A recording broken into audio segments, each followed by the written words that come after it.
The last day of round 1 games here at the Blast Premier Bounty as our remaining teams fight to claw themselves closer to a spot at the LAN finals in Malta.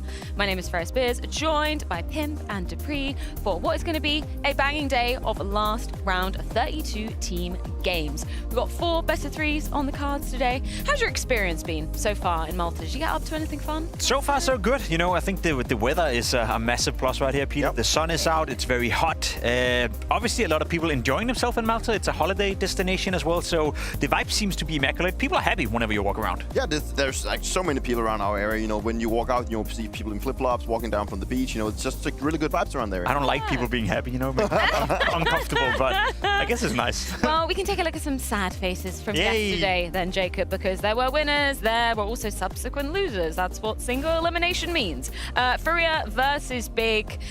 You want to talk about Big, or like, what happened? I think the loser or exit interview, let's call it what it is, with Tapson was the highlight of that game. Furia obviously absolutely destroyed Big, and Tapson was very honest in the loser interview, Pete, afterwards, saying that was embarrassing, saying he doesn't know what's going on, and you could really feel the frustration coming out from him. So for my money, that was the highlight of that. You know, a very honest and a stripped down from all defense interview, sort of, where he just laid it out as it was. It was just embarrassing and not good enough. Yeah, like a ton of issues for them in terms of that they cannot convert their resource they do in practice and get that into the officials. You know, it's a hard task, but obviously they find themselves like backs against the wall, and they just seem to be struggling. And there's like the future for Big right now just doesn't seem very right. Speaking of hard tasks, I feel like Mao's found themselves a harder task than maybe they should have in that matchup. Yeah, they should have won it more cleanly, I'd say. You know, the first map was not pretty for Mouse. They lost the map to OG. As I said yesterday, I think OG actually played some really, really good Counter-Strike in that first map. But as you also said, Pete, afterwards, then you win 6 rounds over the course of 2 maps. So we got to see who were the better team. Yeah, like it's a theme that's recurring again, that we have the bounty hunters winning the first map, and then the most wanted is looking at them and thinking, hey, we should actually turn our monitors on. We need to get back inside the server, and that is what they did by winning 7 rounds only.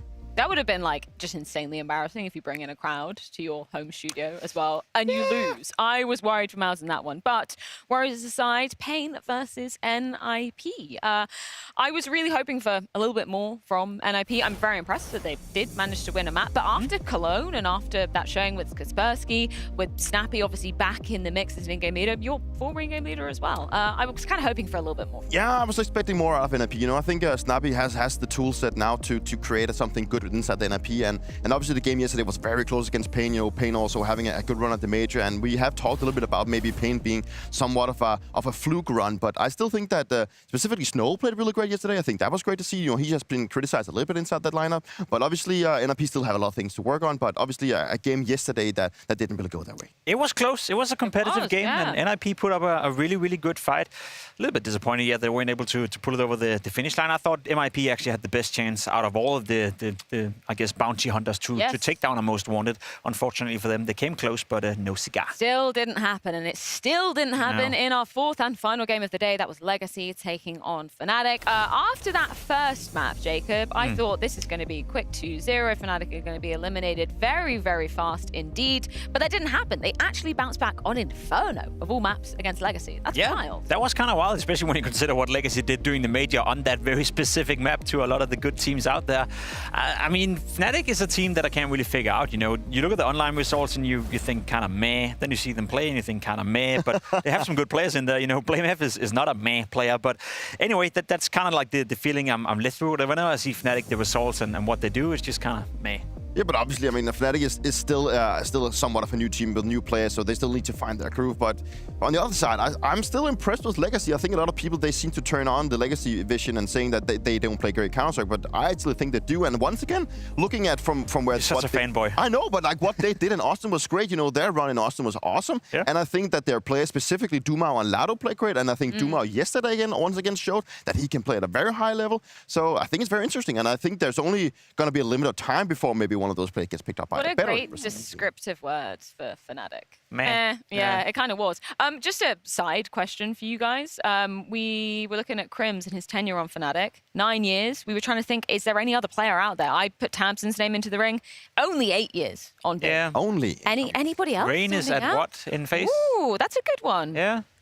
channel nerds out there, go and do the I research think he's for at us. 9 years, We're maybe? live right now. Eight or 9. He's up there. He Yeah, must be up there. Yeah. Either way, let's bring up the sidebar of the bounty hunters and the most wanted teams, because guess what? No bounty hunters managing to take down Counter-Strike's top dogs just yet. Do you want to know the answer to your question? Maybe. Go on. 9 months. 9 years and 6 months. Is it? Really? Yes, 9 years and I don't 6 know how months. many months. That's was the actually Crim. 6 more bonkers. months for Rain, and we're looking at a 10-year time. Wow, a Imagine- decade on Faye. I mentioned a decade on the same team. That's actually Wow. How long were you on Astralis for? I think there's like 7. Okay, so Only you were up 7? there. Only You were up 7? there. 7. I Only mean, like 7. 7 is a long, but still, like adding another almost 3 years. That's quite Wow, nuts. that's like almost a third of the time. I'm really good at maths. Either way, we should check in with Bounty Simulator over on Blast TV, because 4 more games going down in round 1. Let's do some predictions, gentlemen. Complexity versus Heroic is going to be rounding out the day.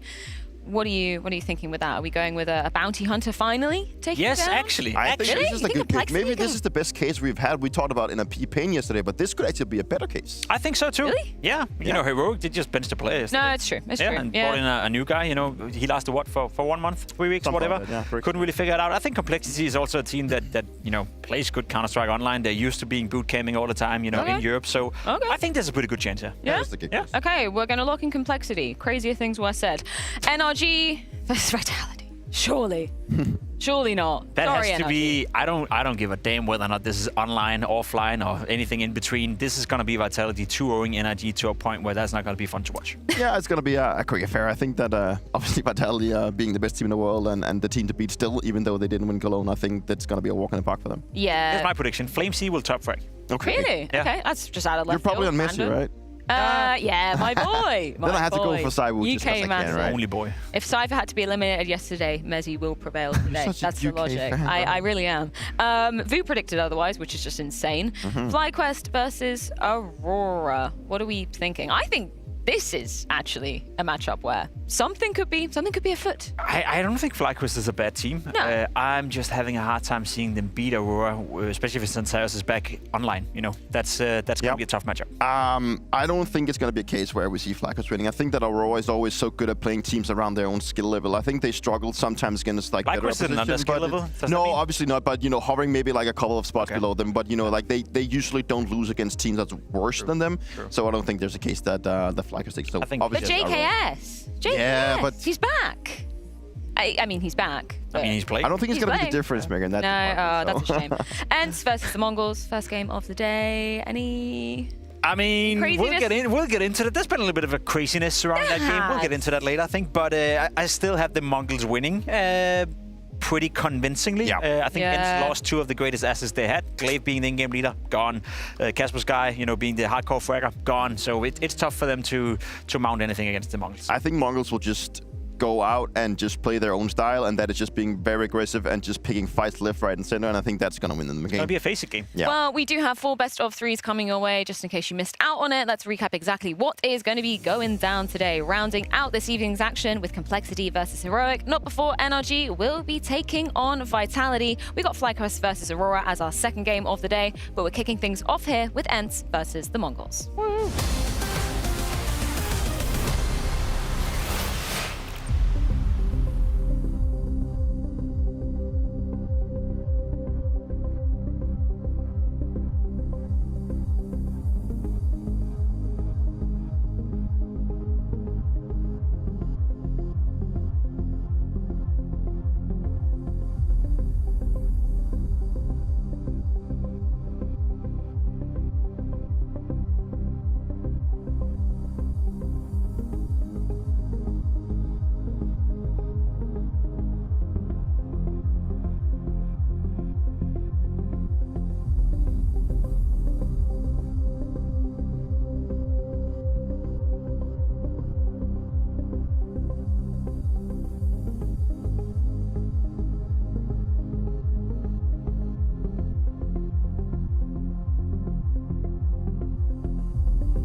versus the Mongols to be kicking off day number 4 of the Blast Premier Bounty. Right.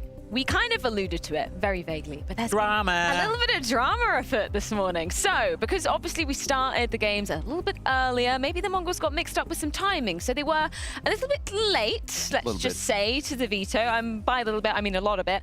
So, to sum it up, Mongols showed up late to the veto. That means they lost veto advantage and all 3 tack timeouts in map number 1.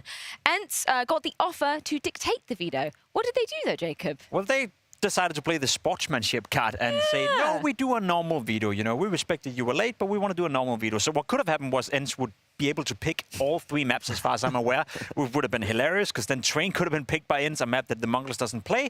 But I think, Peter, there's also something to be said about good sportsmanship, and maybe ENCE also making sure not to lose face. Imagine picking all 3 maps and still losing, which I think would have been the case. Yeah. Wouldn't have been a great look. No, that's definitely the case. I mean, sportsmanship is one thing. The other thing is not making a fool of yourself if you actually end up losing a best of 3 where you could get all 3 the maps you want, and also the permaban of Mongols. Would have been fun, though. Yeah, it would have been fun, but it would have been a little bit unfair. But yeah, they show great sportsmanship. I love the sportsmanship, but man, I would have loved to see Mongols play Train. I would have loved it.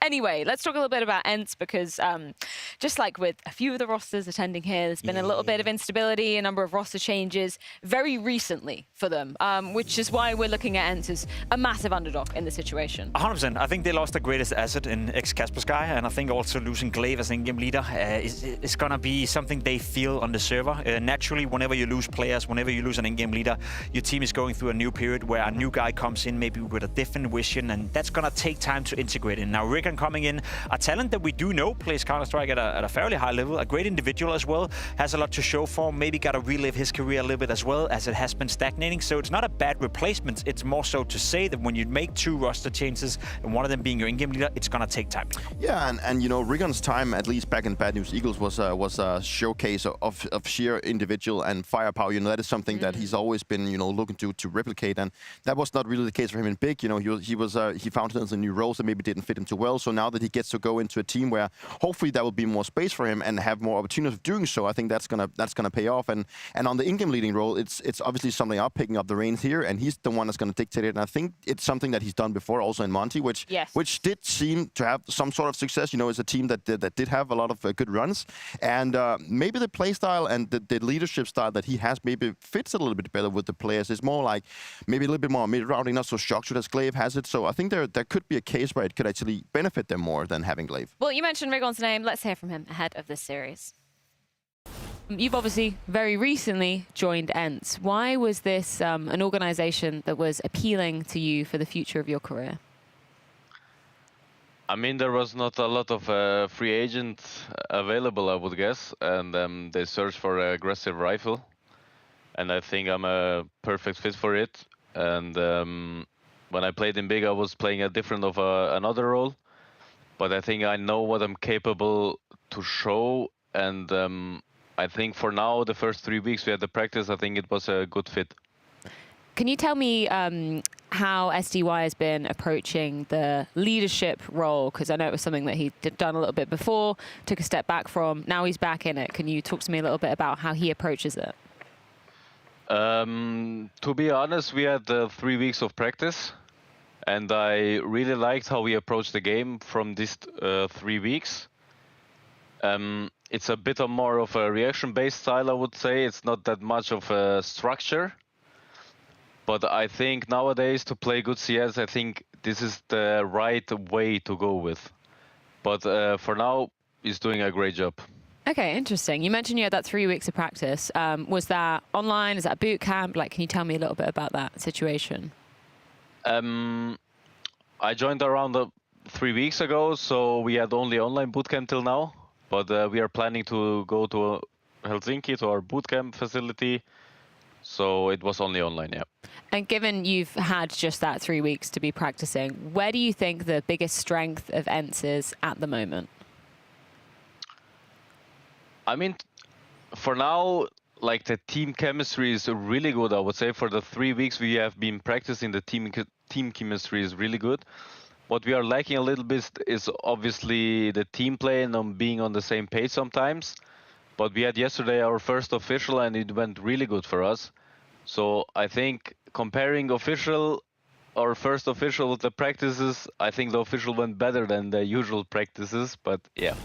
Okay, interesting to hear about that potential 7-map pool coming out. SDY being in the in-game leader role once again. Obviously, Rickon's saying it, it's only been 3 weeks, they've been able to practice, but it's about that kind of reactionary style. Do you like that, considering the other pieces of the ENCE puzzle that he has? I do, especially when you play Tier 2 Counter-Strike, Tier 3 Counter-Strike. That's what you got to be good at, constantly being proactive and react to whatever you're facing, because you are going to face a lot of teams which is going to be in your face. I'll be honest, Peter, listening to this interview doesn't give me higher hope in ENCE winning. I think Som Young was doing great in ENCE. He's a little bit of a lost guy, sort of. He was in Na'Vi, of course, didn't have the best of the best time, but still hold up to his own. I think in ENCE as an individual, he's been doing well. Now being forced back into the in-game leading role, not a big fan of that. So that's not good. And playing 7 maps as a Tier 2, Tier 3 team, when you have just made 2 roster changes, best of luck with that. Yeah, I mean, like 7 maps is not going to really be put into force now that you only had so little bit limited time to actually prepare. So obviously that's not going to be a factor for them here. But I think that obviously them being a new team, they have to have something special up their sleeve if they need to make it, in my books, maybe even competitive against MongolZ. I think that obviously the fact that Som Young has picked up the in-game leading role is not unfamiliar to him. So that's obviously that's a good sign. MongolZ have obviously been making history through and through throughout 2025. Looking back at the Major Grand Final, the first ever Asian team to make it to a Major Grand Final. How did you feel about that compared to maybe what we saw in Cologne? Because that was maybe an earlier exit than we possibly would have anticipated. Yeah, a little bit actually. But then again, I feel like they're consistent. They're consistent as ever, and I think that's a cool thing. In this day and age of Counter-Strike, there's a lot of teams who have a high peak but a low floor, so to speak. I think the MongolZ are consistently delivering every single time they turn up for an event. And yeah, there's a case to be made that maybe they don't have that higher peak, where we actually believe they're going to win a trophy. I know the Austin Grand Final was a step closer in that regard, but just consistently making playoff at all the big tournaments, consistently being a top 5, maybe even top 4 team in the world, Peter, that's a feat in itself. And I just love the fact that it feels like the experience they get off playing on stage seems to be making them even better. In the beginning of the year, making quarterfinals and then losing out. Now they make semifinals, and in Austin they did make the grand finals, and also getting a map off Vitality. And I think that's obviously a good sign for them that they actually seem to be improving and actually feel themselves inside of the stage. Still not just one of the dropping youngest teams on the circuit as well. It's crazy, isn't it? It's absolutely wild. Something else that was kind of wild to see in Cologne, obviously that was the first tournament where we were playing on the new competitive 7-map pool, where MongolZ, they weren't afraid to float overpass. They weren't picking it. If we did get to 3 maps in the Vitality series, we would have seen it, right? Which is pretty yes, nice. There was a couple of videos where the opponents could have chosen to leave overpass in for the 3rd deciding map. It was up to MongolZ to do that, and they left it open every single time. So it's a map they're willing to play. They haven't done it yet. We know for a fact they don't play train, which is kind of cool. I think overpass could potentially be in the mixer. And if I'm the MongolZ, I'm going in against ENCE. I'm feeling like a favorite. Why don't you play test it here? If you're willing to play it at Cologne, play test it right here. Okay, I think it is time we discover what the picks and bans are for this series. Overpass. Oh, you really want that one? I want that. Yeah. Do we think it's actually going to happen, though? Nope. Do we think? Okay, well, you've squandered my dreams already. Yeah, well, obviously train, no train. That's understandable. No Inferno for ENCE. Anywhere that you see they can kind of poke and prod in this one. You can say no. That's okay. Mirage?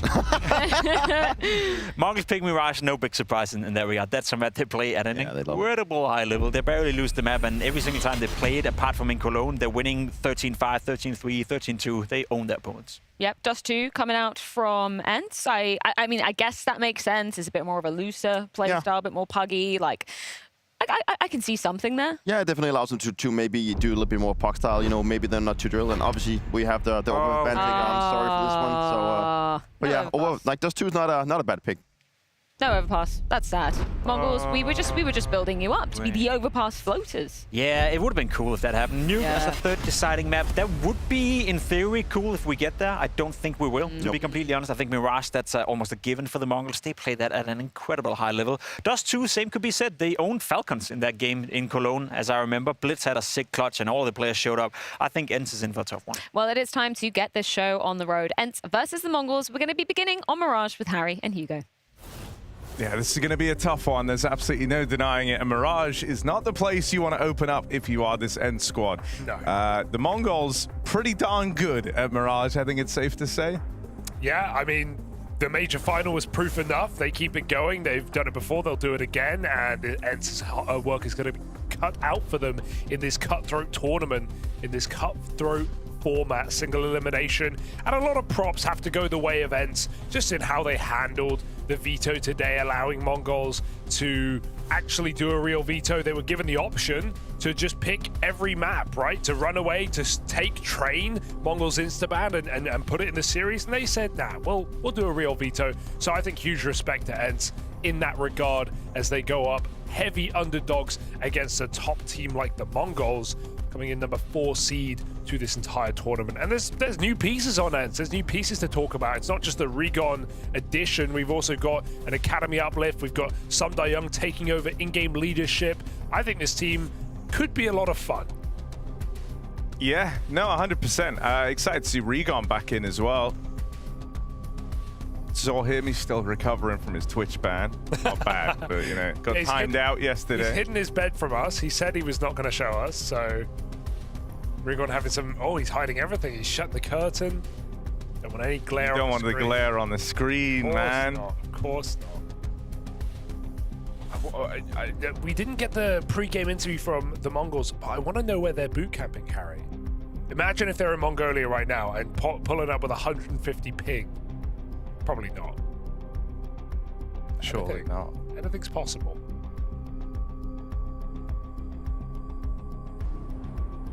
Yeah, in terms of this series, you know, I think it's shaped up pretty handily in the veto for the Mongols. I mean, you're not going to catch them off guard. How? No, it's going to be hard, right? but you know, one of their weaker maps is ENCE's Instaban.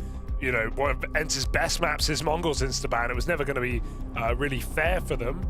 And it's not meant to be here at the Bounty, a tournament where we still have yet to see a single upset, Harry. There's not been one bounty hunter take down a most wanted. There's been maps, a couple here and there, dished throughout, but really, it's just been favorites. Yeah, no, it has. All tournament long. We haven't had a bounty hunter secure the bag yet. Techno's on that. Juice box. It was a cow. Maybe it's milk. I don't know.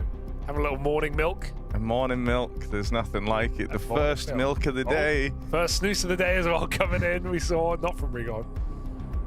Didn't quite catch who that was. Getting locked and loaded. Sumda Young, in-game leadership. Glaive gone. Thoughts? I mean, I don't know. I think Sumda Young has always been keen to try and give this a go. You know, you will remember with Monty, the kind of pass back and forth of leadership between him and Waro. Something that Sumda Young's been doing for a while now. Techno, a little bit breakfast coming in. All right. They really weren't expecting the time change, Harry. I can't blame them. They're barely out of bed.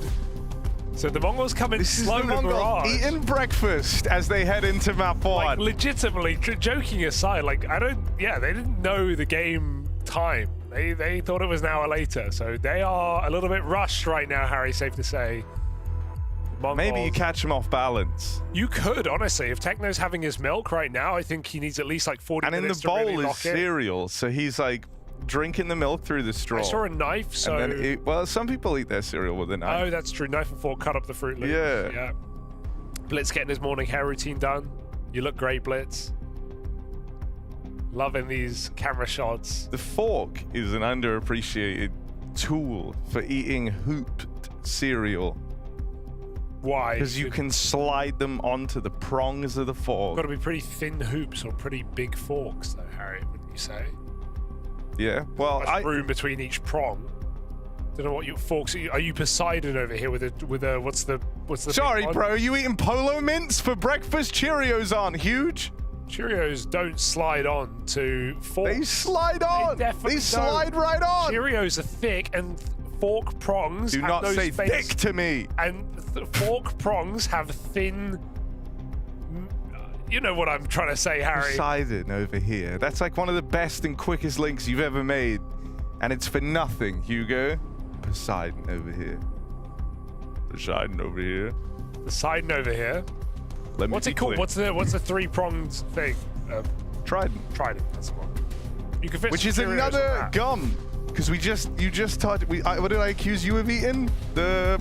Polo Mint. Yeah. Trident. Wow, another gum. We've got full circle here. We've come full circle. We've gum full circle. And we're ready to open up this series. Going to be starting things off on the Mongols map pick of Mirage. This series bound to be extra. MongolZ T-side breakfast almost finished. Maybe they'll do it on the full Glock round. B. 3 shorts, unusual. And smoked off. Techno. He was getting his cereal in. Will it be a feast for him in the pistol round? Mazzinho and Blitz open up. Techno 4K trying to take some room over towards the market. Ooh. Attempted the backstab. Chu's gonna deal with him. With no way in here for ENCE, the Mongols no reason to face. This is gonna be hard. You really have to go seeking the fights, and that's a double swing. And so that should seal the deal on the pistol. Mazzinho, the serial killer, Harry, coming in with a couple of frags on the way in and the way out. Potty out of ammo. Blitz runs him down, and that is the Mongols with the pistol on their go-to map. Make no... do not be surprised to see Mongols come in and look very, very good here on Mirage. Make no mistake. A wag of the finger for SDY. ENCE force buy.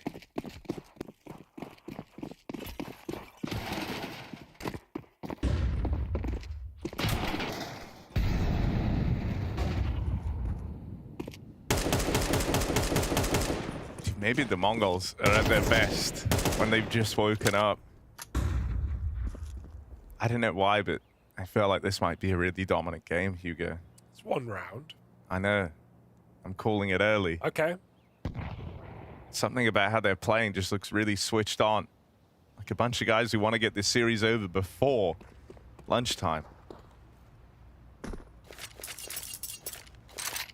Which will be hard. That gives them 55 minutes to play through this this series. Techno flashed into ramp. There's a return of flash. Oh, ENCE try and follow up. A bit of a counterplay to the Mongols' ramp hit, but it doesn't pan out. A lot of damage done short. Sumdai Young playing late in the round. He's been spotted here and spammed out by Techno 4K. Nice check. I didn't even know you could actually spot that from Tetris. Maybe he's just shooting. I don't know if he has visual confirmation, but putting damage into SDY, and they clear him out, forcing the save of ENCE. Of course, Mongols know all the tricks of the trade on this T side of Mirage. Unfortunate for MongolZ, who is flashed perfectly into ramp, but Deagle, not the gun for the job.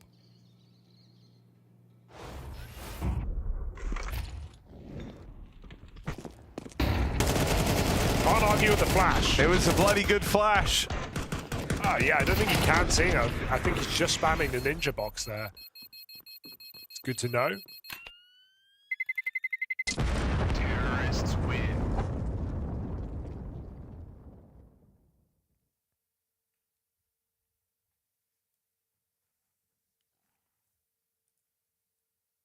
And if you do spam it, you know, the blood kind of gives it away. Yeah. And also, you think you're being seen if you're a CT, so you're going to peek. Exactly, right? You get all nervous, you get tagged. Yeah. The red stuff's coming out your body.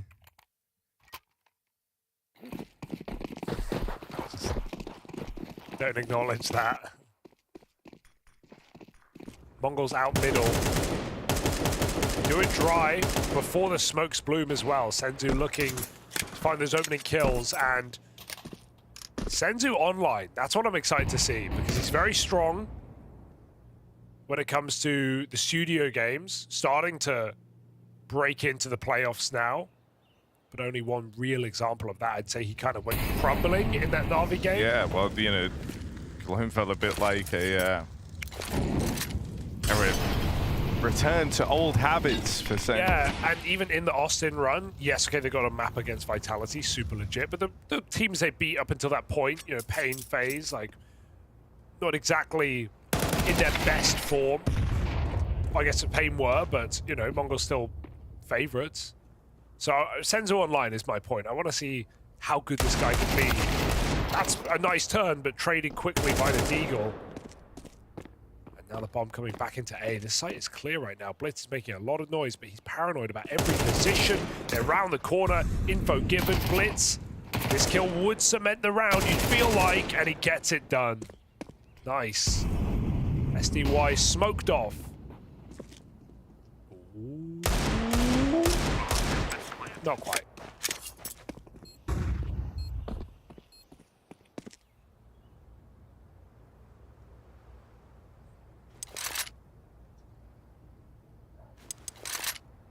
Now, I know with SDY, used to call him Sundar Young. Shortened it to SDY. What about Stee? How do you feel about Stee? Or Sty? Sty? Stee? Stee? I hate them both. How do you like Stee's nuts? Started strong, Harry. It's all downhill from here.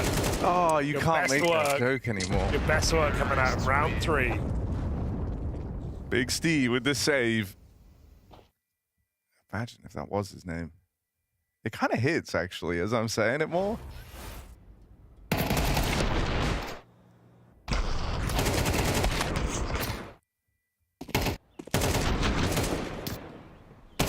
Right now, it's all Mongols, Hugo. What's that meme? You're telling me it was all Mongols the whole time, or whatever he says? Yeah. I have the gun to your back right now? Okay. It always was. Threatening. Orbs are out. And 10 early on this T side. Fire alarm in the apartments here. But as those flames finish, 9-10 moves in.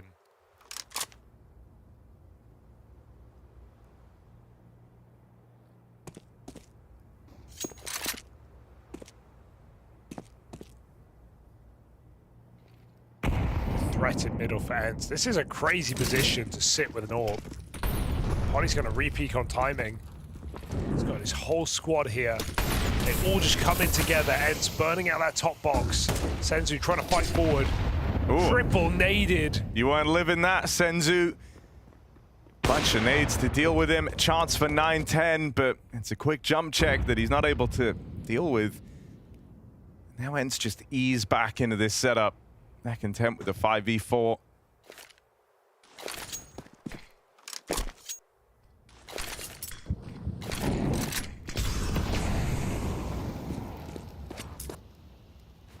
Mongols set their sights on this B play. They've got Blitz coming up cat. 3 back in the apartments. Blitz has just been smoked off. He's just going to flash himself through and go. Regon, is he ready for this? Getting a lot of pressure put on him over on short. His teammate toppled, Regon caught, looking the wrong way. Techno, double opener, and a 3-on-3 turned to the advantage of the Mongols. Techno just lets it rip.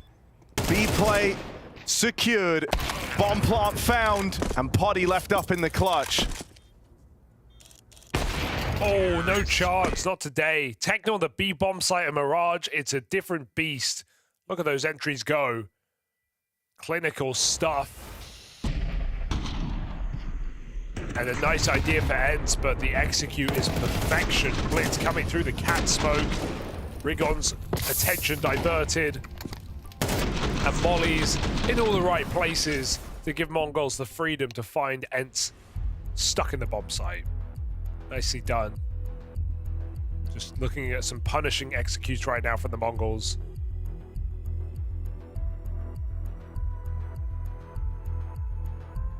Everyone looking very comfortable. A little bit of milk goes a long way. Makes your bones stronger. Allegedly. I've never broken a bone. And I drink a lot of milk. I don't drink milk, and I've broken bones. Well, the allegedly Yeah. seems to be true. Yeah, it's fair. You've caught me. You've caught me in a lie of my own making. The Mongols. Full of milk. full of confidence at 4-0 on a very comfortable map for them. ENCE have their first time out there and a bit of time to try and figure out how to break through. I like how Potty is trying to find openers, trying to force kills here in this game. Gonna connect the first. Senzu dead top mid. 9-10, audacious positioning. Walking down middle. Scope up on the ladder. Ooh, boost up, Rigon. Just caught, but gets his kill, gets out. Forced in by the Molotov. Nice work for 9-10, but Potty's not done. He has more to say. Second kill. Zeno coming back to ramp, but as he leaves, a player appears. Oh, the young Finn caught. 2v2 now. Potty has got to do it all. They're going to try and bring it back in with the AWP. Another shot for Potty connects. So Techno left up in this one. 1v2 time is the only thing on his side, and even that slowly but surely turning against him. Walk up through Cat. He does have space. What's it going to be, Techno? Gonna go fishing for a kill. Could catch SDY in the window, and that one comes for free. The Orping Con up next. Potty, oh, after a series of cracking shots, that's an awkward miss. It's like Techno, get this bomb down over towards B. He's giving chase, trying to go for the short jump, and Techno's heard this. Steals himself away. I thought he did, but no, it's just the read. Techno plays it smart, repositioning, and now pieces it together. Swing onto short, and a hell of a clutch for Techno 4K. That's so well put together. He's had a great start to Mirage. It's a series of great rounds for him now, including that one, the latest in a string of Techno 4K classics. Unbelievable read. And when Mazzino's going out ramp there, when he gets picked, Techno's already going B. That was a call from the get-go to let him clutch the round out. He does it perfectly. Finds that kill in the ladder. Somehow dodges the easy shot for Potty on the AWP. And reads the jump up. He could have heard it, but checks everything just to be safe. I feel like that's just awareness from Techno. 5-0 for the Mongols.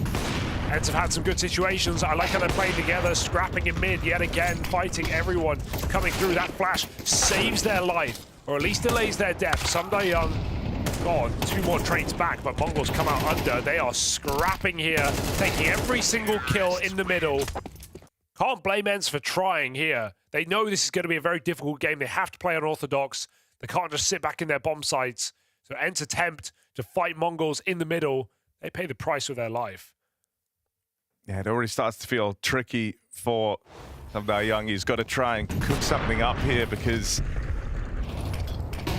the Mongols, even when they're running into like 3-4 players facing them, like you say, unorthodox plays out through middle, these are still clean rounds for the Mongols. They're really making obnoxious setups look easy to deal with. 3, 4, 5 players fighting in middle for ENCE in multiple of these rounds, and Mongols have had no problem putting them down. The pass. And the flash is good, but Techno just dodges it. Senzu's got cover. Rigon 5-7. That ain't gonna hit. Volleyed out. Uh-oh.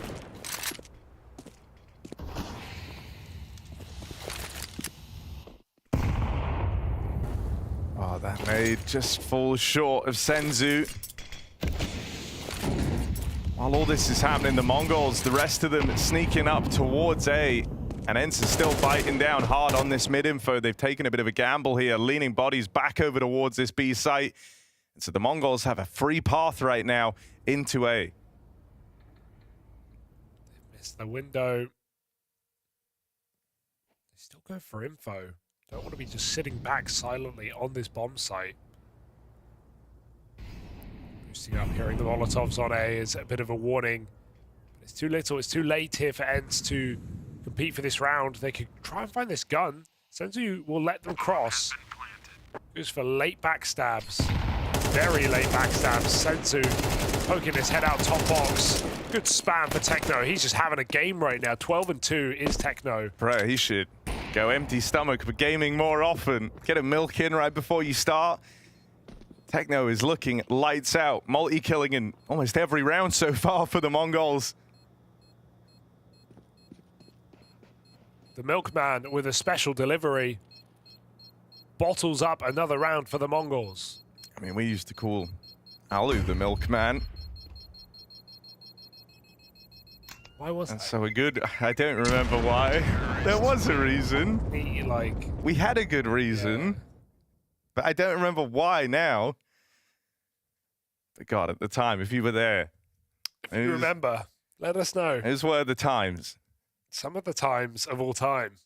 I just remember us saying the Milkman's always coming to do with Alu, but I don't know what that actually even means now in hindsight. You're not wrong. He always shows up, one way or another. Not in this game.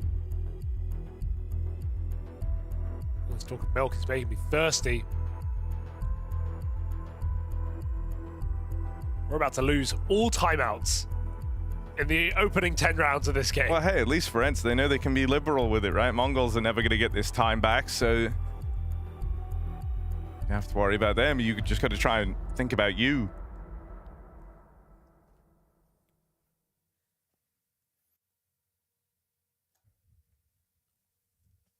There's Techno. 169 ADR. Nice. All right, ENCE, have you got a round in you? That's the question.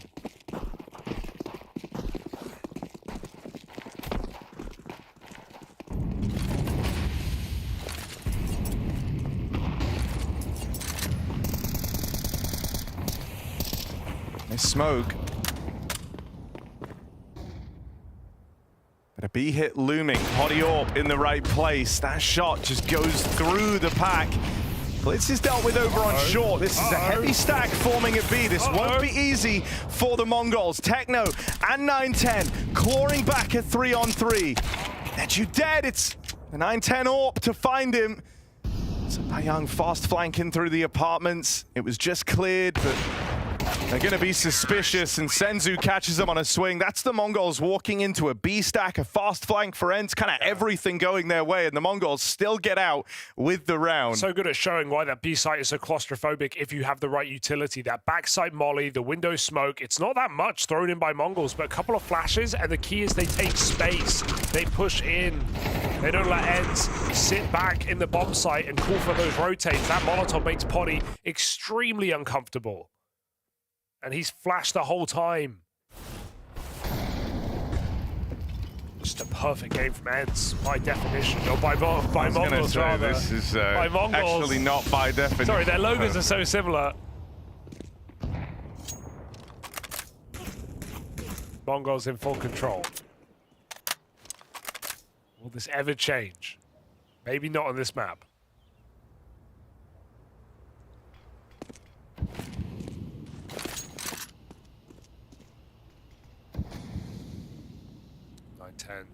Looking to crack open an entry. What's he got?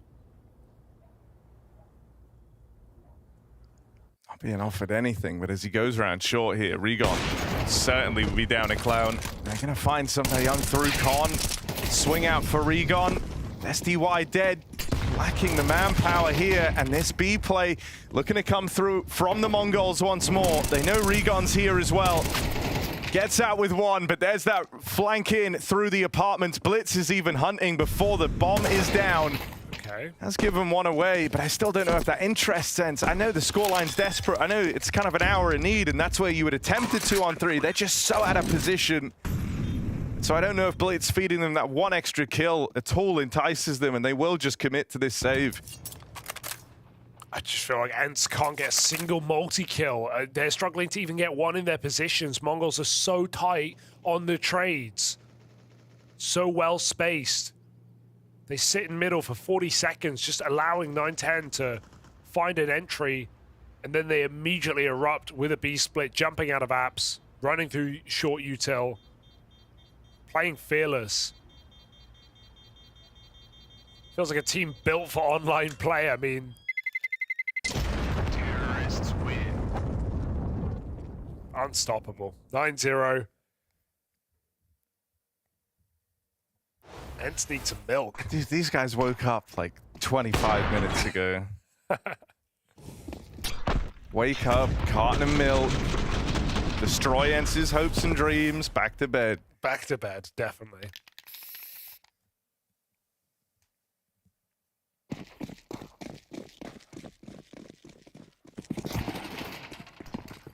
Was it about Milky Bars?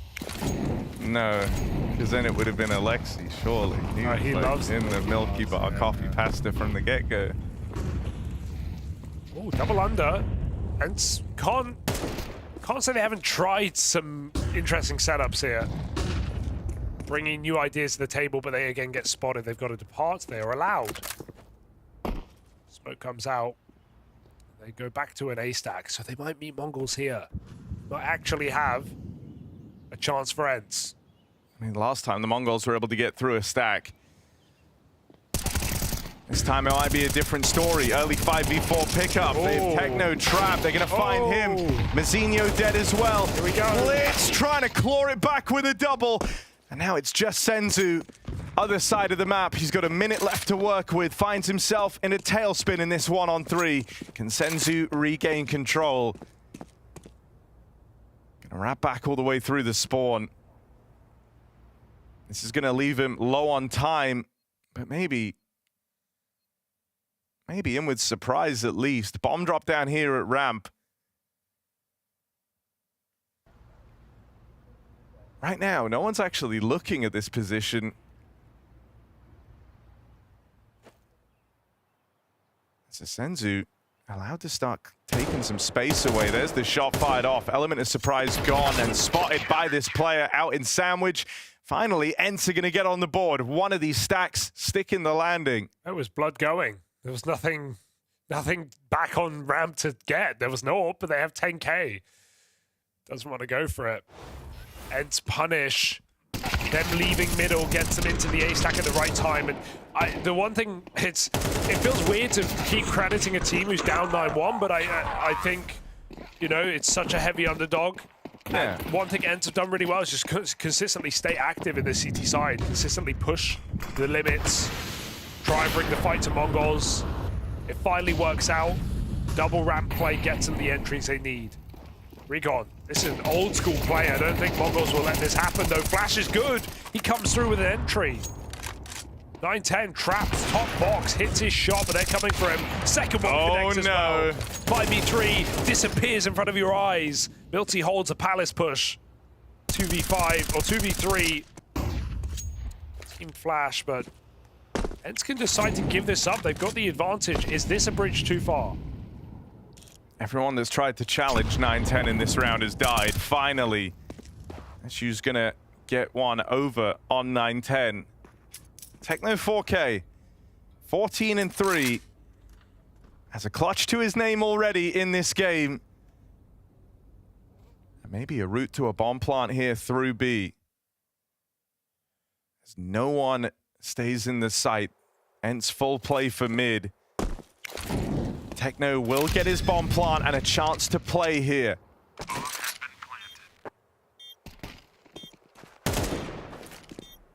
You stuck out on a limb here, but he's got some support. The orb connects. Techno, that orb shot spells disaster. As the molly comes in, Rigor getting hyped. ENCE trying to find something on this CT side. And look, if you're ENCE, you can't, and I doubt they are in any disillusionist to the fact they are massive underdogs here, right? It's a big bounty to try and claim. They've shot for the stars on their pick, and you know for the Mongols that this Mirage pick was going to come through. You know how proficient they are on this map. And so I hope you knew you were kind of in for a tough time. I think what matters here is feeling like you warmed up into the game. You played some good CS. Like you said, they've already kind of met some of that standard with some active Counter-Strike, trying to find these gaps in the Mongols' offense. What you want to feel like is that you get warmed up in time for Dust 2. So anything here on the half is nice for ENCE. They can make it a third. They've at least given themselves a lifeline.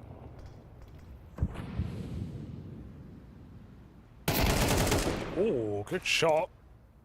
Milty coming back into the game. Late activation. As ENCE look for a 3-round half.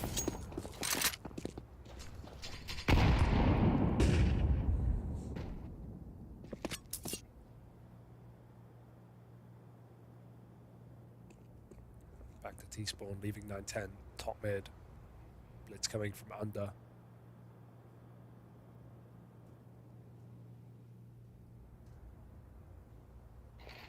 Oh, SDY might have him. Oh dear, that's rough. Blitz hits a gnarly shot to open. Spot on Recon up on Cat as well.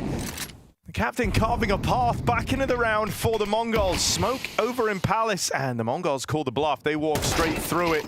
Wow. Oh, Milty gets wrecked. And a 5v3 turns 3v2 post-plant.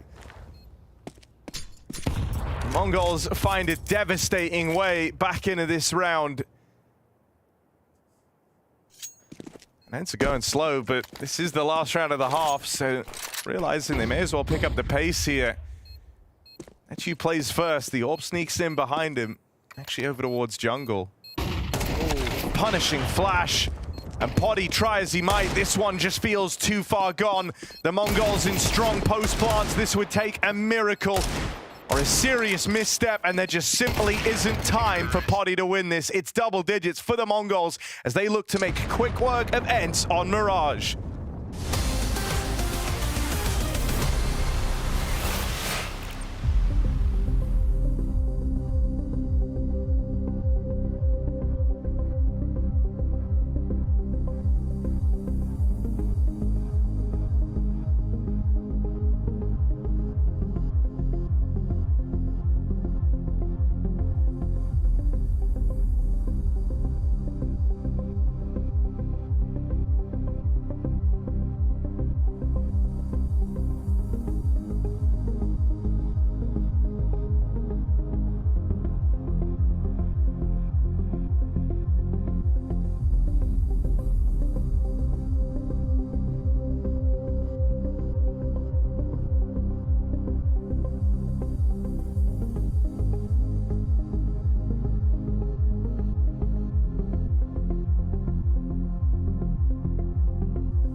Mongols come in this morning and they slap ENCE around. 10 rounds on the T side of Mirage. It's par for the course if you've ever watched Mongols on this very map. Great way to start the day. Having their breakfast and eating it too, Harry. as ENCE left in the rearview mirror. Yeah, I mean, everyone knows the best breakfast is the breakfast you get for free, and that's what this win is feeling like right now for the Mongols. 10-2, dominant stuff. They know a win in this pistol round seals the deal.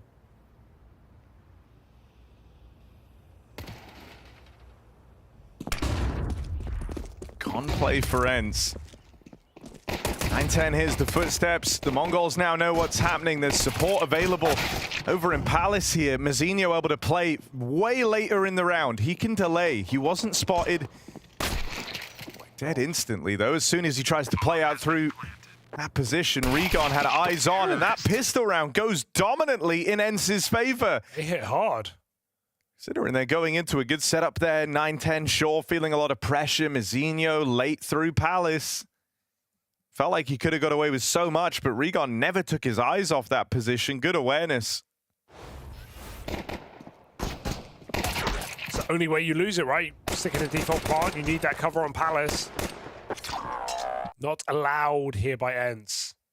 Maybe time for something on this T side. Maybe not too late. Mongols have played a great game, though. Look to come in sharp in the second round, forced by Blitz on a CZ. Don't see that gun any day, let alone every day. I hope we get something from it.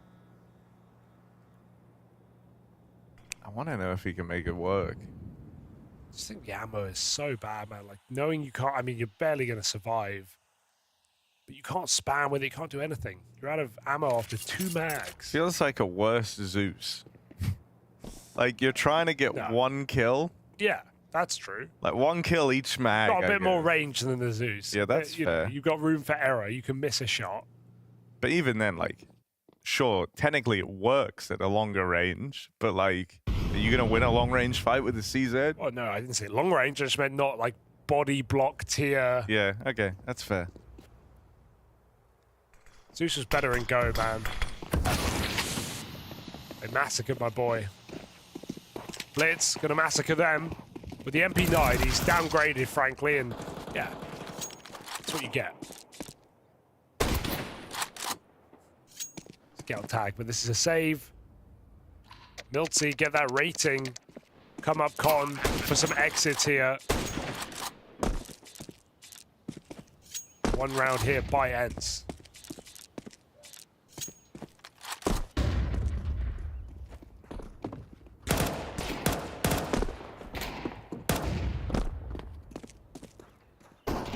Trying to go very, very punishing on this hunt. They want to knock out these saving players.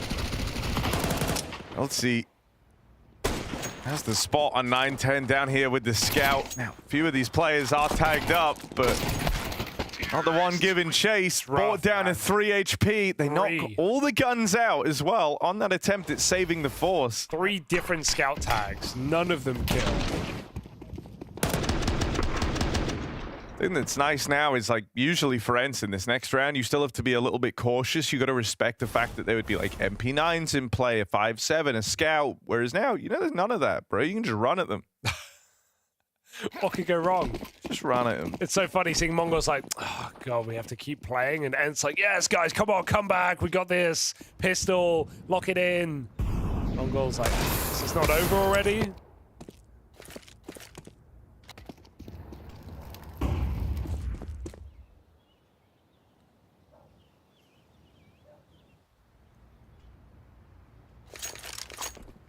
All Mongols are going to run up against. Look at that rotate. 4 coming towards this A site.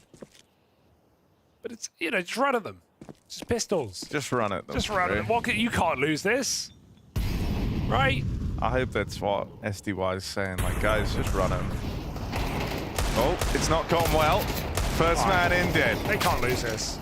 But here they are. When they start running and gunning, they start winning. Where'd he come from? Techno is here pretty quickly.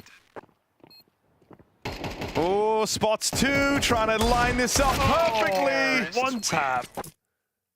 Regon feeling it right now. Bit of a comeback on the T side. Dude, I swear that's the case with all headshots as well. The longer you have to line it up, the worse it starts to feel, you when know? They can't see You'll you, hit like this crazy flick, but trying to hit a guy who if they can't see you, that's the issue, because they're not moving and like it's like to moving counter all you. erratically. Yeah, they're just like running around, peeking, dodging, diving.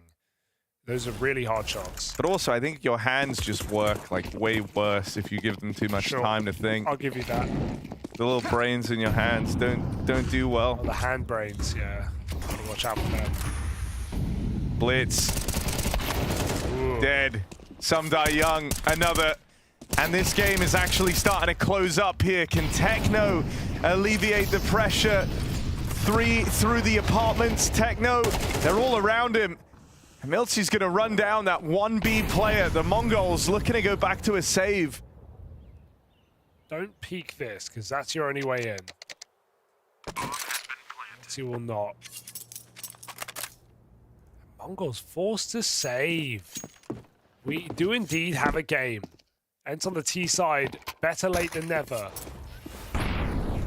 Just calling really quick rounds, popping up cat with a split. Good flashes on B, render Techno useless. And because, you know, that's the thing, man. It's kind of the... Just run at them. It's the IQ like bell curve. You know? Okay, yeah.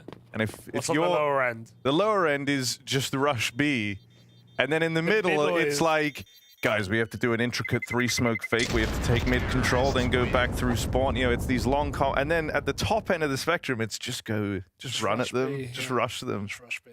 with good util. Just rush them, run at them. That's what SDY is doing. Seems to be working right now. Beating Mongols at their own game.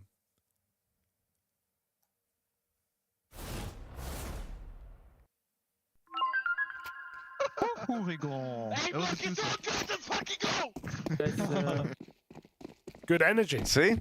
It's as simple as that. Look at how happy everyone is too. Don't know what he said or who said it, but it sounded good. Webcam tier mic.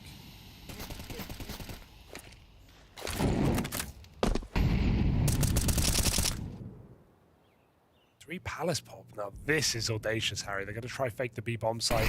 Some nades in. Some Die Young selling it. Mongols panicking a little bit, but they've got to cool it off. They've got to chill out. Go back to Palace. That was the collapse. They drop in. They're denied. Mazzino does not let them out A. And Poddy legged by that collapse. They're not going to get into this site easily. Look at Mongols rotating through spawn. Bomb is out on Balk. This is a recovery mission. You're not recovering this round. Okay. Free catch from MongolZ.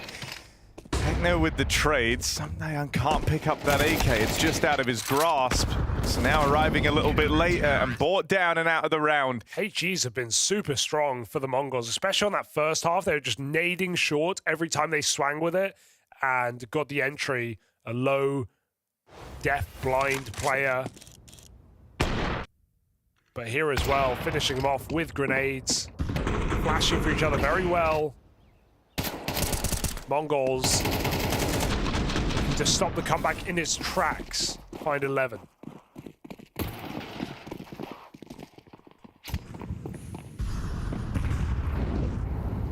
And a chance to break ENCE now.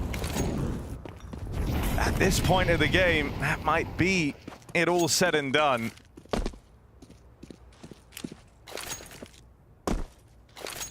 ENCE, if they want this comeback to be a reality, they can't afford to lose this round.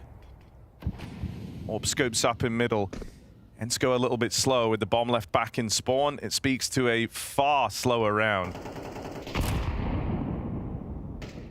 And that makes sense. There's a lot riding on this. You don't want to leave it to a rush.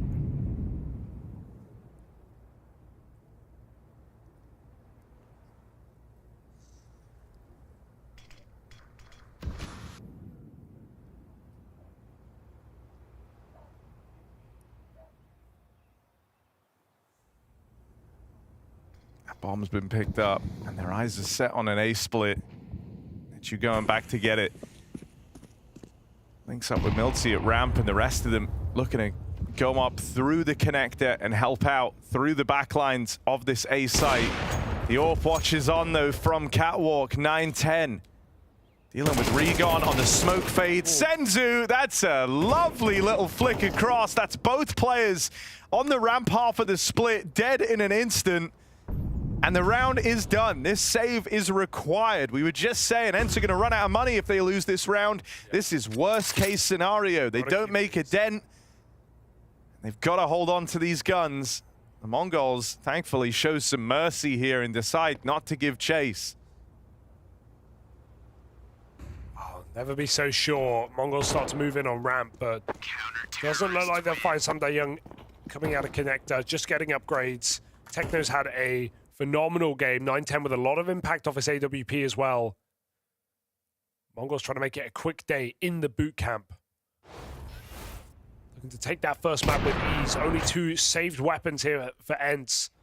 Broken. A stunning shot from Senzu. What more can you want here from the Mongols? They barely let ENCE back in.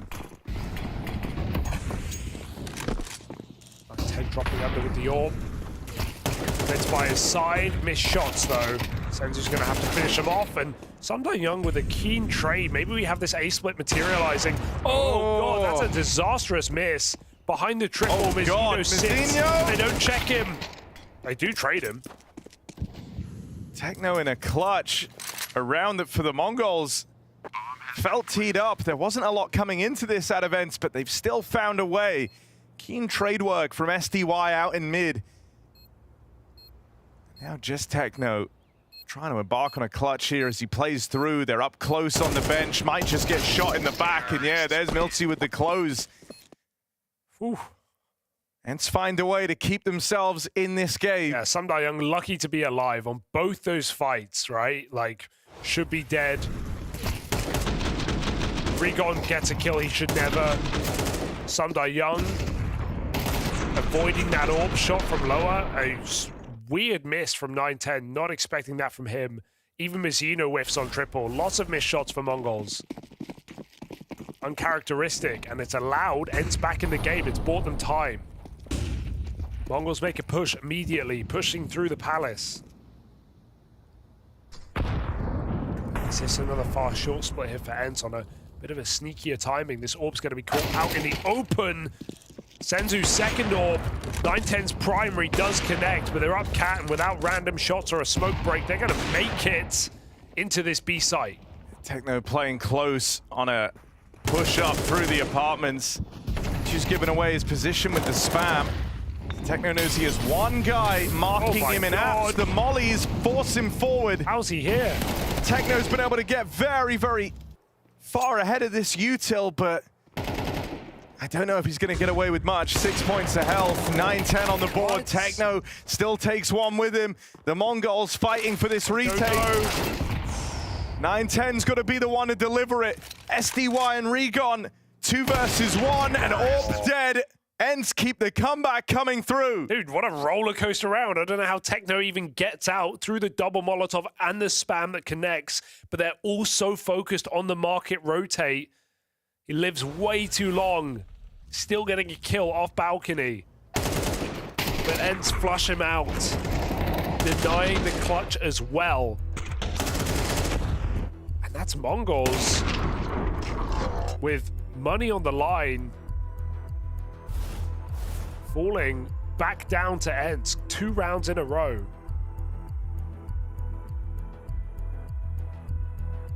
Final timeout burned. ENCE have got a lot of fight in them. I mean, we said, you know, like, if the goal is just to kind of be locked in and warmed up and ready for Dust 2, they've done that and more. They're in with the chance of pulling a comeback here.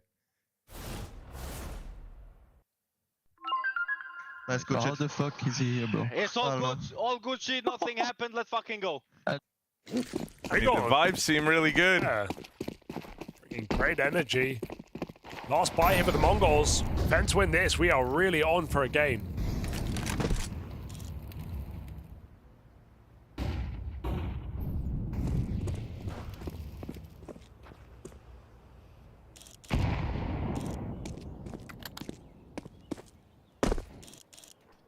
It's safer from the get-go for the Mongols. They give up mid. They play on the outskirts of the map here in a 3-2, with moves made instead through Palace.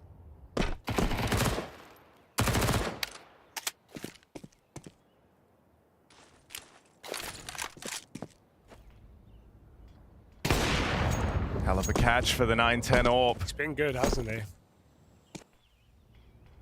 Going B now will leave them walking into this two-man hold. You're not going to catch anyone out of position here. The Mongols aren't feeling like they have to shuffle the setup. Oh, a bit of an overextension for Blitz, just to go fishing for that info out in mid. Senzo Techno at B, I trust. Senior's full cleared Palace. Techno, up close. Dead straight away, that's from short. Regon, blinder found, Poddy's AWP gonna open, and this B site crumbles before our very eyes. Senzu couldn't pick a target. He's fighting both players, the guy who's dropped and the guy who's about to peek him with the AWP out apps. He knows that kill is coming. Couldn't pick one fight. And this AWP is only coming in because Mizzino's still calling to go. He gets 2 kills, and there's the leg. They've got info. Mizzino does not have a kit. He needs to force his kill. Running through the market now. One shot will do it, but he can't find it. Netu with the AWP, waiting patiently. Time low, and he reads the reposition. ENCE just refuse to go down. They refuse to give up. That AWP leg, if that's a kill, this is GG. Instead, Mongols get broken, and we might be looking for all rounds of regulation. Yeah, 9-10 has been really switched on, but that one shot, only being the leg shot, proves to be so important. Netu goes on to clutch. And ENCE showing a lot of resilience here on the Mongols' home map of Mirage.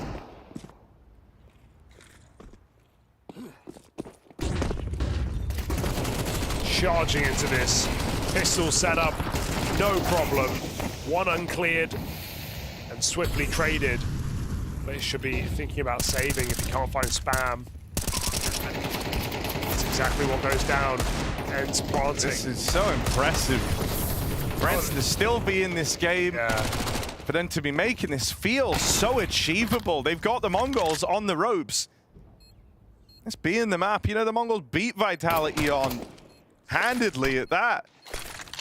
Off the back of a 2-round CT side, Mongols were running rampant. Yeah, and on all metrics, this is just an insane state of affairs. And every time we're cutting ENCE on the comms, actually, I'll say this, they've even like locked in more, right? In the beginning, it's all these over-the-top celebrations because they were getting stomped. Every round felt like a huge milestone when you only have 2 of them.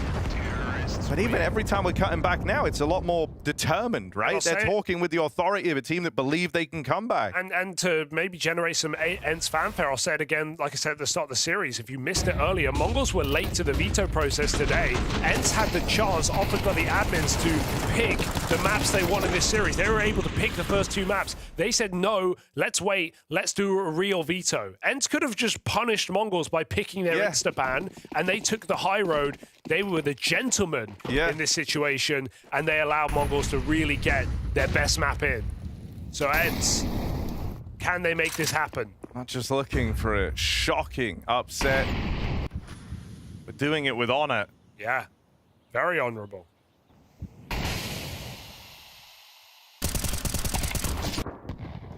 4v5. What just happened there? Techno reacts very late. Senzu, they're spilling over into his bomb site now, and these rotates are still a little ways from arriving. 9-10, not offered anything on the cross. Bomb plant going down, nades will come raining in, and it's Mizzino. 4-on-5, or 4-on-3 here for the Mongols, rather. Oh. Maybe finally in with a chance. This is one of the best positions they've been in. Flank coming in. ENCE pulling back. A 2-10 game. Will it get snuffed out? 1 away from the end of regulation. It's just Milty, 1v3, back in market. Smoke down on that bomb. Very little time left. He's going to try and close the distance, but the Mongols mop it up. ENCE, it is a valiant effort at this comeback. But a game that was too far gone, the Mongols pick up Mirage. Yeah, considering the Mongols were likely still wiping some of the sleep out of their eyes, that was a good start to this series. A comeback attempt from ENCE nonetheless, but as you would call it, Jacob, simply a what? A cosmetic comeback. To me, that's the definition of a cosmetic comeback. I want to give credit to ENCE for still staying in the fight. You know, great to hear from Rickon, you know, trying to keep the vibes up within the team and some of those voice comms, but it never felt like the Mongols were going to lose it. It never felt like the Mongols were going into overtime. It was just a matter of time. And yes, for ENCE to keep their head up high and do a decent job of keeping the game competitive, that's nice. But for the Mongols, it felt like they had it fully under control. Yeah, for what it's worth, I think ENCE can obviously be proud of the comeback they mounted. You know, on the CT side, they looked completely out of it and couldn't get anything working. And then you saw that there was like a spark of life when they entered the T side. They got a little bit things going, and it felt like that was more the comfortable side of their playstyle. And they couldn't really count it out and get it working in the end. But overall, I mean, like a decent performance. When you're starting a map 10-2 at halftime, that's always going to be a hard task to be coming back. Let's go back to that first half and take a look at one of the shining lights from Mongols. We have round number 5, where Techno, he's popping off in this one. Techno had a fantastic game, and Techno had a great round here, round 5. Again, you're already off to a bad start if you ENCE. You're down 4-0, you're on the CT side, and a lot of mid-fighting in this game, back and forth. You see the trades actually going the way of ENCE, and you think to yourself, here's a chance. No reason to make this push, no reason to make this info play when you have the advantage.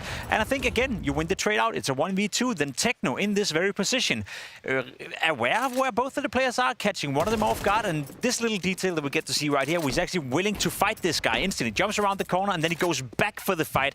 It tells you everything you need to know about the Mongols. Always willing to fight, always willing to go for the duel. At the end of the day, he's aware the player could have jumped towards short, and he wins the round, Peter. Techno had a great game, but he also did showcase what Mongols is all about, and that is fight, fight, fight, fight, fight. It was a very Mongol-esque move where he decided to go and read because he knew that Putty would actually wheeling the AWP, and the way that he actually approached like the clutch itself, with the way he moved around, cleared out kitchen, and then going back into the defense position, knowing that he was probably coming off catwalk, was just great. But you know, he understood exactly what to do in the clutch, and he pulled it off. Well, let's hear ENCE's reaction to that round in this mic'd up moment. Both. One is ping, 10 HP. Running ramp. I'm coming. Both? I can flash base. Yes. Yes. I'm holding ramp. Ramp dead. I'm coming to you. I'm coming to you. Bro. You too, yeah. Ladder already. Ladder. 1v1, you got this easy, pal. That's right. That's right. Okay.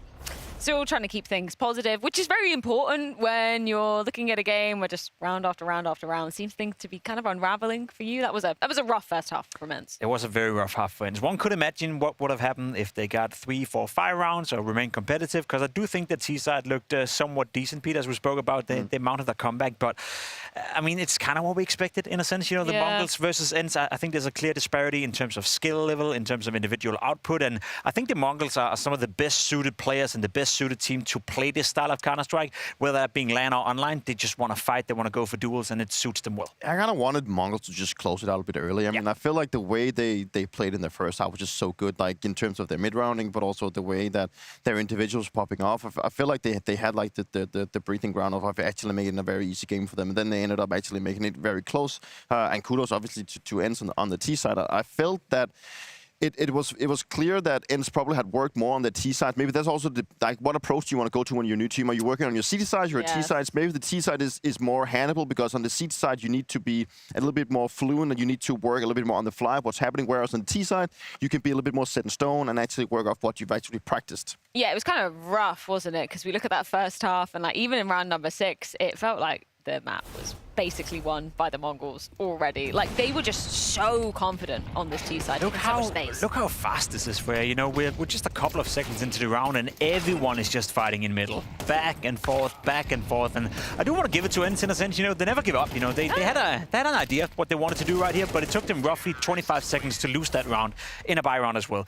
When they lost this round, that's when I was sitting in the green room and I mentally checked out and called the game GG, because when you lose rounds like these and when you're fully committing to something like this, but you go down 7-0, nothing is working out for you, CT side Mirage, your opponent's map pick, you're the underdog, what are you supposed to do? Yeah, but they definitely tried something different, you know, like just putting all your manpower inside the middle area where the Mongols are very notorious to just go all in. And they did have a very big brawl, but when you go par to par with Mongols in terms of firepower, then you need to be very sharp to actually battle. I think that's a point I want to make here. I think that's the wrong decision for ENCE to go into a brawly game, you know, to go into a brawly scenario. That may be the way you beat some of the other teams in Tier 2, Tier 3 Counter-Strike, where you're on the same level skill-wise. But I think if ENCE wanted to stand a chance on their CT side, they had to not necessarily outthink the Mongols, but play in a different way, play a bit more structured, or try to change the game into a little bit more, I'd say, slow-paced game of Counter-Strike, because Mongols, they thrive in something like this. I like the essence of that idea, but that's like way easier said than done, right? Versus the Mongols, who have been just like on the up and up and up, as you said in the pre-match discussion. Just one of the few teams that have looked somewhat consistent other than Vitality throughout the duration of 2025. Where are the overarching goals for Mongols if we look at the end of 25 then? You've got another few months left of the season. What should they be aiming for? I think people need to manage their expectations a little bit when it comes to the Mongols. I think what they've done in 25 so far has been fantastic. I'll be honest, if they can continue this trend of making playoffs consistently, if they get into the major playoff, that in itself is a great feat. I don't see Mongols as a team that is going to hoist too many trophies, at least not in the Tier 1 tournament. Any trophies? I just want them to win one trophy. I think if they could end the season by having one, you know, they're still trying to get that one trophy. They did make the grand final in Austin. Maybe that was a bit too much to chew on, but overall, maybe going to a tournament where you don't necessarily have to beat consistently MongolZ, Vitality, and Spirit. Maybe go into a tournament like where you have like a little bit of subpar Tier 2, maybe a couple of teams from Tier 1. Then you can actually get that actual experience of winning, going on stage, and obviously like making a stage and making playoffs consistently as they're doing. They need to do that to keep developing. But getting one trophy would be nice for them because I feel like they need to get more grand final experience. I would like that to happen. I don't think it's a realistic expectation because if you do the thought experiment, well, Vitality are probably going to win a couple of trophies. I think MongolZ have a higher chance of winning a trophy as well. I think Falcons are going to come into the mix relatively quickly to contest for those trophies. And I would even argue, you know, teams that are surrounding MongolZ, where MongolZ have been better performing than FaZe, T2s, etc. I think that's going to continue to be the trend, but there's a long way from being in semifinals and in finals to winning trophies in this modern day and age of Counter-Strike. Look at MongolZ, great example. They have one to show for, Cluj-Napoca, despite having been the second best team for the vast majority of the year. Yeah. Spirit also in contention for trophies. So that's what I meant by managing your expectations. If the MongolZ is still a top 4 team or top 5 team by the end of the year, I think that's a great feat. I'm not saying this is a situation that they find themselves in right now, but if it does continue that, yeah, okay, they're making playoffs consistently, but the trophies still evade them. Like, we're not talking about, you know, the majors, we're talking about, you know, not lower tier events, but events where maybe there's less pressure, maybe a Vitality isn't in attendance. Is there a case to be made that we would look at the Mongols and go, okay, roster moves need to be happening? Because that's in like a really different kind of conversation when we're talking about them as they aren't going to become an international team. There's no way they're going to be an English-speaking lineup, which lowers your pool of talent like quite drastically, right? Yeah, there's a limited amount of players that can pick up. You know, we have seen a couple of teams coming out from Mongolia as well, you know, trying to follow up on the success of the Mongols. We saw Hunts, you know, play in one of the Blast tournaments as well, where I remember the player 9 did a great job. I think it's tough for them to make roster changes, and I think it's tough to expect that as well. The only reason why you would make one, despite maybe dropping out of top 5, is that there's some internal issues or a player who's losing motivation or losing his willingness to work or whatever. But as you said, Freya, there's a limited talent pool in Mongolia, despite it being a small country, you know, and we face that in Denmark from time as well. You see it in Sweden, you've seen it in Poland, despite being a much larger country. There's not that many great players hanging around on the streets. No, and they should definitely feel blessed about the fact that they have a team that is so good with the limited player pool they have in Mongolia. And obviously, we don't know of a new upcoming players that are coming out of Mongolia, but there could be a case that you have a guy right now that is grinding the living shit out of it and just want to make a case for himself that could potentially make a case out of himself maybe in the next 1 or 2 years. But obviously, as of right now, I don't think there is a case that they could make a change with a player inside of Mongolia that could make them better. I think it's more about the fact that they just need to keep working and getting that experience that they've gotten through this season. But that's kind of what they need, right? A superstar. If you would add like a Mongolian superstar to this lineup, then all of a sudden you're looking at a team that maybe will contest for trophies.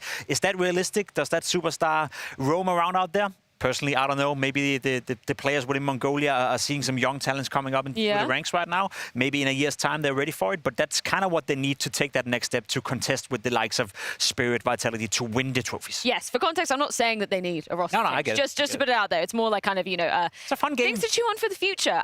One more game that I do have. When we're looking at 9-10 and the year he's had so far, Is he in the top 5 AWPA discussion? Is he in the top 3 AWPA discussion? Like, where does he sit with that? Obviously, there's Zywoo. I imagine Shiro still up there. Torzy up there. Manasi? Yeah, Manasi. Yes. He is in the top 5 discussion. I don't think he's in there right now. Okay. One of my issues with 910 is that he's a little bit inconsistent. If you look at his event ratings and look at how he's playing, he has certain events where he's popping off, Peter, where he's clearly showing himself to be a great AWPer, has the ability to play well against the best teams in the world as well. But he also does have tournaments where he's just a little bit flat. Cologne was a great example, a 101 rating as an AWP player for a team heading into the playoff.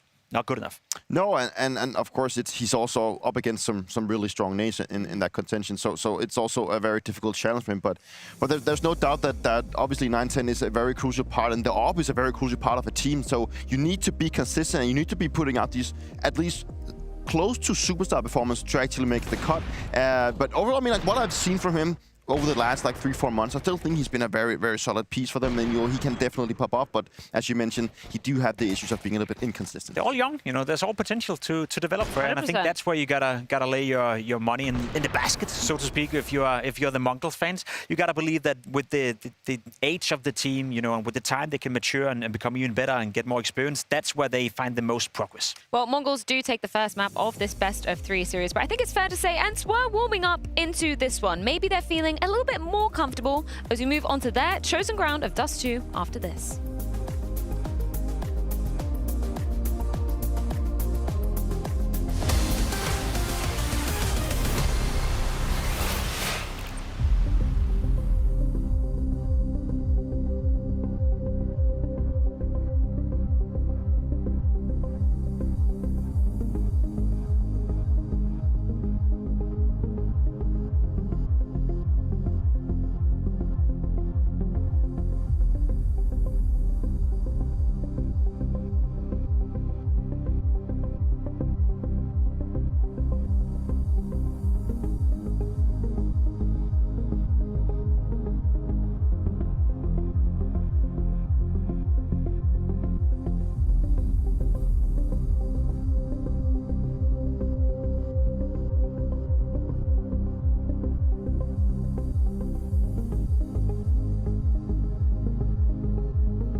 Dust 2 and ENCE's choice to stay alive here at the Blast Premier Bounty. Jacob, is there any hope that we will see ENCE live to fight at least one more map here, or is it over? I think this game is over for you. I don't see the Mongols losing this one. I see ENCE maybe putting up a great fight. You know, they gave me hope after watching Mirage. I'm thinking they get 7, 8, 9 rounds, and then it's game over. If they get 7, 8, 9 rounds, I would be very pleased to be ENCE. But I'm still gonna go with Mongols. I think I want to hear more voice comms from Rigon. Yeah? Yeah. He is the Good hype hype man. man. Yeah, I it's love great. that guy. Yeah, great I actually guy. generally like the atmosphere in the team. It was quite good. Yeah. Could that be a difference maker then? In No, this, no, not at considering all. they were warming up, you know? They started fighting, Jacob. I know you call it cosmetic. If you can keep up the vibes while you're losing, that's not a win condition, but it's because obviously you're losing, right? So you're keeping up the vibes despite you losing. But it's probably something that gives them, I guess, a good environment for the future of the game. Yes. Beating the Mongols, that's not within reach for ENCE right now. Let's be honest. Let's see how the cookie will indeed crumble. We got Harry and Hugo, and I'm curious, who's the hype man out of your duo? Harry's kind of the Rigon of our team, you know. Yeah, You're kind of. in all bad moments, Harry. Whenever we're losing, you're keeping spirits high. Yeah, I try to. I like this though, man. You got the Windows window open. open in between the game, arm out the window like you're driving a car. It's nice. Do you ever do that? No. Pretend you're pulling up to the drive-through in your own home. Don't really do drive-throughs, you know. Rigon, maybe No, you he's- always sit in. Yeah, You always go yeah. in. You love the vibe. No, I go in, I buy the food, and I sit in my car in the car park. Oh, that's You actually know, good. like, yeah, it's quicker lines. You see, the drive-through takes forever. Well, Mongols might be driving through this game pretty quickly. Yeah, I All think goes to everyone's wrong, plan. by the way. I think ENCE are about to win this map, but that's fine. Yeah, you know, predictions don't mean anything ultimately. ENCE, after riding a high of a bit of a comeback on Mirage, sure it gets snuffed out, but it was a disastrous half and a scoreline they went on to recover. Senzu, quick tap to open, but Rigon and SDY both come back twofold. With kills apiece, it's only Blitz and Mazinho left, and, well, they might be better off saving this armor. That is double the fold. And that's exactly what Mongols should do here. Give it up. Mazinho, keen. Just remember, Harry, every kill you get is $50 for each teammate. Mazinho's a team player going for these exits. He wants to fund his roster. And Blitz has literally nothing to save, so kill one more. Oh.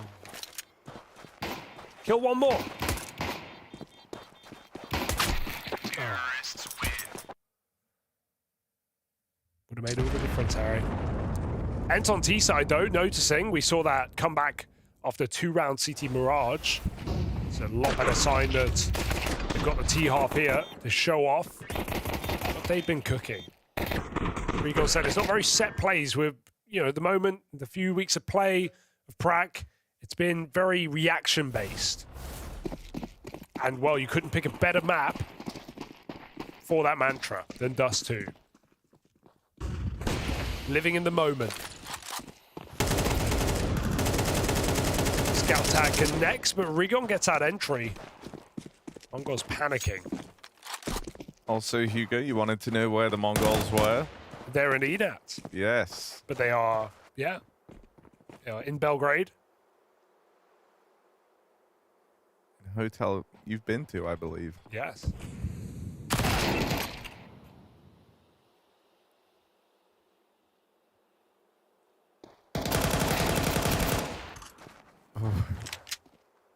You got the kill, that's all that matters. Everyone's kind of tagged, and so this scout could still be lethal. SDY, the only guy with full health, the only guy that feels truly safe Not anymore. to this scout. He's now been brought down low as well. Closing the distance, he's going to make up for that low HP. Doesn't let the scout keep rallying off shots. So there's a conversion for ENCE. I'm with you. I believe there is hope here in this series for ENCE still to take Dust 2. With the T sides we've been seeing. Just classic, you know, classic analysts. Guys, good job. We need just a tiny bit more of luck in the first couple of rounds. If it goes our way, you can see how easily we can snowball. Yeah. I like Okay, that. we need a bit of luck, guys. Yeah, but that's fair. What were you saying about analysts? Just always go with the big names. Yeah, A home brand, the one everyone's heard of. favorite. The Mongols. I mean, to be they fair- just made it to a major final. To be fair, the favorites have literally won every game of this Oh, I tournament. know. And It's 12 Sure, games. they were right every other time, but this time they're wrong. I'd actually go as far as saying I think the analysts have probably predicted, for the first time ever, more correct games because no upsets have happened. Literally, not one upset has happened in 12 games of play. That almost feels impossible. I thought online was meant to be hard, Harry, for the favorites. Everyone's quiet now. Well, I think all this proves Terrorists win. is that Subtic's goated, CS2, best game, no issues. I'll just say MongolZ didn't hit any cross shots yesterday with the AWP. He didn't? Whereas on LAN, he nails them. So I'm disagreeing with you. Stronger. You feel the ping, man. I'd like to see if MongolZ could win this game playing from Ulaanbaatar, though. That would be the challenge. 150. German server.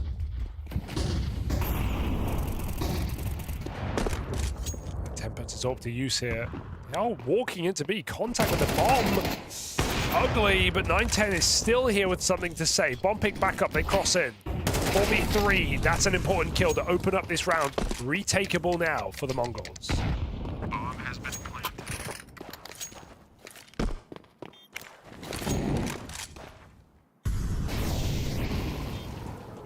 Fails. They're all mid. I think Blitz was just running around scavenging util for this retake. Been able to get himself nearly a full belt, but it's cost him a lot of time here. You better hope this util was worth it. Gotta go. Coming out now, very, very late and into that crossfire. Regon and Miltzy. Full stick. Swing on out and the cover is there. 9-10. It's real close and just stolen away. 0.036. That is a very, very close defuse. Stellar stuff from 9-10. A lot of faith put in him there to watch for that defuse denial, especially with the smoke down. Like, Miltzy could have gone for the other side swing. He would have had the sound cue, but 9-10 picks right. Oh, he was holding the middle of the smoke. It's even more impressive. I thought he'd at least hold it, yeah. Like, gamble on the 50-50. Very nice try, but full stuck. MongolZ pick up their first round. That was a 4v2. ENCE, nice try in the post part. They make that interesting at least. Recon. Knocking off head so far. Coming out lower. 2 AKs. Waging battle. Star of MongolZ sends him volley. Burning has to escape, and he's allowed to leave with his life. Oh, and more than that, the life of a foe. Miltzy headshot through the smoke. Don't try and punish this. Reload and push back. There's still Blitz holding on to mid.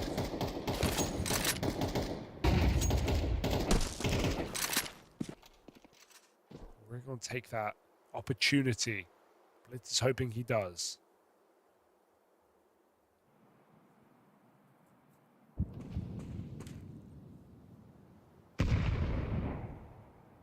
Line said they needed a bit more luck if they were to snowball. Oh, this round started with a smoke shot for the MongolZ. Is that some luck?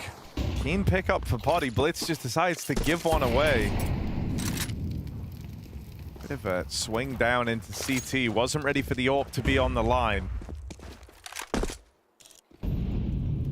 Can you force luck into being 9-10?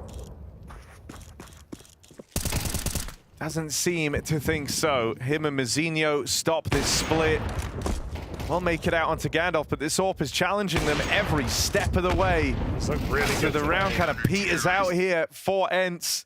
To be fair, you can't blame them for that round, Harry, because I think if ENCE had just a little bit more luck, they would have won it. That's fair. And ultimately, I think that's kind of the game plan today. We're looking to luck out. And really just unlucky round. MongolZ kill everyone. If they didn't, ENCE would have won. Jokes aside, 9-10 solid on the AWP, and even though a 4v5 is delivered to ENCE. Nothing comes of it. Now down to Deegs.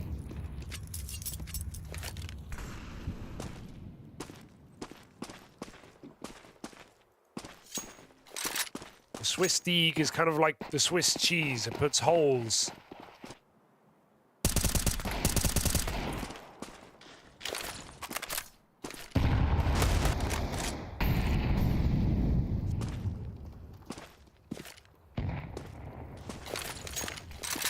Regal not given the opportunity to start.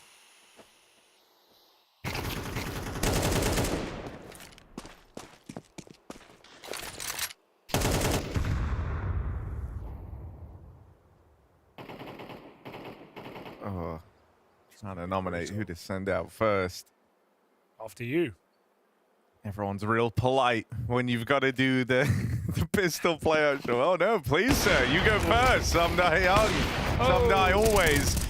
Opens up on the AWP, there's 9-10, and it's a quick cleanup here for the Mongols, who tie up this game at 3-all.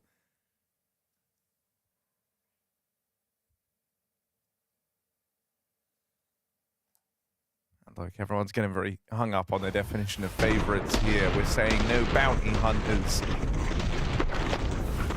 have secured the bag.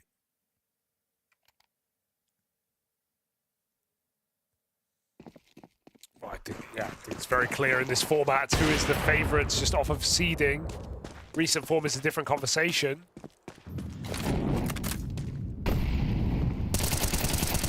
Oh, what a shutdown! And this B play, well, the hopes of ENCE in this round destroyed at the hands of just one player, Techno 4K. As the name suggests, 3 won't cut it. He's hungry for even more.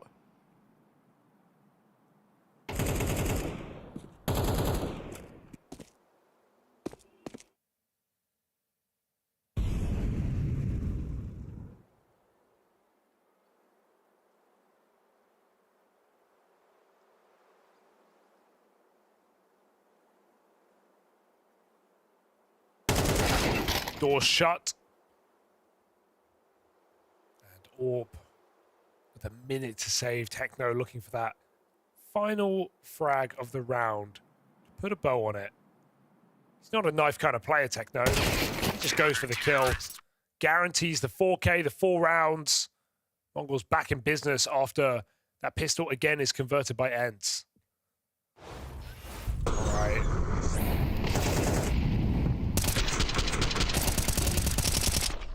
It's a rough round to lose that way.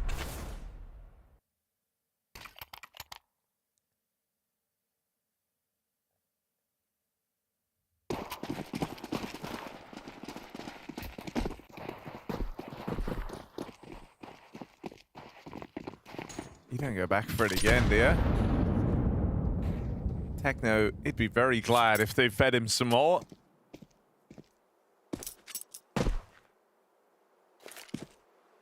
It's this time trying to explore lower. 9-10.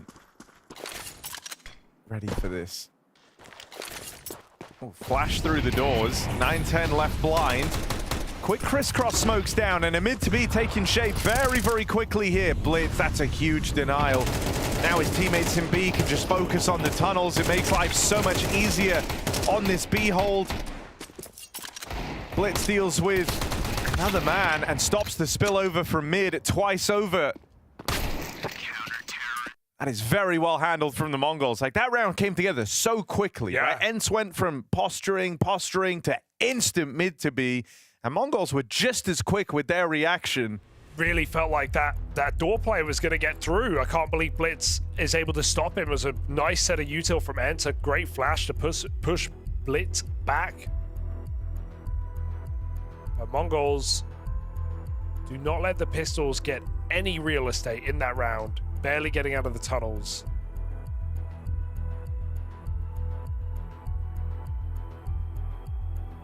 Mongols showing that they are the better team right now. Should be no surprise to ENCE. We saw all the gambles, all the stacks, all the aggressive CT rounds on Mirage, anything to try and force an advantage. Going to be a lot harder to do so on T-side of Dust 2.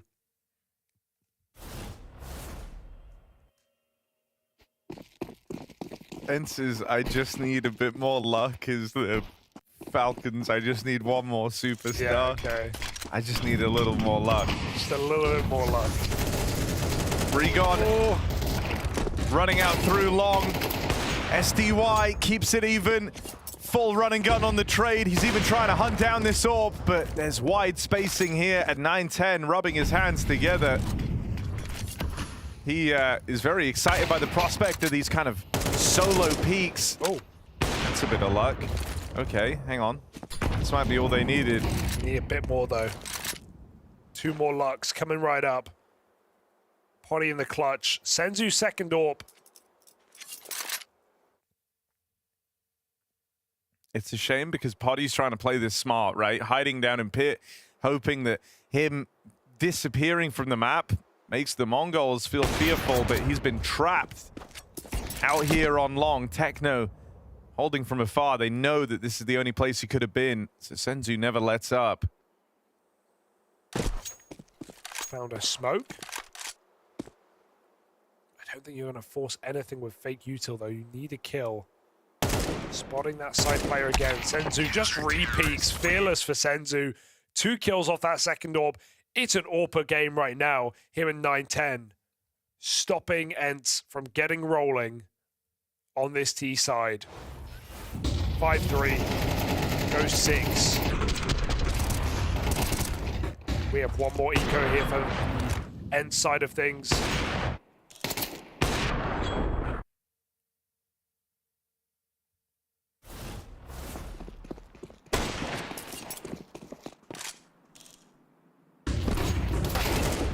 I feel like since the luck comment came out, they've been decidedly very unlucky. Very unlucky, yeah. That's a full blind kill to open up this round. They got smoke shot actually the round after they said it, if you remember. That's not bad. Oh. That's not great. That's pretty good. And she with the 3-on-3. And all picked up. They have 2 AWPs. And a scout. ENCE go in Cyclops mode to win this round.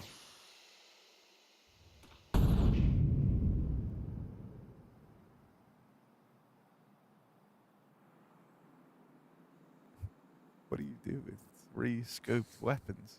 Stand still for a minute. Okay, guys, we're gonna hope. We're gonna hope that we get lucky and they walk into our crosshairs. Mongols are not moving. They all have such committed positions. He's realized, like, I have the smallest sniper. I'll play Deagle. He'll be the front man. He'll be the one trying to take space. Please find me a rifle. Oh, one of the AWPs giving a peek. They're waiting a little bit longer. There's hits the Deagle. Oh, one sniper to another. Double AWP T-side execute. 20 seconds. Blitz is going to win just by virtue of being alive. Molly goes deep. Blitz peaks. There's one. It's the tap here. Poddy can't connect, and Blitz is playing with him. Easily done by Blitz. Captain's clutch comes up on that A site. Dude, and that's wild. Like, you find a way in on the force fire, but all the guns you get dropped just really aren't suited for the job at hand.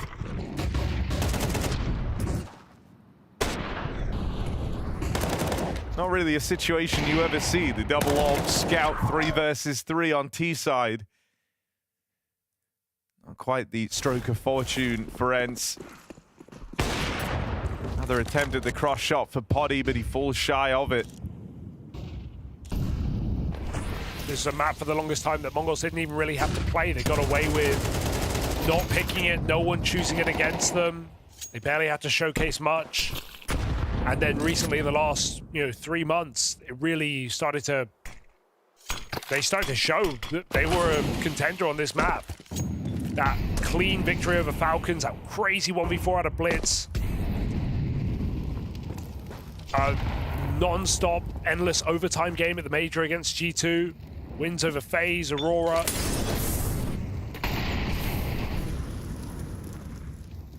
ENCE had no real way into this series. I thought they would pick Ancient, but... What's their second ban? MongolZ right now coming up again. ENCE really need this round, right? They had the advantage. MongolZ's been able to pick up a double here to open up the round. Now, Blitz reclaiming that one puts a little bit of fear in you, but you're still favored here. 4-on-3. It's one of the best spots that ENCE have been able to find themselves in, and so they really need to find some success in this round. 9-10 Zorp has consistently been an issue.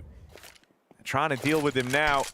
Closing the distance on this long push, and a missed shot seals his fate.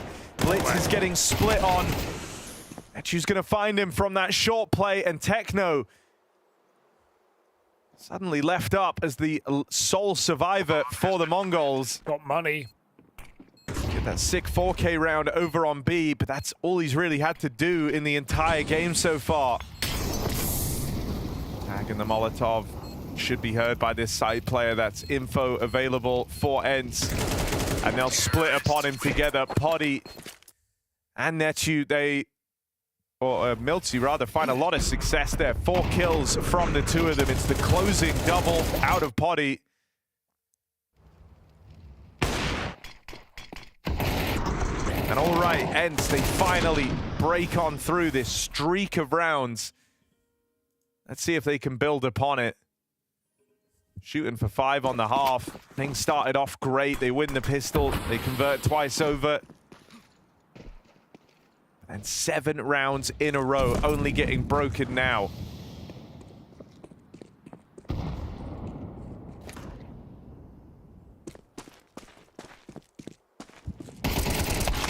Oh, almost line up here. Can Rigon jump the gun? There's only one player at B right now.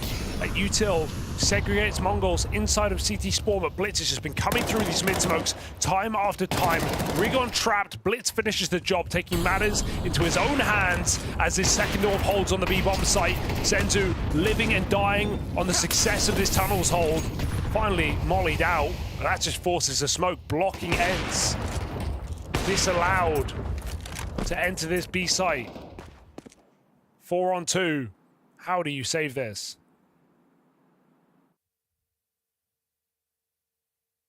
Double AWP in mid as well. Oof. Mazinho ready to peek from Cat. Oh, ENCE. There shouldn't be a way they survive this crossing. Things are about to get really bad. First AWP shot lands. Scared them back into the tunnels. Mazinho still taking up position on the catwalk, is close by, ready to end this round, and there he is. 2 kills from the cat push. The Mongols go on a recover from that slow start and tee themselves up for a 2-0. 17 seconds left, so this is going to be just an all-out stomp to the bomb side. No slowing it down. They just have to rush him in, get the kill instantly, get the bomb planted. Frozen is dropped, and that's the bomb on the ground. Oh my God! It's Brolin with an insane transfer. He keeps it going. It's a quad kill. He saved his team. Advice. I don't know, the bell is ringing. Might be the train bell, but certainly ringing for Astralis right here. 1 versus 4, and he's gonna get a headshot. Follow. Oh, what? No way! He actually makes it work. That has to be just pure out, just divine intervention. Shut up. I can't. I've never seen anything like that ever before. If they're going to get a 5th in this first 15, this could be the round he offers it. At the helm of that monster hit, Apex comes around the corner, back of Electronic turned. A double-man advantage that feels like surely Vitality have already got enough. But what about that flash from SDY? How about this hold from Perfecto? Incendiary to the right. Sumdai Young turns his attention. Oh! All 3! Sumdai Young and Sumdai again and again and again. 11-4, 11 rounds straight, and a dominant overpass CT side. Yeah, you see, definitely a big gap providing itself. They're going to come through this. They're on their way. Setups here. Good flashes. Rops, he is supposed to be the way in, but he's escorted out off the premises. Shush! This is his site, and he continues to lay down more and more from Shush. Oh, 5 from the Dane! Sometimes these work. See if they eat the flashes or not. They do. Oh no. Oh, that's Zymo's blind as well. Oh, Rain the double deagle. You're not gonna. Oh! When it rains, it pours. And then Rain adds in that extra secret spice. Gives you a round like this. A fourth! Everybody falls at the hands of Rain.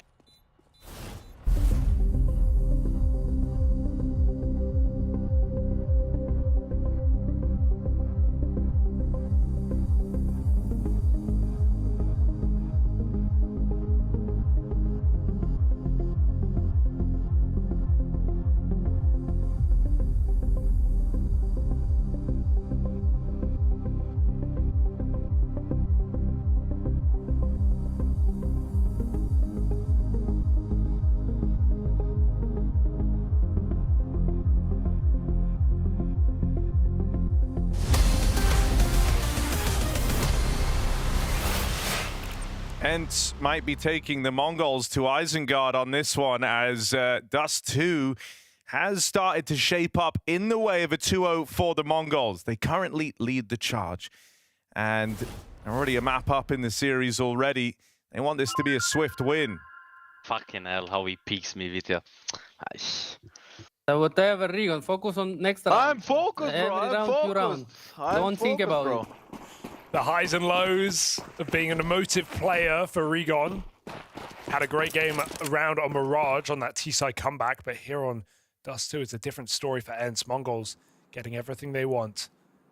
I don't like hearing the hype turn to frustration, but you're dead on, right? Like, if you let the emotions in, you're willing to play with them at the highs. You got to accept that it comes with the lows too. Let's see if Regon can turn that to determination in this pistol. ENCE can't decide whether they want to live or die in lower. They're going to commit here with the Julies, and that works for 2 more. Okay, maybe legs on this as Regon finds a triple kill. He's focused. That's more like it. I want to hear him now. I want to hear what he's saying now. Yeah, just leave his mic open all game, honestly. Every time on cam. No, he's always been a very fun player.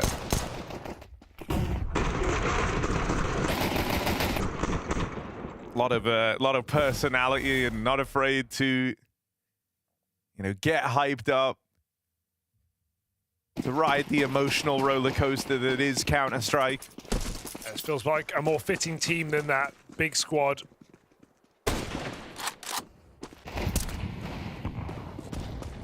Place to showcase some personality. Mongols broke full eco.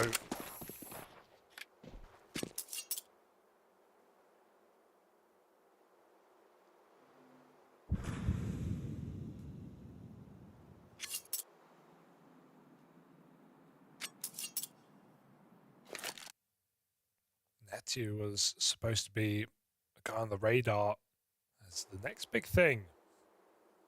Also had trouble today in this series. Barely blame him with the opponent, but needs to hold his line in the B bomb site against pistols. Him and Regon put on all 5, flushed away. And now that 4x for the Mongols has got to hit hard.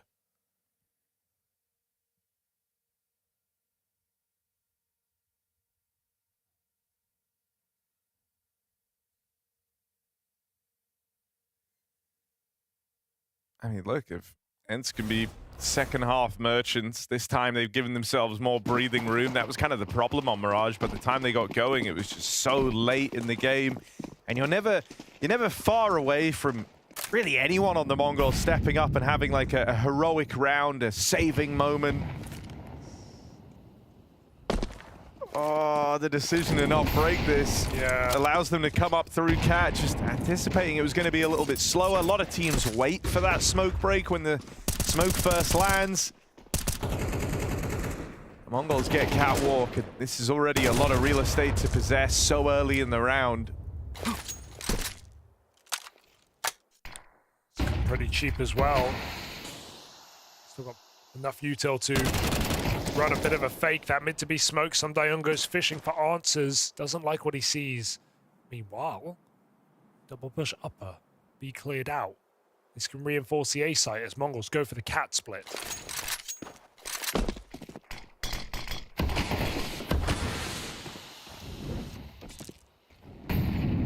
Sundayoung is in this smoke with the Mongols. Freaky. Trying to use it against them.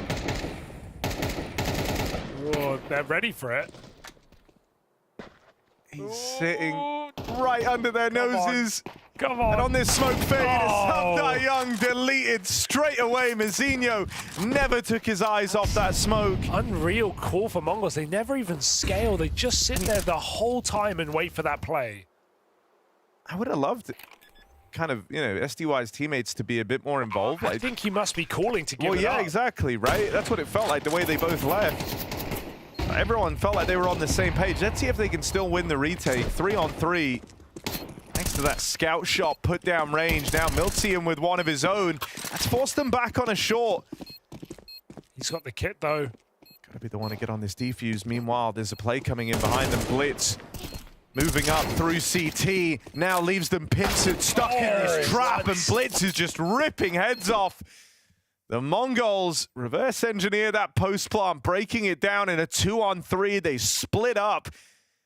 They actually end up flanking ENCE. Yeah, it's awkward because he's scaling, MongolZ scaling forward, but he has the kit. Someone calls, go back. You've got to stick it.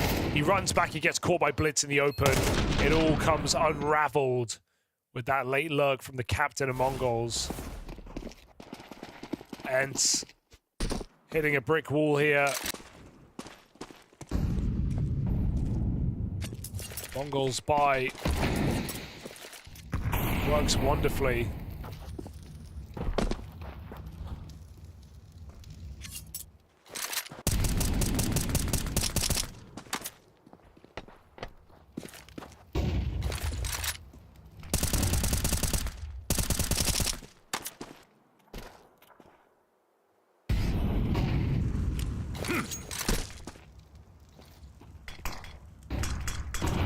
Oh, util out.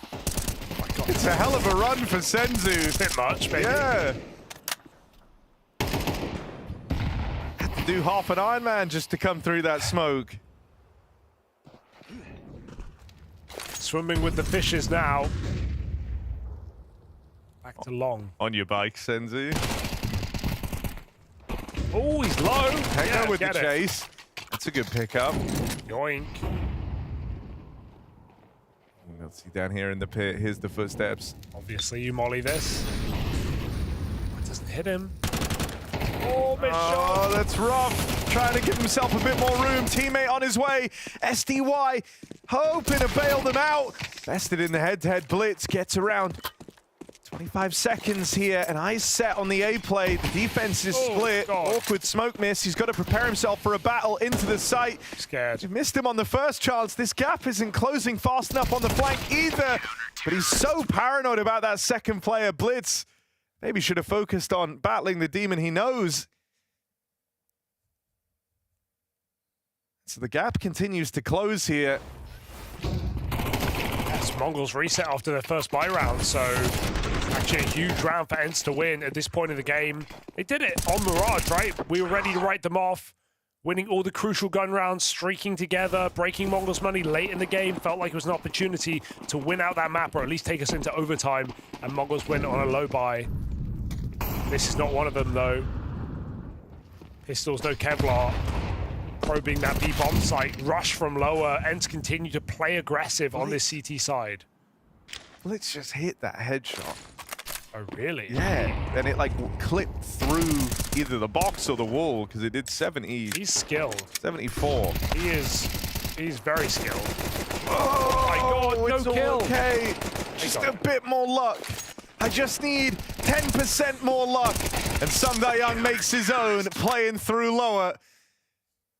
It's a quick cleanup on that round. And okay. ENCE, this is right where they want to be. Is it? Hell yeah. Well, they're coming back, that's for sure. As we said, you know, back on Mirage, if you leave Mongols the room to have a couple of rounds, bro, that's where it's scary. We got this. I have to kid with this, okay, bro. Believe. I can drop, bro. Brian, need to drop, please. A lot of energy, a lot of stimming going on in that team speak, I'm sure. Everyone getting crazy. ENCE having fun here. 5v4. Poddy on lower with the AWP, and the boost up is not going to save you. As they edge around the corner. Oh, Poddy leaves. They don't know. Rigo missed it. AWP connects. Senzu last legs here, and Blitz finished off as well. 5v3. A nade in middle would finish Senzu's round. How about a bullet? Taking the AWP, of course. They both pay the price. Although...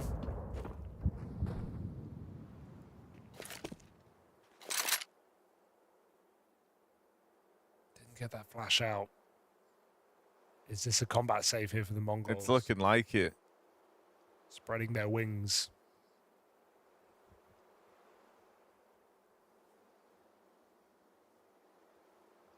Something I am liking is that ENCE have made it pretty apparent across a bunch of these rounds that they're ready and willing to fight for mid and channel lower.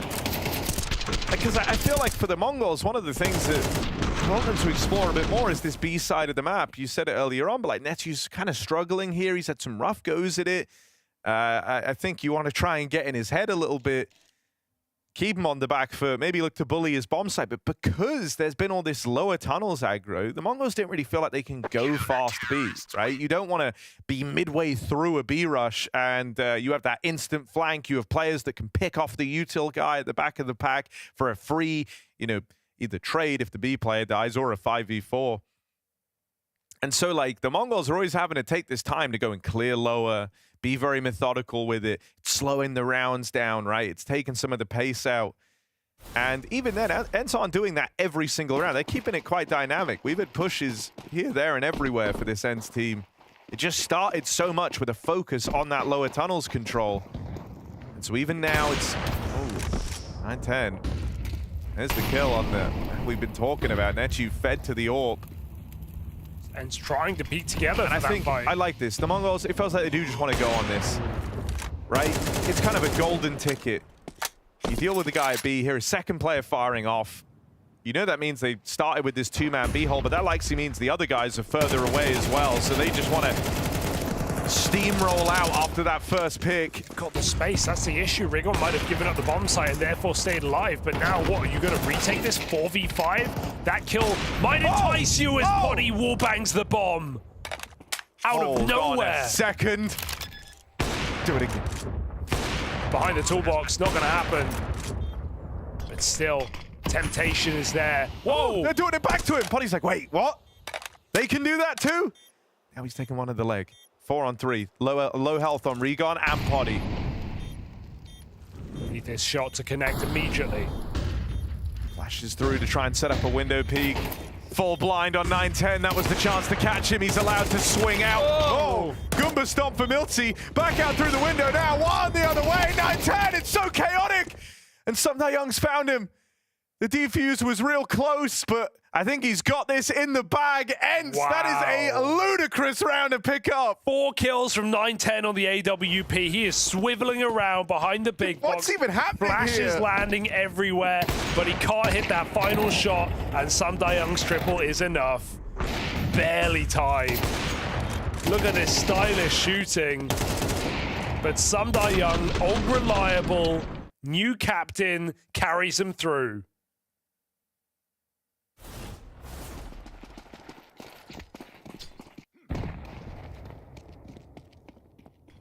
And in the most Mongols fashion, 9-10's frustration finds him forcing. No AWP for that next gun round. He buys up 8k armor.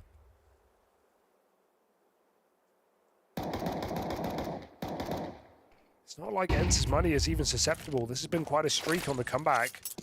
3 in a row, 5 out of the last 6. Sorry. It's been...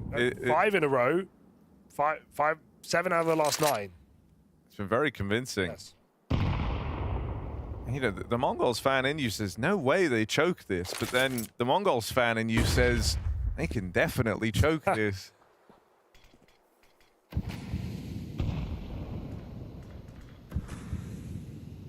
Numbers hard, but ENCE harder. Showing up. Again, back against the wall on this map. 4-round T-half. Pulling it back on the CT side, no less. Second half Merchants. Yeah, but this time they've got to make do with it. They've got to finish the job on their map pick. Drag us to nuke. Pistols pop out middle for Mongols. The wall is in. 9-10 picked. Still a player taking long. Denied as well. Everywhere they go, they fall. Not making it out of this one alive. Denied. Potty. Beautiful sequence. And lead well and truly established for ENCE. Getting there flawlessly too. They've got a lot of money building up on this CT side. They're going to be very, very hard to kind of dethrone in this position. You've got to grind through full buys if you're the Mongols. ENCE have them right where they want them. Yeah, it should be. By all metrics, ENCE's game. But we know Mongols love to surprise. A final buy. No orb. That has been such an important piece of this series for 9-10. Indeed, you know, for an ENCE squad that have made changes, that have 2 fresh faces in the roster, a change of leadership, change of captaincy, going on to SDY. You know, it forces you to be very adaptable. It forces you to be very communicative. You have to be talking well because we don't yet have, you know, many of the protocols and usual responsibilities in place. It's very free-flowing. And I think when teams get really tapped into that and you're in the flow state and the comms are good and everyone's offering up ideas, it's very, very hard to predict what a team like that is going to do. It's very hard to ever feel like you have a read. But it also is very demanding for ENCE, so let's see if they can keep it up. Etsu feeling a lot of pressure. He's been dealt with in these B-holds convincingly by the Mongols, and it's another round where they get past him. But hold on. 9-10's just offered up a reason to go for this. They've got money, they should absolutely try. That kill on the long side is the only reason they're considering it. He had knife out. Yeah, they were going to save. Yeah. They were all leaving. Everyone at the crossroads, they were ready to throw in the towel. The Mongols, oh God, have they just given over the map? Blitz. I've seen this guy with a phenomenal B-site clutch, but this round, life is not being made easy for him. Util to displace him. Mazzinho with the first. 3 kills deep in the round is Mazzinho, and that's how it ends. They barrel out through the window. ENCE on to map point. Oh dear, huge mistake. 9-10 knife pull. What happened at long? Caught off completely. He's had some masterful rounds in this map, but that's the one we'll remember.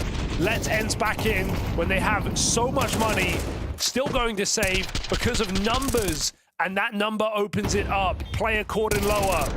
Blitz repositioned by the Molotov. Good util on that B-site retake, and it happens here. Shut that window rig on. Your neighbors are complaining. Yeah. Well, bro, he's screaming like a madman because they're winning this game. He was screaming on the last map when they were losing. 12-9, 3 chances to finish. Mazzinho's had enough. He got 3 kills last round. And still ENCE found a way.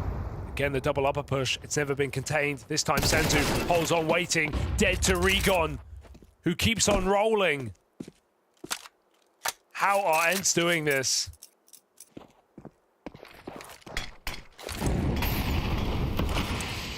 Not had to tangle with the long take. Potty not been asked to go above and beyond, but in this round gets the kill that might tee ENCE up to take their map. Mongols cannot go back to bed.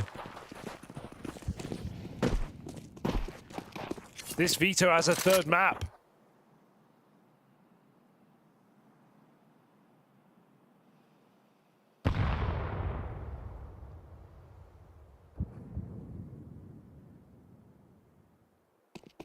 Here's the footsteps there too. There's the first. Good damage onto 9-10. Can't count him Regon very, very quick, very, very keen. And looking to fight here. Catches Blitz with bomb pulled. 9-10, tap on it, and the nade will seal their fate. ENCE have secured the dub on Dust 2 with enough breathing room with a hyped up Regon. They now take the Mongols the distance, the full 3 maps required in this series. Against all the odds, ENCE are biting back. Jacob, it isn't over until it's over, and it's not over for ENCE yet. It's not over for ENCE. They came in and they were biting back here against the Mongols. It didn't look too great in the beginning of this game. It felt like the Mongols had their number after ENCE got off to a good start. Gotta give it to them. They fought back and they did it in style. Peter, I'm impressed by ENCE, but I'm very unimpressed, I guess, by the Mongols. Disappointed. Almost to a point where I said that's not okay. I feel like some of the rounds they were losing, that's just purely the Mongols not paying enough respect to ENCE, purely not the Mongols paying enough respect to the game. And you know, it takes a good team to punish those mistakes, and that's where I want to give ENCE all the credit in the world. They were offered a lot of opportunities, they were offered a lot of mistakes, and every single time they punished it. But for the Mongols to make so many mistakes and offer so many opportunities, that is to me a little bit disappointing. Actually, let me rephrase that. That's very disappointing.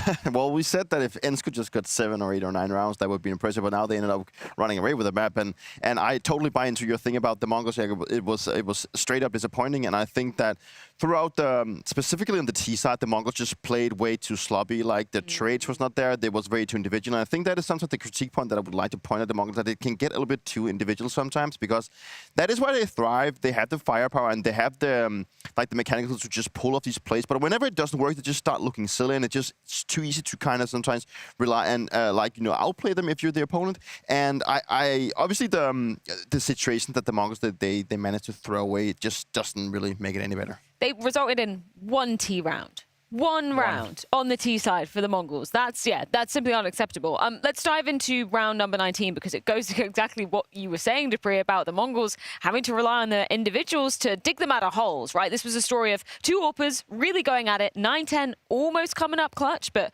ENCE just having their number. ENCE just having that number. Again, round 19 is a great example. The game is still closer. The Mongols can still win at this point. 9-10 gets the opening kill, and then they simplify the round. They go in towards the B bomb site, and they get it for free. It's a 5v4 at this point, and the bomb is down. I don't know why the player up top middle here is going for the fights. This wall bang through the wall, that's nicely played by Putty. So now all of a sudden you find yourself in a 3v4 where 9-10 has to do a big part of the job. Look at the HP of the ENCE players. It's all 1-bullet players, and the only player hitting a single bullet in this round would have been 9-10. My issue in this round is the same issue we're going to see later in another round. It's the backup player, or the player that is supposed to flank and keep some of the pressure on the ENCE players. They instantly go into the duel. They die before they become relevant, Peter. That happened twice in 2 very important rounds for the Mongols.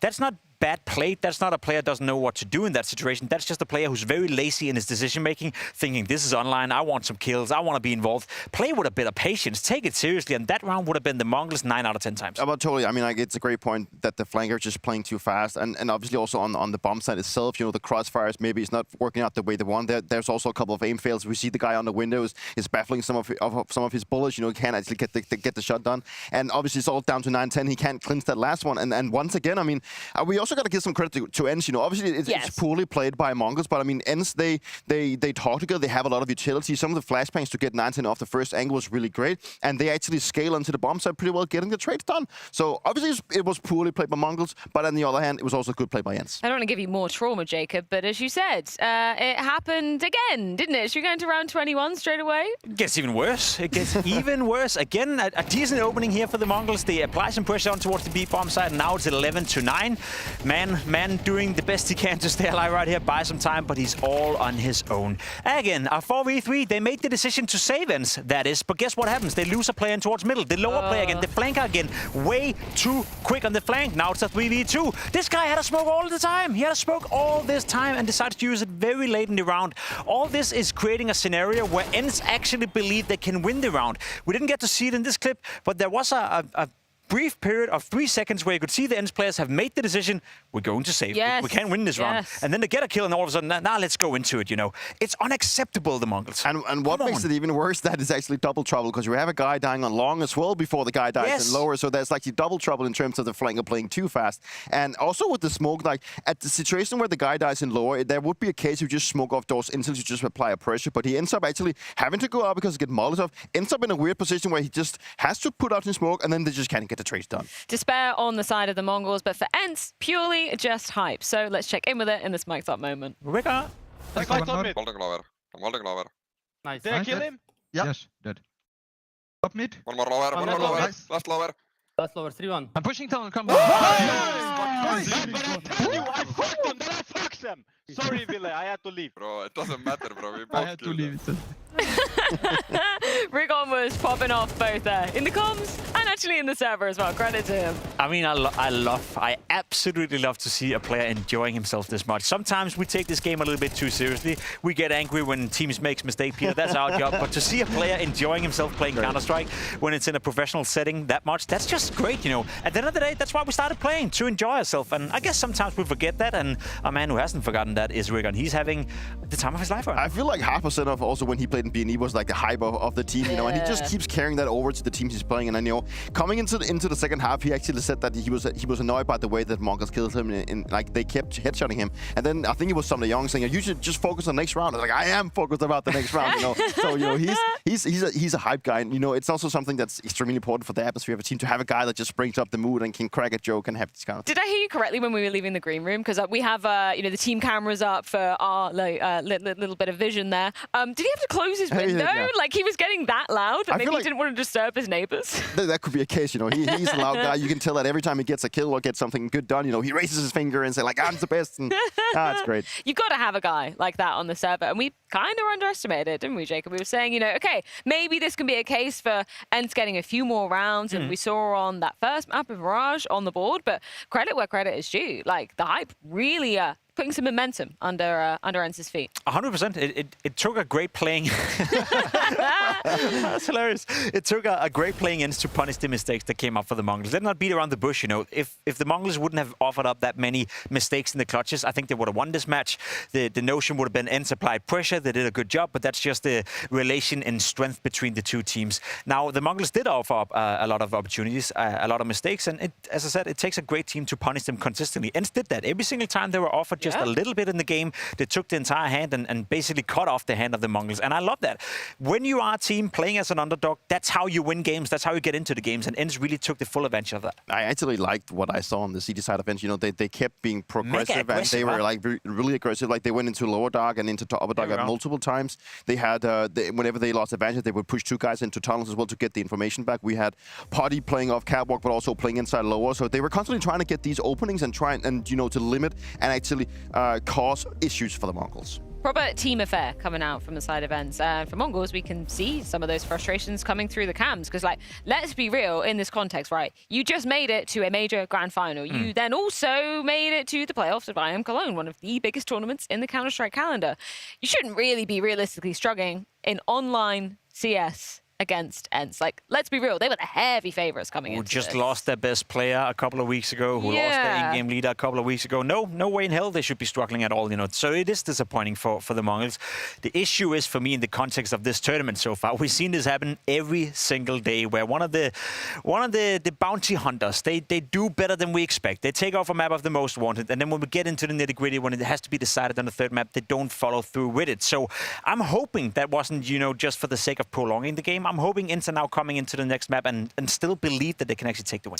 It's a case that's been recurring throughout the week, but the thing that has flipped now is that the first map was won by Mongols because they obviously showed up too late for the veto, and now, you know, the ENCE, they got off, so they get to play their map. It's the second one. Now they won this one. Maybe they go into the third map now thinking that they can actually do it because they come off with the confidence from the later in. So there's definitely a case, but obviously Nuke is going to be difficult also for a team that is still fairly new and a team that has changed in-game leader, but obviously maybe they might still have like the style of the team. So there's a case they can make it competitive, but I think it's still going to be really. Imagine if ENCE hadn't gone with a good sportsmanship angle. Imagine they'd picked Train, then they'd fixed Death too. We could be on an entirely different path, but that is not the path we find ourselves on. The question is, will the Bounty Hunters take down Counter-Strike's most wanted for the first time here at the Blast Premier Bounty? Only time and the map of Nuke will tell. I'm scared of it, that guy.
On the precipice of getting our first upset here at the Blast Premier Bounty? That is the question we are asking, and the answer that we may get as we move on into Nuke. Third and final decided Dupree that we get between the Mongols and ENCE. I did not expect that we had any hope in hell of getting here, but ENCE, they have other answers. Yeah, I mean, I think ENCE has proven that they can play Counter-Strike, but the Mongols has also proven that they still have some flaws in their game plan, and coming into Nuke, I think if ENCE can get off to a good start and actually get inside the head of the Mongols, then there's a case that it can be competitive. But on the other hand, if Mongols just decides to show up and maybe limit their mistakes in terms of playing a little bit more like a pack and actually getting the trades off, then I think it was going to be a hard task for ENCE, obviously. We do kind of sound like a broken record, because I think that's been the theme throughout the entire tournament, that when the favorites show up, we're expecting a very one-sided game. I think that's the case here as well, Peter, to be completely honest. Regardless of the Mongols winning the knife or not, they should be significantly better than ENCE. I think also in the context of this very game.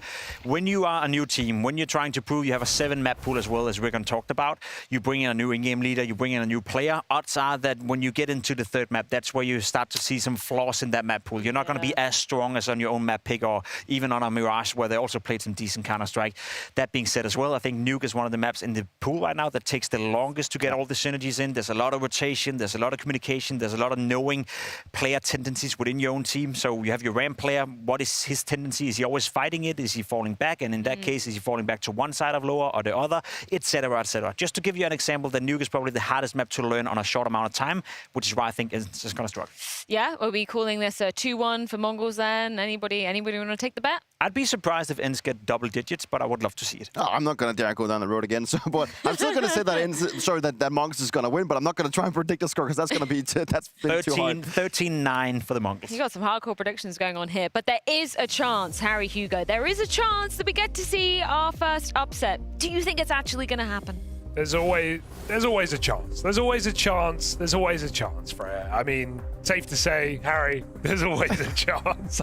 I had a point. I've lost it. I will never make a prediction. I like it. I will never make a prediction. What I'll say is, I think ENCE doing well on the maps, you know, Mirage, Dust 2, makes sense. You can be a little bit looser. You can play kind of in the mid-round. You can cook some calls on the fly. It's one that everyone knows where it's happening. But now you end up on a technical map, right? You end up on Nuke. It's a very, very technical map. This is one where having those set pieces, roles and responsibilities fully ironed out is really important. The MongolZ will certainly have that. The same can't be said for ENCE. And just having reps as well for a new squad that have only had a few weeks of practice, some younger players, some academy boys as well, versus, you know, a MongolZ that have played this at the highest level, I think is going to make all the difference in a game like this. Felt like MongolZ were cooling off though towards the end. Senzu's not been explosive in this series, safe to say. Been a bit quiet. So, you could even say there's always a chance. You could say there's always a chance. That ENCE pick up this upset, but I'm not going to predict anything. Who knows, Harry? Not even these players know. Got to find out the hard way. Oh! Dishing and dashing out deaths in the yard. Sunday Young double kill. Just through the smoke. Senzu doesn't know where to look. Can't land a bullet. 3 for Sunday Young. But check out these two dudes. Ooh, they've done it. They found the gap. Free kill, heaven control, easy round, but they've lost everyone. And so Netu from the back of the site, good quick reaction there.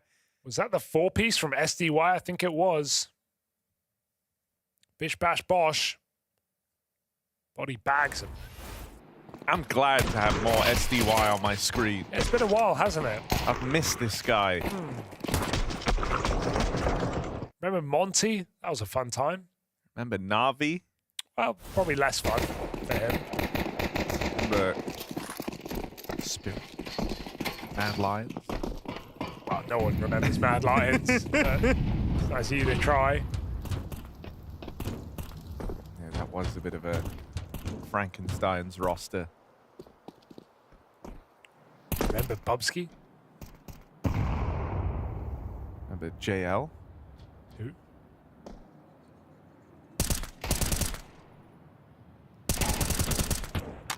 SDY remembers. Pepperidge Farm. Remember Mihu? No. Okay. I don't. Mihu was right there, but you know who I do remember? SDY. Yeah. Look at him go. Glory days. Still yet to peak. They get that anti-eco with ease.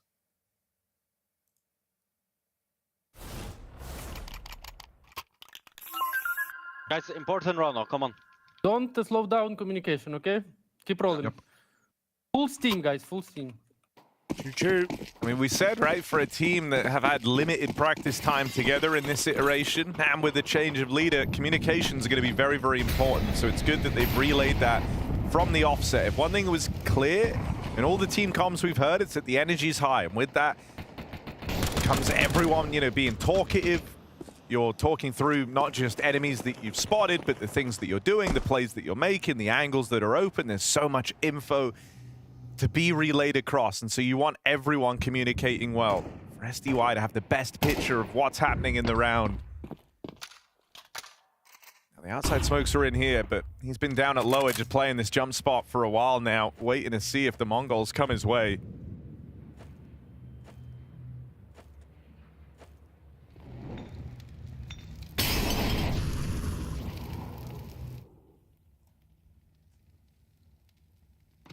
Creeping.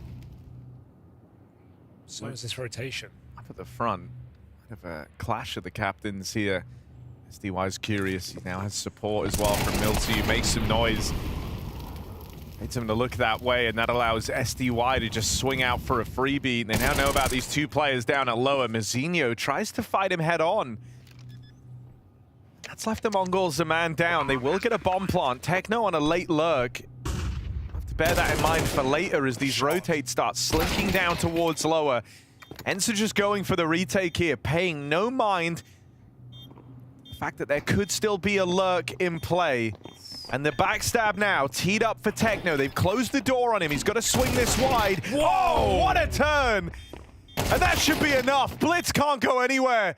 Dude. A crazy 180 from Netu, and ENCE secure that first rifle round. Dude. Techno thought he had it in the bag. Yeah, fair enough. Fair enough. Netu just 180, blasts him, double headshot, but Techno has that perfect flank timing. And ENCE sneaking down vent, that was a surprise enough. 9-10 found out the hard way. I cannot believe that ENCE win that round as clean as they do. We've really got a game here on this third map. CT side start. Mongols having difficulty. Clean conversions as well across the series. For both teams, more so ENCE. Had a lot to like in this game.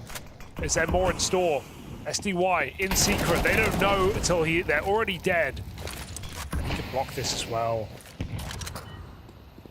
Moves in. There is a gun to grab. Find it inside the smoke. 9-10 has flash. Out it goes. Vent rotate. SDY hears it. Getting hounded from both sides now. He wants to be the initiator. Techno's disappeared. This whole round is just trying to flush this one. Oh, wait, MongolZ's just decided to walk back. There we go. SDY gets his. And I think MongolZ could have found him a few more steps forward, and that would have been an opening for the Mongols. Instead, it's a shutdown out in the yard. Not sure why they didn't try and crunch him there. They felt like they had that trade guaranteed with Techno and MongolZ playing. Techno could have played first. Maybe they thought he'd ran back for some reason. They were clearing double door. But, yeah, very strange, maybe lapse of communication there. This is mad. This is mad what's happening on our screens. ENCE off to a great start here on the third map of Nuke. And I mean, this is, you know, one of the top dogs at Blast Bounty. There's $60,000 on the head of the Mongols. Don't tell me we're really... That's the most you can have in this first stage. You're really talking about an upset here, Harry, in map 3 from a plucky team like ENCE.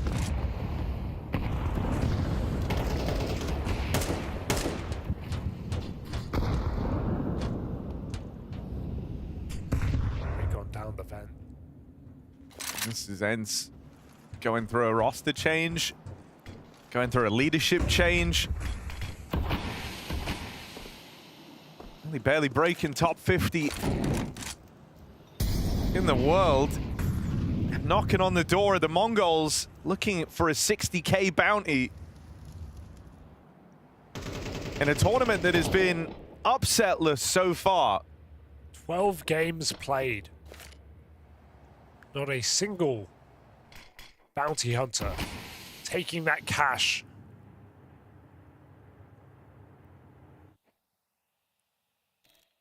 Right, peek with the orb body is here.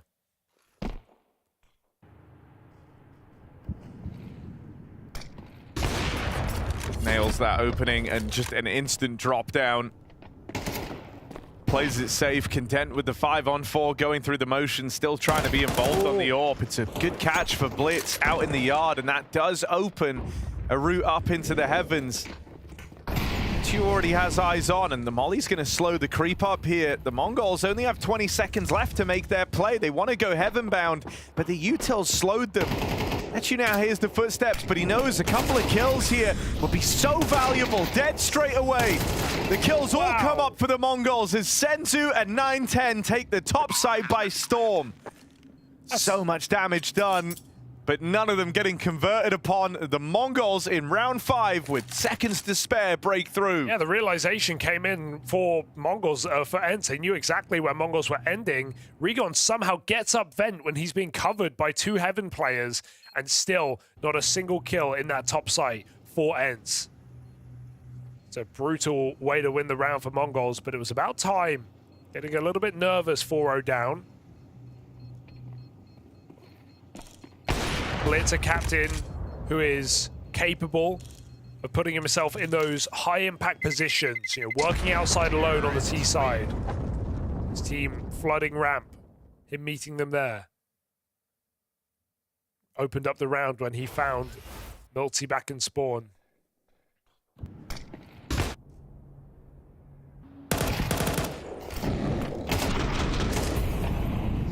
No time for error, no errors made by the Mongols.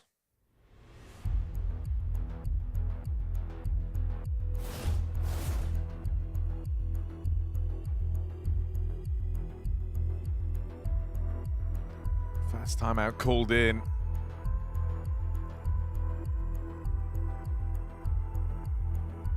Chance to have Hanky J involved in the dialogue.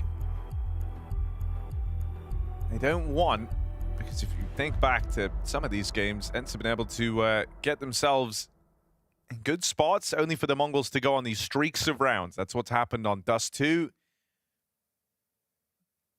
Mirage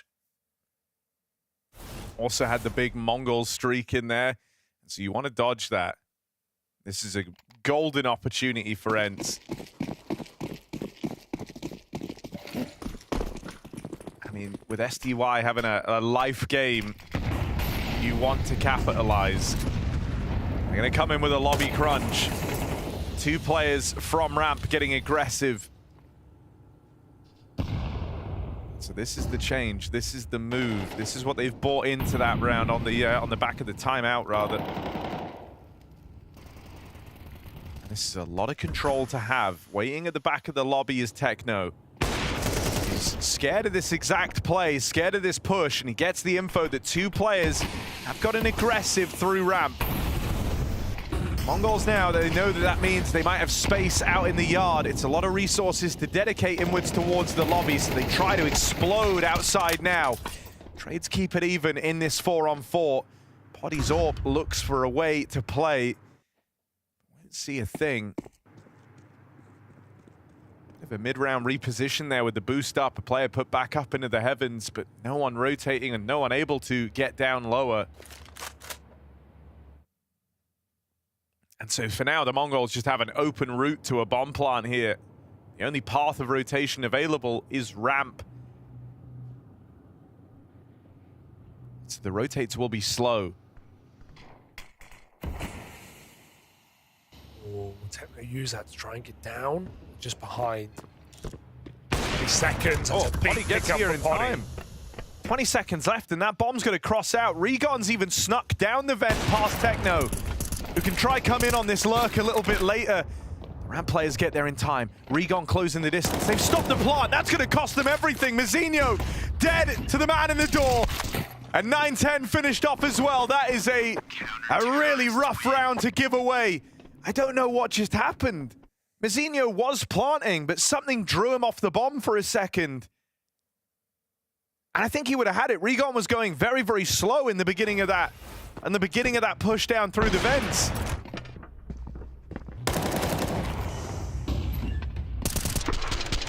That's just awkward. Yeah, That just feels so rough, and yeah, to justify Death Slam out of Mazinho. So many rounds where ENCE are shifting down vent in the mid round and MongolZ getting caught off guard. You typically like a player to hold that position, but there's also an expectation that your opponents won't do that. Techno getting smoked off of the door is a nightmare here for the MongolZ. They've had enough. They just start charging, running out ramp. Good angle to catch damage on that Hell player, and even Blitz, who did get down, finds another kill.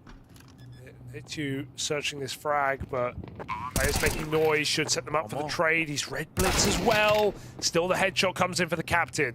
Vent again, uncontrolled. Will that be the undoing, or do ENCE just save? It looks like it. Giving it up. Blitz has read it.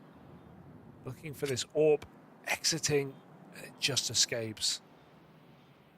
So MongolZ find their second off of a frustrated ramp rush, where Blitz's lurk does a double in.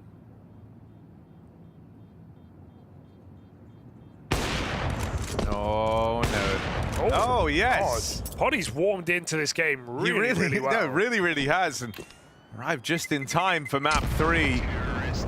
Was extremely quiet on Mirage.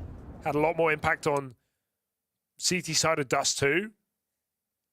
Now here on Nuke, no better time to perform as ENCE hunt their first win in the bounty. The first upset we will have had.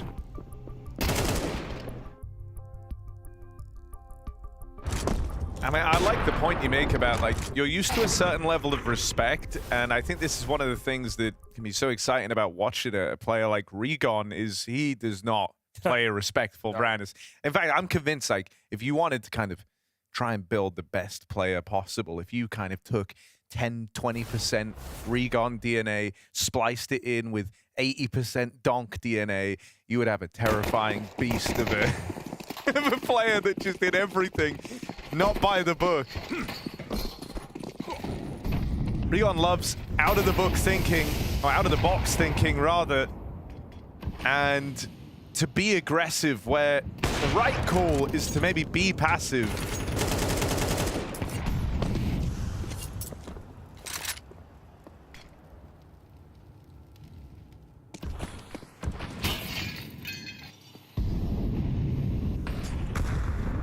Waits behind the main smoke in this round, conceding the outside control. He's got the drop on them again. Blitz. So much room. If he went there, would have been his. Instead, it's even easier now because he can take space without ENCE having any realization. Poddy's been picked by the AWP. So Blitz climbs up. This call becomes A. Position. Think enough to win the round. As ENCE try and regather that space up heaven, they're going to find out the hard way. Good spots. Careful. Blitz whiff. Regon survives 20 health, but there's more where that came from. Second player in through heaven is Senzu, and that will put the squeeze on this top site. MongolZ with an important trade.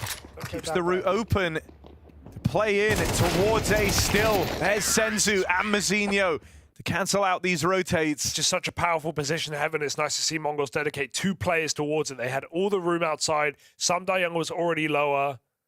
May as well have extra pieces up heaven. It's a round winner if nothing else. And this is where, you know, a lack of reps for this roster is going to be hard to make up for. Like, in a lot of these rounds, it started the same. SDY being that first porter call to rotate as soon as the yard smokes go in, just jumping for the info. And it feels like Blitz has started to get a solid read on the reactions from this ENCE team. And now he can work on using that against them. He just did in that last round, wrapping around out towards heaven. Once again, these yard smokes come in. This time, there's no instant drop from SDY when they see him in the kill feed. You might expect that means lower now is ripe for the taking. Regon and MongolZ have also made their way down here. It's a full lower stack for ENCE. And they're going to get aggressive with it. Oh, how do you like them apples? Straight into the twosome. Shut down by the MongolZ as they buy their way back into this game. Was a very clean start for ENCE, 5-1 at a point off of a reset round, and Mongols have built back in.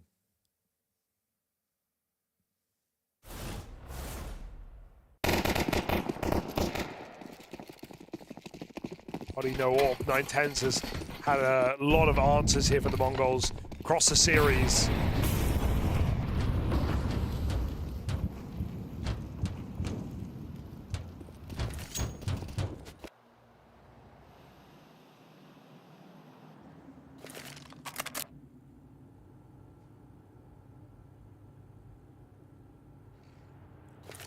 Scary position on ramp for least experienced player here.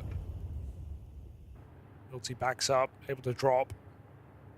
He might need to, he might not get the chance if Mongols can find this clean headshot. No engagement taken, just chartering back towards that B bomb site. Regon caught by this blitz lurk down through secret. ENCE's now trapped in a cage. The Mongols closing in on all sides of him. Beautiful. And just had to pick an angle, pick a fight, and hope they come from that direction. Dude. Blitz is the one to take first contact, and it's another meticulous pull apart of this lower site from Blitz. Yeah, Blitz's positions are just winning them rounds. Sure, he is fragging behind them, but he keeps getting into really nasty spots. Be that climbing up heaven from outside control, be that fast crossing secret. He is a real nuisance on this T side right now for ENCE. Even though players try to hold back the pack on ramp, he goes and shoots him in the back of the head. Yeah, they clear it. No stone unturned here for the Mongols. And even that one extra kill causes huge problems to the ENCE bank.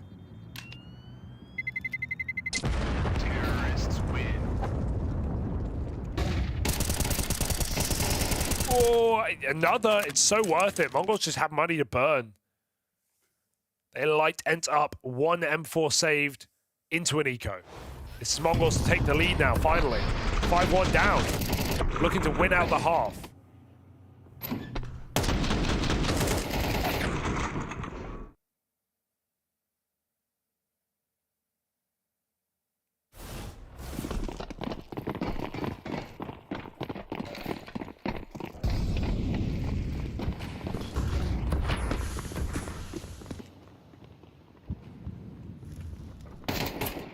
Mongols hit the lobby take. That's you up here on the T roof, but where do you go, man? If you drop down, you die. If you fight forward, you're going into Senzu, holding him. They're throwing nades up there, trying to bully him, trapped at the ladder. Nah. And so his choice was death or death. And he went with the latter. Or the ladder, rather. It's a 2v5. One. Something young. Ooh. Collects the first kill. Senzu found up top of the silo, but now the AWP bears down upon the secret stairs. SDY gonna try and play around this smoke. Looking to confirm that yard is empty. Gets to the right position here back in main. But at every turn, his only option is just to play through this util, and that makes life way too easy for the Mongols. Good stuff to clear out Potty at the back, and the Mongols take the lead. That's after the 5-1 start from ENCE. Beautiful recovery for the Mongols here. Had some real ups and downs in this series. Moments where you felt like they could have won out cleaner. They should have closed out Dust 2, definitely. That near ace round for 910 might have set them up to do so. If you can find that last shot. But even though ENCE have offered a lot of resistance in this series, made rounds very interesting, had some cool ideas on their CT guns. Mongols starting to lurch ahead. The end of their T side. That's a big pickup though. Potty again puts a 5v4 in favor of ENCE.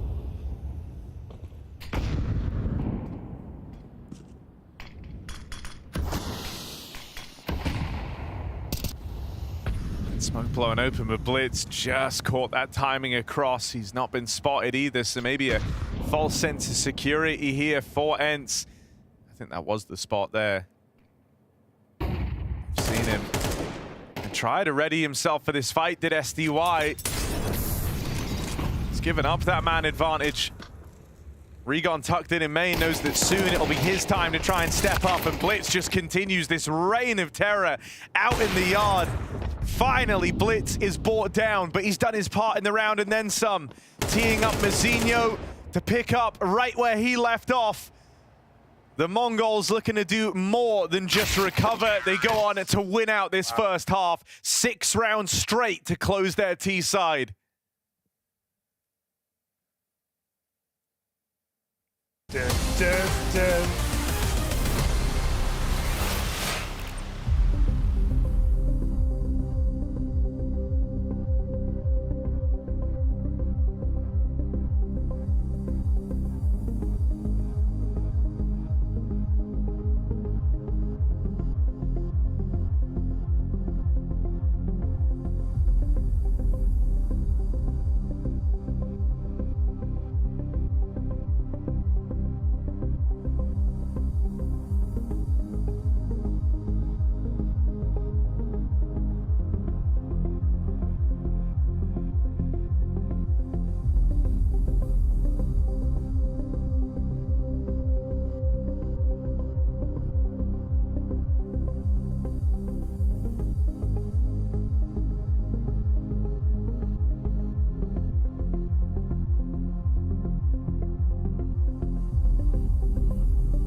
Dun, dun, dun, dun, dun, dun, dun.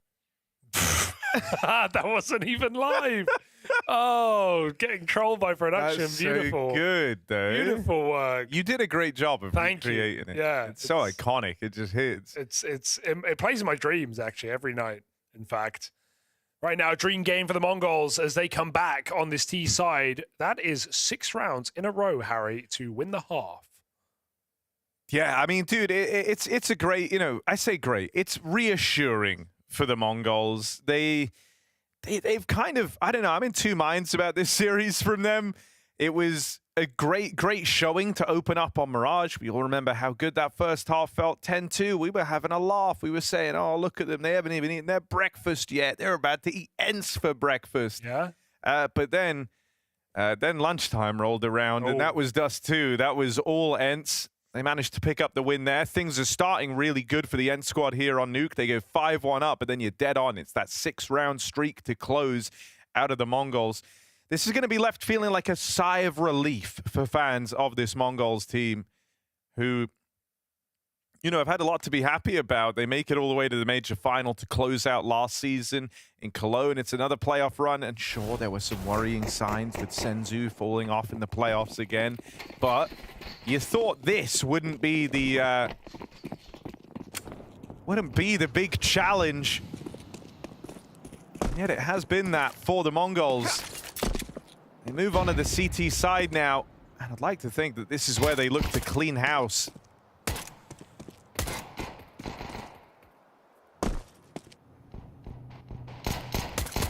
Oh, yeah, clean enough. Blitz coming up secret to find Rigon. This P250 desperately looking for picks. At this point, Mongols don't even need to give it anything. Blitz begins to rotate. Moutinho just picks a player out of nowhere. They start jumping around the corner. He's in a nice position to buy a few more seconds, but no rotates are coming in. It's Blitz from that B bomb site shifting up. ENCE, this is dead in the water. They're getting nowhere. Can't even force this kill. Moutinho finds another. And Blitz is right below to seal the deal. Not needed. 3 from Moutinho. Puts Mongols that one step closer.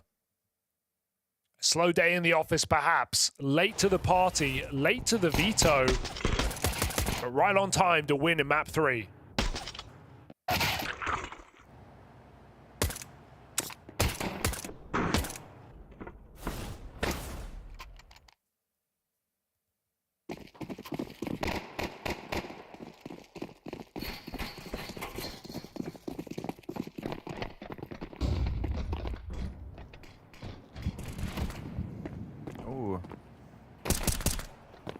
This is just going to be a stat pad round for the Mongols. Go get him.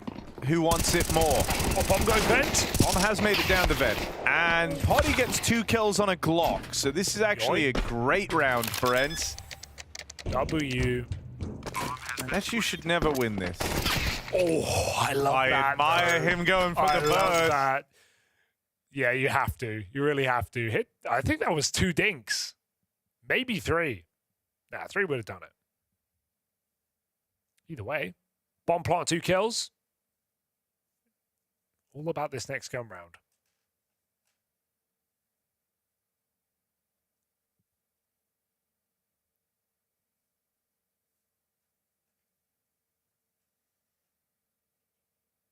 Well, they're going to have plenty of cash to make it happen.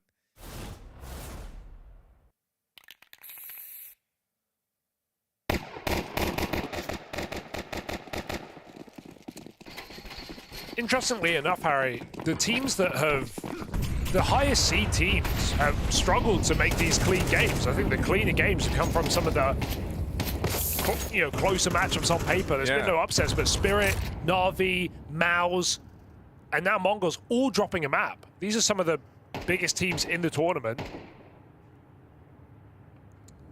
So, yeah, I don't know what to make of that.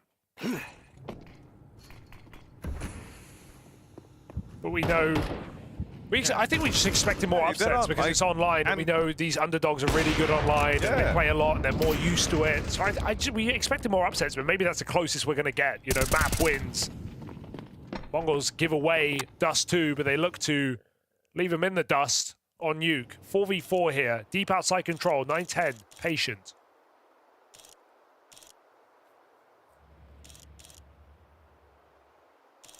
Very suspicious about Garage, and with good reason. SDY trying to pull a blitz with a late lurk out in the yard. Gonna try and secure heaven if his teammates head out A, but he'll leave options open. Rigon lent some time to go exploring. Oh, SDY, this is gonna be rough. He's been spotted. Turn around. Been spotted, and they know. Moutinho plays it smart, recognizing that he might be getting split on here. With that routing taken, it wasn't the jump up for SDY. Instead, he's gone searching for this ramp kill. Gotta run. And so Young's thinking, damn, why is the ramp player gone? Where's he gone to? And it's in that hastiness, having to chase down Moutinho. that this round might get given away. 4 from Mazinho, bomb plant, and that's it. End of the line. Double digits locked in for the Mongols. You're completely right. 4 kills from Mazinho, but it's super smart how he rotates there because there's only 20 seconds. Not only is he getting split, and he won't necessarily get the fight he wants or he'll get traded. He knows if he goes B and plays that plant, it wins the round. His team start collapsing on the B bomb site. ENCE's only way to win is a quick kill and a quick plant. They get neither. Denied off of the bomb. And so, yes, a bit of money for future, but that's it.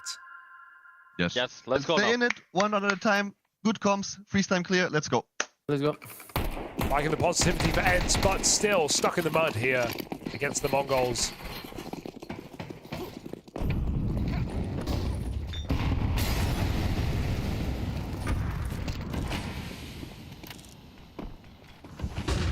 Considering it's not even been a month of prac with this iteration of the roster.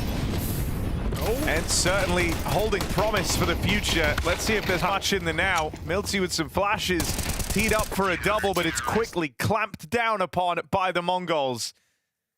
Yeah, I agree, though. Good signs for ENCE, I think, coming into this season. They're certainly going to have good energy and good vibes. This is like the early days. They can keep that up and marry it up with some good protocols, good set pieces. SDY gets a little bit more comfortable. True, we haven't really seen any like proper hard XX for ENCE in this entire and in a way, series. like I think it's very impressive that they've pushed the Mongols this hard with a lot of mid-rounding in there, you know, keeping it pretty free-flowing, as we've said, Super trying to active adapt CT on side. the fly. Yeah, and they've come through with all the things you'd like to see from a squad that have been together a little bit longer. And I think, you know, with some more refinement, hell, if Bounty was taking place a month from now instead, and ENCE had some time to grind, I think they could have been even more threatening in this. Absolutely. Regon's only been in the squad for what? Not long. 2 weeks. He said 2 weeks. 2 weeks officially. He said 3 weeks of prac earlier. Sumdai Young. So since he joined, Sumdai Young's been in-game leading. That's 3 weeks. A month for miltzy. So I think, yeah, a lot of good takeaways here for ENCE, but at the same time, Mongols proving their value as one of the top dogs in this tournament. Akin to Mouse, akin to Spirit, akin to Na'Vi, dropping a map. Not unbeatable. But still looking strong enough to shunt ENCE off their back and take this series. Go to stage 2. A second round of single elimination BO3s that qualify you to LAN finals here in Malta. 60 grand on the head of Mongols looks to remain.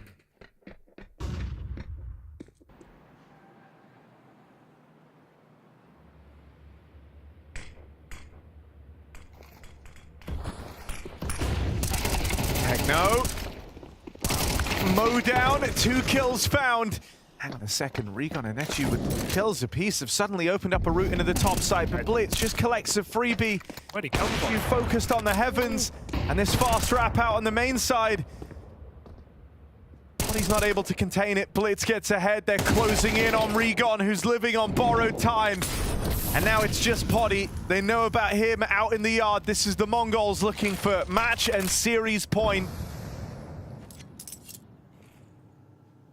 Now his trusty orb onto the AK. Poddy takes to the heavens to try and win this 1v2. Mazinho was looking the wrong way, but in the exact moment that Poddy arrives, he looks back up and seals the deal. It's 12 for the Mongols. Both turned. I was getting a bit scared, but good check.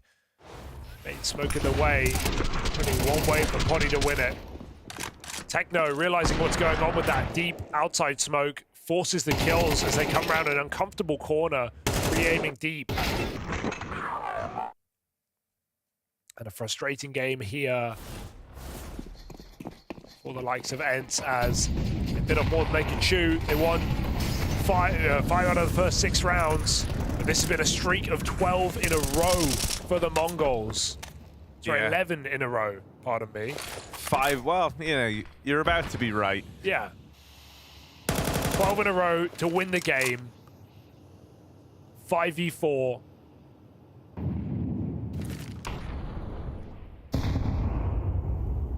Very, very reassuring to just lock in, level up, never drop around past that 5-1 scoreline.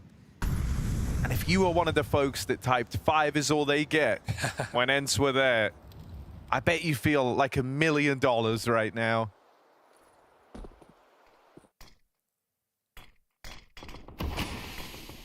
Smokes out.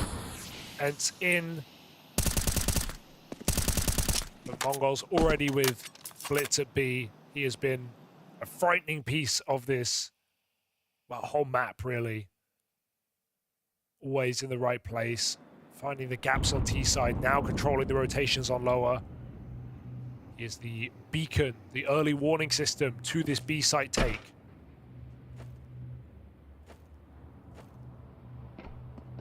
Blitz with the spot. ENCE just decided to pick up the pace. They've lost that element of surprise, so screw it, go. And they go quickly into this crossfire. B gets shut down, and for Poddy, there's no winning this. He doesn't have the time. He's 1v5. It's over. The MongolZ will put a stop to this ENCE squad in stage 1. The MongolZ keep that 60k bounty on their heads. But we got to put some respect on ENCE's name. For a new look team, they did push the MongolZ to the limits. And if it weren't for a slow start in the very first half, who knows? This could have been even more for ENCE.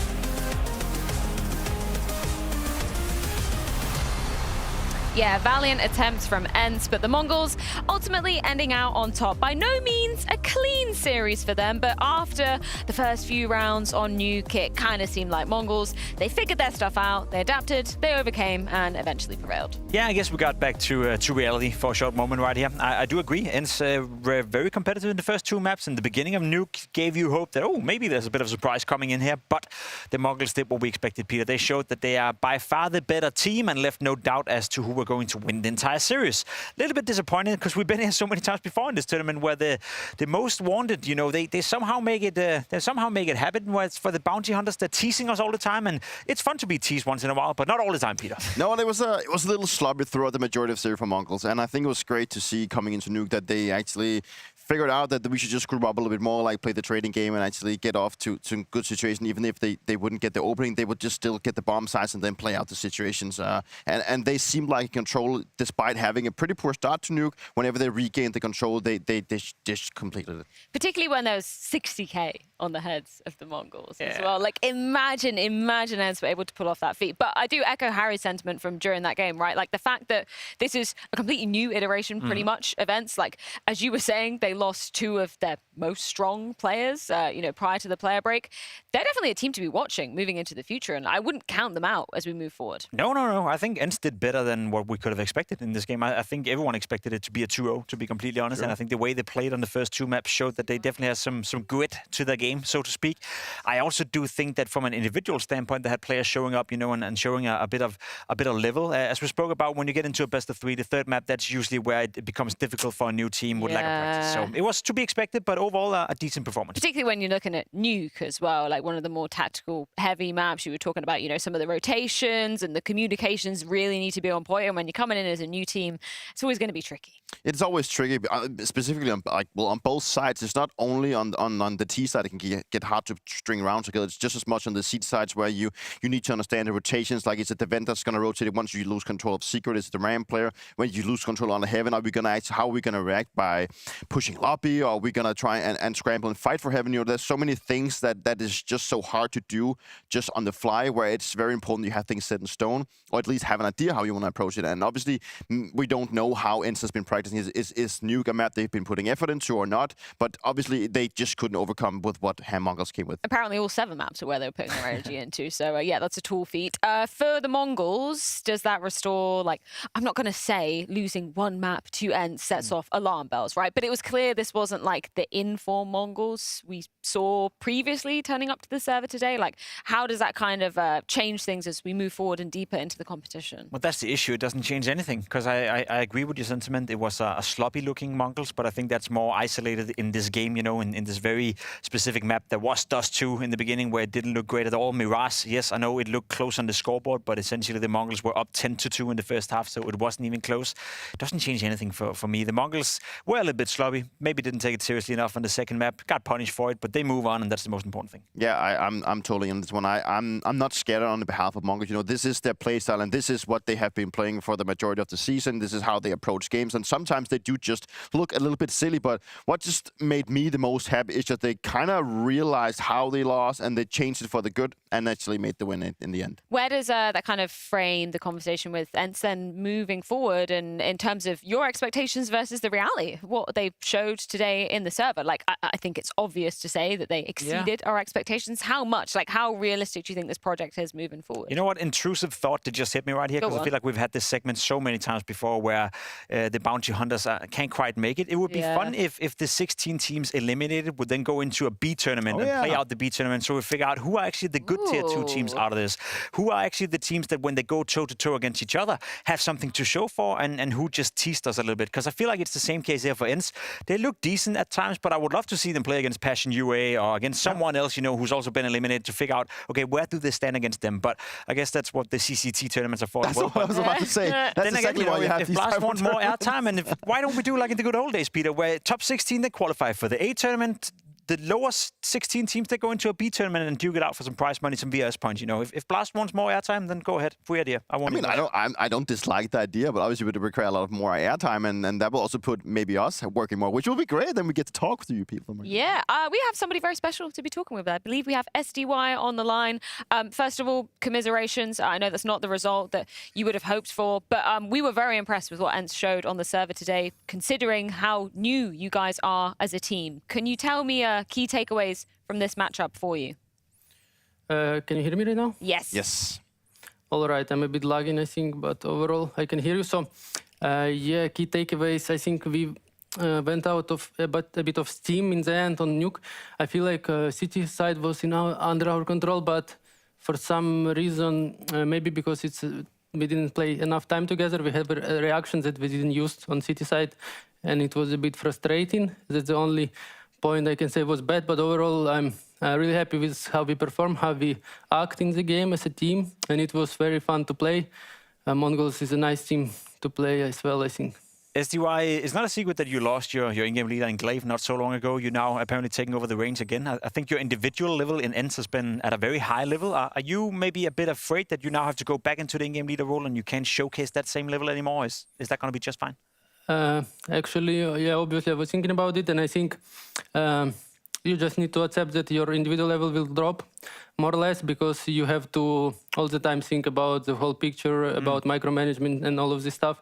So yeah, I can see it already on the practice that maybe I'm doing a bit less than I was able to do when I was not calling so much. But overall, I feel like, especially mid-game calls, that's what I was doing a lot even before. So I feel pretty comfortable, and I believe that what we will be building will work in the near future. Cool. And now you've also gotten Recon on your team. What do you think he can bring to the table with his experience from BNE and also a little bit on Big? Like, how are you going to utilize his very aggressive playstyle? Outside of yelling, of course. Yeah, he's good at yelling. His neighbors calling cops every time, I think, or something like that. That's why he closed the window. Yeah, but yeah, Regan is a very aggressive player. We try to put him in position where he will get more action than other players, obviously. And that's the main takeaway. We want him to utilize as an entry and as an aggressive player, as we did with Kaspersky, for example, in before. And yeah, basically, simple as that. Thank you so much for your time, SDY. Commiserations on the loss here, but I'm sure we'll be seeing plenty more events moving on throughout 2025.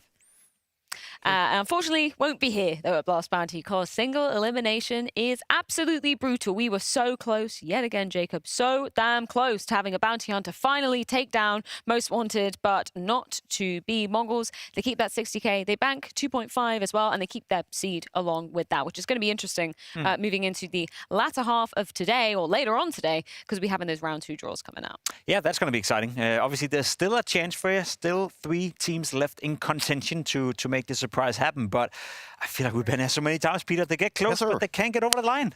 No, like it's always almost there, and then they fumble. They always make it exciting, and they draw out the game, and then they cannot close it out. It just feels like it's a thing that keeps repeating itself. I feel like it's like the 4th or 5th time we've actually seen someone take a map off the of the greater team, or like the opponent, the greater opponent, whatever you want to call them. So obviously we're now finding ourselves still looking for that upset. There are 3 more opportunities for it to happen in round 1. Our next 2 teams ranked 25th versus 5th. It's Aurora versus FlyQuest, and I caught up with Maja ahead of the series. You're back in the server with Aurora, and XANTARES is back in the mix for you guys now. How much time have you had with him to be kind of getting back into things in the second half of the year? Yeah, like he come back like 5 days ago. I think we boot coping since 5 days in Serbia in the Aurora facility. He also didn't play a lot, like since 1 month, 2 months, he didn't play a lot of Counter-Strike. So it's been 5 days that we're doing the much as we can, like playing a lot of Counter-Strike to get back the form that we had in the beginning of the year. So hopefully today we can show good Counter-Strike and winning, yeah. Is there a particular reason why he hasn't really been practicing too much over the past month and a half, you said? Yeah, he has some health problem himself, so he had to rest his body. I think health is really important, more important than everything. So that's all. 100%. Yeah, very responsible decision. This is obviously not intended to be any shade to xFloud for stepping in as a substitute in Cologne. But how noticeable was it for you not having XANTARES on the server? Because we always talk about him as being such a force to be reckoned with. Like I think I feel that in Cologne, like on my T side, when you lost a good player like him, a star player, as the in-game leader, is become more complicated. You have to find more solution. I feel that in Cologne when he was not playing. So now I feel way better. We feel way better. And we will try to get the form that we had in the beginning of the season with all the playoff we did, etc. So we are aware that we are a little in the down since some months, but we're gonna try to work more harder to find our form, and we will do our best for that.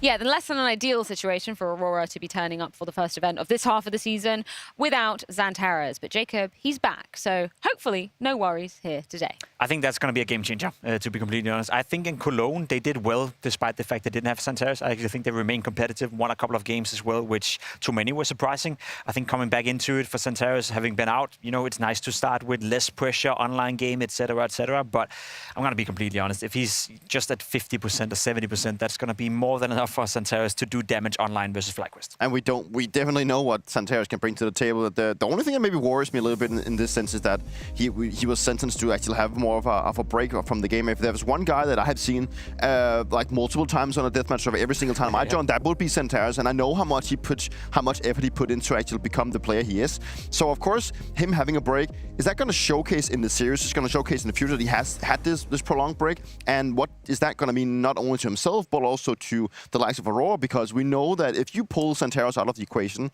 then I do believe that Aurora should probably not even be a top 15 team. That's the thing, like a month and a half, it might not sound long to some people at home, but that's a long time in Counter-Strike, right? Like trying to get your rhythm back, trying to find the groove again. A lot has changed also in that time. Yeah, and also like with so many events and the amount of practice, we don't know if it's specifically only like tournaments he couldn't go to. Let's say that he couldn't practice at all, and it just sets the team back a little bit. It also sets him back as an individual. And as you mentioned, Freya, like 1.5 months is a long time where you don't get to play Counter-Strike, which is probably something he's done every single day for the past probably 10 years of his life. Yeah, it sounds like he wasn't even involved in practice, from what I could gather from Maja in that interview. So that's like even more of a hit if you're XANTARES. But maybe there's another side to this coin. Maybe the hunger's been renewed. Maybe he's feeling himself once again.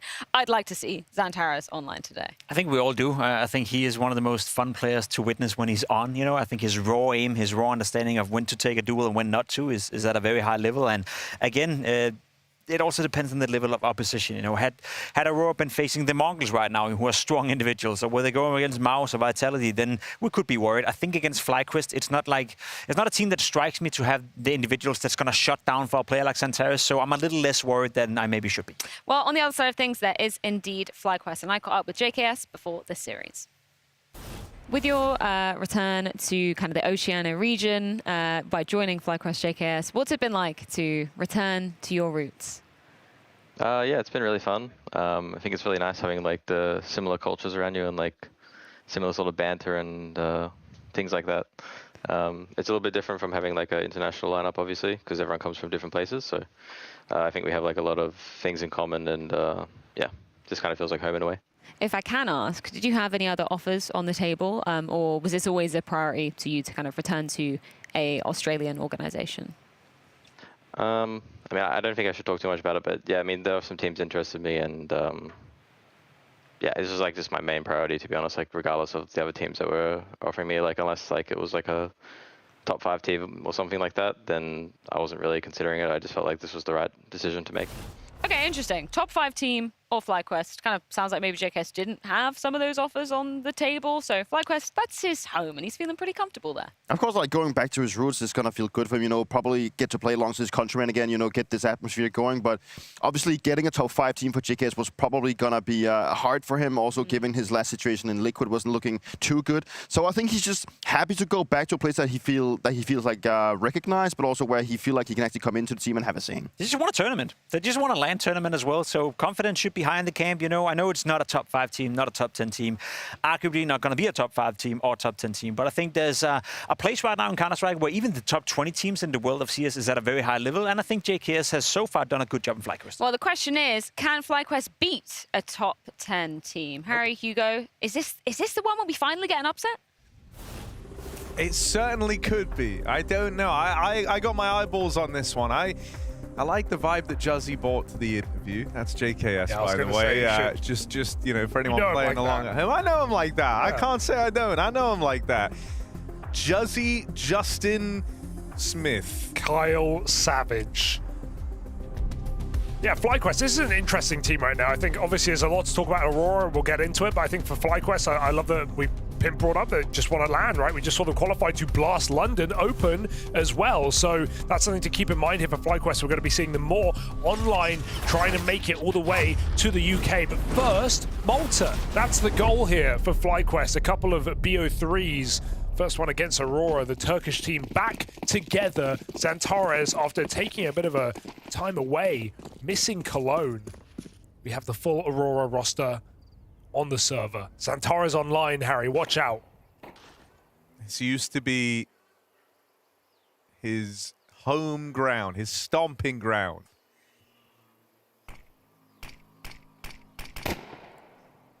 So let's see what it's like having him back. It's not a bad way to start. He's in there, he's out of there, it's a 5v4. Ouch. Perfect grenade as well.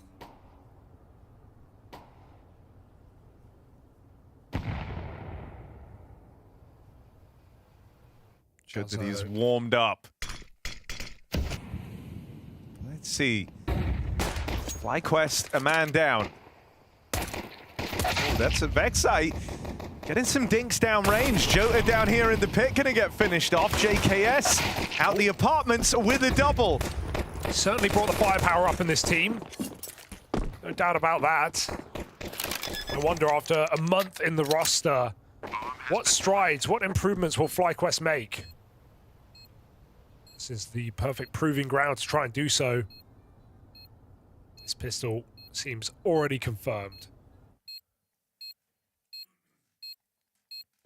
They were close in Cologne to make it to that second stage, a game against Liquid where the T-sides really let them down across that series. JKS, 3 kills in this pistol. And FlyQuest do get it done. Boot camp situation as well, Harry. We need our resident Australian sponge to let us know where they're playing from. Yes. Wherever they are, looks nice. That's Sponge A, J-Nups, Sponge. The other thing with JKS is, you know, when you kind of look at like his, I guess, arc as a player, starts off as a star, goes international, the best talent that like Australia would ever produce, and goes international, is in that call squad for the longest time, kind of didn't accomplish anything. Then you have him move away from being a star of a squad, take more of a back seat, more of a supportive element. But now, back in this FlyQuest team, not only is he going to find himself in better spots, more of a spotlight shone on him, but also, as we say, he's the most successful and best talent that ever came out of the region. He commands an awful lot of respect, and something I've very much enjoyed since he's joined this team is that's something he's aware of. You've seen him be very, very vocal. He takes a lot of the interviews for the squad.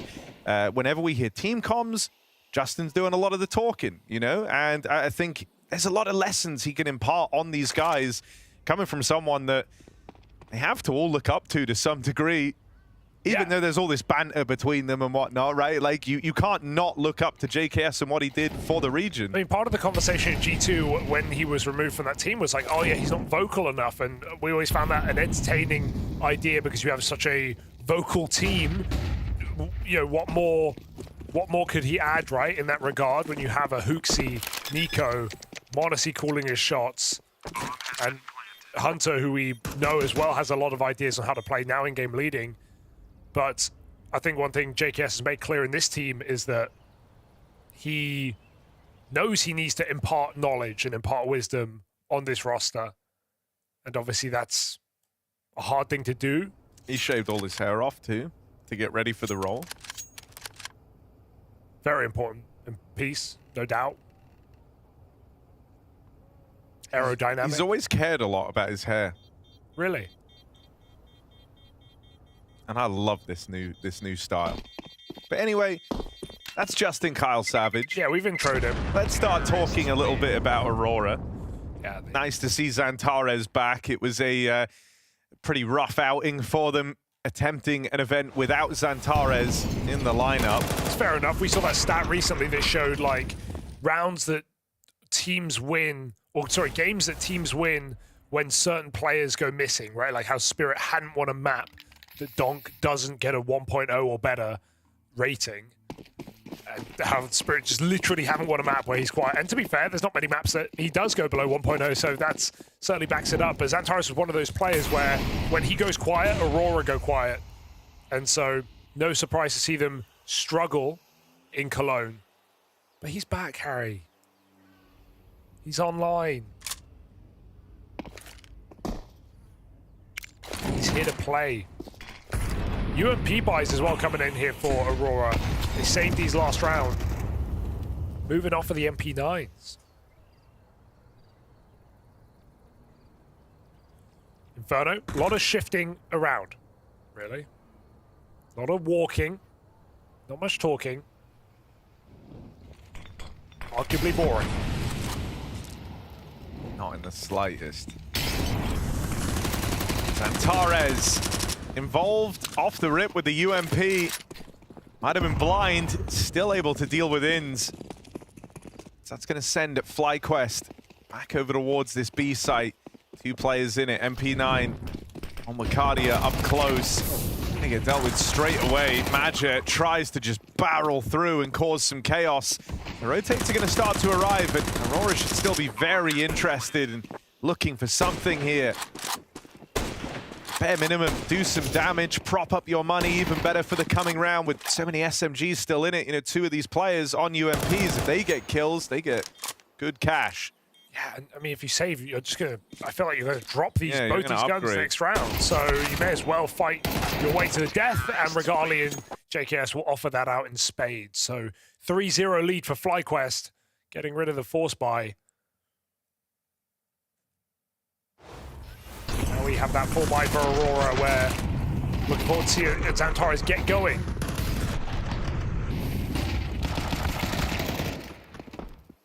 Hunk of a man is JKS.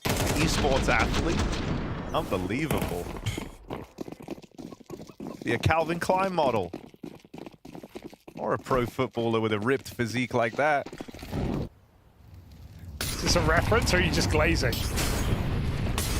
Just saying words. Just saying what we're all feeling. On the boost. INS selfless, straight up banana, eating nades. They get it relatively easily. Aurora reflash, but that blocked by the balcony. The flashes do nothing to Netic. It's always something you got to keep in mind. That little perch stops the re-aggression. Need better flashes than that these days. FlyQuest just going to hit B now. They got a 5-on-2. Options are so available to them here. Trading out onto that side player is the name of the game. Yeah, ends with the instant trade. They send in Netic first as a lamb to the slaughter. Low on health. They kind of knew he was cooked, but they're all there to trade him, and it's another clean finish here from FlyQuest.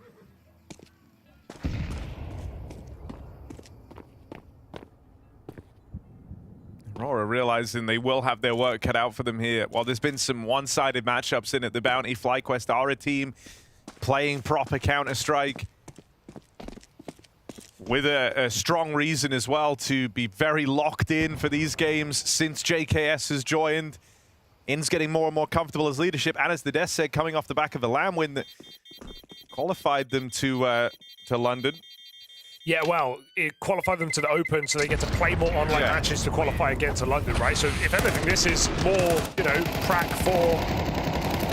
Well, not even prac, because they want to make it to Malta, but this is 2 online events, significant ones, for FlyQuest to make it to LAN. And even though the reality hasn't been that these underdogs are upsetting online so far in the Bounty, I think there's a good opportunity in this game for that to happen. Aurora have fallen a little bit from the heights they once sat at. Despite that, still making playoffs at the majority of events that they take. The other kind of colossal, like, imagine how this season's gone thus far for Aurora, right? Yeah. They don't have Xantares in Cologne. Big sad. But what else don't they have in Cologne or for any other event throughout the rest of the year? Their best map, far and away their best map. Aurora were the Anubis goats. Oh, I didn't and even think about that. You know, that was the map that got removed. So they've lost kind of their signature, their calling card map. One that they always had to rely on is now gone from play. Yeah, that's a Valve nerf straight to Aurora. There's a couple of players who've had bad, well not bad, but had map pool changes follow them around. I feel like a match has been one of them.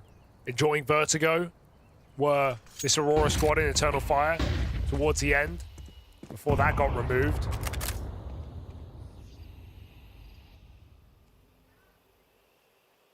It's like Kenny S or Madja. Who did Valve try and nerf harder? Go pop up top B. That's a nice way to start. Xantares hangs around for a little too long, but Madja's content with this still, a 4-on-3. Oh no, spam. And looking for the gun, it took some damage as a result.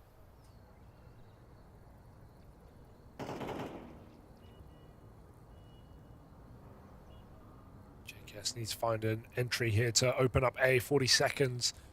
Warp is holding down B, allowing that third rotation to come through. And just running in, Madja, not realizing how deep they are. JKS finds that kill, but going CT. Are they going to go back to B here on a 2-on-1? They realize the gap. The issue is they don't know about this AWP. The bomb could get caught by it. JKS starts to walk. They can't wait forever, 20 seconds. Woxic nails his. Oh, and they think they have him pincered, but Woxic just too fast. Lovely scenes as Woxic hits the ground running with his AWP. Yeah, I mean, on paper, it's the right play to split the B bomb site there and go for the solo player, but they don't have a lot of time. They've got to be pretty hasty with it. And like I said, not having that info on the AWP being in this gun round is devastating for FlyQuest. Woxic hitting some incredible shots. That turnaround on JKS. And doesn't let anyone into his bomb site.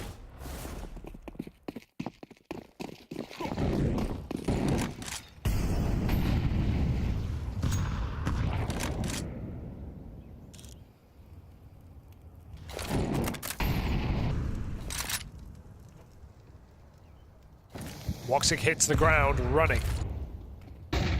So did FlyQuest. Ooh. Blind shot just shy of an opening. Fires in reaction to the flashbangs. FlyQuest playing with pace. I like this. ENCE calling a faster round here. Backside gonna fall down in the pit. Wakadia and Jota both good for kills apiece, and Wakadia bites down on the short play. In suddenly left as the sole survivor. First kill found, but a lot of work remains. Jota has missed this timing, which is curious. Why do they think ENCE is? Yeah, they haven't boxed in their mind. I think he's long right now, but the longer this goes, the more they should realize. I just don't know if you ever do reconsider this. You're so dedicated to it, but why would you? You think you have him trapped. You've missed the timing, and so ENCE, oh, there's the turn. The realization dawns on Jota. Wakadia, who had that stellar spray, a chance for a fourth. ENCE brought down low. And surely the hope of winning this clutch now out the window. They know where he is. He's lost the element of surprise. He's 2 shots away from certain death. They're never going to make it easy for him. And there's the catch. Wakadia on a wide swing gets his fourth. It's well handled in spite of the missed timings. They will recover it. Wakadia hitting some cracking shots though. Look at this transfer. Spray up to down. Top to bottom, 4 kills in the round for Wakadia. That was a fast approach from FlyQuest into a 5v2 double pit setup. No one in the bomb site. Long smoked off.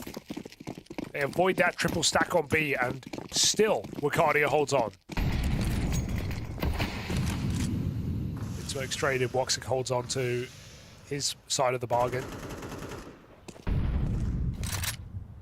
FlyQuest don't have a lot to play with here. Deciding to take a half buy. Still fields 2 AKs. ENCE and JKS. The latter smoked. ENCE checks mid with a flash, and we're going to see that rotation of Wakadia now. Aurora moving him over at the right time.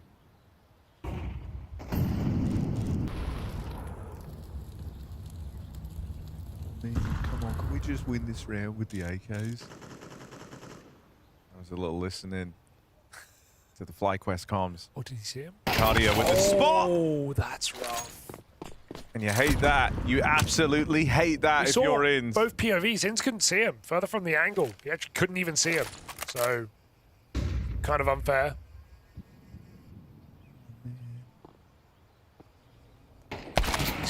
Oh, Regali dead as well. JKS goes back. Tries to keep the pressure on, but they're going to go out B. They're blocked right now, but that smoke's been down for a moment. Going to fade soon. Matchup. Rotates arriving. Xantare's back in the spawn, and there isn't a smoke to block this. So you've got to get past the Turkish Terminator with no smoke. He's got open sight lines, and that's not what you want to face. Xantare's shooting gallery, and Madja there to help him out with the final kill. He's online, he's here now to play, and I'm a little bit worried if I'm Australian, because Xantare's and Woxic hitting hard is not a good sign for the FlyQuest squad. Clinical shots in spawn. Good catch for Wakadia, seeing that, yeah, great replay. Only one-way info.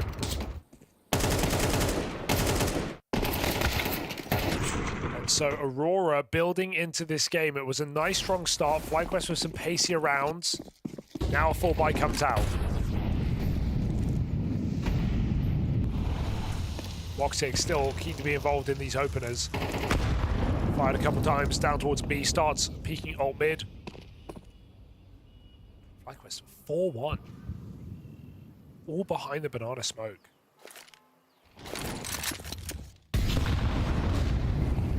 Come on, kid. Bring it home.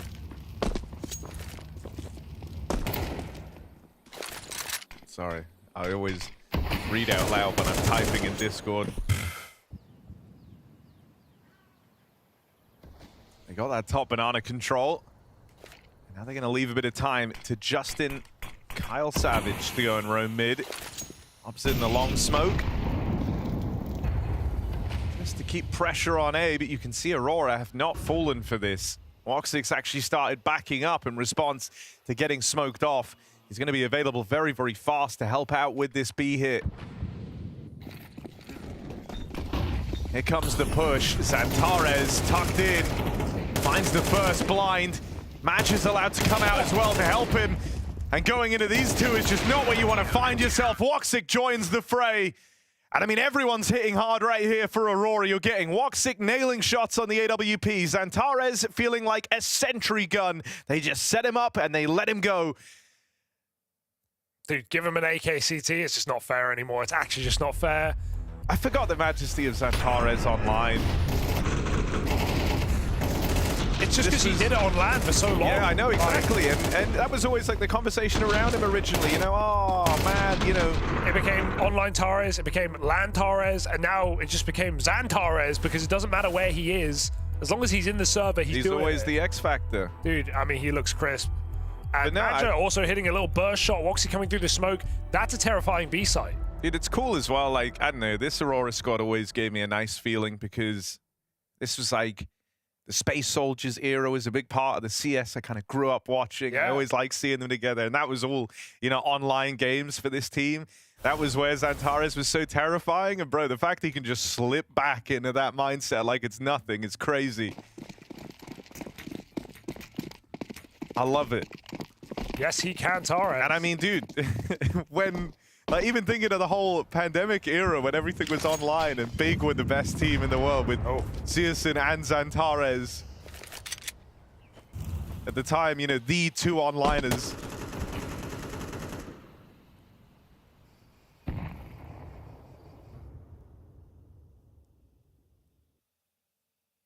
Apps pop, but that new railing, Harry, that baby guard, is it going to stop the pistols from flying out? You've got to hit the jump. Hate this railing. Yeah, it's so annoying. Horrible, horrible railing. Nail the movement here. Molly is a problem. Even tick damage gives it away. It's feeling pretty obvious at this point in the round, but as that Molly fades, the flash will come over. In they go.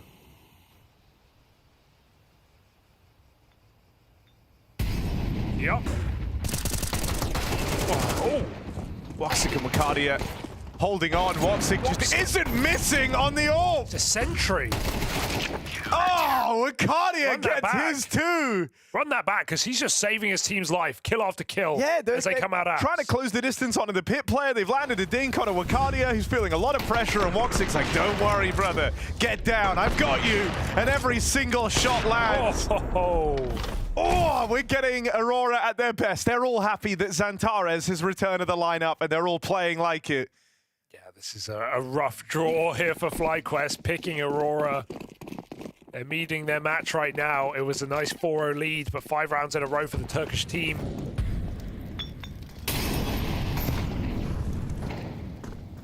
We've not talked about these other pieces. We have no need to. XANTARES and Woxic winning rounds here.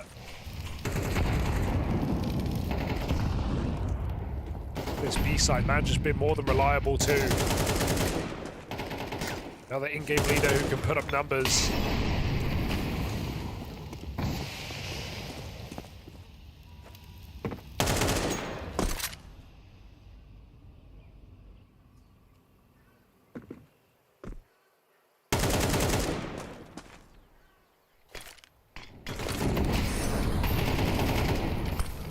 Wakadia. Oh, God! Battle of the Flashes. Counts. And Wakadia comes out ahead. JKS up next. Him and ENCE, 2 kills out into the top of mid, but oh God, no. Not this guy again. They're all trembling. They're scared. The sound of that AWP firing off puts fear in FlyQuest. Woxic just hasn't missed, and alongside him is the other really good guy, so time to go somewhere else. They bail. Try and get past Madra instead. I know which site I would rather go to out of these two. He's the world's smartest man, Harry. He's read it well. He's letting them in. Gonna pounce from the side. Missed shot. The fight was good. Doesn't connect the dots, and FlyQuest get a plant. 2v2 here. Woxic XANTARES v Regali and Netic. They're kind of the Woxic and XANTARES of their own teams. Okay. So what have they got? They did everything they could to avoid playing into the hands of these two.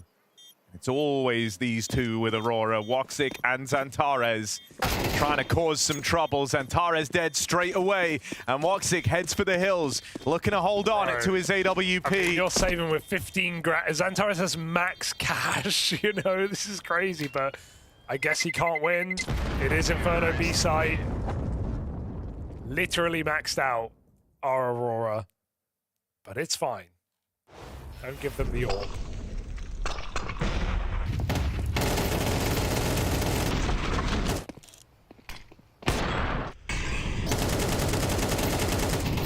Tab will like this one. You know, you're going off of that nameplate Counter-Strike carry. You see Woxic, you see XANTARES, you see them on porch. You go, nope, I'm going B.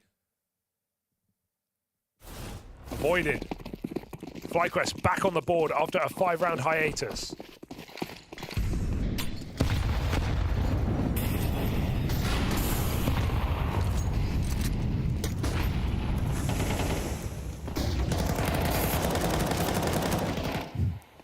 Back dump.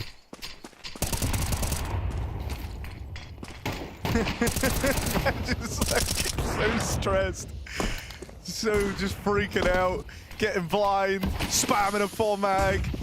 They try to force the play out in the top mid. It's a keen trade onto Arcadia at least. And they're just going to explode out short. Jota hidden in the apartments. Gonna try and buy some time. Woxic's all firing off, and that means Jota goes overlooked. Waterfall smoke down into the pit, gives him a lot of room to play behind. Can he jump up and see over that, I wonder? Boost for XANTARES. Jota can look over this smoke. That's sick. What do you even do against this? Die. Like, it also smokes the mini pit, cutting off an angle for FlyQuest. It's allowed him to jump out. Keen shot on Regali, but there's so many more miles to cover in this clutch. And so he'll get brought down. Aurora find themselves back in the lead. Yeah, they've been a bit of a brick wall on the CT side. Only offering up plants a couple of times. Ugh. That's a dirty angle. I'm like trying to understand the Woxic kill still. I know we just saw it in slow motion, no less. But that hasn't made it any easier to quantify. Bit of a freak of nature.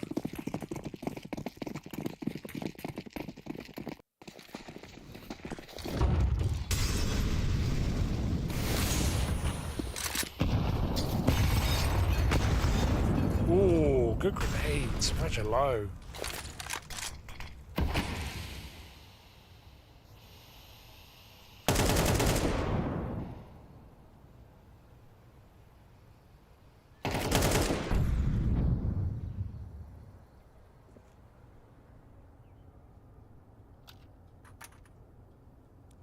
Last chance for a T-side round here. FlyQuest found 2 gun rounds in this half so far. Third would be delightful, but they don't have a lot to do it with. Tech 9 UMP. Still saved on 2 players. Perhaps leading back into a late B execute in this round, but right now they take that brackets control on shuffled back. It's all just a bit of a ruse. Meanwhile, XANTARES curious on B close to the smoke. We might have Aurora go for an info play eventually.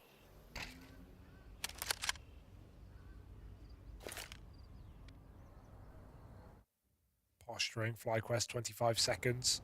Got to make up their mind. Oh, no. It's always when you go to pull util Vex site, man. That's rough. Shot in the back, Madja on a spam, and gonna knock out one more, and luck is not going the way of FlyQuest. They're gonna have to earn this round. A 2v4 rolled out in front of JKS and ENCE. It's the captain and the veteran side by side. Try and clutch up. No rush from Aurora. They take it low and slow. 3 players grouped over on short. Arcadia late in the apartments. They're going to try and play into this together. Now, ENCE is being quite smart here, going and taking the long space. He was spotted, and now they have all the info. Now they know where Aurora are coming from. ENCE, so close, but can't get past Antares, the last man standing. And Aurora go on to win out this first half of FlyQuest map pick.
FlyQuest were feeling good, but then the full might of the Aurora came into view, and they pulled ahead to close out that first half of Inferno.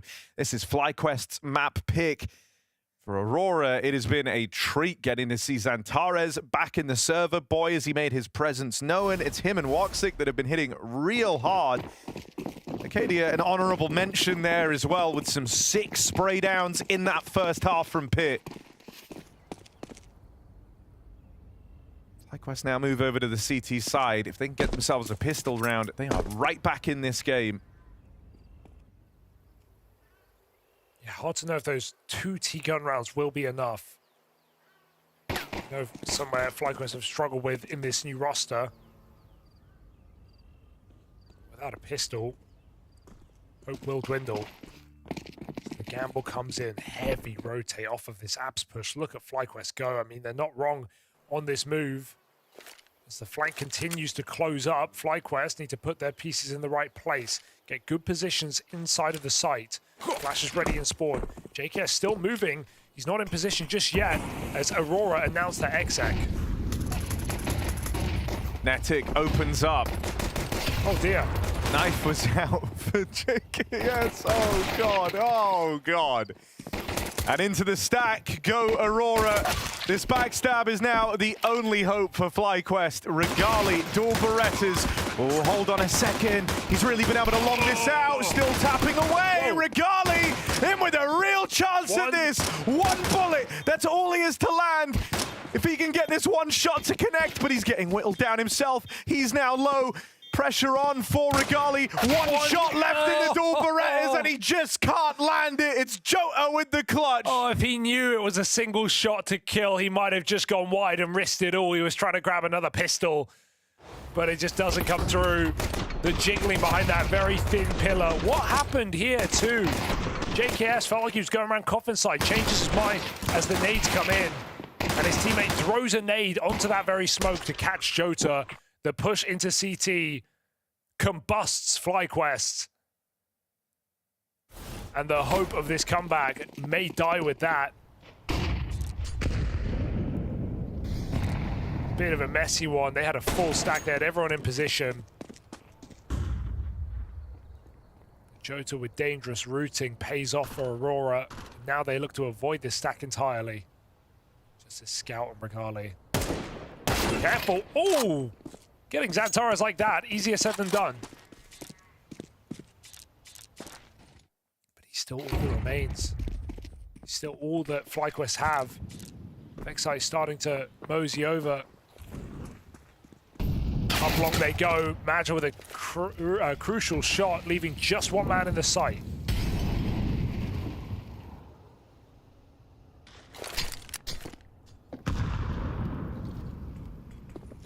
Good nade for if someone was long. Vexite surely dead. And Aurora collect this round.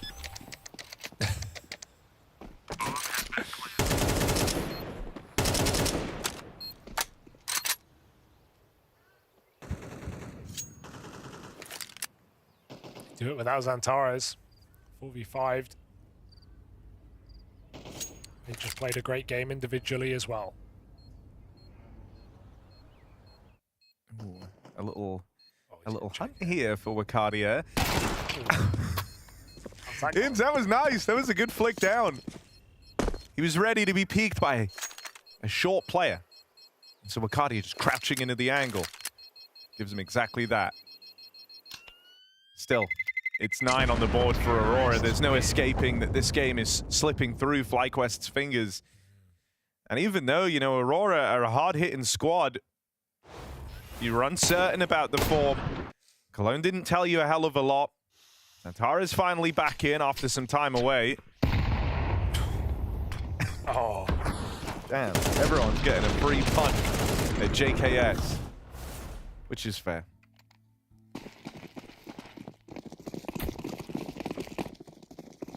They save a little bit for later. Another attempt. 3 Kevlars. And a tag for Regali, but would have loved the kill.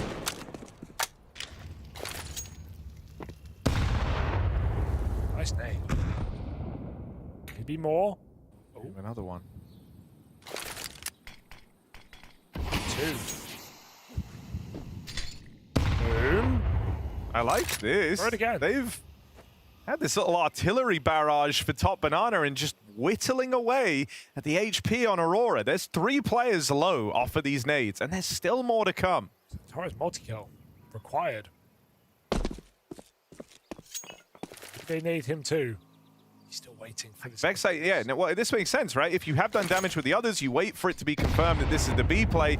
You were hoping that was the money nade. Bit early. Still, the Pistols can finish this round. They've got a chance. 4 here. Util comes in.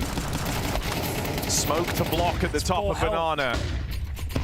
Xantares dead. The only guy with HP is Madja. He's also been picked up. Low health for Woxic and Wakadia. JKS, all right. Your team have done a lot of damage here. And in a couple of bullets' time, he could clutch up 1v2. Very hard. To keep his cool.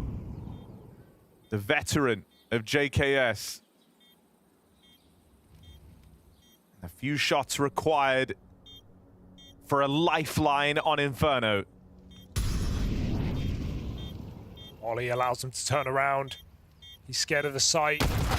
And from afar, Wicardia just nails the headshot with the nade on top. Nice try for FlyQuest. Again, damage, damage, damage. Name of the game, but converting the kills. Honestly, I really, it's a cool little gimmick to have. All these nades to keep bullying top banana. That third one comes in a little bit later, like when they're scaling, when your 5-7 has contact. I think he could have had a multi-kill with the nade. Santaro's got drive-by'd.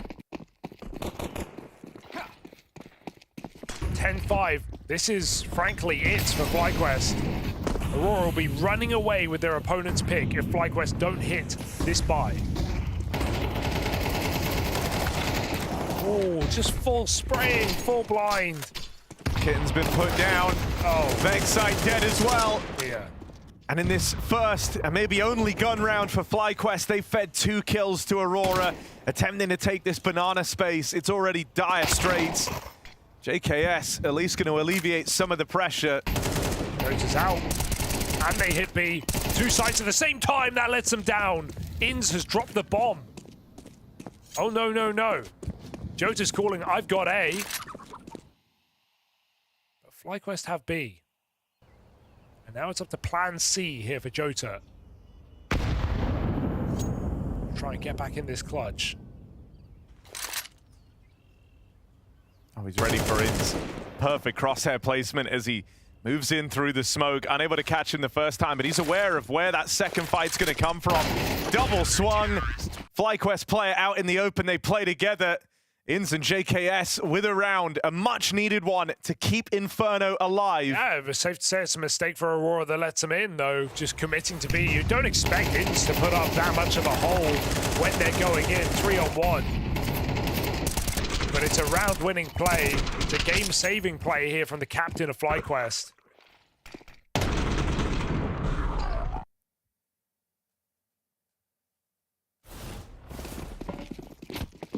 Disaster. Could have been a clinical victory. Now more in store.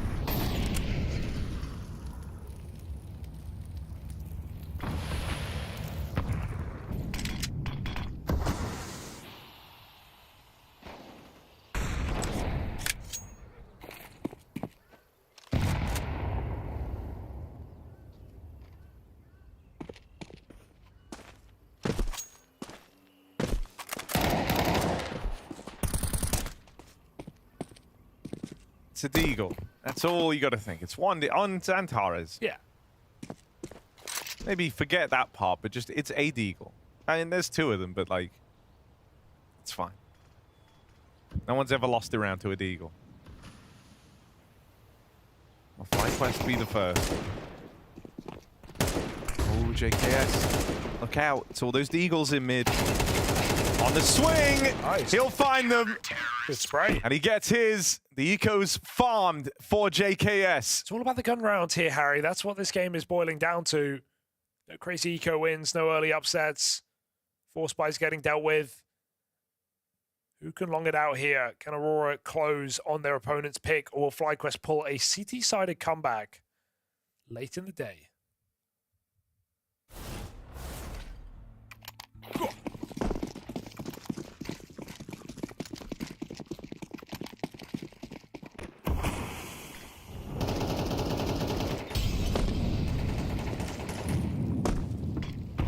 The return of JKS into this lineup, reminding you of when Brock was back in the big St. Kilda versus the Bulldogs match.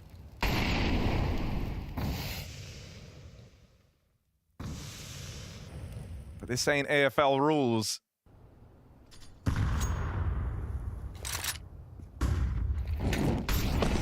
JKS drop down into the pit, gets his util in on a good timing. He was about to get swarmed. And they've thrown all their flashes. They wanted to go with that, but they didn't have a smoke for the Molotov ready, so this is kind of stalled out here.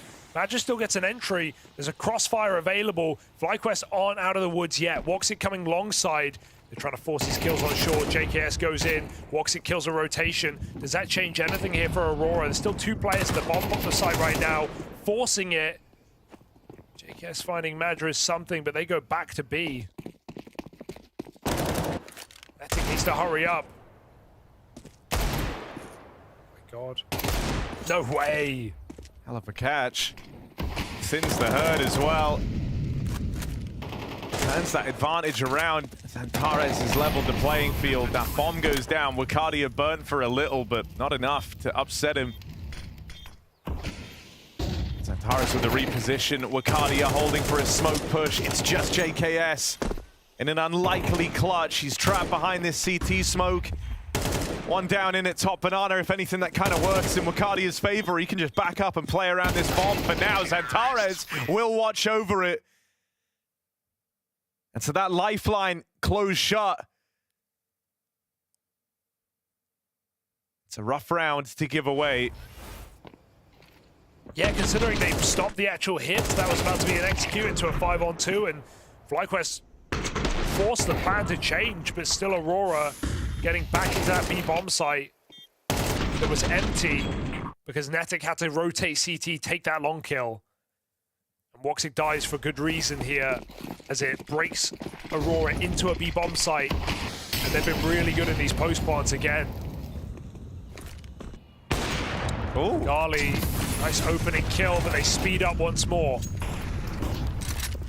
Yeah, Joe, quick work made over this B hold, and I mean for Vexite and Netic, they have just not been able to get any purchase on this side of the map. ENCE once more tries to be the knight in shining armor for FlyQuest. Listening. It's another multi-kill round for him when this B defense crumbles, and you think to yourself, surely a hat-trick from the captain is enough. Woxic crossing in. He wants to be part of the conversation here. He's made noise, so now they know that's going to trigger the third man to rotate over.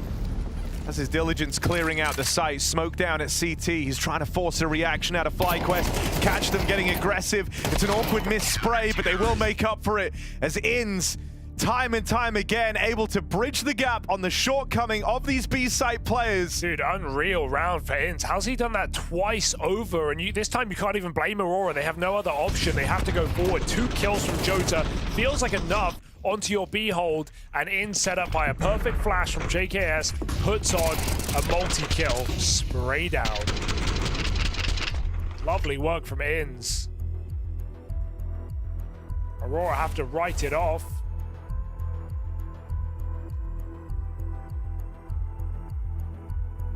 And I am really enjoying the JKS and ENCE duo. Whenever you see them together, it just feels like a very safe pair of hands.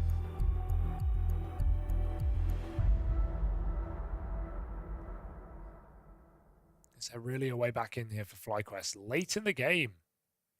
Because you are right, Vexite and Netic both really struggling in this map, 5 and 6 kills. They've been kind of gross to watch on Banana. They're trying lots of stuff. You know, they're certainly just throwing a lot at the wall and hoping that something sticks here, but so often it's leaving FlyQuest in weird positions. They don't want to just completely, you know, give up this banana control. Whenever they have Aurora, it leaves so much pressure on FlyQuest. It lets Aurora go for like these pacey late round explosions. And so they feel like they have to fight for it, but it's just not felt like a good fight here at all for FlyQuest. Another round where they go and get that control early. This time Aurora don't dedicate anyone towards watching that position. They just have Magic kind of floating around, making sure a push doesn't go all the way through.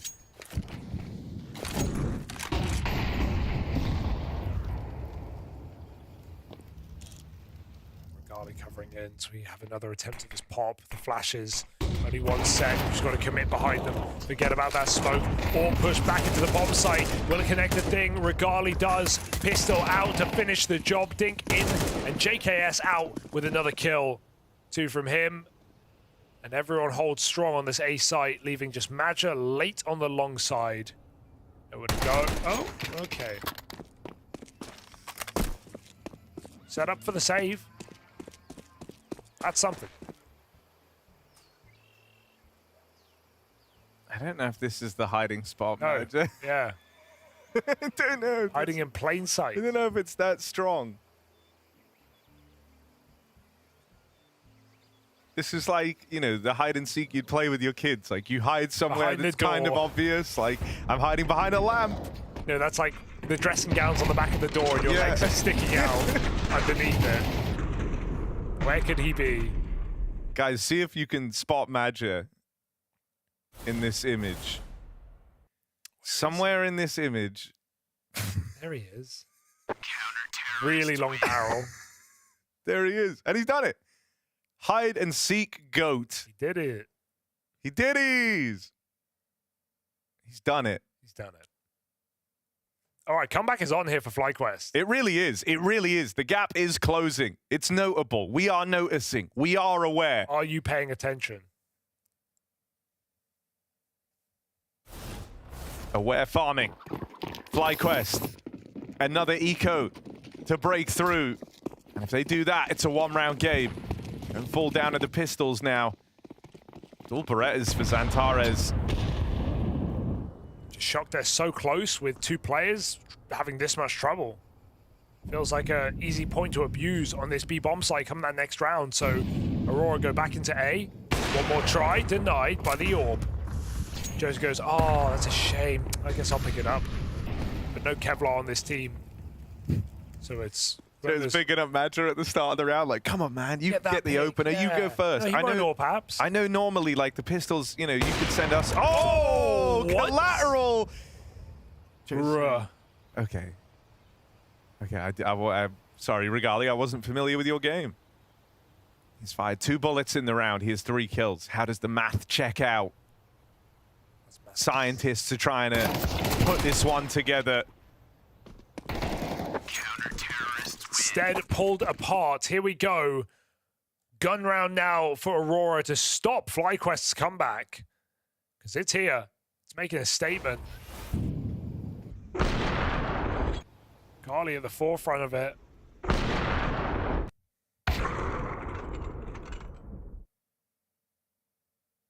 Bruh.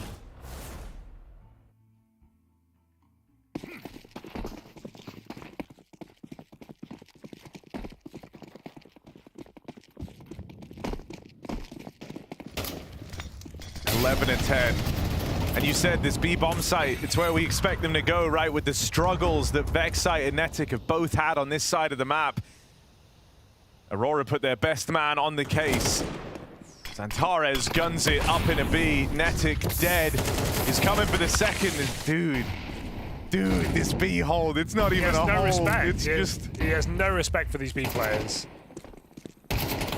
2 scarecrows in FlyQuest jerseys propped up at the B site. These aren't birds. Would feel similar. They're not buying it. Home free now, unless this deadly trio, the trio that have been doing everything for FlyQuest, can do even more. So much has been asked of them, and yet more is required. 3-on-3. Tap on the bomb. Trying to bait the reaction, trying to bait the peek. In's dead, no trade. Regali found as well, and JKS has to save. No choice to play on here. It's Aurora on map point. Dude, the snowmen in the B-bomb site in summer, Harry, just get melted by Xantares. The heat ray, the death ray, the Terminator terminates. What more can you want? Let off the leash, runs up B, and essentially wins the round there. There was intrigue for a moment where FlyQuest can pull it back, but they shouldn't have to.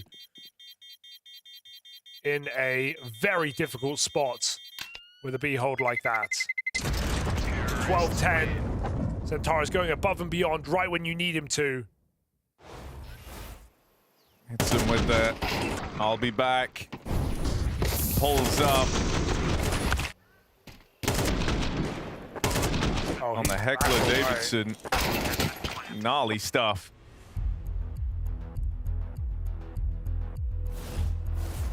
FlyQuest, they've impressed us with this comeback, but it might all be for naught. 1 round till Aurora steal Inferno.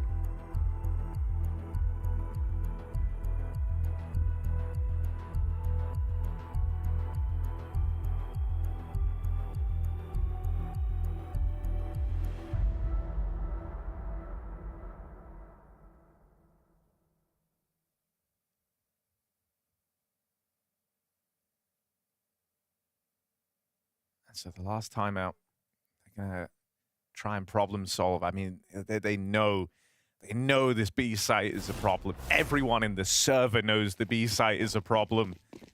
It's another round where they'll start 3 strong here. Regali on his AWP joins the fray. And actually, it was just the nade drop. They've actually kicked Netic out and sent him around to go play A.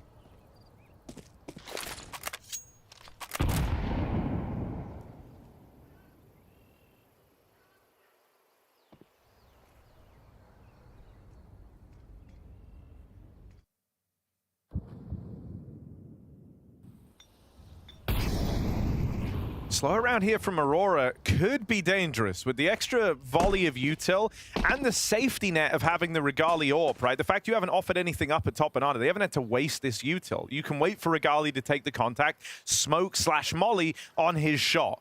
And then you have an extra belt dropped. So the slow round paired with all this util and the AWP being here is actually a perfect storm for FlyQuest to try and stop this B hit.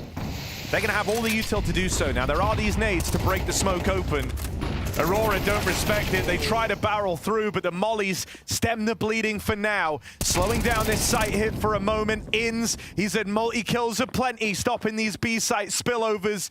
He might need another one before all is said and done. Regali up next. They're doubting it. 20 seconds. Aurora are all still here. They're going to go on a later timing. Regali hits his shot, trying to stay alive at the back of the site. He's the bastion of hope here, the only survivor in supporting from the spawn. But spam through the smoke. Regali somehow living on borrowed time. There's 10 seconds. There's no clay. Maybe they can build these pyramids after all. Xantares 1v2, 5 to go, and he can't get that stick in. FlyQuest pick it up off the wings of Regali, living.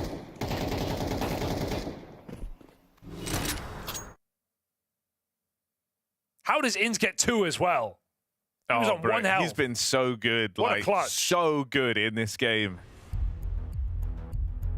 ENCE is very much the backbone of this CT side.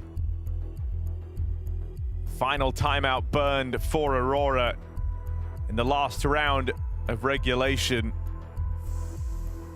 Spicy game. Their money's also in a very weird place. I think they have enough for a couple of rifles here alongside that save.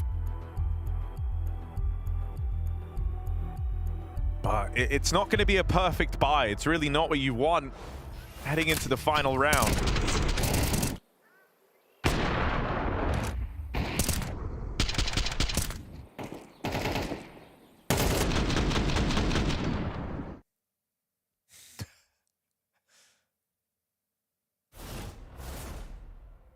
It's not perfect, is it? Pistol Galil's 2 AKs. No up for Regali though, they didn't grab it in time. It's a bit of a problem because it's been huge on this CT side. Gonna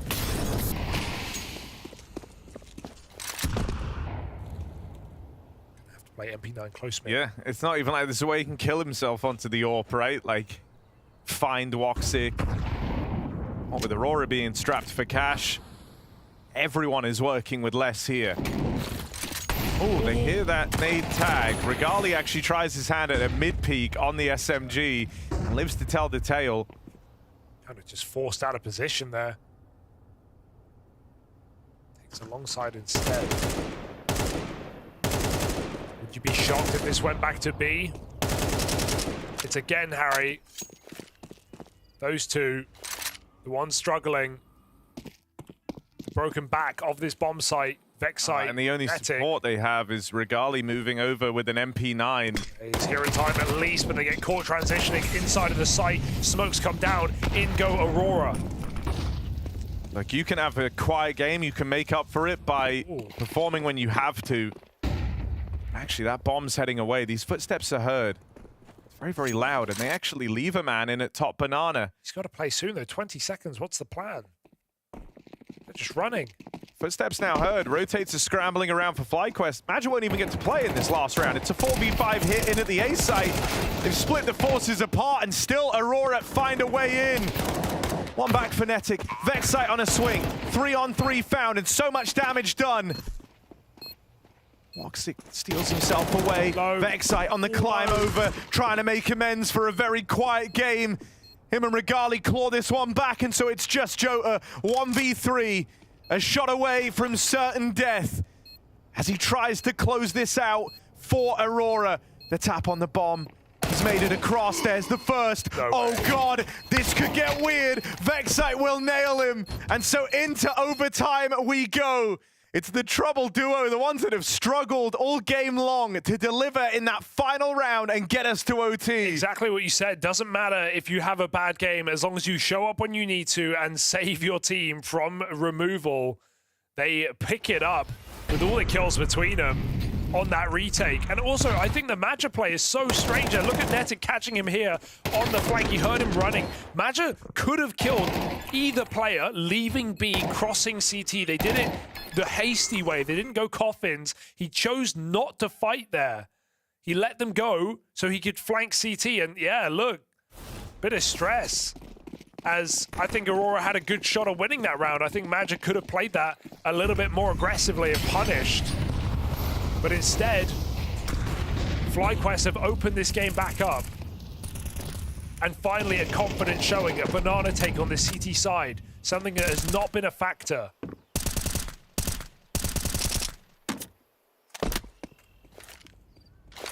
Vexite and Netic making the most of a new opportunity here in bonus play.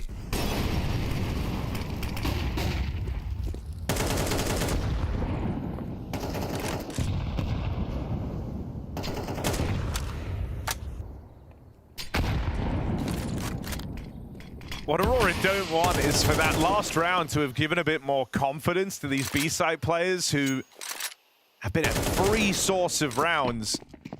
You know, if Vexite and Netic start hitting even a fraction harder than they were in that entire second half on the back of a successful pickup, stopping a kind of round that was rapidly spiraling, that causes you big problems. Because this has been your constant source of gold in this game. Once more, they're going to set their sights on B. Let's see if the hold looks any better. Regali here to offer up assistance. But we'll have to play through the smoke, so he needs his teammates to hold the line. Netic dead straight away. Regali falls as well. They're not ready for Vexite. Going to take one with him, but you can't expect any more.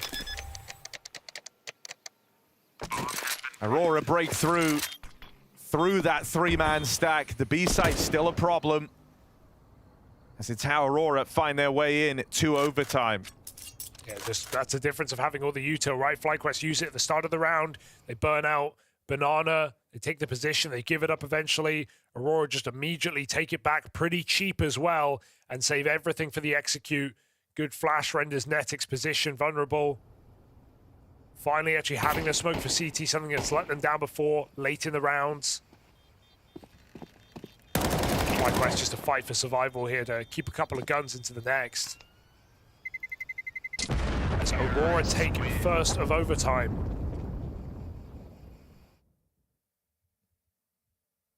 And OT, they don't think they should even be in. Off the back of a huge comeback from FlyQuest.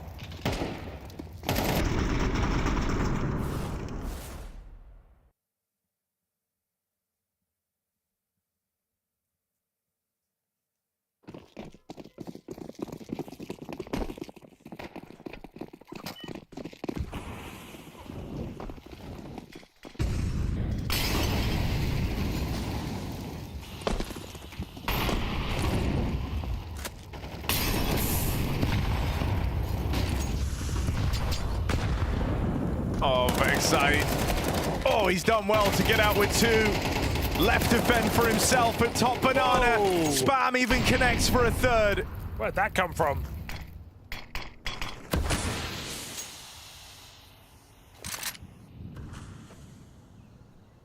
So Aurora wanted to go back to that B control. Vexite has other ideas. He was not in a good position there. Full blind up close at the half wall. Netic had completely left Banana as well. So that was all on Vexite. But there's still more challenges. Woxic and Wakadia a long way away from ever giving up on this round in OT, especially when you take the first. They're fine for the rest of this half. Well worth giving it a look in.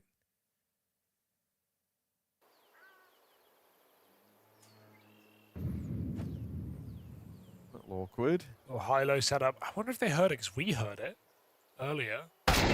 Oh, Wakadia! Yeah, I think he heard the jump. Like, he fell off the head after the boost when we were on the cinematic cam, and you heard a little drop on head there.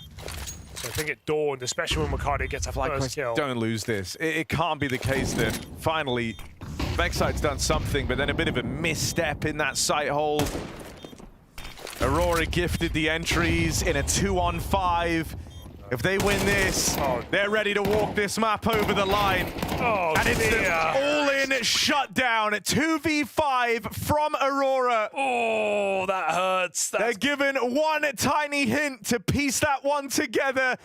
And FlyQuest come crumbling down. 2v5, triple kill Banana and FlyQuest. They do everything on this B-bomb site, but they also let Aurora in. What a check. And then the crossfire is dirt. Shocking round to win, even more shocking round to lose. Inferno crumbling here for FlyQuest.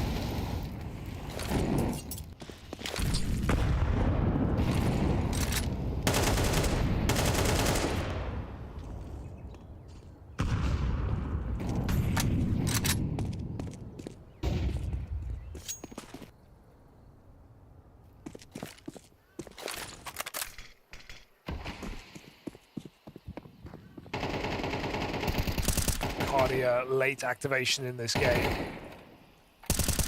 Oh, not again.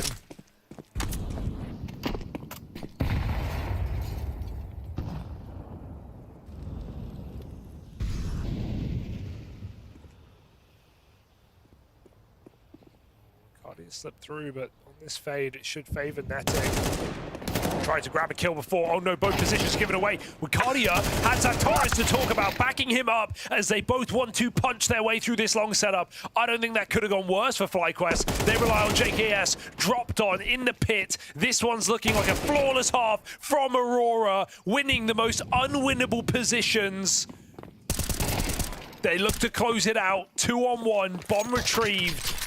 Vexite inside of the nade. They're coming for the kill. They're coming for the finisher on long. Position given away, but no chance today. It's Aurora, 3 T-sided rounds in OT. Bruh, Netic. Oh, he's having one of those games, isn't he? Where like, he's playing with no confidence. He's second-guessing everything, missing every time in. And then when he tries to make up for it, he's like, oh God, I'm going to get my teammate killed on long. He tries to go and react. And Zatares, look at this. It's first bullet connection through the smoke. Netic dies. And you have to sit back like, well, okay. This is the game I'm having. This is how it's going. And it's really, really hard to try and get yourself out of that. I mean, dude, yikes. 9 and 20. Feels even rougher because credit to Vexite, he's started to improve once we hit OT. Well, he got that triple Been kill. getting multi-kills, finding some success. Netic double opener, all right. It's a nice change of tune, but they run into Wakadia. It's got to be enough, surely. 3 entries at B, you know the site is clear. Break on the smoke, careful. Doesn't go deep enough. Woxic's got to let him in. Barrage. Keep it back. Good grenade. FlyQuest. The plant comes through. Double entry into this round from Netic. After a very poor game. May have set them up for this first round of OT. Nothing is guaranteed. Required kill from JKS. He can't find it behind the wood. ENCE, been the top performer, been the reliable piece of this FlyQuest squad, mollied out back box. Oh, they catch him on that swing. Aurora, domination once we hit OT. They get through flawlessly in extra time. FlyQuest and the B site that couldn't will be the tail here on Inferno. They've got to hope they can bounce back on Aurora's pick of Nuke up next. Yeah, Aurora truly igniting in that overtime. They steal away FlyQuest pick into this series.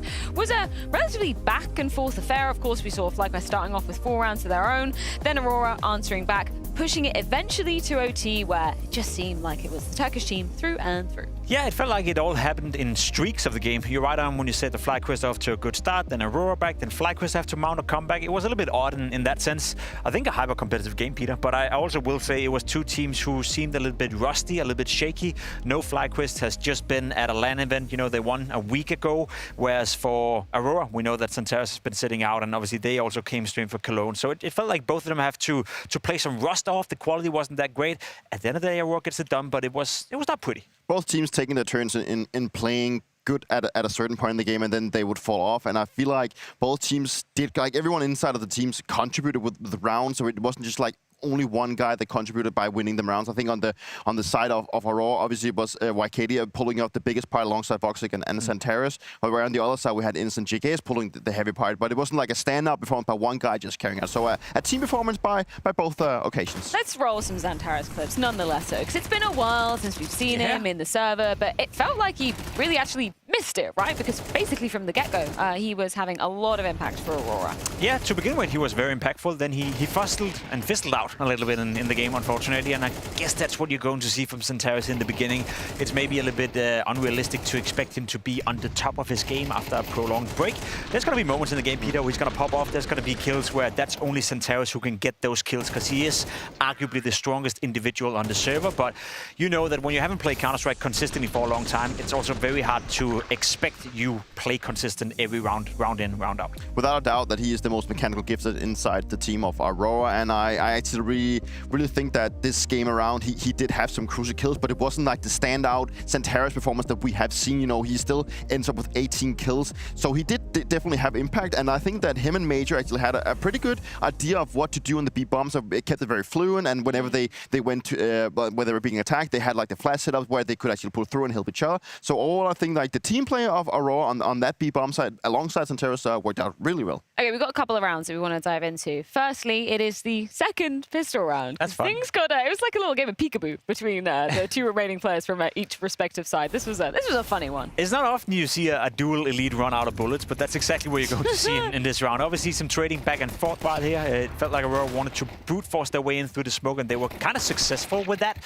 Gets into a 3v2, and you think to yourself, okay, this is going to be just fine. A player hiding on the side. You now find yourself in a 1v3. He's doing everything he can here, Regali, but as I said, he's going to run out of bullets. Gets the kills. He's very controlled in the way he's shooting the duels, not spamming it away. And then we play peekaboo for you. Left, right. You can see the bullets are coming down, 2 bullets left, and then he gets hit in the face.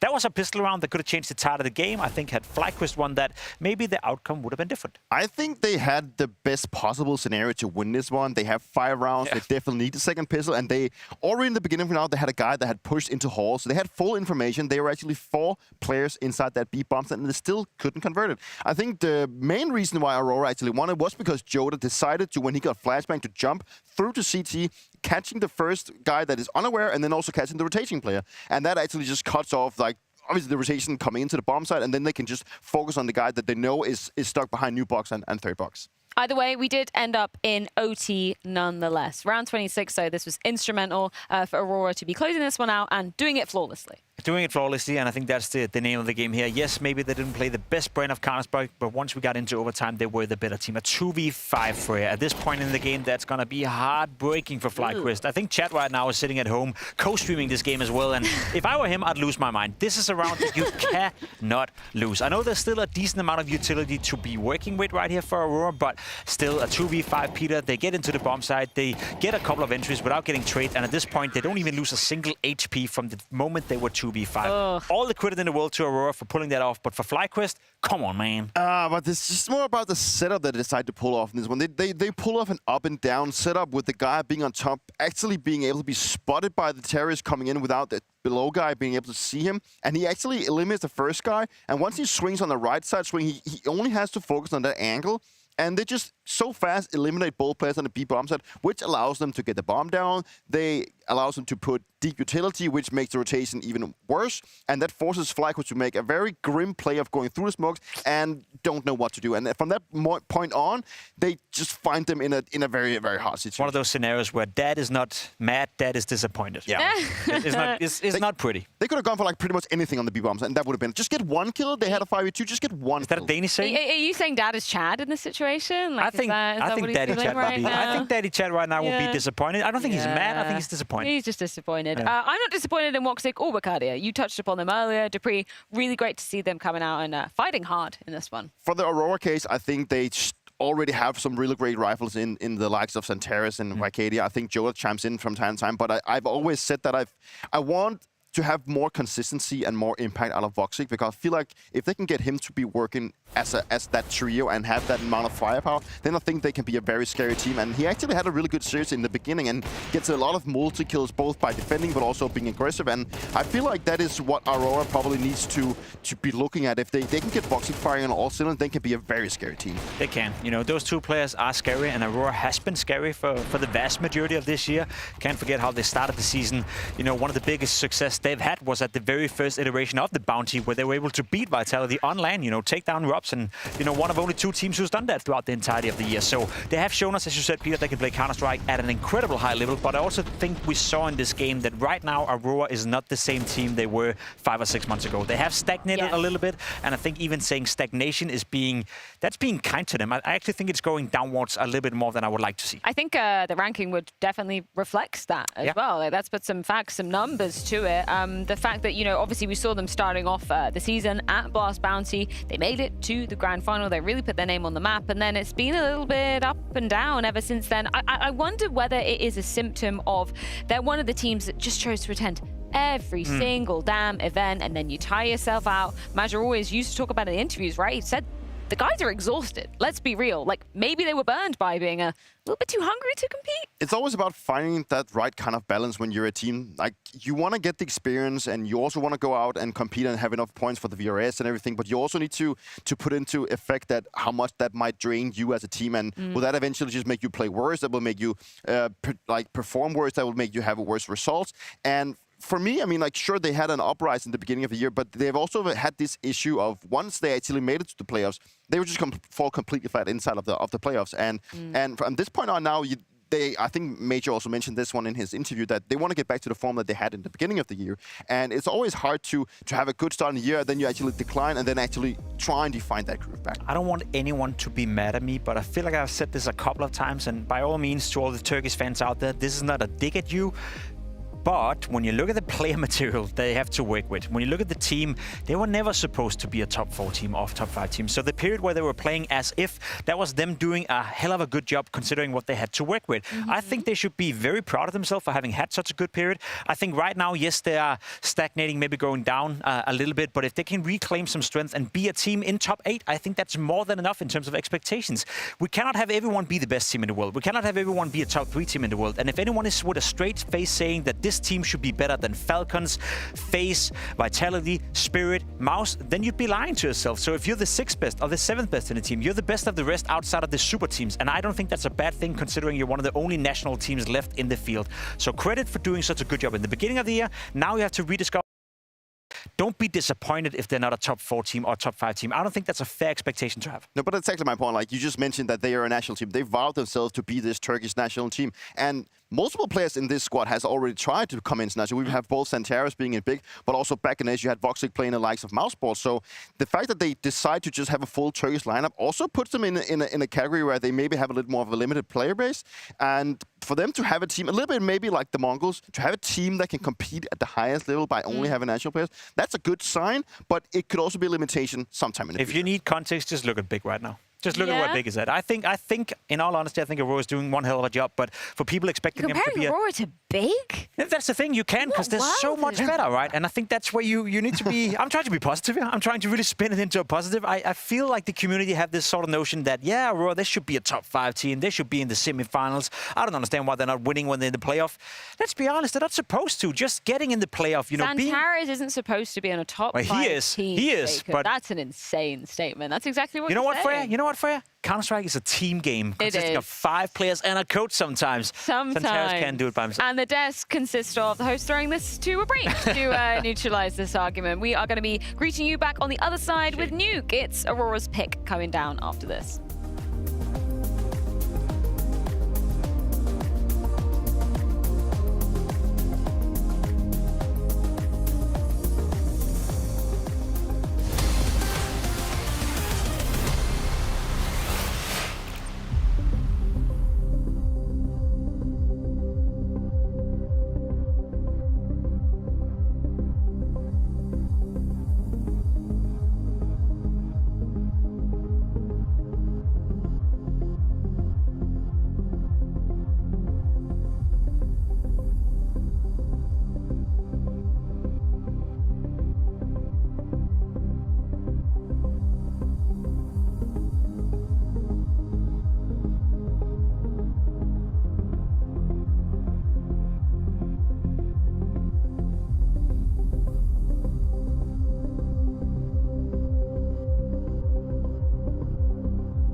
Nuke could potentially separate FlyQuest from elimination here at the Blast Premier Bounty, and sadly, it's looking likely because this is Aurora's pick coming into this series, Jacob. We kind of touched upon it vaguely. I think Harry and Hugo did a better job of it, but Aurora, they're probably one of the teams, if not the highest team, that got burnt by Anubis being removed from the pool. So it's going to require them to be a little bit more clever with their picks going forward. That's very true. That's something we'll have to watch for the future to see how they're gonna figure that out. I think the Nuke in general has been a map they have had high on their list as well. I think they've been very consistent on the map. I think in particular Santeros and his impact when he's on the team in yard, constantly fighting, constantly poking these smokes, that's always been annoying for whoever they played, even at the top tier level. So I'm curious to see if Santeros is in shape. We know that he's been sitting out for a little while. We know that he's going to be a point of conversation both on the T side and on the CT side. He's roaming around in yard. So if there's anything to watch out for in this game, it will be him in those positions. I still think that this game, also looking how it looked on Inferno, could be a game where teams go hand in hand, where they trade things back and forth. I don't think there was a team that played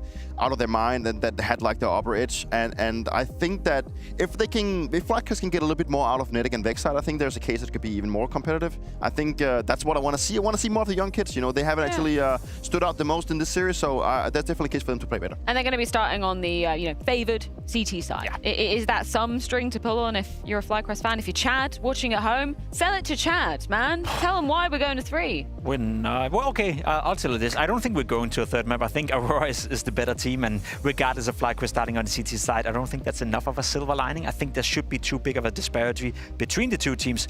But having said that, that's what I felt in pretty much every single game we had so far here, and it always goes to a third map against all odds, against all logic. I think FlyQuest is a decent team on Nuke. I think they play good Counter-Strike. I think JKS is coming in with some experience, and that's why I'm willing to say the game is going to be competitive. It's going to be 13-11 for Aurora, but it's over for FlyQuest. Your intuition really hasn't been correct at all today, Jacob. I didn't ask. Don't even know why I ask you. I'm going to ask Harry and Hugo, is it all over for FlyQuest? 13-11, right, guys? Right? Why are we asking? Everybody's asking. Hugo, we had to watch FlyQuest play Nuke back in Cologne. How'd that go? It's kind of horrible. They picked it against Team Liquid and they got wrecked, if you remember. That was in the Do or Die series back at Cologne. You either advanced or you got eliminated. FlyQuest went on to get eliminated. If you recall, they picked up Dust 2 back then. They lost that series and Nuke was a big part of it. It was their pick, so they were feeling good back in Cologne. They've had a bit of time now to refine it, but I don't know if that's going to give them enough of a chance of catching up to Aurora. What you're saying is Aurora 2-0, Harry. This is only stage 1 here for Aurora. We got Online, Tares, we got Woxic putting up great game on Inferno. We got FlyQuest starting slow on a couple of players. Going to have to hit the ground running here on Nuke. They will have to do that. Thank you. Missed main smoke for Aurora. Santares goes searching outside. Yeah, but look, man, now you get to fight Santares. Yeah, lucky you don't want the smoke. Push on in. Vexite 1 from top hut. There's the cross. Hell, Golly's got it. And FlyQuest get on the board. Clean. Now, I do have an idea as well. Okay, hit me. If this map ends up going the same way, I have an idea for what we can do with Kitten, Netic on FlyQuest. What do we do? There's actually a zoo in Denmark. Are you going to say we can feed him to the lions? I'm just saying. Well, it's a lynx, to be specific. Okay. That's an endangered animal. You got a pet that you don't love a lot? Give it to the zoo. And they'll feed it to a lynx. Doesn't sound as good as a lion, but it's a real thing. Harry has not stopped going on about it. And it's such a good layup. Just there's a zoo in Denmark. That's how you have to propose it to him. Netic, good news. We're sending you to the zoo for the day. He's all happy. It's like taking your pet out for one final walk. Which is kind of sad. I've taken it to a sad place. But then the joke is actually we're killing Netic because we're going to feed him to an animal. So it's quite funny. I'm sure someone's laughing somewhere.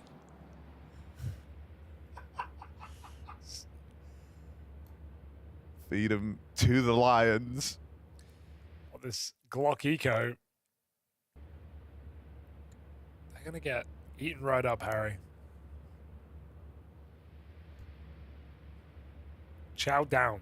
Yeah, Netic needs to strap his head on straight for this one. Got to play a sweaty game to dodge the lynx.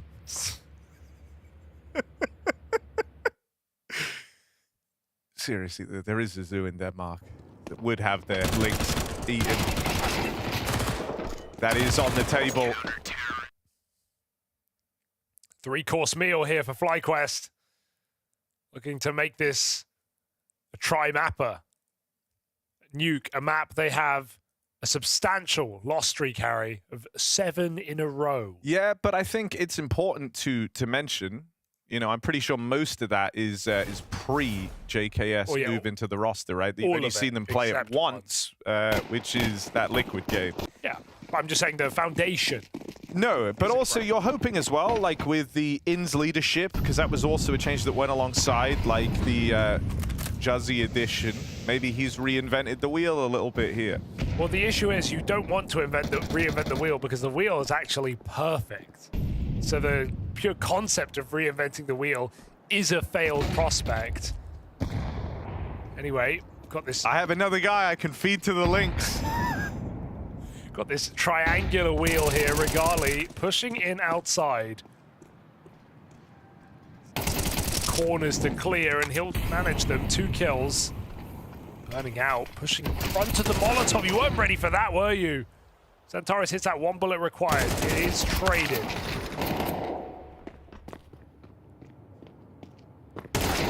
And FlyQuest survive. For now.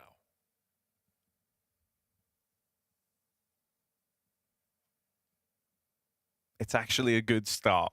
Now, far be it from me to get ahead of myself, but I think they're back. They were 4-0 last map as well. I know.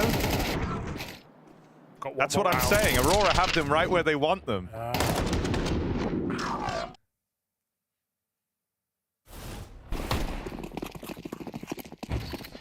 Pistol armor. So who's calling that? Come on. Stay locked in. Do you put them down first, or do you just throw them in there? Mate, you know, give him a chance. Throw him in there. Yeah, I mean, if he survives, he's earned it. You know, that's just natural selection. But that'd be a really awkward, like, boot camp after that, though, wouldn't it? Like, yo, sorry we fed you to the lions. Remember that glad funny you survived. time we tried to feed you to I the knew you'd have lions? it. I knew you'd have it. Bro. I knew you had that link. I was never worried. Zoo in Denmark for all of us. Regali waiting up on the rafters. Aurora taking this round low and slow.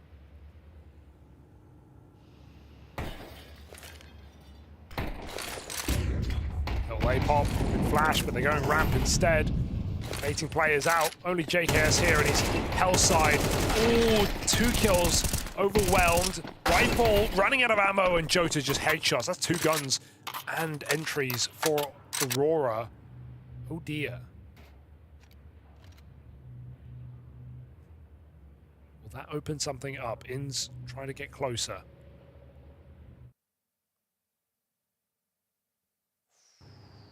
Look up. Oh!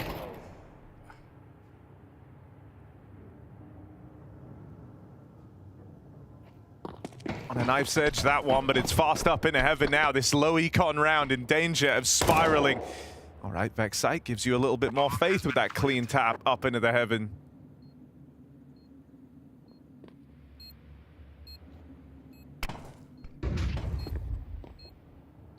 Vexite provides that safe path to rotate. Are they ready for Madja? Also up on the rafters. He was the second man out through heaven, only dropping in now and just goes to play around the bomb. Uncomfortable for FlyQuest. And so there it is with Tech-9's pistols and a couple of kills. FlyQuest break through. And legally, I am required to tell you that that was a 3v5 win for Aurora. Sorry, I hate to be the bearer of bad news, FlyQuest, but JKS gets a double, he gets traded. The second rifle can't come in. JKS slouches. And no one stands tall. FlyQuest back broken under the weight of some Tech-9s. Aurora getting this game earlier than anticipated. You said it was going fine, Harry. It was only 3 rounds. Immediately broken.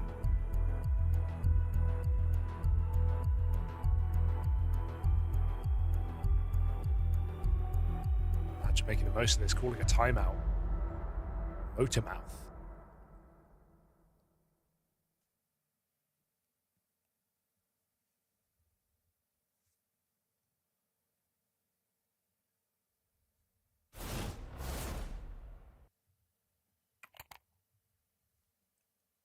Still, FlyQuest can keep themselves above water, just about. Only 1 kit on Vexite, but both Regali and JKS have enough. Let's see if that comes to matter. All spotted at red. They have a lot of nades. What are they doing? A little late re-exec on the smoke wall. Molly HE. Any more? Another Molly. Nowhere. Oh, gosh. Regali, 3 Mollies and an HE. Dude, he's still going, though. Still just chugging along here at the back of red. You think they know? No, I reckon they think it's clear. Second wall. And the whole point, the funny part is, oh my god, he forces it. No. Netic had his cross. They don't know about Netic at least. There's no way they know about Netic.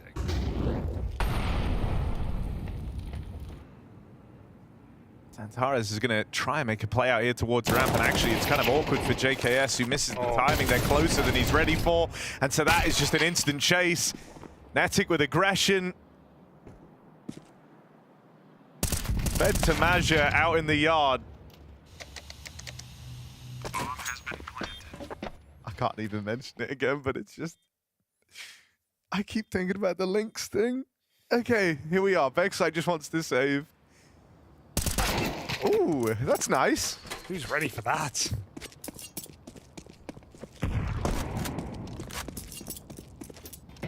But Aurora since doing good in that one low econ turning point round. They want to do good on it, and now they break the money of FlyQuest. It's a very strange round for FlyQuest to experience. Having those 2 deady players outside, realizing it's a fake. Oh my god, the flashes! Give him a break. That's like 5 flashes into spawn. End of the round. Like, and they kill him. That's after, you know, you think they've thrown all the util in the world with what happened to Regali earlier on in the round. And they still had the 5 flashbang hunt. This push is awkward as well. JKS. Got a ramp with no kills.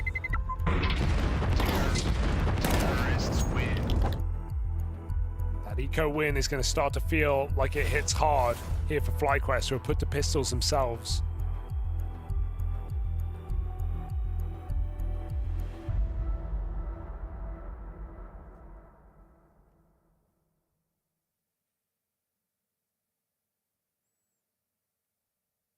A really, like, just rough sequence of rounds to lose for FlyQuest here. Like, you give away the advantage to the Tech-9s, hand them a route in to an early set of round wins, and then in your follow-up, live and die on aggression in the yard. JKS overran ramp side. And now their money's broken to give way to a tie game.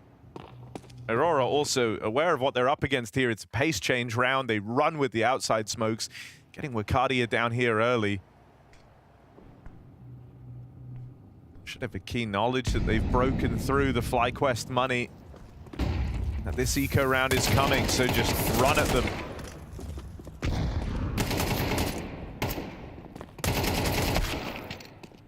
And run they shall. Run them down.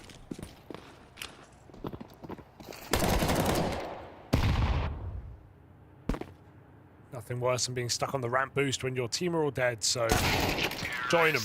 Think nothing more. 5 alive round for Aurora. Big bounty on their head, and they don't want to lose it. This is the event, if you remember, at the start of the year, that under Eternal Fire, Aurora made a run all the way to the grand final against Spirit, even getting a map off them as well. Oh, no, wait. Almost getting Anubis. And Spirit had a huge comeback.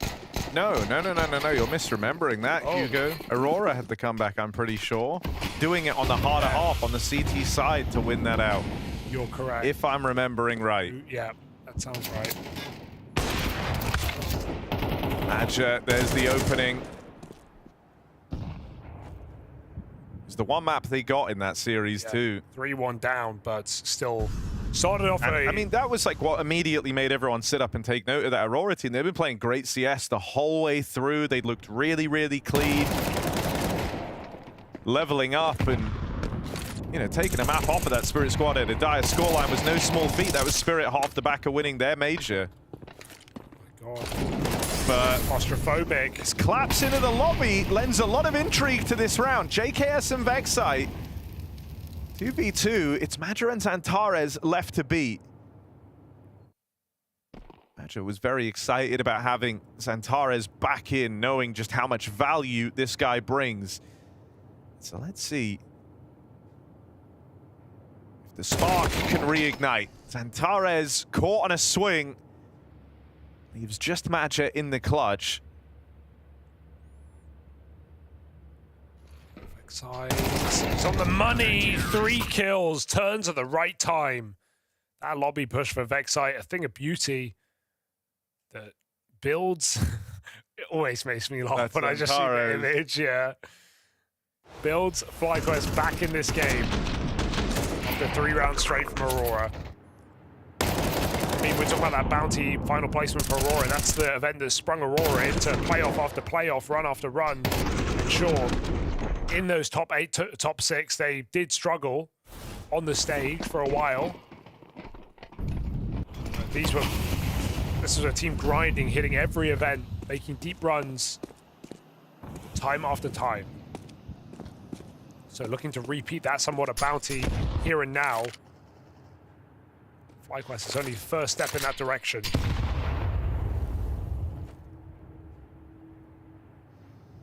They continue to put up a fight. 4 rounds on CT side. Double lower setup. Xantares coming in. 2 contact points here. Ramp and lower, and Xantares isn't being quiet. They get past JKS for free. Oh, and there's Xantares ready for the double setup. Nenekinins. How's he ready for 2? Both deleted at the hands of Xantares. Madra just lurks back in the lobby, collects his free kills, and Regali left as nothing but a passenger in this round. Dude, how does that feel for FlyQuest? You have this double setting, but both static. Yes, it's an online game. Those peaks are going to be hard to deal with, but he goes around the corner into a second. His crosshair is still in the right place. Barely an adjustment needed to find both kills in the B-bomb site. Xantares. It's a saving game here for FlyQuest again.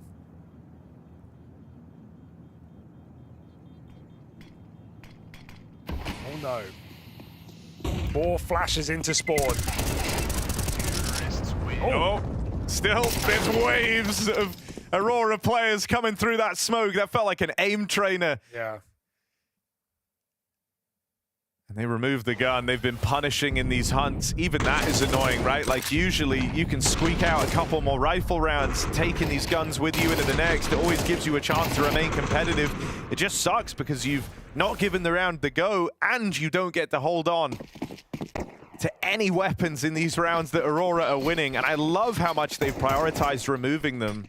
It will have impact down the stretch. If FlyQuest feel like even if it leads to 1 less rifle round in this CT side, that's a huge deal.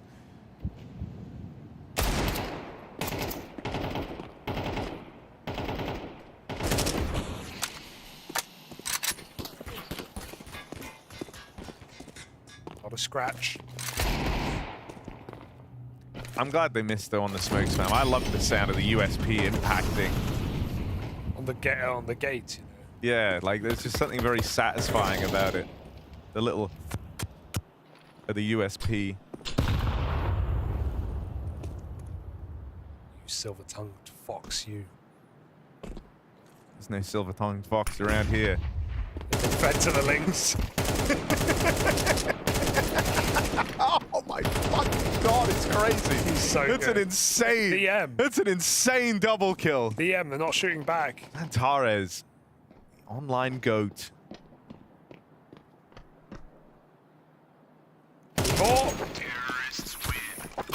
They're all just obstacles in the way of Xantares. That's obstacles. Dude, it's Jurassic Yard, and they're feeding the raptors to the goat. They're feeding the raptors to the goat, that's good. Actually, they fed the goat to the raptors. I pray no If anyone says that, well, now they might. Okay, yeah. It's an unfair. Look at him go! Look at him go! Arez, bro. He's running. Dude. Can't stop him. Down secret. Everyone's there. Ricardia, who knows where he is, hanging out in the smoke. He's walked to the vent. He's Bye. going down the vent. Bye. He's behind them. And he's got this kill. Oh, well. Yoink. And the round's over. Hate to be that guy, but like, how do you win this? Regali has to like multi-kill orb straight away. There's none. And so the round's over. Kind of doesn't get better than that. Ricardia, knife in the back, in the vent, and his whole team shift down secret.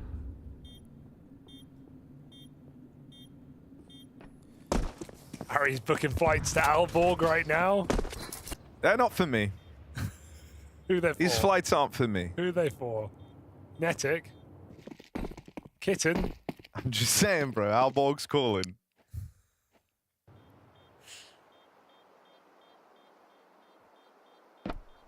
They take dogs too, so you'd be welcome, Harry.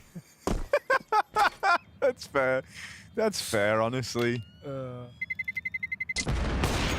reviews are raving for this place.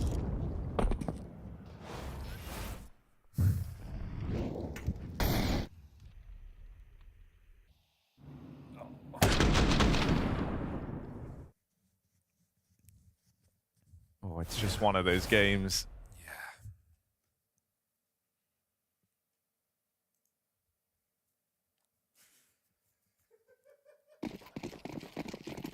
It'll all be okay.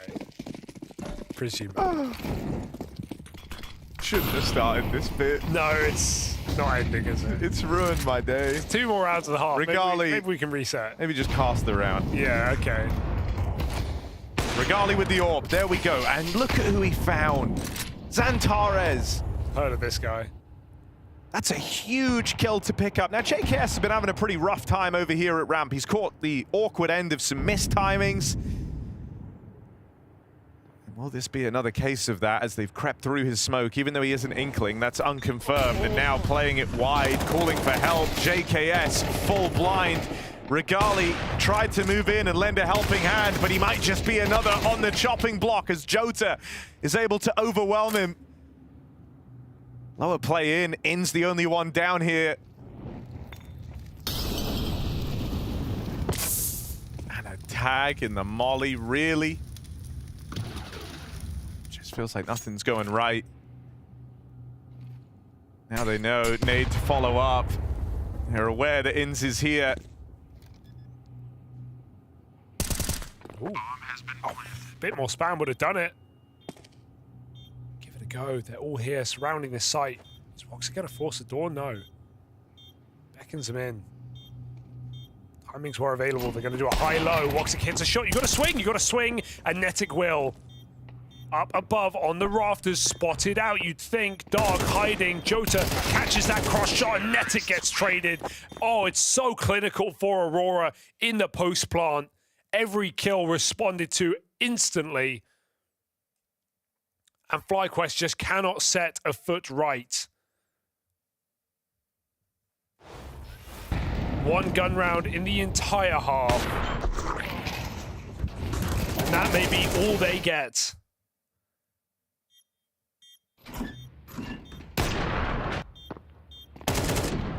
In FlyQuest defense, Harry, it must be pretty hard playing these online games. I mean, what have they got? 300 ping from Australia? No. But, oh, 350? It's even higher. Australian computer parts are hotter than the rest of the world on average. They get lower FPS, but no one's talking about that disadvantage.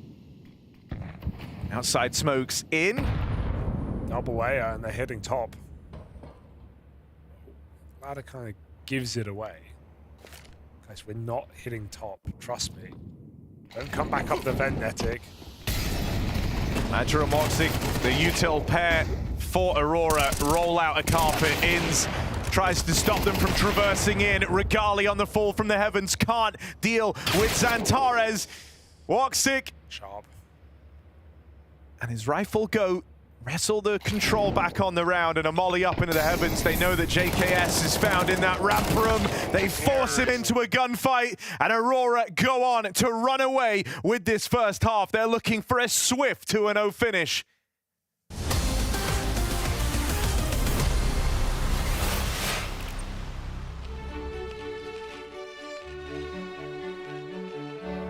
Hey folks, welcome to the Culture Clubhouse. We got some clip I think we have to watch. Let's get to it. Ooh, Shanghai Major. I predicted that already, Finn. David, you want the flash? Yeah, flash sure, me let's in. go. Oh, what? He's blind, he's blind, he's blind. Insane flash. Why you don't commit? David. Yeah, man. That's fine, we got this. Yeah. I think. Oh, peek long now? Oh. That's impressive, bro. Unlucky. I mean, it's pretty important round, some might say, no? But I wasn't nervous here. I think there was like 75% chance to win this round still.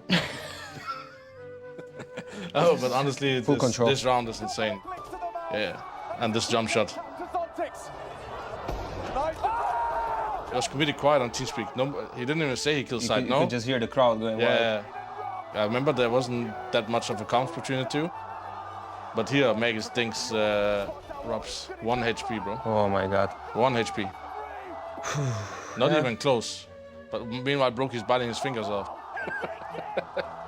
Making a jump shot in a tight moment where if he doesn't hit the shot, he probably dies. We lose the round if he dies, so get spammed through the smoke. So P remember this round just because it's 12-10. If we lose the round, we out. But that round is, in my eyes, one of the highlights from the last few majors, and I think therefore it should be a high culture rating. Would be probably way higher if you actually would have won the major, but the impact it had and the arena, how loud it was, because I don't see what's happening. I just see the crowd goes really wild. So for culture rating, you don't get a more exciting clip in the most important round of a major. It's third map, it's 12-10, but I would give it 8 out of 10, just for the impact and how many people talked about the round, and I think people will still remember this round in 4 years. It would get much higher, you know, if you would have won. That would be a 10 out of 10. If you won that in overtime, that would be 10 out of 10 as one of the most memorable moments of the major. I think 8 is pretty fair. So what, moving to the individual brilliance, I would go like 7. 7 for me is... I think it makes sense with 7. I think Rain hit some good shots, and Rob's deciding at what moment he wants to jump. He jumps after Rain gets the kill, so he's playing off his teammate, try to get the second. So yeah, I think 7 makes sense. So more culture impact than individually performance. This was Culture Clubhouse. Checkmate. That is a quick one tap to Zontix. Nice. Oh, no scope.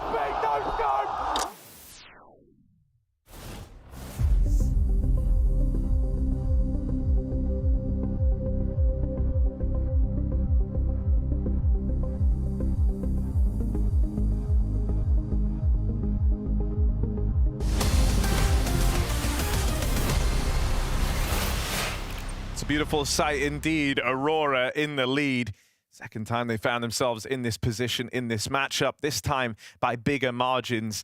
Take a convincing scoreline here on Nuke. Just 1 rifle round for FlyQuest after their success in the pistol. Yeah, and we've seen the T side struggles, but to see it on CT side is a bit of a rough one as well. Zentara's having a great day in the office. No one letting him down though. Maja also performing individually, and Makati getting into very naughty spots near the end of that T side. The kills, the KD don't tell the full story here for Aurora. That was a blowout. FlyQuest, they've been good on the pistols. That's about all they've had in this series. I mean, ENCE individually was fantastic back on Inferno, but here on Nuke, like, it requires such a degree of dedication in terms of, you know, the calling is going to pay a lot more mind to that.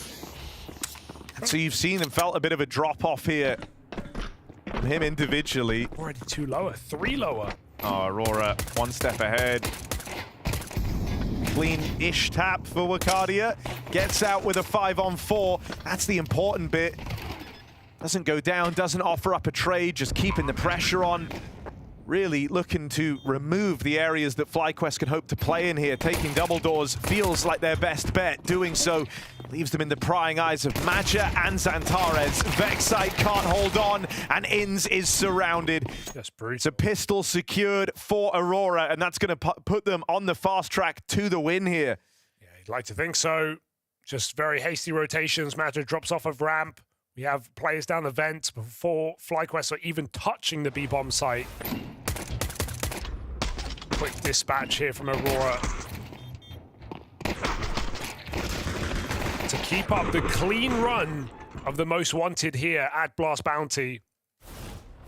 That's right, we've been saying it all day, we'll continue to say it. Not a single upset found yet in this first stage. There are 2 more games left. Yeah, the pressure is on for Heroic and for Vitality. Well, for Heroic to keep the streak flawless. Scrawlers. Yeah, I think Vitality should be fine. They are against the online GOAT in Exotic, but... True, actually. I didn't consider that. No, yeah, I will be watching. At the same time, yeah, Cole Heroic, last game of the day, final game of Stage 1.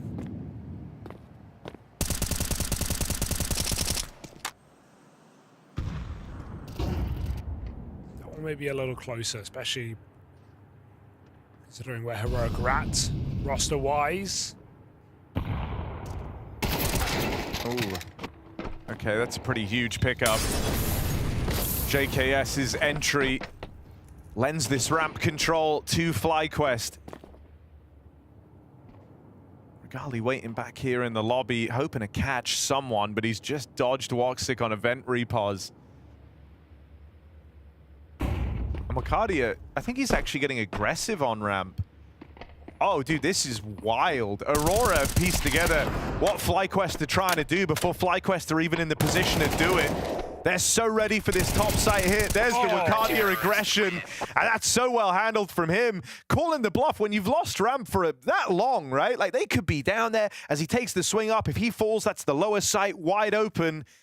Aurora never moved an inch. They never shuffled. They kept everyone inside of A. And when Wakadia calls, well, they're not on ramp. There's only 1 spot left.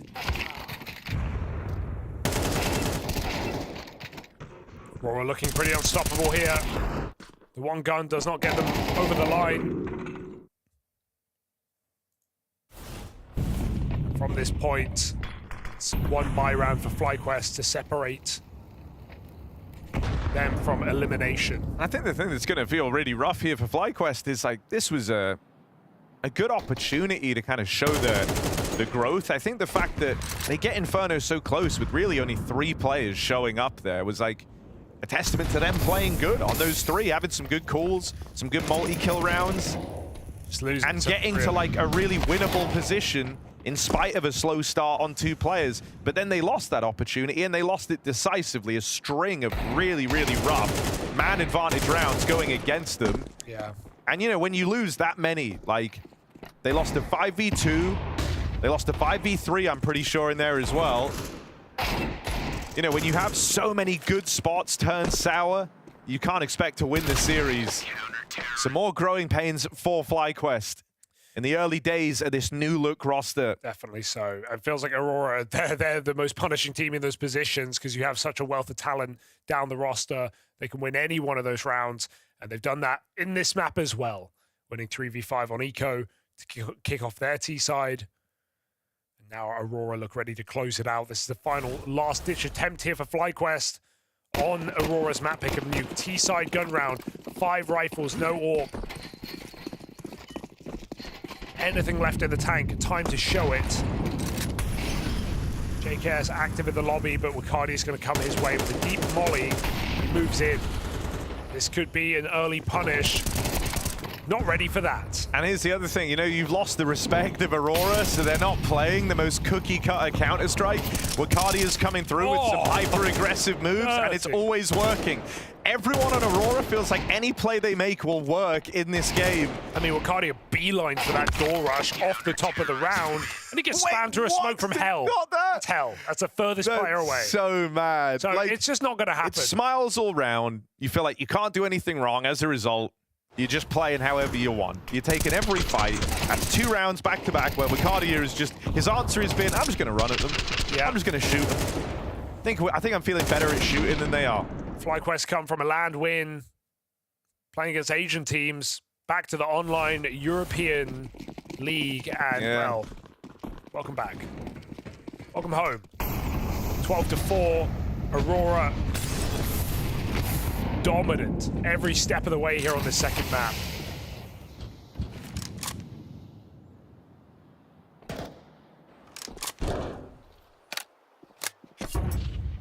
They came from the land down under.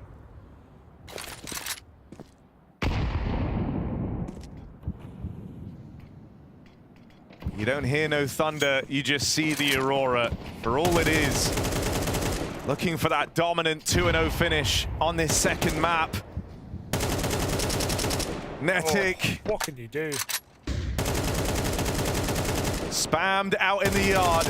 And this series will feel like one that he never got going in. He ends this second map 5-15. I think the takeaway is Aurora are back. Aurora look good online. They look good to qualify to LAN. Need one more win after this matchup and look to repeat their bounty of last season. $30,000 on the head of Aurora, a well-earned bounty that someone's got to come for, and it will not be FlyQuest. Oh, all right. Maybe there's a bit more fight in him. Position, but... Oh, Joker. Caught off. Like an ins from the tally. Vexite and Regali both get tired of sitting around waiting for something to happen. They try and make a move, but there's so little time left. He jumped denying the plot. Magic just going to try and take this to time, and they close in on him. FlyQuest keep themselves alive. Oh my God, barely. 3 seconds the difference between the game ending right there and play continuing. FlyQuest hold on by the skin of their teeth. They're jumping around to deny the bomb denial. We are ready to wrap it up, to unplug. FlyQuest win a round with 2 seconds of difference.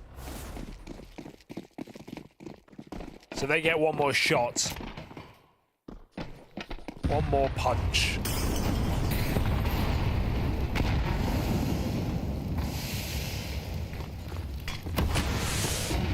Fast topside here. Into Wicardia, into Magia. They both hold on for a kill. Woxic trying to play his hand is going to get blindsided by JKS out of the door. Aurora, still money to invest going forward in a very healthy scoreline, but a lot of squads would look to save here. Looks like in spite of all those facts, Aurora will just lean into holding on to the guns. You don't want to give Xantares an AK. No, I feel like he'll lose. I feel like he'll use that to end the game. Oh dear. And you know what he wants. Get it. No. Not that. Go on, Xantares. No. This isn't the way. Could have got it. This isn't the way, bro. That's what he wants. But he's not going to get there. FlyQuest last one more round.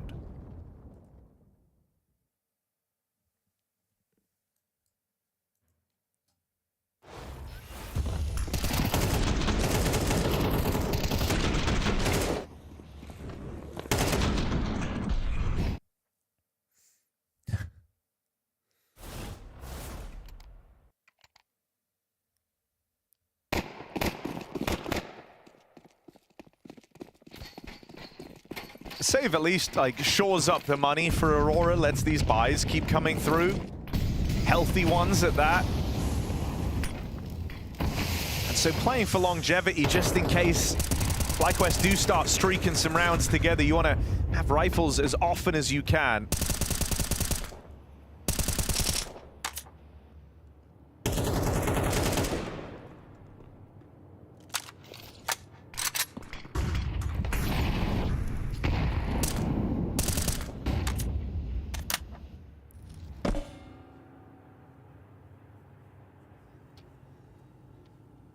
Slow and steady in the lobby.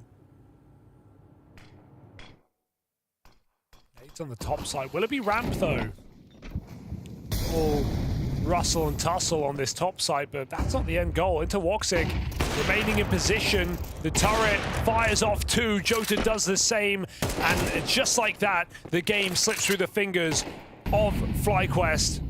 Aurora burn bright and say goodnight to the Australians. Or at least they will in just a moment. There's the win. Aurora, clean stuff on Nuke. Good to see Xantares back. It's certainly appreciated. He hits hard in this series. But FlyQuest Inferno was their best chance. It's all gone now as their time at the bounty is over.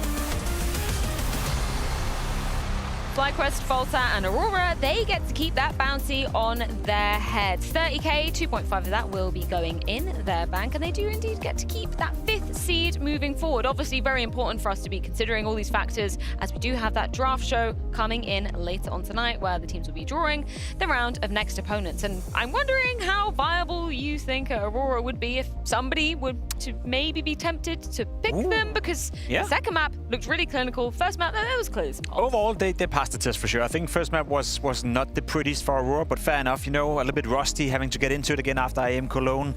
Getting a 2-0 win is no slouch. You know, I think FlyQuest is a decent team as well, so I'll give them the passing grade right here. However, to answer your question, I do think there's a lot of teams looking at Aurora right now thinking they're not in the best shape ever. Xantares just got back to it as well. So if I were one of the bounty teams out there, the most wanted teams out there, to have to choose next round, I would be looking at Aurora thinking there may be an opportunity here to grab their bounty and put it in my own bank. Yeah, I mean, they haven't looked that great. I wouldn't say they've been looking, you know, completely out of it. I still think I still think that they did showcase specifically on Nuke now that they still have what it takes specifically on some of the maps. I think that it was good to see Xantares have more of a standout performance from what he did on Inferno. He was still in there, but it was more like the original Xantares carry that he's so notorious for. And yeah, I mean, obviously we're still looking for this upset. This was not the case, so we're still hoping that it's going to happen sometime Still later. searching. There are 2 games going down very shortly. There's one more so chance. maybe, actually, you're counting out NRG already, Jacob? Yeah, That's I think that Daft Mike is going to come in here in a couple of moments trying to sell you an idea. He's probably going to try and sell it. He's on the North American desk. They'll sell that cope. But either way, yeah, great to see Xantares back in form. Woxic as well. He was looking pretty consistent throughout that series. Yeah, he was. And as I said, I think they did a good job. Aurora played a good game of Counter-Strike. I think they did enough in order to get the 2-0 win convincing here, especially on Nuke. And I think they'll be happy for that. You know, it's still a case of them, you know, slowly but surely finding the rhythm. And I think getting off to a good start, that's going to help them. And let's be honest, Peter, on Nuke, there was no danger ever in this game. It felt like they were one step ahead, if not 2, the entire time. Yeah, but let's just give a little bit of credit to Major as well. I think, obviously, the Ingham leaders usually don't get enough credit when they actually also do a good job. They usually get mocked when they do a bad job. And I think that actually, that's how it is, right? I think Major actually called a good T-side. You know, a lot of the times they seem to be in control. He seemed to have a good understanding how he wanted to approach. And so many of the rounds were literally just played out by the fact that they got some space, they punished them for their aggressive moves, and then they would just round it out by playing rings around the roses. So I think majority of the time, Major just excelled in his role. On the other side of things, that does mean FlyQuest sadly eliminated. That's what single elimination means. We do have Regali for a couple of words after that one. First of all, thank you so much for joining us. Commiserations on the loss. Can you tell me the kind of vibe the team were feeling on that first map of Inferno? Because you started off great, Aurora answering back, then you guys push it to OT. Can you tell me a little bit about that? The time when they had the timeout, I think we lost momentum. And I think we were overthinking that they maybe should do something complex, but we didn't really play our own game as we started. And then on City side, I feel like we played good some rounds. Obviously, some rounds we lost them because, I don't know, just pressure, or I actually don't know. We are actually a little bit burned out because we've been together for so long right now. But I feel like those mistakes cannot happen that we had them on City. I don't really know what to say. It was a really, really tough game. No shame losing to Aurora, to be honest. I think you just come off fresh of a LAN win as well, where you guys have been showcasing some decent Counter-Strike. Do you, in general, feel that it's getting better and better, game by game, practice by practice, week by week in this new iteration of FlyQuest? It does, definitely. JKS is like a top-tier player, like top class regarding this, and he helps us with with a lot of game stuff, you know. But in the same time, there's a fine balance between like actually being for so long together is like a little bit like burnout, as I said. But we are. Sounds like you need definitely. a break, yeah. Just like 2 days. Just 1 day. Speaking of JKS yourself, like now that he's coming into the team, how do you feel like? Where do you see yourself in maybe a couple of months? Do you feel like you can actually take yourself to a new level? Do you think he's gonna help with that? And how does it actually feel to have a player like JKS coming into the team? First of all, it's also my first time playing with such a great player. Like, yeah, I'm not kidding, he's actually good, and it's easier for me to see my own mistakes. And he also like is pointing out the mistakes I'm doing repetitively, like many times, right? So it's easier to fix them. And I feel like I'm improving on my own, but also like the team is improving because he's actually really pointing out stuff, you know. And I think it's easy for him also to point stuff because he knows how the Aussies are, and you know, some people maybe would get like angry or tilted on how JKS is pointing stuff, but like they understand each other, and I also try to improve myself.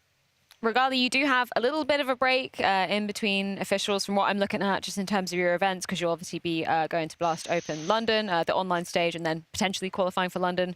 What are you going to get up to in the couple of weeks between now and then? Just a lot of face it, I guess, because I'm going to be away from the team for some time. And then, yeah, get ready to practice again and fix the mistakes I've done in the past officials. Regali, thank you so much for your time. Gutted to see you guys departing, but yeah, looking forward to seeing you guys rebound potentially in Blast Open London. Thank you. Yeah, sadly, once again, number 25 seed coming into the tournament, eliminated. We only have 2 more chances, or as you said, Jacob, 1 more chance for a bounty hunter to take down Most Wanted in the first round. Yeah, I don't think there's a big chance that NRG is going to do much against Vitality. I think the final game of the day, Complexity Heroic, that could be a very spicy one, and potentially the last chance to make that happen. One thing I do want to note here is that I found it very interesting what Regali said right here with JKS coming into the team, and I think it's a bit of an underrated aspect sometimes, Peter. You had it yourself happen in pre-C, I believe, when you're joining a team, let's be honest, below your level, you know, and below your expectations in terms of where you've been at throughout your entire career. One thing is the output JKS has on the server himself.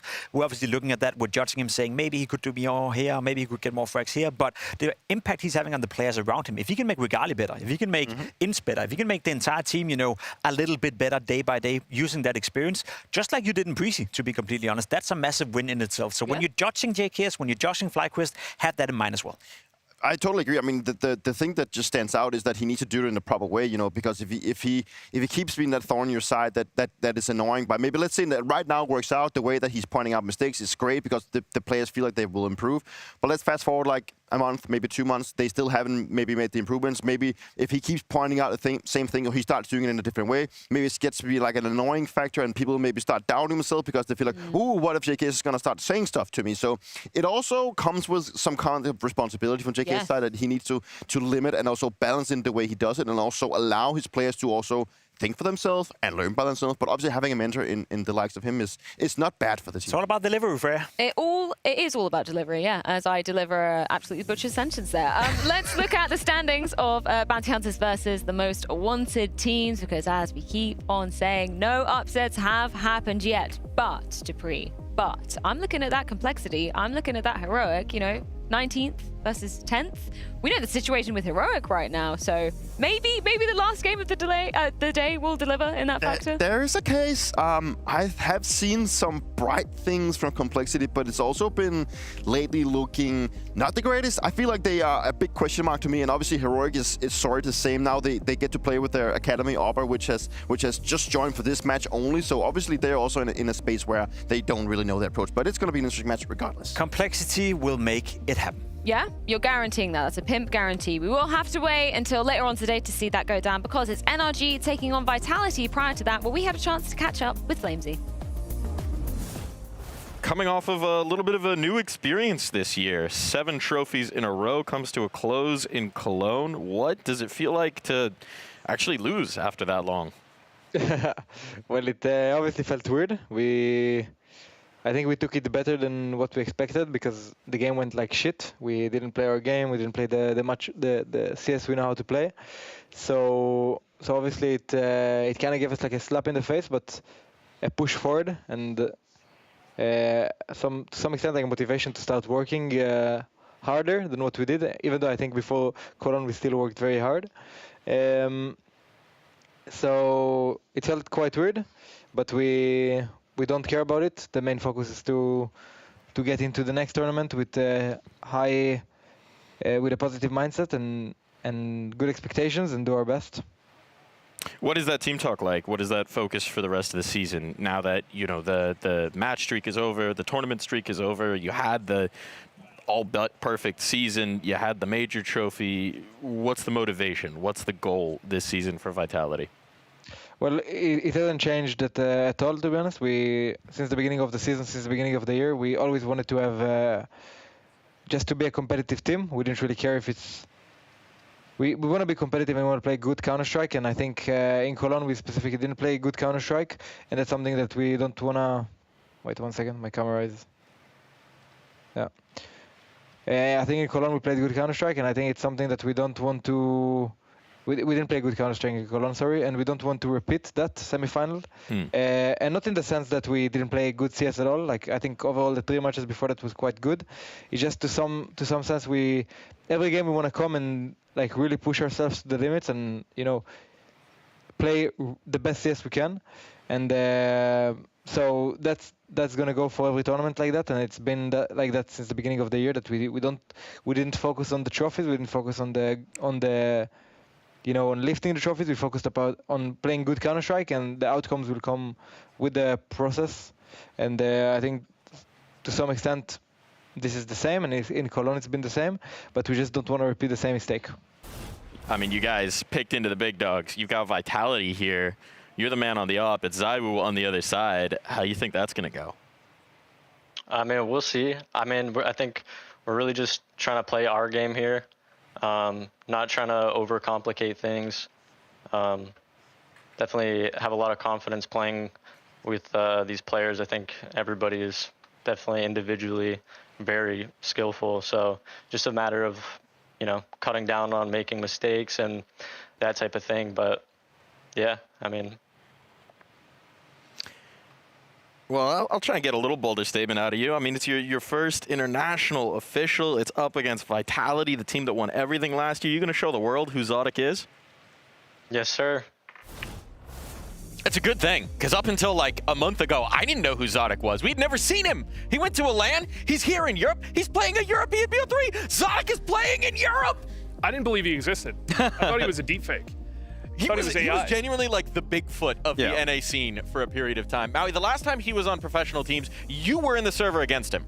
Oh, yeah. I mean, when he was on Splice in 2018, I actually wrote a report to Thorin when I was his research assistant back all the way then about how Exotic will be the next big thing, but then he vanished. He didn't show up for that MDL Global Challenge. Everybody thought that this guy was a dodger or a hacker, and now, as it turns out, seems like there was just kind of some issues on the side with him, but he's finally in the server. We've seen his face, and he's already looking really good in terms of what he's doing versus local opposition. Well, to be fair, that time period, probably he is the next big NA thing. We just haven't had a next big NA thing since like 2016. I'm going to leave that one alone. I mean, look, this is who he's matching up against, right? It's ZywOo on the other side. It's like the platonic ideal of a Counter-Strike player in ZywOo. You've got Zodic here. It's a tough task, to be sure, but what better example to set to play against if you're really going to declare yourself as that next big thing, as that exciting person coming through, to do it against Vitality? Yeah, that would be surprising if he could really do it. I want to see him do it. I want to see him humble ZywOo, but I don't really know if it's happening. This is the reality of things. NRG, they won an ESL Challenger League North America, whereas Vitality, on the other hand, are looking fearsome. They've won so many trophies already this season with the gold bar on top of it. It's difficult to imagine a world where NRG truly has a chance, but if we get to just see any sort of performance, any sort of audition where Exotic actually hogs the limelight and is able to really just knock our socks off, then we're going to be happy about that. Let me say one thing for you here, though. They won that ESL Challenger League. Who was in that Who was in that competition? Legacy. Legacy. Who has beaten Vitality this year? Legacy. Oh, transitive property. Think about it. They did also lose a Fragadelphia, though, so that was in between now and then. And the Challenger League. Don't think about before that they part. made these changes. There is another change as well that we have to talk about for NRG. It's not just Zada coming in. It's also Carson, who was playing with him on, I think it was Getting Info previously, came in over with him. Those guys have some old history together, but Carson also unproven at this stage of competition. I've seen Carson play a handful of events, mostly online, where he was playing against Tier 1 opposition. And sadly, and the honest truth is, he never really impressed me. He seemed like he was a stable force amongst Tier 2 NA players. Like, he was definitely a little bit better than that. But he wasn't a guy where I'm just like, when is Carson going to get his chance? That was never a conversation that anybody was having. But it seems like he's going to help just bring some comfort to Exotic as he makes the transition to a Tier 1 roster. It is interesting as well. He's coming in to replace Hexed, somebody that honestly was kind of a bright spot for NRG in some of their previous international bouts. He's had his moments, he's had his flashes. So it's going to be interesting to see Carson fill those roles. I think Hext wasn't necessarily making the next step in the way NRG wanted, and now they've switched around some roles, and I don't think Carson has really impressed me that much in general, the same way you're talking about it, but I feel like the players feel a little rejuvenated in the role swaps they've had, and you might see better performances from the likes of Nitro, from a George, and you might see them actually be a little open with Zodic, especially going insanely aggressive with the op if he can find some success. Now I'm going to put it to you guys. We haven't had an upset yet. We haven't had a bounty hunter team actually claim a prize. So how wild would it be if the first one we get is perhaps the most imbalanced matchup that you would have had when you looked at this at first? I mean, realistic expectations here, Mike. Let's see how the next game goes. Okay, that's. I don't like realism. But I don't like realism. Get rid of realism. I mean, this Get game. Lulu with me. The chance of this happening, where Vitality dropped this one, is 1 out of 100. Okay, and in fact, I'm sure the odds are even just similarly ridiculous on bookmaker sites. This is not really going to happen. Just Exotic needs to show that he can do anything against Tier 1 opposition in the world. Look, if you took the Mega Millions lottery and you said I have a 1 in 100 odds of getting it, I'd be buying tickets every day. But that's winning the lottery is a little better than beating Vitality in an online game one time. VRS-wise, for a team like NRG that's struggling, the lottery to is still going to make a lot more money. I think this would be kind of similar. The lottery is they have to play another team. They have to play another team that they also have to beat before they can make it and actually win the event. It's like 5 teams more. They got to win the lottery like 3 times here. Think of the notoriety, though. Think of what Legacy's doing now. That's what a win over Vitality can do for you. Listen, Mike, a win for NRG is Zodic shows up, pops off for a few rounds, they get 6 or 7 rounds. That's a win. Calling it a win, it's way more than a win to actually 9 rounds on the first map is yes, a win. That's a win. A spiritual win. What's the point of getting an NA desk in Europe if I can't get them to get the Lulu with me? Complexity game's coming up next. The Complexity game's coming up next. Okay, you're joining me for the delusion on that one? Let's just see. We'll see. I'm keeping my cards close to my chest. Okay. What does success look like for Vitality here, right? Because they've lost the tournament. They didn't do that since the last Blast Bounty, right? They didn't actually lose. They lost a BO1 in Austin. They haven't actually lost like this since January. What are we hoping to see from Vitality here for the bounce back? I want to see a Vitality team that has really just course corrected, where they are not going to be hung up by anything that happened at Cologne.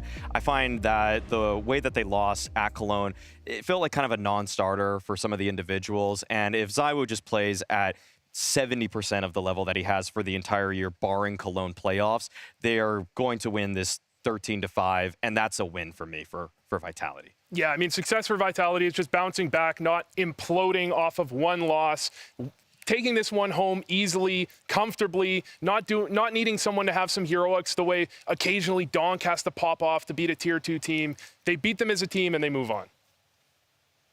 It's so boring, though.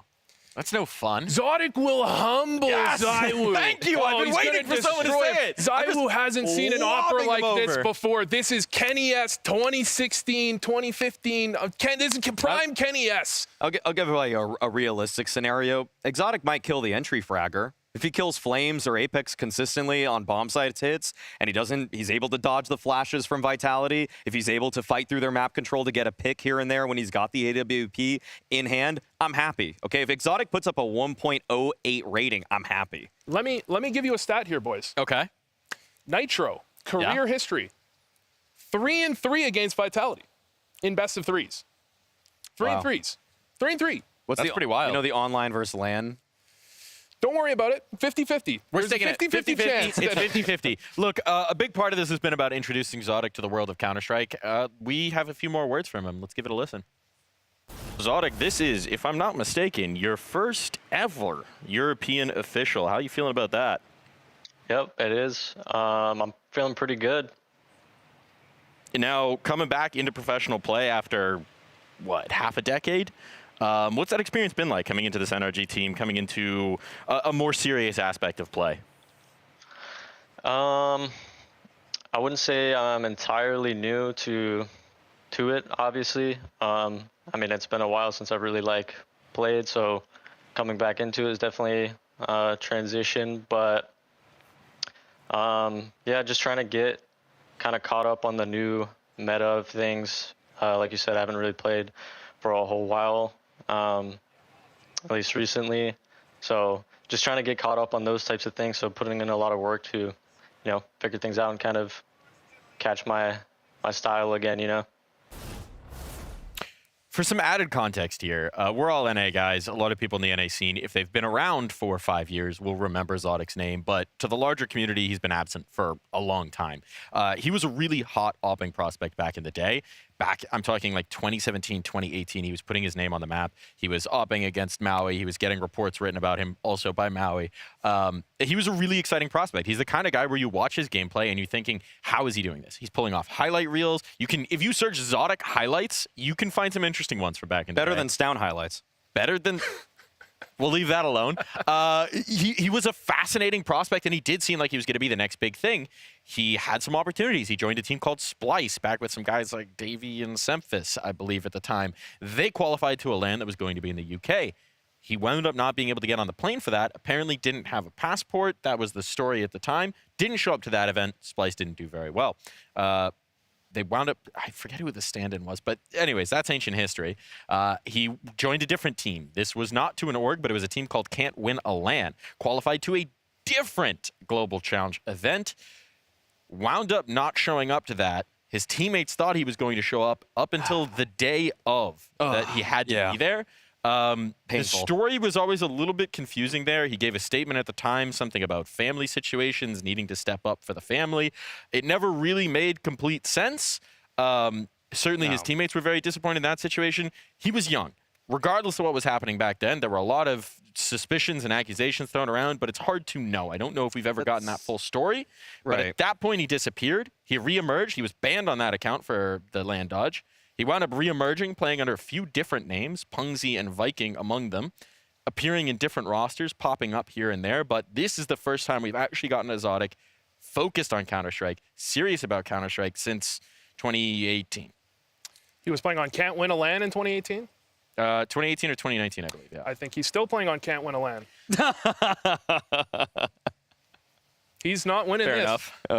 He It's not a can't- LAN yet. It's not a LAN yet. Can't get It's to online. LAN. Can't get to LAN. Yeah, no, but Mike's statement about Exotic is exactly why a lot of people are very excited to see him in the server today. It feels like he's matured, his game hasn't fallen off, and he's still a talent that, if you really actually look at the NA space right now, there is a dearth for oppers, especially, okay? Yeah. The fact that OC's been the best opper in North America for the past 3-4 years is not, and no shade to OC, it's kind of a signal that it's really troubling for the snipers.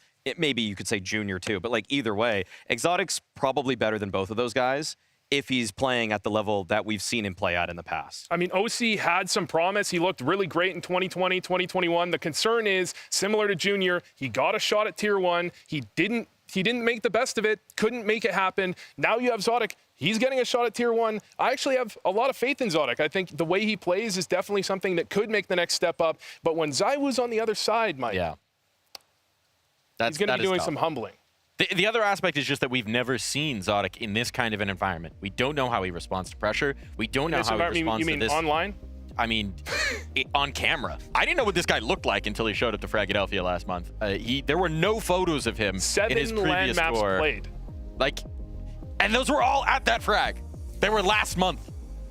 We don't. Yeah. We just. There are so many unknowns. He is the mystery box that could be a boat.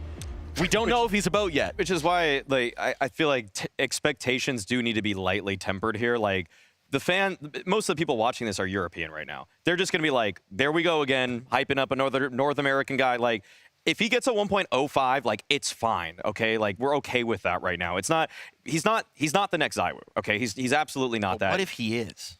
See, this is where the European fans just like shut it off. Like, they're upset because they just, as soon as they see Exotic die 3 times in a row to start the game, what's the point of watching? Like, if he ends even positive, I am very satisfied in his performance. I would be happy if they go into the first couple gun rounds, he does something really aggressive, hits a couple nice shots, and Vitality have to step back and go, okay, he's a real player. And then they absolutely destroy him. That would be earn success. some respect. That would if be they earn success. respect, Yes, that's good. 100%. It's kind of always one of these conversations with underdogs. We've seen quite a few of them. No one's actually managed to take the series, but we've seen the likes of TNL and Passion take maps, force respect, force teams to lock in, and not, just sort of wake up, stretch, show up late to the veto, perhaps, log into the server. So, yeah, I think that's absolutely great context. We want to see them demand respect. We want to see NRG show that they're a real project, because this has been, the overall arc of the org as well, right, since their return to Counter-Strike, it's been a slow build. They came in, didn't really do anything for the first year back in Counter-Strike, finally made some changes, wound up qualifying to some lands, getting some international opportunities, but they were the lands where you go and you have quality losses, where we're like, you can look at some rounds and be happy, but also they didn't really actually beat anybody. At the last ESL Pro League, they took down Namiga, who were kind of stealing a little bit of the show in terms of what Zwei was able to do. NRG actually has looked good. Nitro's calling is something that we haven't even really talked about because we just wanted to make this the exotic show, but he's actually a really good caller on Train. I don't know if it's in this series unless it's map 3. I know it's not the first 2 maps, but no, it's a I believe it's the third.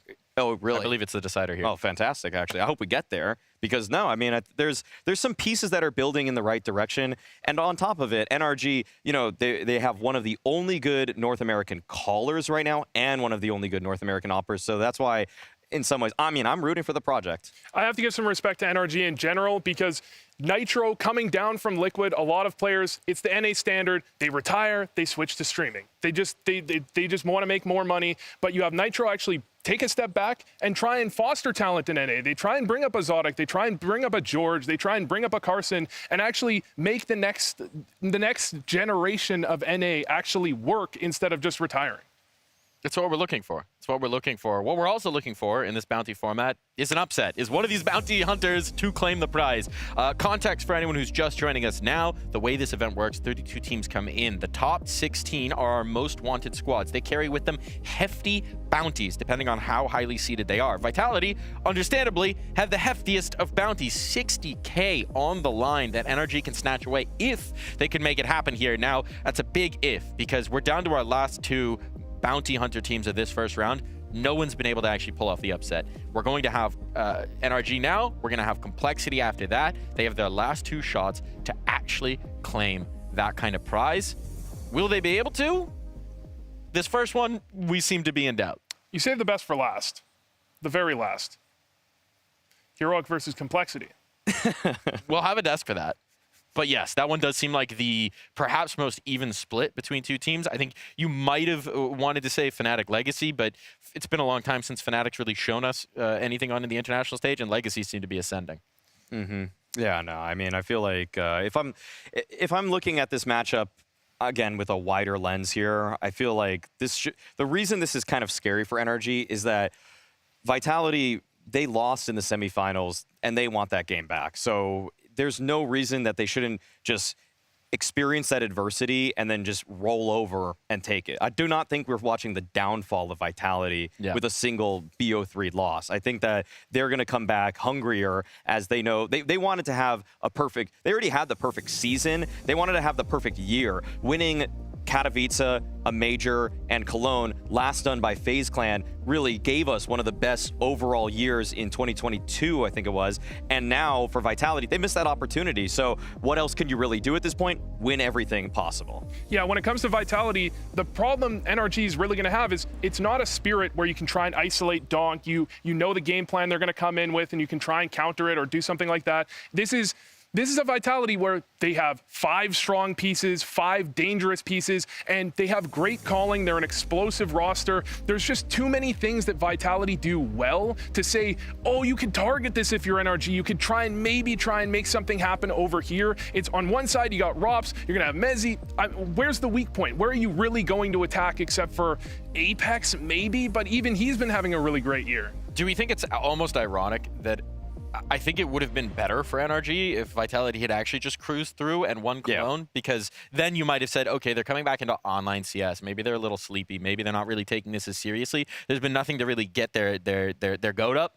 And instead, now you got mad Vitality. Now you got pissed off Vitality that are unhappy with how they performed and have been thinking about it and been working to correct it. I mean, Spirit dropped their first map here. So, yeah, that's what you would have wanted if you're NRG. You would have wanted a team that, it almost feels like, I actually would love to hear what Dabs had to say, because you know what TC said for Passion UA, we didn't know Spirit was going to win the event when they made the pick. I would like to know, did Dabs think that they were going to win the event and he could capitalize on the hangover? You remember talking to him and he was like, our choice is between MongolZ and Vitality. So if you're going to go for one of the big dogs, you might as well go for the biggest dog. It's almost like you're trying to announce yourself on the international scene by just finding Goliath and just taking the head off. I would have told them to pick MongolZ. I'm going to be real here. I think they should have picked MongolZ, personally. But, you know, okay. That's no fun. I mean, it would be more fun to win, right? Like, you know, you get a game against MongolZ. They could take them to 3 maps. Exotic could do it. Exotic? You think so? No. No, that's a little bit crazy. I mean, I feel like there was no right choice here. There really wasn't. But if I had known that MongolZ was playing in front of an audience on Friday, then maybe that slightly influences my decision. No, but honestly, I just feel like if you're ZywOo, the last thing you're going to see is just red for your last series that you played. That's why I think he's personally motivated in this kind of game too. So he doesn't want some young up-and-comer Exotic to kind of slow down what has been a monumental first-place year for him. Now, unfortunately, we are experiencing some technical issues. It's not just that we really wanted to talk about Exotic. That's also true. But we are going to take a quick break. And when we come back, hopefully everything resolved and ready to hop into the server here for Vitality versus NRG.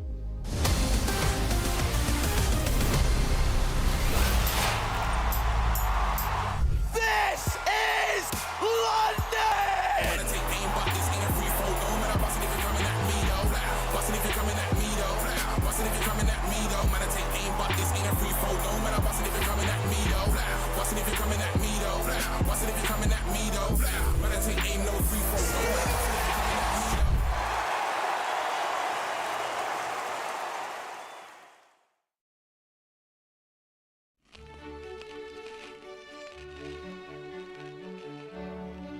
Hey guys, we are at Culture Clubhouse and we're gonna watch some Counter-Strike clips. Again to keep MongolZ going. I know this clip. I don't remember this clip. You don't remember? It was insane. He probably feels like there's presence in the B-bomb site, but the clutch is on. Oh! We still lost this map. I think it's after the game I was shocked why we lost this. You lost this map? Yeah, we lost this map. After this? I was full shocked. How we lost this? That's a little bit unfortunate, otherwise maybe going to try some prison pressure. He's still going to go for it. He picks up that one. Oh, no! We just came to this tournament. I don't remember.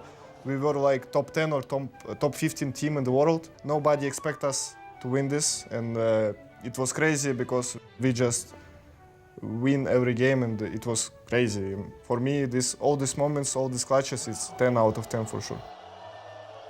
No, we came to this tournament with big expectations, you know. Yeah. But we weren't in the good shape back in the days, you know, for this tournament. So yeah, we collapsed in quarterfinals. Yeah, but in your minds. Your game against Furia was crazy because, you know, Simple showing middle fingers to the crowd, some fans spitting on you or something like that. It's crazy. Yeah. He can actually save. He probably feels like there's presence in the B-bomb site, but the clutch is on. Oh, that smoke, it catches the rail, and that's a little bit unfortunate. Otherwise, maybe going to try some prison pressure. He's still going to go for it. He picks up. I think for the whole CS community, this moment is not like 10 out of 10. I think they're going to put like 5 or 6 points. But for me, because I was here, I was there, I was feeling this, for me it's 10 out of 10 for sure. No, for me, bro, it's like 3 maximum, you know. Okay. It's enough. Thank you for coming to the Culture Clubhouse. Next time I will bring Jane.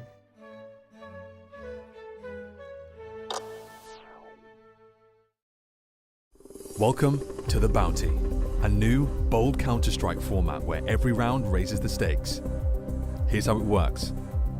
The prize pool isn't just split at the end, it's distributed as bounties. Each team starts with a bounty based on their seed. Lower seeds begin with 0, but can still strike it big by hunting bounties from higher ranked teams. Win a match, and you secure 50% of your opponent's bounty as a guaranteed payout. The other 50%, it carries forward, growing the stakes for the next round. After each round, the lower seeded teams pick their opponents from the higher seeded pool. In Week 2, the final 8 teams bring their bounties to the Blast Studio. It's a face-to-face showdown with new twists. Teams can challenge opponents by raising the stakes with their banked winnings. It's high risk, high reward. Here's how it works. Teams use their banked winnings to up the ante. For example, if Team A has $50,000 and Team B has $25,000, Team A can only challenge up to $25,000, the amount their opponent has banked. Both teams have to accept the challenge. This is Counter-Strike like never before. Are you ready to go bounty hunting?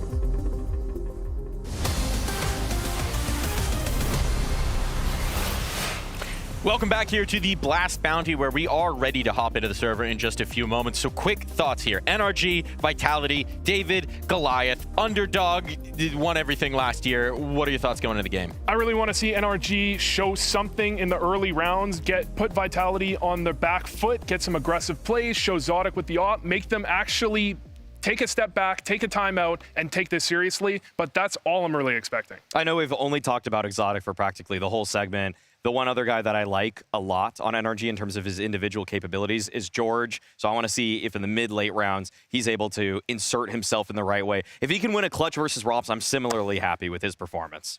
Let's see. George, Zodic, just some unknown kids from NA coming on out. It's time for a couple other kids who were once unknowns from NA to take on over. Scrawny and Launders, take it away.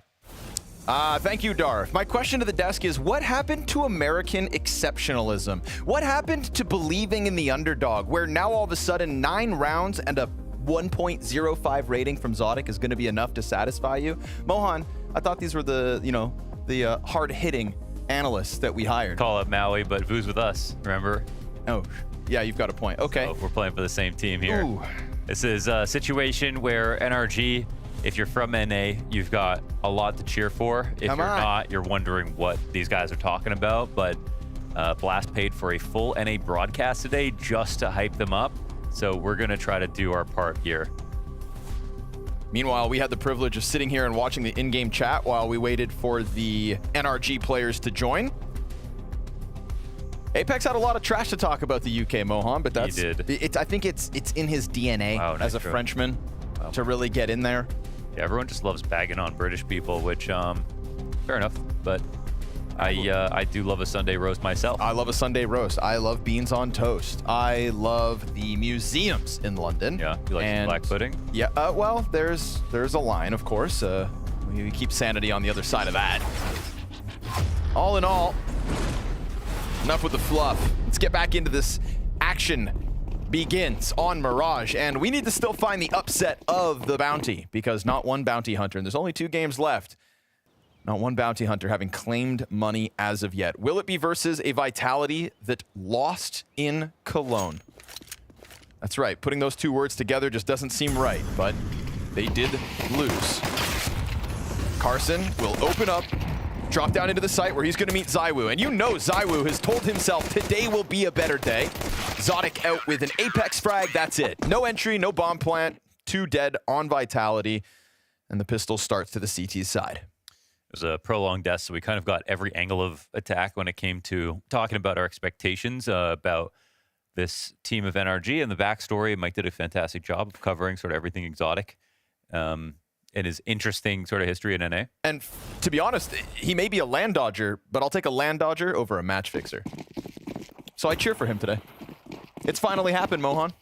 He's in the server, ready to play international Counter-Strike.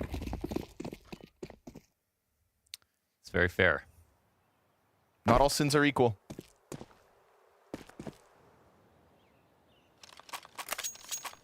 He's looking like Art Frost in the the backwards hat. We need more representatives. the thummy right there. And not all buys are equal either, because this one has absolutely nothing.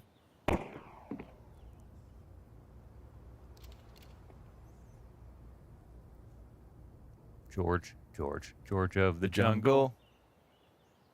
Let me hear you roar. Guys, I've got a lead. He's taken enough steps out ramp to try his hand at going further. But again, no flashbang. You're not flying out top middle. At least not with any utility support. They'll go dry, and they'll die. Everybody falls here. All 5 up for Vitality. Clean conversion. You know Apex is already talking trash, I was right? just thinking that. I was like, oh, he's really just going to let us have it this game, isn't he? After he's done bullying Mezzy, he's just going to come right for us. Yep. Here it is. Let's go, boys! Come on! Let's go! I'm glad I don't know what he said at the end. I didn't catch that one either. Firstly, grateful. As our French-speaking correspondent, I don't know. That was on purpose.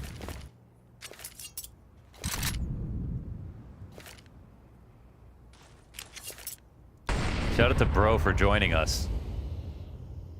Also grateful for that. It's not NACS without a little European fusion. No one says Bro more than North Americans, so. Drops off Cat. QBR Hauser. We've got a man advantage for NRG, folks. Gonna try to barrel it up into FlamZ, who is fully blind. Easy. As far as NRG are concerned with dealing with that, and they're gonna find a completely open A site for their efforts. That was so damn clean off the exact perfect connector split into an open site. Mezzy gets 1 trade back. I mean, as long as this doesn't get any more hairy, they delay at least 10 more seconds. This is going to be a save call for Vitality.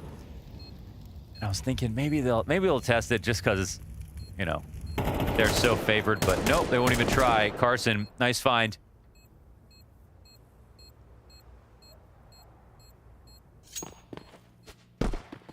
What did the desks say? 9 rounds is a spiritual win? They said 6 was a win for, who was it yesterday?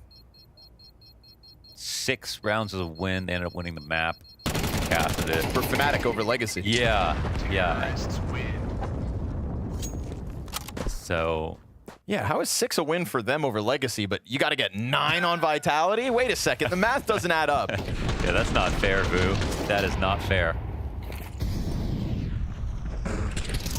I mean, at 9 rounds, you could start having delusional arguments about why they should have actually won. So yeah, 9 rounds, anybody should be happy versus Vitality. If they got the pistol this game with the 9 rounds, it would have been over. That's what we're talking about. See how many rounds they do wind up. Jokes aside, though, man, that was great. That was not even down to a 1v1. Very clean. Again, if you got to swing for one of the big dogs, might as well swing for the biggest. I like that philosophy. Frag goes deep into the apartments, beyond the players that are already barreling outwards. Rob's looking into the walls, dead to Bro, who tried himself at a second. Apex and ZywOo gonna lock this down, helping out Mezzy. Ooh, George has got the recovery, though. His 2 kills puts this bomb down for Nitro in the cat plant. Yeah, now they're talking. That Molly's not gonna do much here. Won't even move him off his spot. Free wraparound. Nitro's letting George sort of work however he wants. Oh my goodness, he's not done killing. 3 frags. Great reaction to Apex popping up front sight. FlamZ has the smoke to cover off bomb or the cat player. Could try to frazzle all this, but he doubles back for the kitten. In that moment, George will find his 4th frag of the round. Now we're talking. Can't believe he got the 3rd one. Whoa. Straight up. Bro gets an entry. The rotating pieces of Vitality were very quick to help out Mezzy. Make sure that B site held strong. See the kill feed. Apex, ZywOo, Mezzy, all frag a pop. Uh-oh. But George. Try not to whip. Tied game. Pistols in the hands of Vitality, barring Mezzy's scout. Vitality on that eco.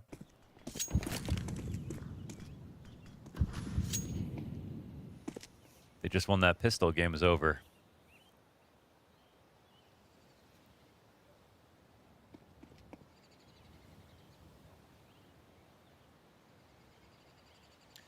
Well, it's a stack in the right direction. But the first player goes down here for Vitality. That just makes things a lot easier. Carson's already ready to exit up the ramp. Body's still here, and it's actually Bro with a team kill, so not even a frag back for Vitality yet. Messi's scout hasn't seen a target, smoked off from the bomb site. Now looking for the Hail Mary. He'll take shots back, down to 2 health through the smoke spam. Yeah, they only got that kill because we had a traitor.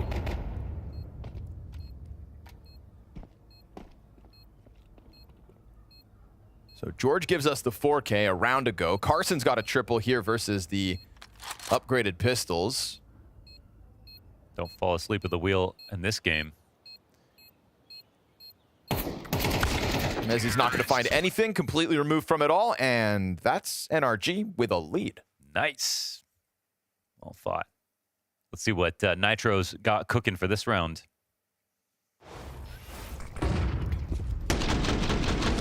A split in the last rifle round, clean anti-eco, and it's the right decision to stack this side of the map, but protocols are in place. They didn't overthink it. They didn't take too long to go for this exact, so there was no hesitation in their step.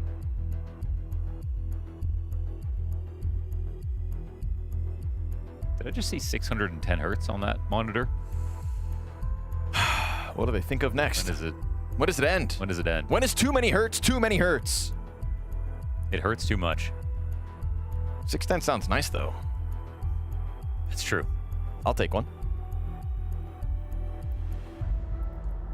This is NRG boot camping in the United Kingdom. They're actually in Mezzi's backyard. Okay. He was kind enough to lend them a shed. He would be that guy. Yep. He would do that for us. Is that the Eye of Sauron I see in there? Commonwealth. It is. Yeah.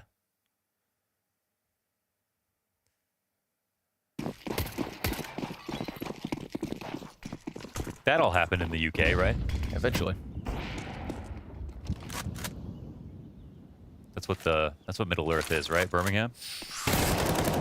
Flamesy, good job getting the gun back out. I was scared for a second that nade was going to cost him. ZywOo's support looks good. And Zodic, despite being blind, only gets his one. So ZywOo was quick on the scene here. Top of the charts already for Vitality. And looking good while he does it. Nice. Not a bad shout to go for the A play. Flamesy was there without anybody back CT on site, ready to help him. He had to deliver. He did. One kill there would have got real messy for Vitality. A-ramp was open for a second, but look at that spray control. Fantastic.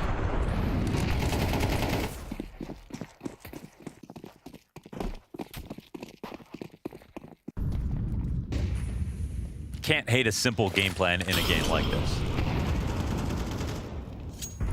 We've really got nothing to lose. If anything, a loss is still a gain for NRG, because not only is Vitality top seed, but those situations where a team loses and still gains VRS, you could damn well be looking at one.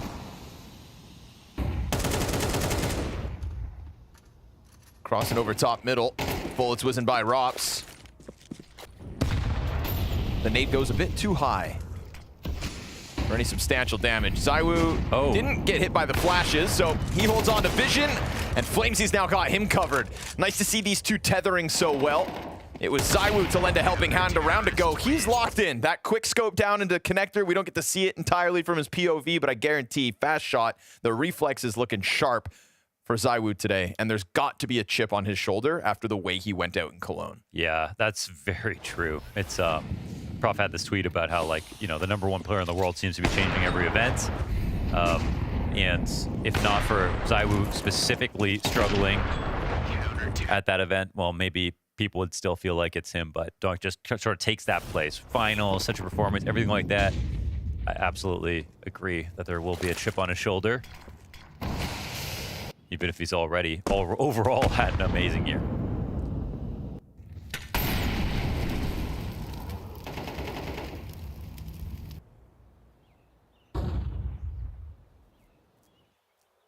We could be commentating the first match of Vitality's new win streak. That's true. It restarts today. Yeah. Perhaps. It is true. Because you can't break your record until the first one ends. And that best of 3 loss versus MongolZ. I had to think about that one. That's crazy. Right?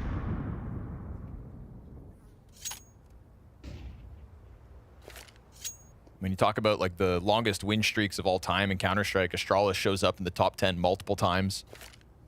That's why we... Yeah, but they show up in the top 2 0 times.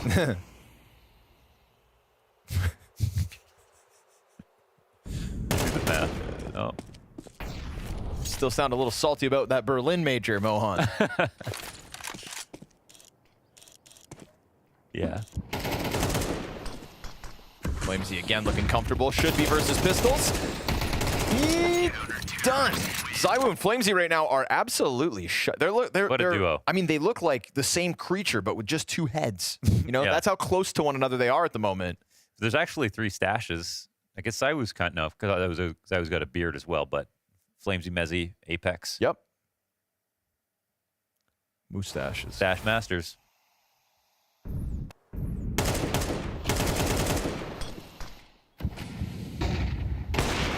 Perfect. Back to guns though. NRG, that 3-round streak. They can remember what it tasted like to win rounds over Vitality. Oh, they're trying a similar round, but this time FlamZ has some help. Oh, they have a lot of help on A.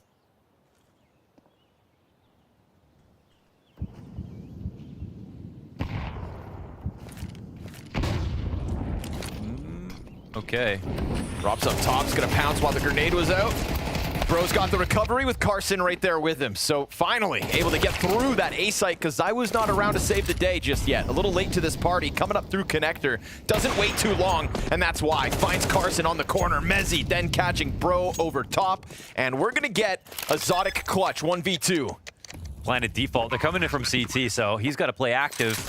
And they run at him. Yeah, so fast, and he's still concerned about players that aren't over towards those stairs. They have another HE, another Molly. He's just dead. Yeah, doomed. Pinned into this corner. Utility's going to clear him out, and that's Vitality doubling up the rounds of NRG now 6-3. That was such a close moment when they took out Apex. There was a really good spot on the site, but you have to be so aware. You saw what ZywOo just did there. Appeared out of the corner of connector. They weren't even checking that as a threat at all.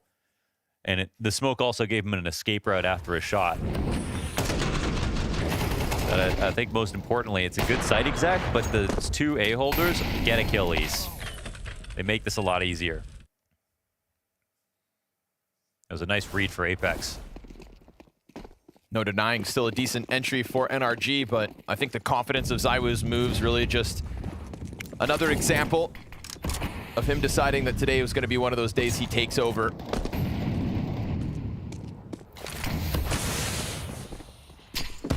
Ooh, poor Bro. Just lost 50 health to that nade. Trying to play with timing, but gets softened up by Mezzy.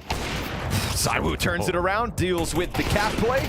Not the second one, though. Nitro now hands on the Galil, goes for the upgrade as Rops throws himself into the site and clears up the last 2 frags. So again, just the rapid response timing of Vitality's pieces when anybody dies on their team. Very evident across these last few rounds. Certainly making up for lost time at the beginning of this match with how quickly these rounds are playing out. And there's that rapid Rops rotation. And this great spin around flick from ZywOo.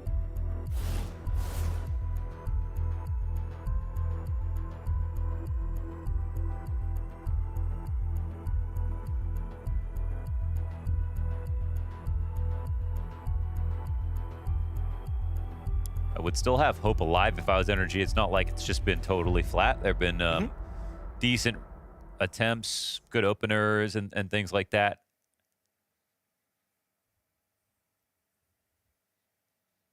Hasn't been a round where I No see them making like mistake. a... Yeah, exactly. Yeah. No glaringly obviously issue. Yeah.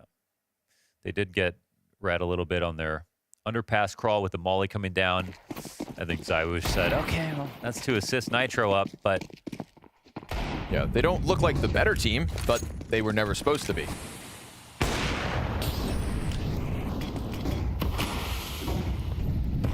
See if there's any more of a test in the last 2 of this T side. It's been tough, though, getting by the Woo. And yet again, he's a bit closer to the A site. This start, FlamZ goes down into ramp. And pretty understaffed A attack in comparison to some of the other rounds from NRG, leaving... they're trying the same thing, but look how heavily they're stacked up. That's what they were looking for. Clean entry. ZywOo, though, right here where he needs to be. And damage through that smoke's gonna drop Zotic to 7 health. Oh, dude, ZywOo's not missing. Combat hopping right here. Simply not missing. Everybody hits him from both sides. And he peppers each halves of the attack. Problem is with that entry, man, they still had a fully stocked A site. They could afford to lose Apex. All it did was invite NRG through. They thought, oh, well, all we have to do is get one more kill because they weren't doubling down, but they were inside a connector. So it's another round where Vitality and however Apex called it are perfectly ready for the attack. Like, it's been a lot of connector splits, the 2A ramp plays. It's been a focus here. But Vitality are not just splitting the difference and playing even. They're playing off their reads, just like any other game.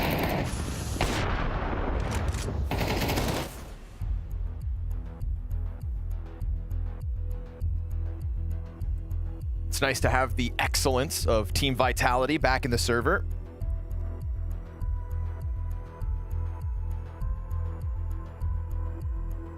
Yeah, agreed. Yeah, people will not ever really appreciate, I think, how impressive that season was in MR12. Vitality to put that all together.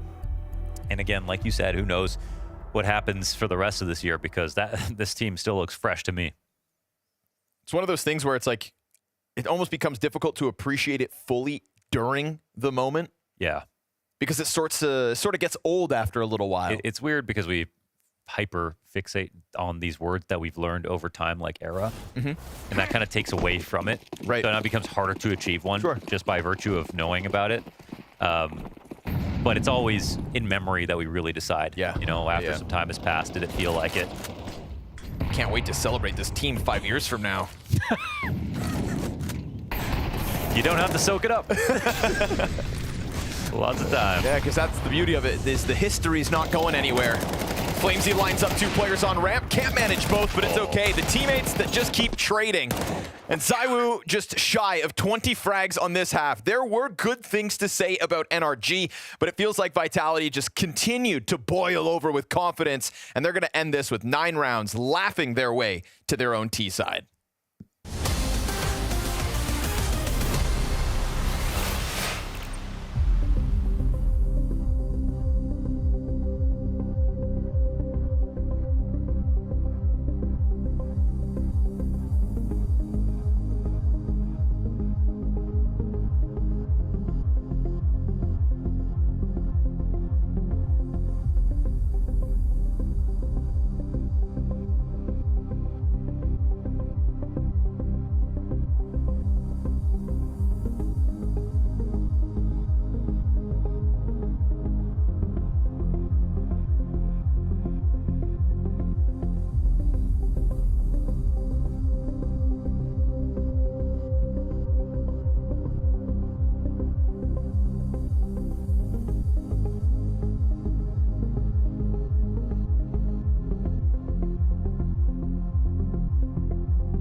9 rounds, the spiritual win is what our analysts wanted, and, well, they're a third of the way there. 3 rounds on the attack, and the fact that they happened so early on in the half, I was thinking to myself, oh God, are Vitality off their game today?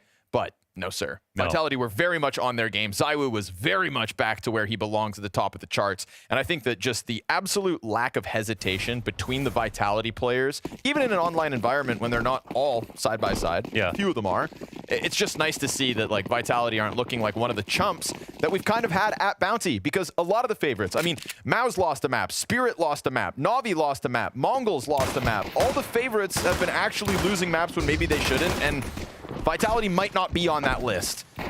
Might not. We'll see. Second pistol well underway and well in the hands of NRG. So this will definitely help. A little boon to the defense as they kick it off with a pistol round. Nice Next round. question is, can they convert it? That was sweet. Yeah, that's actually great to see if they can convert it. I mean, we didn't see them win a first pistol, and some of these maps that have been lost is because the other team have won like 2 pistols in a map, the underdogs. That's actually happened quite a bit so far. At the Bounty, hasn't been enough to give us a full-on upset, but at least in-series upset.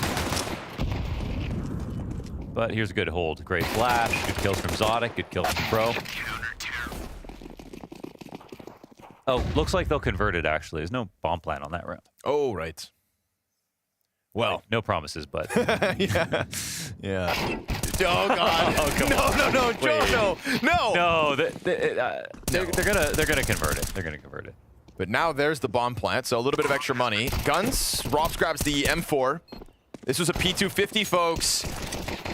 ZywOo to top of Tetris. CTP comes through. Nitro's got him sitting there on a silver platter. Oh, I remember him in this position with a P250. It's only ZywOo with a P250. At A ramp. When has that ever gone wrong? In a clutch. So, gets cleaned up. A little scary for us. It's classic. The first guy out ramp dinks the dude on Tetris. Crazy. Or Ticket. Yeah. But they do indeed convert. How many more is now the question. One of my favorite NA moments is Whitmer swinging A ramp with a Nova and hitting someone in the head at CT spawn.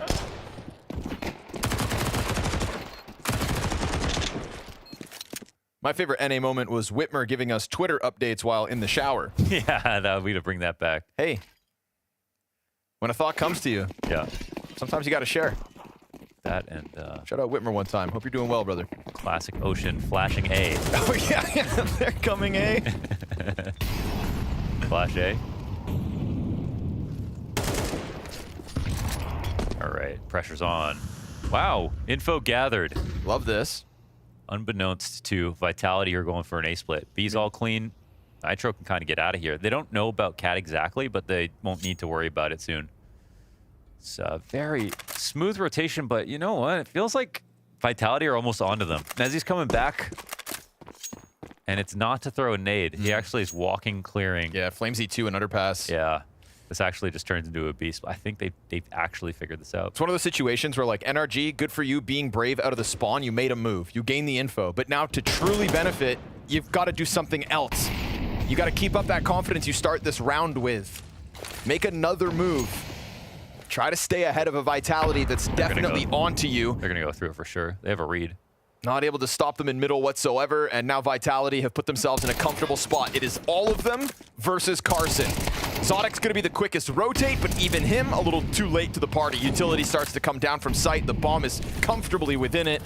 And so Vitality, they follow in the footsteps of NRG's original 2-player underpass push. Outplayed. Yeah. Whatever the clue was, it was top tier. The execution behind it, they literally followed perfectly as the CTs didn't leave anyone behind inside of the B apps and called out Carson, called out the whole setup. I mean, that genuinely had nothing to do with mechanics, individual skill, or anything. Just a couple that was a round brains. we could all do if we were smart enough. Nah, I would have messed up. My favorite part about Vitality, relatability. Ah, yes.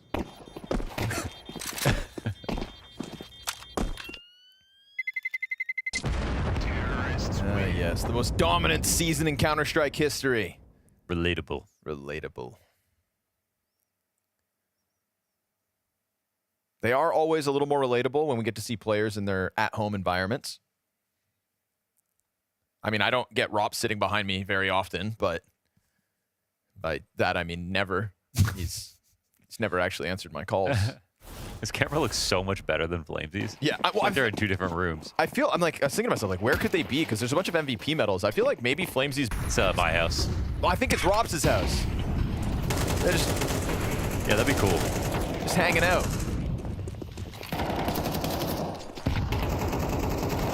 Or are those ZywOo's MVP medals? And ZywOo's just got a gaming compound going on. It is Robs' house. Confirmed. Rops gets clipped by Zotic from down beneath him. So we're going to go 3v3 for only a moment here. Zodic's position well known to Vitality. Unfortunately for him, he's distracted by Palace, trying to dodge flashes while Apex gets closer behind him. But Apex, excuse me, that's Mezzi. Gets that trade. Bomb's going down in a second. ZywOo's crossed 20 kills here. Looking for 21. Nitro about to walk through the smoke, it looks like. Go for it. Oh, he heard that footstep. Decides he wants to let it, wanted it to fade, but, well, luckily that next smoke doesn't block Top Con. It's smoking off jungle, so his pass would have been okay. The only problem is the only thing worse than being smoked off is having ZywOo in front of you. Yeah. 21 frags here for the Woo. 11-5 to Vitality.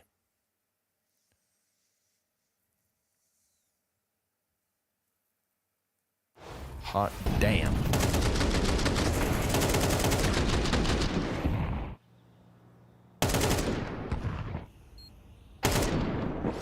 Yep. Wow.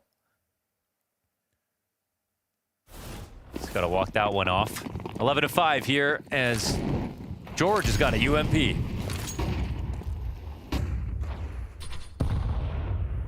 was allowed to, even though the money. Yes, sir. Yeah. Yep. See if he's allowed to do anything with it. 5-7 player gets dropped by FlameZoo, doesn't let his guard down. And Apex has got a deep angle into A site where that ump will hit the dirt. Ooh, this is good. This is the Vitality that we all need to see, because they've got to take a swing back at Spirit eventually. Vitality versus Spirit, the Cologne champions, will happen again in 2025. And I want to see it as soon as possible.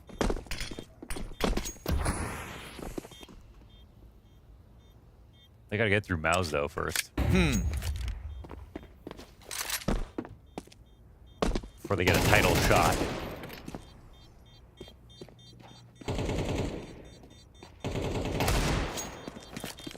Clean peek from Zotic, looking for exits here, but economic problems are not what Vitality are too worried about.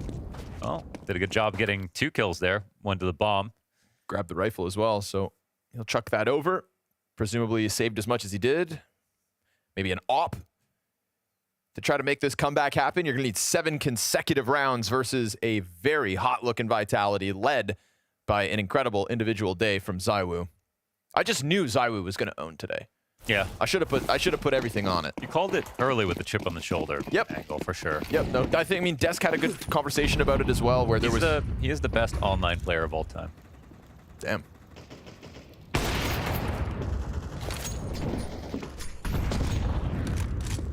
Number 1. Zotic on the fallback, doesn't get the op opening. Here comes Apex. Ooh, Carson gonna regret not having his gun out. Would have been a free one. Apex gonna try to walk down into him. I don't think so. Will the trade come out from FlameZ? Because Carson has to turn attention back towards site. It's everybody left for Vitality, just looking to end this first map early. Trying to pop it open, find where Carson has gotten off to. These nades just continue to miss him by millimeters. He is lucky to be alive on his 7 points of health. There's a lot of CTs ready to go from CT spawn. Team really needs Carson to still be alive, though, so that maybe not all the attention is trained towards Ticket. Oh, shot. Not ideal. It's a collateral shot from Zotic, but it kills Nitro. And that's going to push this into 3v2 territory. Vitality. Carson still smoked off, but as that fades, he will find Mezzi. So you've got now the attackers split. Finally, the frag grenade ends up finding him. And that 40 health that Exotic got out of Palace with is now all that's left between him and a loss on Mirage. Taps the bomb, and the beast comes out from its cave. ZywOo on an absolute tear. You can't run fast enough to dodge this bear. Well, the good news is Zada killed some people. The bad news is some of them were on his team. The very bad news is then Vitality won everything. I mean, that's the expected news. I wouldn't even call that bad news. That is just the news. Vitality won the game. They did. In other news, quite commandingly. Water is wet. Yeah, no, I mean, I don't know. Dog content. That's cute. It's a cute little cutie. We need to find out what the dog's name is. We'll be doing deep research here to find out more about the Vitality dog. Put the dog in a jersey. Yeah, we definitely could use a little bit more insight into that. But Exotic almost went positive, okay? I mean, the guy we were hyping up for the entirety of the pre-show, practically speaking, did go 12 and 13. I'm going to say right away, I wish he had the op on T-side more, okay? They had a lot of gun rounds. They had a significant amount of chances to put it in his hand, and he was just top mid with a rifle half the time. I wanted to see him take the fight a little bit more to ZywOo, who was giving them so much trouble. I mean, he is a solid rifler, but yeah, I agree. If you have a game like this, you have a newer incoming player like Zodic, you want to give him the op, you want to put it in his hands and say, here's the game. Take the game. Win it for us. Win it for us, indeed. Now, there were some bright spots for NRG. It's not all doom and gloom, right? There were some early rounds where we were thinking, can they do something here? Can they make this happen? Yeah, I mean, this is them doing exactly what I asked for. They had a good idea going into the first round. They basically overwhelm in middle, expecting the re-aggression coming out of Vitality. Vitality look for a little bit. They get the initial entry. Then they explode into the connector with the good flash, with the team together. They don't give Vitality any time to react. And then following that, we saw exactly what Maui was asking for. It's George. We got George just tearing it up on the B bomb side. I mean, this was such a wonderful sequence from him. The third kill he got there onto Apex, I thought he was going to get caught off guard, but you could see his mechanics on display, the flick horizontally to the left to take down Apex right there. I mean, that's what I wanted. I thought after those first 5 rounds, we're getting the win conditions for NRG. We're starting to see it. Maybe Mike was right. Maybe I should have had more hope and then snap back to reality. They did what I asked for, which is they made Vitality pause. They had to think for a second. Vitality went, oh boy, we got to play the game. And then ZywOo showed up. Yeah, unfortunately, there is this guy called ZywOo. Unfortunately for NRG, to clarify. Very fortunately for the nation of France, Vitality fans everywhere. Counter-Strike in general, this guy, he's phenomenal. Also, Flames, he's pretty nice too. I feel like that was actually a pretty good example of the problem, which is NRG walkout ramp, Flames is there, nade in hand, still gets 2. Doesn't even matter. Those are the kind of entry kills that you would hope a team at this level is going to be finding, but after a while, I've had a hard time even really blaming the individual members from NRG. You could have, I feel like I would have wanted maybe the default to slow down a little more, maybe like punish the aggression of Vitality, because a lot of the plays from what I saw were happening maybe a little bit early. I just wish, and I think back to my main point is just that, where was the T-side opping for Exotic? I just felt like that was not part of the ideas or the game plan here for NRG. Give the man a scope. Yeah. Give the man a scope, perhaps necessary. Good news though, ZywOo is still ZywOo. Yeah, I mean, okay, yeah, the positives here is that this is the bounce back game that ZywOo definitely needed after a Cologne where he was looking in the rearview mirror and he was gritting his teeth. So for him to pop off in this fashion, it's gonna bode well for the eventual and hopeful playoff berth of Vitality at this event. And yeah, I am hopeful that he exists, Mike, unlike you who said it was unfortunate that he was here. Unfortunate for NRG. Great for France and ZywOo. And Vitality. And Vitality. And Apex's career. And everybody else on that roster and organization. Yes. Great for the nation of France, Mike. Great for the nation of France. I like the nation of France. How do you feel about them, Vu? I think they're great. Yeah. I love French fries. Yeah, that's what. Well, speaking of getting fried, that's a lot of what NRG were doing here in the server. We've talked about it. We wanted the op in Zodic's hands. Did you see enough in Zodic's international debut to give you some hope for the man? Yeah. I couldn't quite read the scoreline at the end. I think it was 12-13, if I'm not mistaken. I mean, the rifling at the beginning was slow to start. So when Exotic got into this one, it felt like one op team kill one. Yeah, that's not a. Why'd you do it to him like that? That's 2 kills. That's 2 op production. kills. That's 2 op kills. So he was 13 and 13 technically. Maybe. So he went 1.00 on the This is NA Copium at the highest level. I mean, I only saw the op in his hand for what, maybe 1 to 2 rounds there. We didn't get the sample size. Rounds. So yeah, I couldn't really see enough. So I need NRG to give him the runway, and they need to get the economy going so that he can get that weapon in his hands. I already knew Zodic was a pretty solid rifler for an Opper. I already knew that. He did a good job. I think he got more kills than Mezzi. He got more kills than Apex. He's better player, apparently. No, not really. Okay. I already knew he was a good rifler. I wanted to see him with the op. I want to see him with the op. I want to see him on Dust 2. I want to see him on Train. Yeah. I want to see him pull that bad boy out and show ZywOo who's boss for 1 round at a time. Well, I have good news for you, which is we are going to get to see him on Dust 2. Train's a little bit more in doubt, shall we say? I thought you were the NRG fan. I thought you were. Stories of Vitality's demise might be greatly exaggerated here, but one thing that's not exaggerated is we're going to take a quick break here at the Blast Bounty and be right back.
love mushy peas? Then you've got something in common with Scrawny. And also, you should get a ticket for Blast Open London. It's going to be a heck of a show.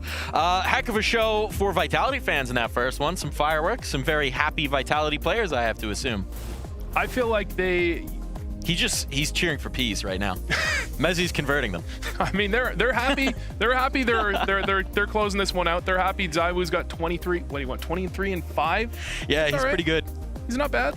I'm just imagining all of them are just happy about peas now. Like Mike's accepted me actually. Bangers and mash. Let's go. They did talk about it at the very beginning, if you didn't see from the chat. Yeah, Sunday roast Nitro going out. and Mezzi were talking about food there, yeah. I mean, London, not really. I mean, food is its actual strong suit, but people won't admit that. A lot of Europeans. You lived there for a while. Yeah, 2 years. But well, we can talk about that. Beans on toast, hey? Make some beans on toast. You know who needs to make beans on toast? You know who needs to make beans on toast out of this map is NRG, because they are working on meager rations. Let's be honest, where beans and toast came from. NRG did not have a lot to feast on in that first map. Wartime rations. Yeah, they were wartime rationing the rounds they were allowed to pick up. Okay, now they need. Now Why were they wartime feast. rationing the ops in Exotic's hands? Like, give him the damn op. Well, we've got a map for that, Maui. We've got Dust 2. Dust 2 is a map where oppers typically, historically, correct me if I'm wrong, they like this map. They do like this map. Long sightlines. That's double doors. Good double doors. Double like double doors. Those double doors. Good oppers can kill someone through those double doors 70% of rounds. All right, so let's double down on the double doors with the double op. Zodic, get it twice? I think we're going to see Zodic get an op in his hands. Hot take. They're going to give him an op. They're going to give him an op. I want to see him do well. I mean, like I said before, we know he's good with the rifle. He did impress at least a little bit with the rifle in his hands on Mirage, but we want to see what he can do with the op. We want to see what he can do. We want to see how he measures up against ZywOo and the riflers on the side of Vitality, who could just, maybe they wide swing him and he misses. No, but I want to see it in his hand. I want to see him actually contested more consistently with it. I mean, right there, we only saw maybe 1 to 2 instances of him holding that. I actually want to just see the mid-fight. I want to see the mid-fight for Exotic. Again, this is, to me, not really about the matchup NRG versus Vitality. I know that's kind of a doom and gloom outlook for NRG's chances in this one, but I want it to just be about, can Exotic versus arguably the best team in the world, they're still my world number one. When they start on CT side here, as they are, is Exotic going to have the op 5 times? How many of those times is he providing some level of impact? I understand the reasoning potentially behind why they didn't get the op in the first place. You have the op, your teammates go ahead of you, they died, then you're just sitting in the back with the op, wondering what happened, and you have to save, you have to wait the 2 minutes and then hold on to it in the next round. They're hunting you, all this. I understand why they didn't necessarily want it too much on T side. Give it to them on CT side, see how it goes. Then maybe you can force something. I think Dust 2 is a map where you can definitely force something with a solo op and make plays more so than you can on Mirage necessarily. Let's zoom out, because obviously we're very intrigued by the debut of Zodic at international play, but there is more of a team around him. How do we want to see NRG play as a whole? We saw maybe a little bit too quick of play on Mirage. What are you looking for them here on Dust 2, Maui? Well, since they're going to start on CT side, and that's what I expect is going to be the bulk of their game, because I'm not sure if they're going to give themselves the runway for a T side this time. I would like to just see them assemble the triangle in middle, the one where there's a guy on short, guy on lower, guy at the double doors, and for them to try to fight for that kind of space. I feel like that's what Vitality really pioneered in the last season, that they're just pretty much always trying to mess with people a little bit more in the middle of the map than people would have expected in Dust 2, say 2 or 3 years ago. I want to see NRG take the fight to them. That's practically what I'm saying here. Yeah, that's exactly what I'd like to see as well. I mean, you want to see the engagements. You want to see them actually not being scared, because counterintuitively, I think if you play scared, you're just going to let Vitality run you over. Vitality do have the execs. They have the utility. They have the strats. They're going to actually take all the space you give them. You have to make them respect you. Step 1, make them respect you. Make them use the utility to clear the angles. Make them use flashes. Make them play smart, play safe CS, and then you can back up a little bit and you can rely on George to win some clutches. You can rely on Zodic to hold some angles, and you can rely on them to actually get you some rounds on that CT side. Now, we have gotten a whole lot of sample size of Dust 2 from Vitality over the last year. They've been pretty dang good at it, just like, everything else. What are we expecting to get out of Vitality here to make it so difficult for NRG? They use all of the most meta utility in terms of taking that mid space, which is so paramount to just controlling the action on Dust 2. I mean, they're the ones that are really, I feel like a few teams were kind of messing with the top door smoke, for example, on the mid double doors. Vitality's like, we're going to just throw that practically every single time, other than maybe a pistol round. So they're going to use all the best nades. They're going to test the protocols of NRG. They're going to take space away from NRG safely. And if NRG want to fight through their utility, they're probably going to die. So it looks pretty good here for Vitality. And they're going to have ZywOo with an op all around the map, making it almost impossible if you're NRG to get anything done without trade frags and good utility when they end up on the T side, if they get there. The challenge is great. The challenge is dramatic. The challenge is severe. Two guys who are always up to the challenge. Grani and Launders, take it away. Thank you, Darf. Darf's always got good introductions, Mohan. He really bigs us up, huh? Yeah. I agree. He's always on point, baby, like ZywOo. So, especially after that last match. Who said if we get there? Counter-Strike is all about getting 2 chances. You get the other half to always make the comeback. There's always at least a pistol round waiting for you, no matter how badly your day started. True. Vu also said if they get to the, once they're on the T side, if they get there. But you always do get there. The question is just, do you have any rounds once you arrive? I just said that exact sentence. And then you said it louder than me, so it sounded like you came up with it. That's insane. Hey, man. I mean, hey, man. Normally, only Vu gaslights like that normally. He's notorious, that guy. Gotta be careful. That's what I'm telling NRG. You gotta be careful, or else ZywOo's gonna embarrass you back-to-back maps. Is it really that embarrassing, though, for ZywOo to beat you up? You know, of all the players to just dump 25 kills plus on you? No one would get mad at you. At least it was ZywOo. And it's not any ZywOo. It's a ZywOo that has to play exceptionally well today because, pardon my French, he looked like a bum in Cologne. For one day. Le ass. for one day.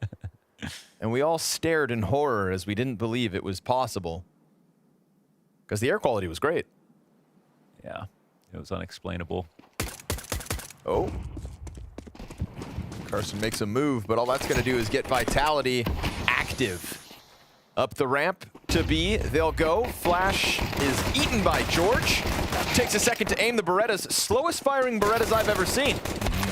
He was trying to be accurate about it. Instead, he goes down. And it's man advantage here for Vitality, furthered by Robs, but Carson's got a response going over towards the tunnels.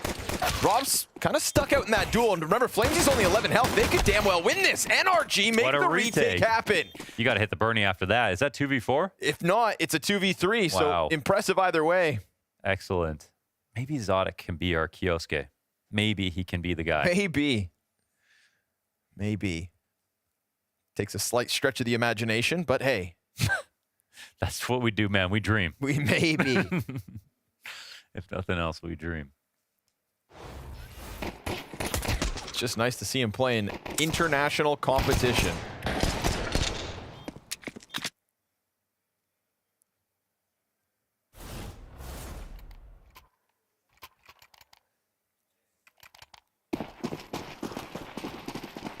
We can currently say that NRG have won the majority of the pistols in this series. As underdogs have for some reason at the Bounty. That's something that they've really specialized in, and to be fair, that's how you make upsets happen.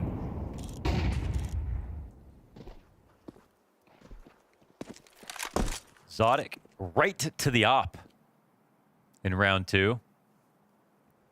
Knowing that buy is coming through. This might be a fun round to watch. Yeah, action's coming his direction.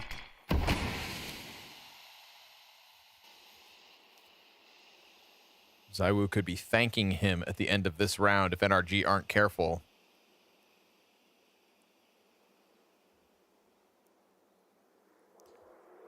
Very active spotting positions over on B, so they're just going to play it cool for now and just hope that no one's creeping out mid. This play's coming. Nitro hangs on for the 1. Here comes Zodic. Finds his kill, and Bro's got a double of his own. So the Opera connects for the long control, and that's majority alive. So the early op, well worth it. Yeah, absolutely.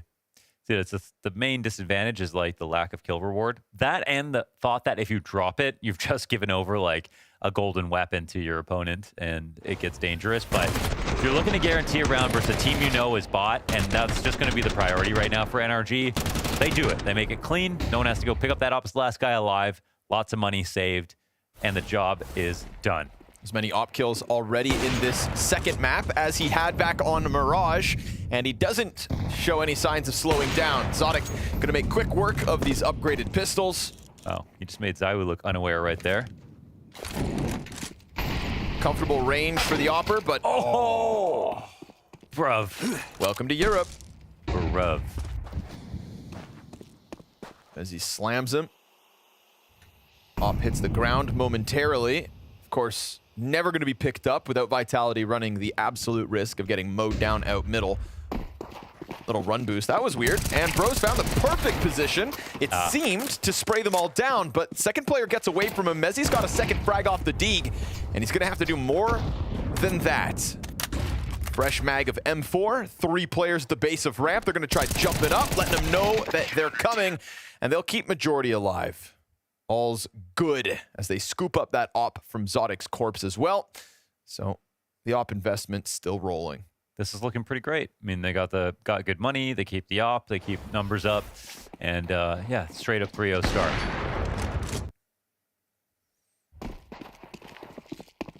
Thought this was going to be the end of the round, but player at the top of the stairs starts getting a little squirrely.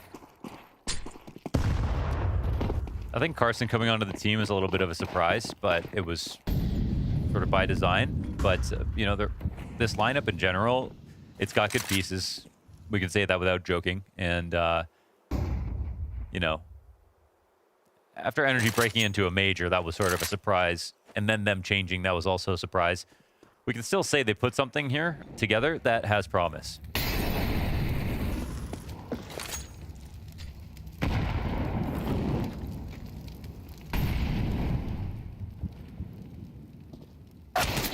Oh Damn, man, that was that's a sliver. Crazy good shot. Okay, Mezzi is tapping into something here.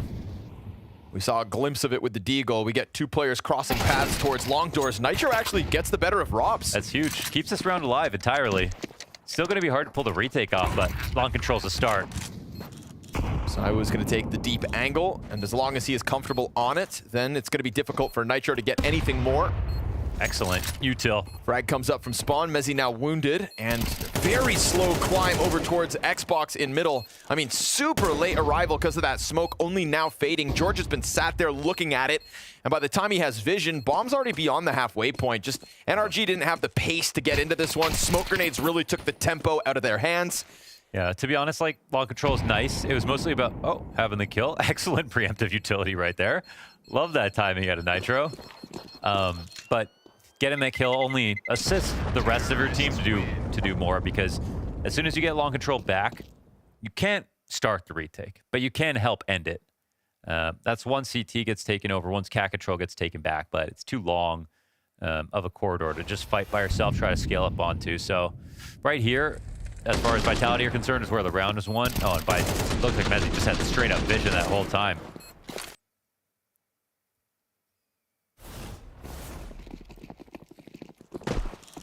Looks so easy on his screen.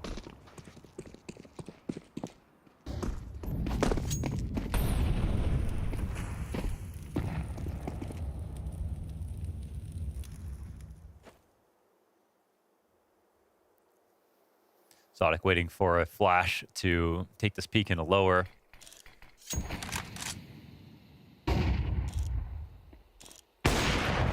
Oh, he flipped down to I think the audio. Yep. But was about to see somebody, and now it's getting chased a bit. Copy and paste on this strat. It's got a deeper angle, though. Utility makes him uncomfortable. He'll forfeit this. Reposition into the site instead. We saw great grenade damage coming out from NRG throughout that Vitality hold on site. Well, nade could be a finisher here on Flamesy. Oh, almost. So close. I mean, they have long again. They've got an op in a good spot. Zodic's also got a lot of utility, which means Bro will have time to climb back up through CT. It's going to be a full cat exec. So I think it's fine to describe the reactions this way. Should be simple as. Let's see how it plays out. Through the smoke they'll go. Zotic, another chance. Okay, took an extra second, but he at least got Mezzi. Yeah, but doesn't survive. That's the whole site actually taken over. Again, Nitro's just here to make sure he has freedom on the ramp, but can't actually assist with killing anybody. I think Zodic didn't have to be in that molly when he took the fight. I think that was the only thing that was an issue there. Took some damage and got off, it would have been okay. No free exits either here on Rops's watch. Yeah, it's a bit awkward.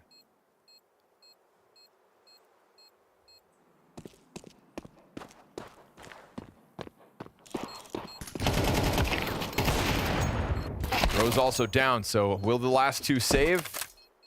Nitro for certain. Question's just on George.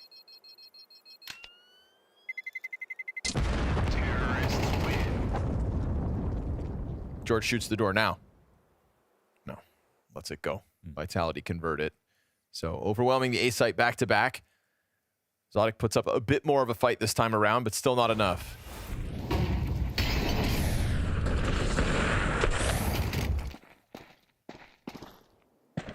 If he had lived, he had a volley, he had a smoke, I think, as well. And another piece of util. So there were some more options, but c'est la vie.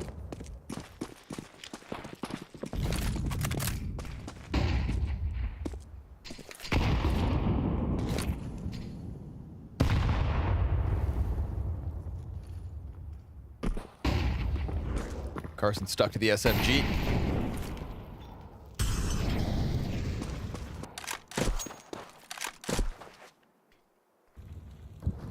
Still no interruptions really thrown beyond Catwalk yet for NRG, just allowing Exotic in his last couple rounds with that op to react to the attack of Vitality.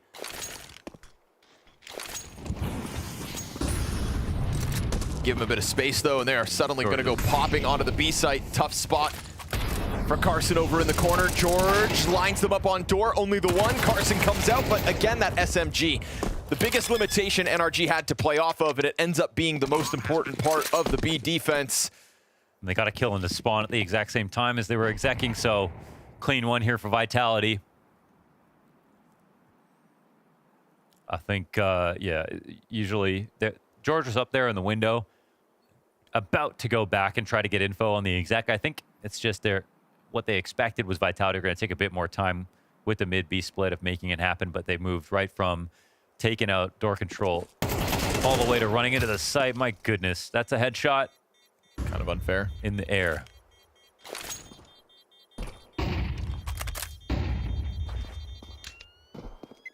Uh-oh. This is no guarantee either. Oh, boy. They get him in the end. So fully clearing out NRG, making sure that they got to tap back into the reserves. No prisoners in Vitality's camp. What's Robs doing? Robs is being a robot. Robs is in the sub-tick again, guys. He said I'd rather be lucky than good right here.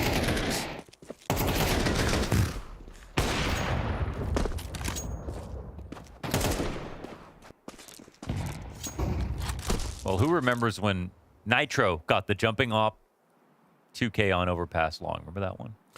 I don't, actually. We casted it. Did we? What event?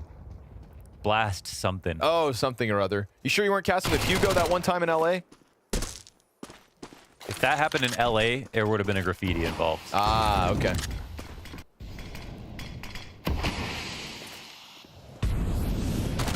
Out middle again, no resistance so far. That scout is not part of this three-person stack inside B site. Nice nade. Just lets that one roll down the hill. While Apex clears out Bro after the fact, they're just waiting for smokes to fade. So is Zodic. Trying to get the scout into play, but no, sir. Flames has got other ideas. 5-7 to swoop down and stop 5 players? I don't think so. One? Sure. Rob's dead. It's Vitality into the lead, responding as fast as they can. Yeah, more of what you'd expect. And we had one round where Zodic decided to go for the cap push with the op, try to take some early fight inside of lower tunnels. Right, yep. That didn't pan out, just didn't get him a kill. Doesn't mean that there's no aggressive options. They can continue trying, or if they want to try that again, they can. But it does feel like NRG need to get a kill before they get into these passive spots. I don't mind how they're playing off each other on either site, but with that much space, Vitality just look way too comfortable. They go for something again, just looking to give Carson support to get into lower. What are you supposed to do about that? Headshot through the wall. He wasn't even showing his own head. They disassemble the boost. They lose their lower player. Now hoping that these numbers early on A can stop it, but Nitro's down with nothing. Awkward little jump in the back line from Zodic. Bro is going to capitalize on that moment, but it is still Zodic who took a ton of damage in the process. We're going to have a George versus Rops flank at some point in this round. It looks like George came, cleared out. Rops didn't see anything, and now Rops is back. Correct. They both have a false sense of confidence. But, I mean, Rops is the one who knows he isn't cleared at all, so George is going to be rotating. Rops is going to be walking through his sight that he's supposed to have guarded, and when Rops sees nothing here, he's still going to go through, because they're not going to run back out along. Could end up being a mid-fight instead. He heard that. Oh, just works out in his favor, doesn't it? Oh, checked. Gave himself a chance. I mean, 3 health makes the difference on that one. But they know that Zodic's over here. Rob stomping his way forward just to confirm where exactly he's at. Apex still wants to call an A finish.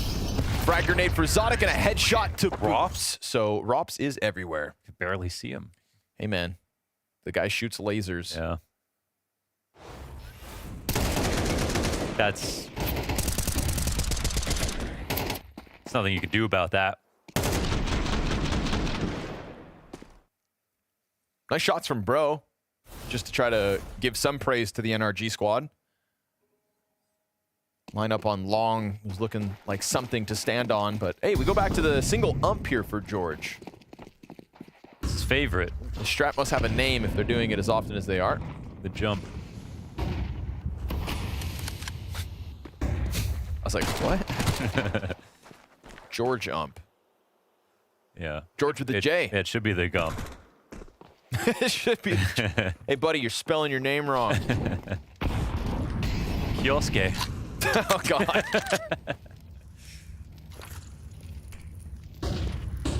FlameZ. Yeah, gonna find a player back turns. No chance as 3 hit the ground. Vitality. Ooh. Kind of owning on this one, huh? Mm-hmm. But they saved the best for last. George. With a yump. We'll have to see about that. Another day. Yeah. Can't judge off 2 rounds. Man, look at all those MVPs. Gonna need another shelf. Yeah. I'd be such an asshole if I had that many MVPs. Yeah.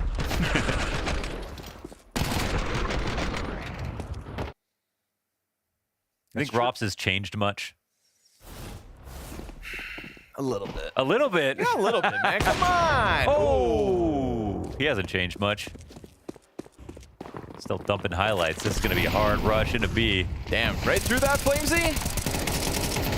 Not the gun for the job. A1S runs dry. Carson, the single frag. And Zodic loses his angle. Is there a smoke in the sky? Who whipped that? Smoke in the sky. There is. Yes, there is. CT smoke. That's not ideal.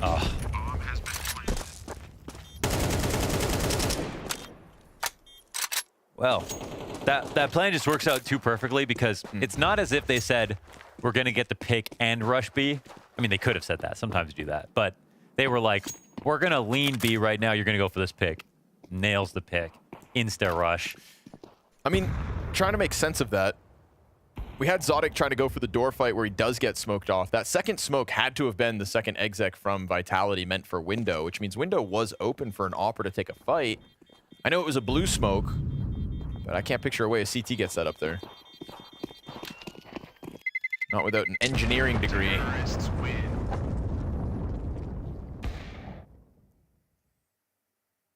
Maybe a bit tunnel visioned on the door. No, Carson was excited about that. Chance to spray down. He's like, oh, wish I had my A4. I suppose Windows just double mollied instead once there's no smoke on it, so wouldn't have had any easier of a job peeking through. Excuse me. What do I know? Zodic had no openings, poor guy. And then Vitality push off-site beneath his scope just to kill him. George is already down to 8 health. And Vitality are churning through this first half like butter. Melting through it like a cheese string in the microwave, Connor. Ooh, that's a throwback. Oh man, they're just literally walking over their competition right now, who are in CT spawn. Quite literally none walking the wiser. over them. This is an apt metaphor. Zotic stomps his way back up closer to the A site. It's already entirely taken over. Vitality, you know, kind of looking like the best team in the world. Would you say? Yeah, they're one of them for sure. Up there. Up there with Mouse. Spirit. Strawless. Some of the best teams of all time. Mm-hmm. And dare I say it, at this event, FaZe Clan. FaZe Clan. That FaZe versus BetBoom matchup was a reason to get excited. It was. Put Kerrigan back in the server today. Oh, someone's getting hurt. How many guns survive here for NRG? 2 at most. Maybe? No, not even one. Apex hits him with the zinger. Carson didn't get a kill there, eh? That's an 8-round T-side with 1 left to play. They have been swatted away. This round, everything's going wrong, so it's, you know, I mean, this point in the half, Vitality fully conditioned sort of like they can go B fast, they can go cap fast, so when they do something like that, you know, like, why aren't Energy ready? It's because, well, that's what quite literally what momentum is. You know, that's the ability to do things that and make them look that easy. Your opponents have to take care of too many choke points. Confidence is low. Money's low. Zotic's the only one with nades here, besides George's smoke and Carson's flash.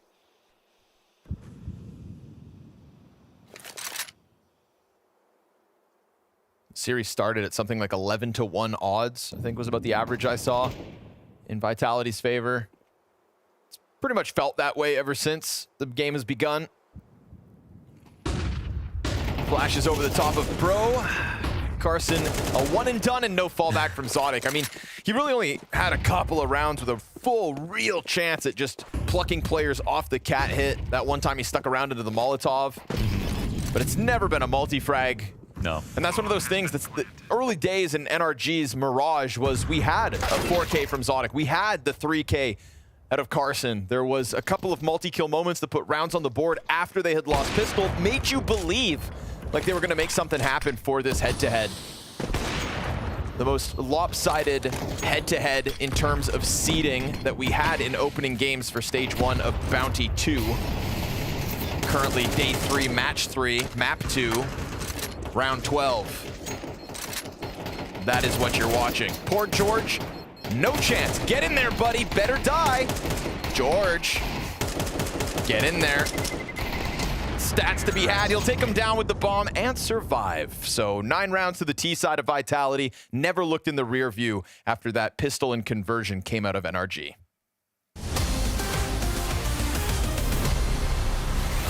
Boomich remains posted. Now, no support. And but with the deep information, if they don't disrespect this, or if they come forward, well, it's actually come to the point now where his smoke can take over. He doesn't have to put himself in jeopardy. They're running through this. Oh my God, they're actually going to come, yeah.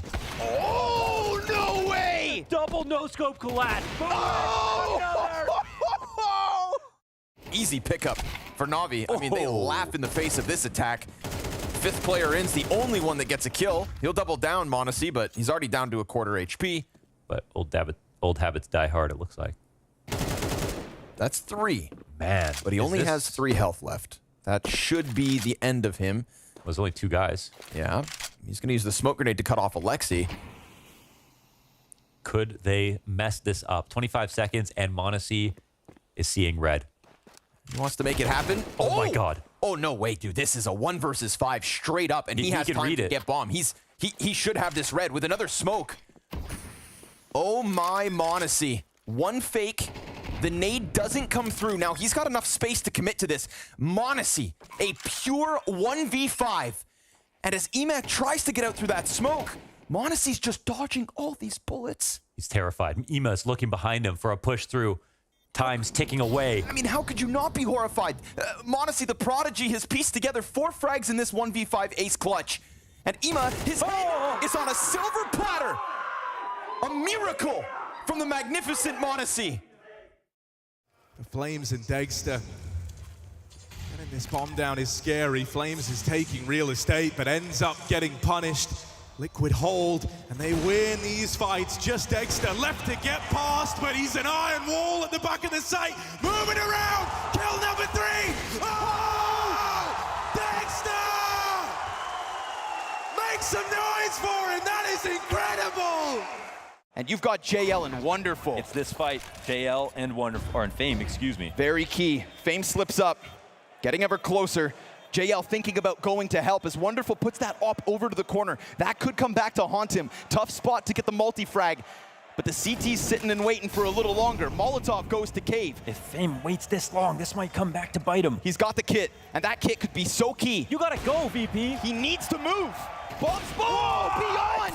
Oh, welcome to Wonderland! They lock down that post plant like it's nothing!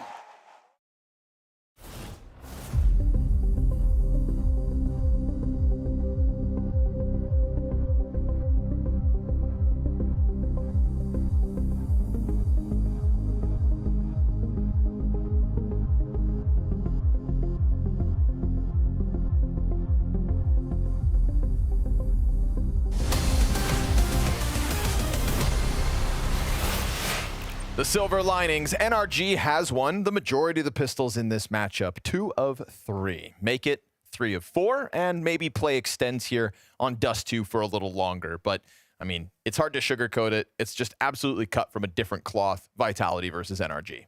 Yeah, it looks necessary. It definitely is. NRG didn't really give us anything to talk about on this map. In particular, game's not done, but I don't see any future. We'd say that for any team without a pistol in this situation. So see if they can run it back.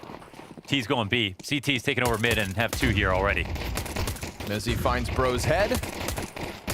Tapping at it. ZywOo finally collects his from back plat. Eyes behind the barrel. Ooh, no. Devilish. Oh, they can't kill him. Ouch. That one's gonna sting because it could have been at least maybe a plant for Nitro finding ZywOo backside, but he survives the test. And it is a golden brick road to victory lane here for Vitality. Yeah. It is, yeah, this could be, trying to think of something to say right now. Trying to think of some Wizard of Oz references? Oh, we were talking about it on the break, but like sometimes you get games like these that are like funny in a stomp way, and it's like but this game was kind of like NRG had the semblance of a decent team, didn't make too many big mistakes overall, and just got handedly beaten in each round and each attempt. And so it was that weird Goldilocks zone of not funny, expected, and stompy at the same time. The only way to redeem it is for NRG to pull off a comeback. Otherwise, we're going to get the result that people expected before they tuned in. And there's nothing worse than watching something where you know what happens at the end. Yep, 100%. That's why only freaks can rewatch TV. Unless it's really good. I know you're one of those people, dude. I only do that. I only started doing that a couple of years ago. It's because you found all the good stuff.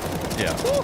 And the good stuff's right there top mid. I mean, that kill feed, flush with Vitality frags in a matter of seconds. So, I mean, even NRG, right? You sit on top of the car outside long with your 5 Glocks. You're like, yeah, we're going to punish the top mid push. It doesn't happen. You think, okay, well, let's make a move. And then you try to make a move and the round is done in 3 seconds flat. It's like, this is just the reality. You know, I don't know if anybody else was bullied in elementary school, but sometimes you've just got to walk outside and take your whooping.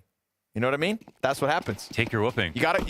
It's like if the bully wants a piece of you that day, what are you gonna do? Run and hide? NRG weren't never gonna hide from this. Do you recommend swinging back?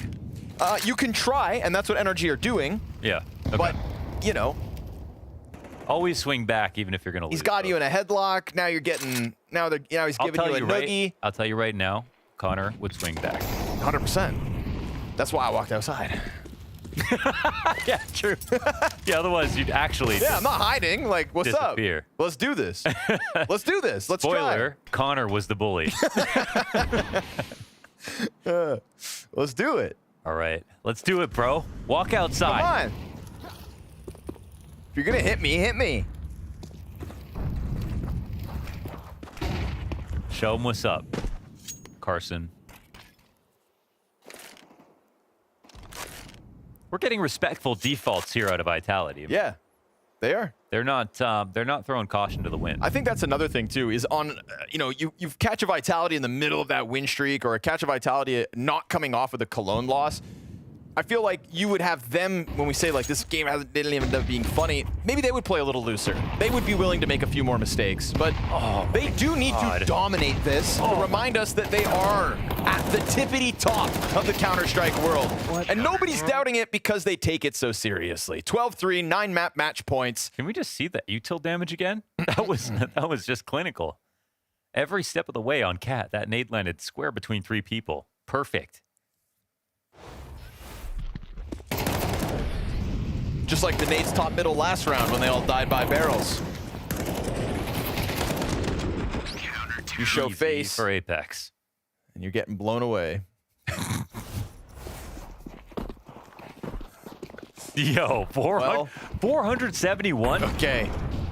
That is Apex on the util throne. All right.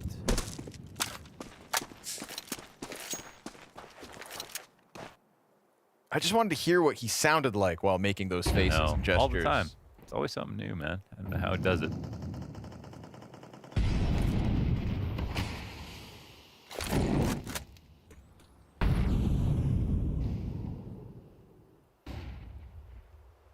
Grouped up inside of the tunnels, looking to end this. Rops, can you stop all of NRG with Mezzi by your side? Utility in the middle of it. Mac-10's most of this pack, and the A4 goes down with only one. It's so Nitro, both that's entries. what they're looking for. Bro, 8 health on site. George, back's turned to him, but they hold just in case he goes to clear. And Apex has got places to go. Apex in all chat at the start of first map when NRG were late was acting like he had things to go do. And now he's playing like it as well. Gearing up for this retake on the B site. The Tunnels player soon to be in position. That's Flamesy to try to join forces. He's the only player with 100 health, and the utility's just forcing NRG out of their post-plant positions. Peek from Plat, and with the close tower, there's the ZywOo clutch queued up, but denied from Bro. And so NRG, with a couple of guns, are going to extend play a little longer. Say thanks to your captain, Captain America right there. Nitro with a double Tech-9 entry to crack the site wide open. That's a hard duo to kill in Rops and Mezzi. They know how to work together, but let's relive these headshots. That's what it's all about.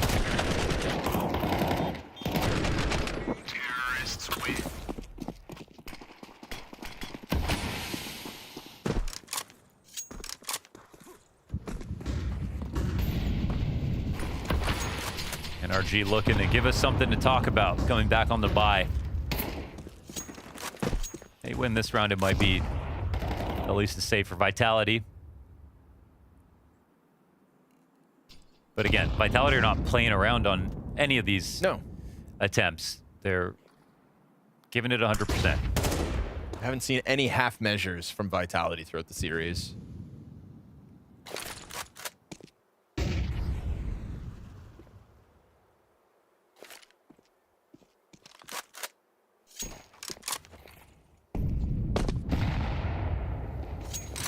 But now you've put that B site slightly more on notice.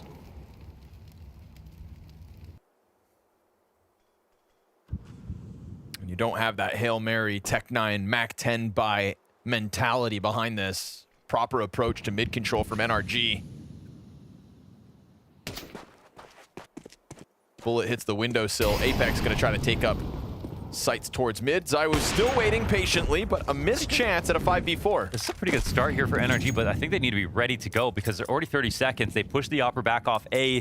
They can gear up for a B split if they want to go to it, but it's time to move before the CT start thinking about other options. No smoke for CT either. Oh, but it's clean. Yep, nobody takes the fight. Apex had actually repositioned. If Apex can get through that fire, then he's got a shooting gallery on the window. Mezzi chews through the first two. Rops turns towards tunnels, and it's done. Extending play with that one rush into the B site. NRG took this chance seriously. Just as seriously as Vitality took the challenge. They were here today to change the tone that they left Cologne with, and absolutely they have done that. The individual level ZywOo brought to that first map didn't feel like NRG were ever going to be able to stop Vitality from winning today. Vitality are who we thought they were, and NRG never got them anywhere near the dang hook. That was dominant coming through from Vitality, taking care of business as we expect from the world's best. I mean, that's what you want to see from Vitality. They didn't take it as a joke matchup. They played the game serious. They showed up. They bounced back from what was a disappointing showing in their last event, and they didn't have anything crazy they needed to do. They did what they needed to do. They took out the trash. Wow. Okay, that's a pretty bold finisher. No, he was on Rare Adam. Well done. Well done. Good follow-up. No, I mean, what can you really expect? I mean, didn't want to get too... I didn't want to get too optimistic about what NRG was going to bring into this game. To me, this was more about the individuals. Is anybody going to have little pop-off moments? And Exotic, unfortunately, despite the fact that he had a hot start here on this second map, he had 8 kills in 6 rounds. I was like, okay, is he going to keep cooking? Took him 9 rounds later to get 1 more kill. And when he had the op in hand, he did get a good amount of op kills, but I saw a good amount of op misses as well, which is what I was hoping to see a little less of. But I mean, overall, it's a reasonable showing. Anyone's going to look bad when they're playing the #1 team in the world and their normal opponent ranking is someone like Getting Info, who you don't even know where they are on the rank. They're probably top 100, maybe? It's distinctly a welcome to the big leagues when you've got to square up against Vitality in your first ever international BO3. There's trying to get an op kill, and then there's trying to out-op ZywOo. Yeah, and unfortunately for Exotic, I feel like he was just caught off guard so many times. That was probably the most disappointing thing, where it wasn't even necessarily watching him miss a shot because he's nervous. It was just he has a nade in hand, he's trying to back up from a situation, and then the Vitality player is already peeking, or he's rotating, and they've already swung off of Catwalk. There were numerous times where he was just simply not ready for the fights there. So that's going to take some acclimating to realize that these guys aren't just outplaying you in terms of head-to-head gun duel or even some of the utility they throw. They're out-positioning you, too. Now, we do have a little bit of a check-in here. Fortunately, joining us, we have Nitro to talk about that one. Nitro, tough result. It's Vitality. What did you see from the team today? It was all right. We had a decent start on both maps. Unfortunately, we got caught off with some timings here and there, but, I mean, you know, they are the best team in the world. They're on a heater right now, so we just came in with just to try our best and run everything we have, and unfortunately it wasn't enough today. I'm going to ask you the obvious question. How are Zodic and Carson slotting into the team, as well as role changes? I think you've swapped around some roles throughout the year maybe, but how is that affecting the gameplay? So Carson's roles are also different from what he's used to because he was IGLing on his previous team. So he was in some roles when he joined, and then we ultimately swapped those roles. I swapped some roles. So we just been changing a lot of stuff, just trying to see what the best mix would be. And obviously it's been a lot of, you know, like mixed results. So we're just trying our best. We're making sure that we feel progress with all the changes and making sure that we're consistently feeling progress. And obviously, I mean, playing Vitality is very hard against any team right now, or for any team right now. So we just have to have our goals in line, really. Okay, Nitro, for Mirage, this is maybe a little bit of scrutiny, but I'm just curious in terms of the game planning of what happened there. You know, you guys bring Exotic on. We're all just waiting for him to get the op in his hands. But on T side, it felt like he was just rifling for almost the entirety of it. What kind of factored into that sort of idea of him being on the rifle so much instead of looking for more op picks? It's just all game plan and more of the strategic side of things. Like, the rounds that we're running right now aren't necessarily favored for the op, if that makes sense. We're not playing as like loose. So if he has an op, it's more like the options that he can do might not be the same as when he has a rifle, if that makes sense. Like the strats are revolved around more rifles. So that's just something like later on down the road that that we'll focus on. But we've had limited time, and obviously he's coming back from, you know, a long stint of not playing the game at a high level. So just more about getting acclimated to everything. And then once we feel like we have our structure down and how we want to play the game as a team, then we can add certain things here and there. But right now, it's just more like a, I guess you could say like a Band-Aid for a lot of our T-sides. It's more like strat-oriented stuff. Okay, yeah. Well, thank you for joining us. Looking forward to seeing your continued progress here. Thank you. Unfortunately, that is NRG done here at the Bounty because it's a one and done all the way through. No do-overs. Yeah, and I totally understand what he's saying, though. But the reply to my question about, you know, trying to just run more set pieces, just kind of like their mid control was kind of the same on a lot of rounds. They wanted to just kind of, they're just building out the skeleton of the structure of whatever this NRG is supposed to be. So I would have liked to see more, you know, defaulting, let Exotic work a pick. But in reality, the best way to beat Vitality today was probably more akin to just set pieces and hoping that the set pieces get the better of Vitality. Yeah, and I really respect that. I mean, he's set a game plan, stuck to the game plan, and he thinks that that's going to work for the team and then build on top of that. I think that's exactly how you want your IGL to be talking in an interview after a game against Vitality. It's totally reasonable. It's totally reasonable. Well, we will have to wait longer for NRG's next international game because it's done here. Vitality moving on, as most would have expected. And we're going to move on into a quick break. Actually, not a break at all. I think we're going to flow straight into our next game here. It's Complexity taking on Heroic.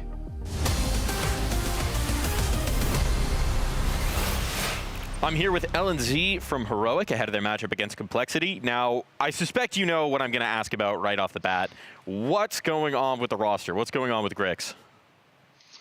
Yeah, so I mean, there are some things that should be stayed inside the team and the org. But as David said publicly, like there was a clear like mismatch of like how everything like wanted to be, and the org took the decision that they didn't see that this was gonna work out, and they would rather do it now than to find it out later. Okay, now tell me about the guy who's going to be filling in here for the Bounty. Scrob, if I'm not mistaken, from the Academy squad. What do we know about him? Not a lot, to be honest, not even me. But we've played one practice with him, and I like him a lot. I think he's talented and he has good communication and a good attitude. And I think he's very hungry to prove himself as well. I've been in his situation, going from the academy to the main team for an event, so I think he's going to be hungry to play good here. Having been in that situation yourself and being the leader here, how are you going to change the game plan to fit him? How are you going to make him comfortable and make it work? I mean, it's a pretty open and wide question in a sense, but I think the best that I can do for him is just be positive, tell him when he's doing good stuff, you know, and so he will keep on doing it, praising him for everything that he does good, really, and trying to like keep things as simple as possible, not like too much playing our game and how we want to play, but also like giving him a bit of space to play how he wants. So that's probably the best things that I can do.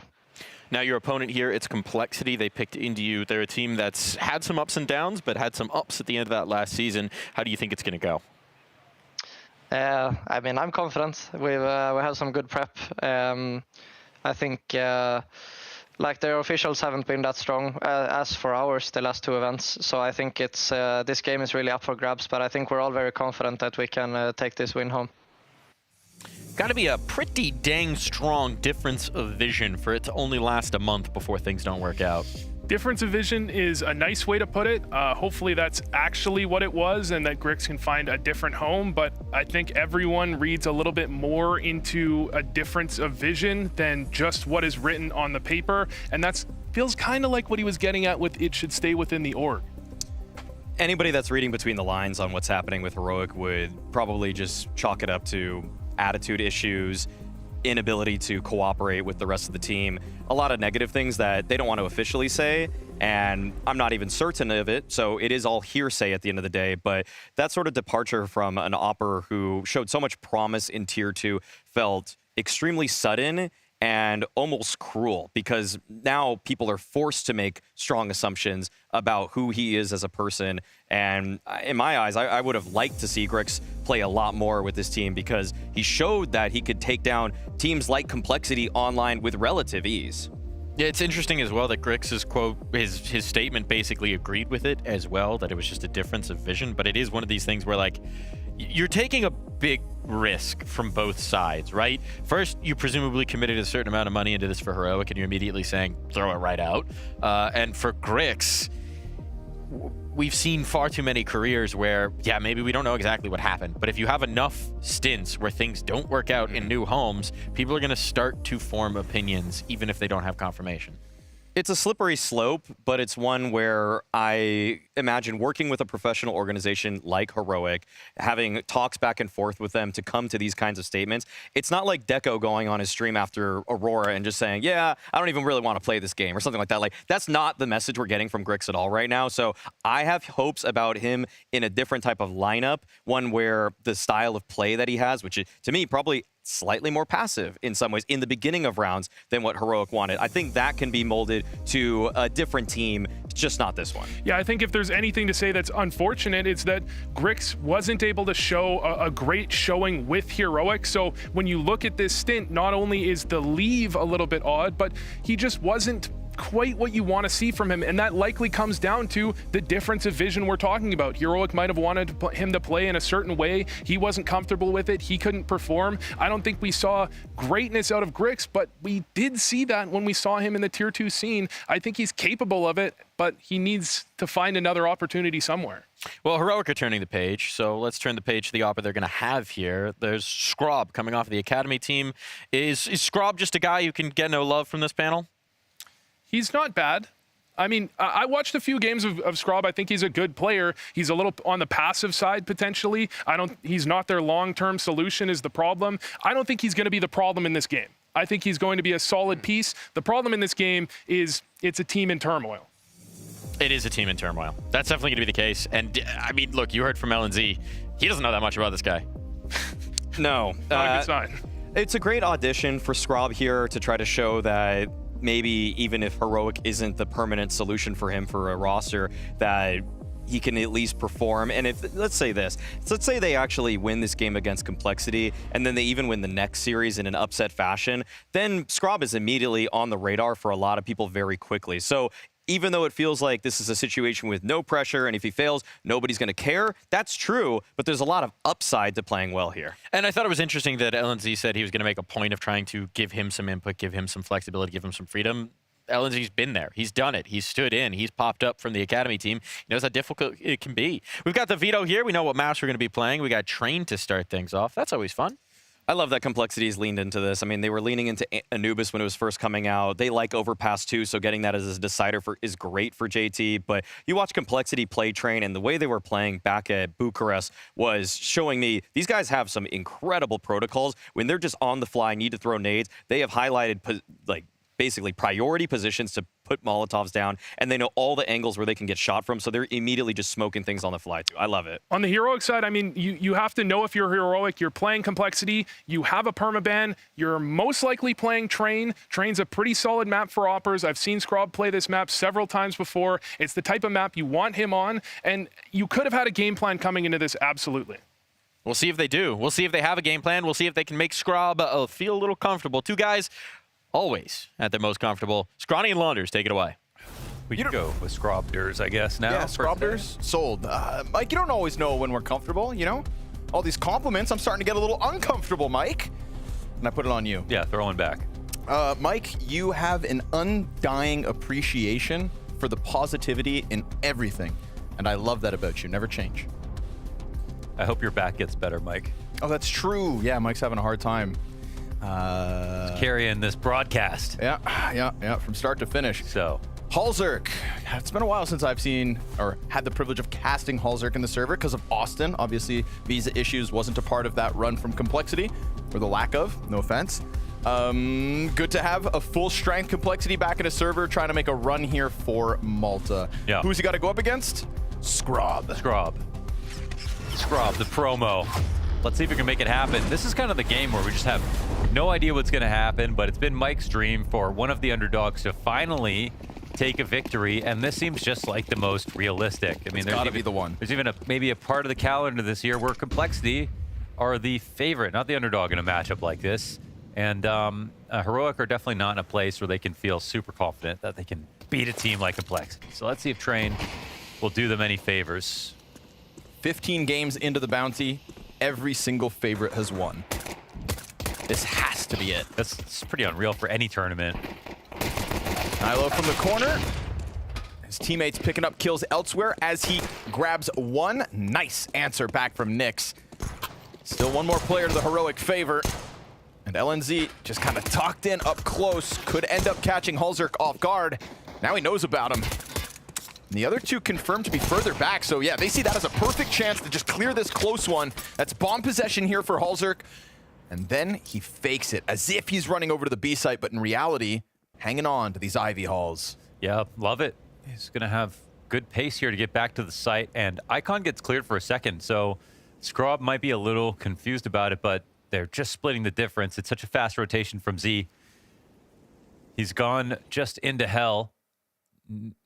Could have spotted Hulzerk if he was jumped up, but playing it really, card's really close to his chest. And Hulzerk can't find that one fight he's looking for. But if he goes... Still has time. He's not going to go inner, surely. Yeah, he's got most of the areas cleared out on this side. Still has time to hard clear this corner. Yeah, I mean, he knows someone's around here, right? Pop the headshot on the player in the corner. You're good. He could even go B right now. Oh, okay. He could go. Oh, no. Ah, he's written it off. They're together. Yep. All right. Damn, Hulzerk. One layer too many. You kind of fooled yourself, unfortunately, finding the B kill. He did clear everything else. Single other angle on A. Yep. We'll give him that. Everything but that one. And if he doesn't find anybody in Z, he's going to clear that corner before he tries to plant. But he found somebody in Z. And so he got caught up in it all, and Heroic are going to take pistol for the defensive side. And they're stoked. So we'll see how they play on this map. With changes.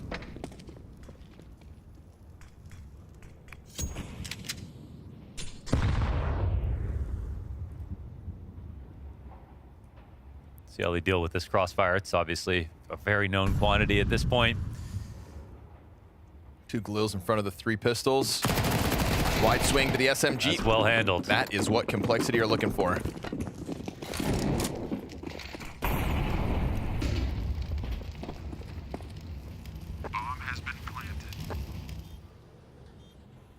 Clear from 60, going into Z. Confirms 2 players within it. Gonna be tough to get through this bottleneck now with players just on the other side. Eyes trained on you. Do you take the chance? Give themselves a smoke to try to work out. Fast headshot out of Scrub. Nice round so far, Scrub. Suddenly, round's alive. Now, no kid on this. Bomb pretty far gone as well. Anything that delays any further retake could end up winning the round for Complexity. A lot of these retake frags coming out to the favor of Heroic, but no kit. Yeah, no kit, no round win. They've got to concede this, but still costly for Complexity and great retake attempt for Heroic. It is, yeah. Good amount of, I mean, every kill. That's a good amount of damage dealt. They'll be half pleased about that, being the only team to save.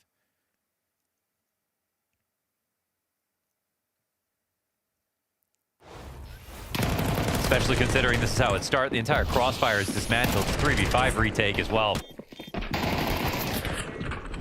So Complexity come in as the lower seed, so that's why they are the bounty hunter. That's why technically per the format it would be the upset. Yeah. With the roster change on Heroic, and Heroic as an org still floating with some of the benefits of the previous lineup, do you consider Heroic the actual underdog? Yeah, I just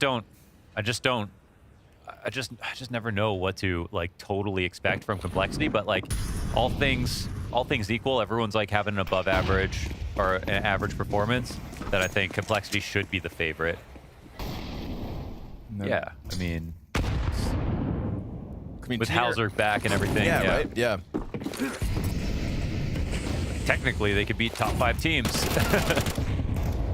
Youngstar on site. First blood his. Deep positioning from Grim.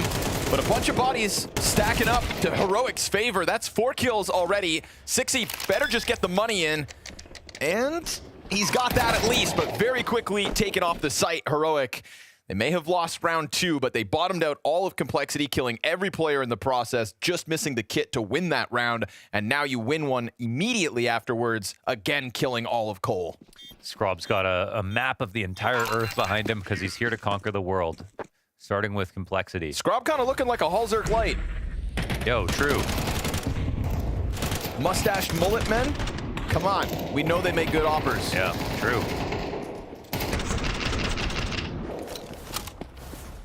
Kind of a weird take, but I could see Halzerk on Heroic. Yeah, sure. Let's not give anyone any ideas. No. He is forever ours. For as long as he chooses to be. I think we need to use contract jail to our advantage, actually.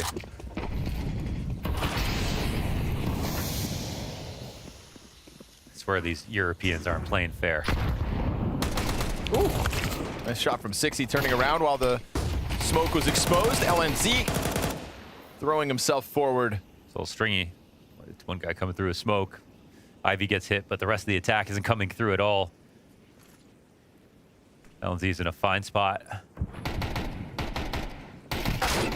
Oh, I thought I wasn't joking. Just JT things. He's got a good sixth sense. CTs continue to have great positions, though. And... all right, I'm just going to stop talking now. Okay. I'll pick it up. Youngstar trying to tether off Tanir, but it goes down first. Wow. It's the box wallbang. Not a single kill back in that 3v3 with pistols involved. I thought the CTs were in a strong position. Tanir's in a super solid spot to multi-kill. From Old Hell, he has a teammate to watch Ivy, so he doesn't have to turn around at all. LNZ obviously caught a couple strays through that smoke. We can say that's fair. But the patience pays off for Complexity. They just hang out. 60 kind of set the tone with that Tech 9 kill towards Ivy. It's hard to put your finger on the pulse of this game with these back and forth rounds. Okay, LNZ just got clotheslined by JT. It's one of the underrated elements of the new update is the momentum on ragdolls. That was awesome. When somebody sprinting dies, they still just slam the ground now. Just visually very satisfying. Stuck in the corner though. Oh, he got 2 with that spray. They lined up, no way. Tanir behind him in the smoke. That's another stray. Yep, other side of it. You can see it on the radar now, zoomed in. Perfect little lineup. A gift for Grim. And a gift for Complexity, because having lost everybody in the force buy round they win, round 2, getting smothered in the follow-up, you're thinking this is a great way for the CTs to just run away with early momentum. But never mind, I'll take it back. Complexity breaking their way through the outer yard yet again. And Nyx is going to keep majority alive for Complexity as they take that lead back early, 3 rounds to this T side. You know, this certainly might be like a pain nip as a situation where you're like, okay, if this was LAN and they were comfortable, then they should be the better, and that's how we feel about Complexity. And maybe it's just a game where if they give them enough time to warm up, they don't let them have a very fast start, then they will get back to that level within this map as well. We know how strong they can be on train. Tanir showing us frustration. It's understandable, for sure. Highest rated player of the first stage of the major in Austin, Tanir. Yeah. Lived up to the hype that was around him. Big time. He is so good. Ooh, a lot more players than Nyx was hoping for, but they then slide into that spray down. Wow, it's like a deathmatch kill feed. And the AKs in the backdrop, clean house. So that one goes down well for Complexity, 4-2. The thing with that version of Heroic, though, and, you know, I just keep thinking. Go for it. Saw, baby. Saw, baby. Saw, baby. Saw, baby. I mean, that's what Heroic do, though. They make money selling people sort of in their primes, they right? do what now? Selling people. They're selling people. Technically, that's what they do. Oh, my God. Yeah, that's what orgs do. They're people sellers. I'm in the people business. And that doesn't mean I'll make friends.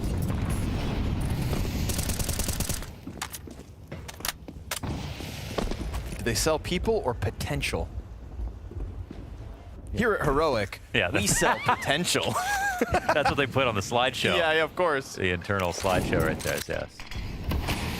we capitalize on potential for a fee. Here at Heroic, people are potential. And we sell them. Grim able to get out T-Con, no contest. CT's being very quiet about their positionings. And 6E sees that as an invite forward. Him and Grim with 3 kills between them. This smoke deep in front of Nilo means, he gets 2, but it's already once that outer sight falls. Quite a good spray transfer, but if only anybody else did something. Too little, too late. Yeah. His 6th and 7th kills of the map. Bomb was all the way back in T-spawn, so this one gets drawn out slightly. Nyx has already punished the last attempt at a save from this exact push. So Nilo knows better. Yeah. And he will hide in the grassy knoll. In the olive tree.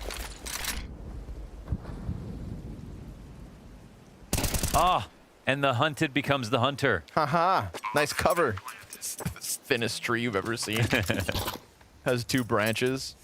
Nilo is really, he's a Swedish talent, and I think, since Brolin, everyone's kind of been looking for the next one. We saw him play on Metasport, and I'd say he's got a very classical Swedish playstyle, which is sort of like one that's hard to define. All the Swedish players in history that have been great, besides just eliminate Fnatic from your mind because they were all so unique. Sure. Swedish players are just sort of floating. They're just floating in rounds. They're they're taking duels, but it doesn't feel like they have any entry fraggers. Okay. They may have an opera, they may not. They're just kind of getting kills and leaving almost very politely within rounds. That's sort of how they operate. And Nilo very much embodies that, He's got very smooth sort of aim. If you want to give the highest praise would be like Forrest to give him a compliment. But he's not coming out super aggressive or explosive. There's nothing like extreme about anything in his personality as a player. And that's what it means to be a Swede, right? To be not extreme.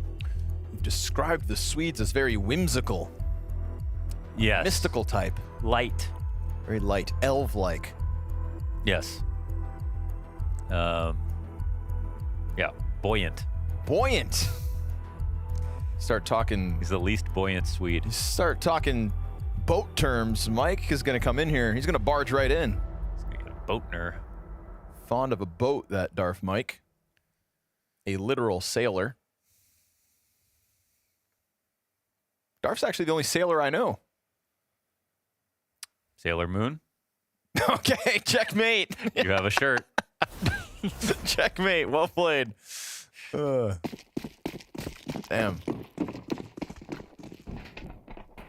Smart. Not the first one you think of.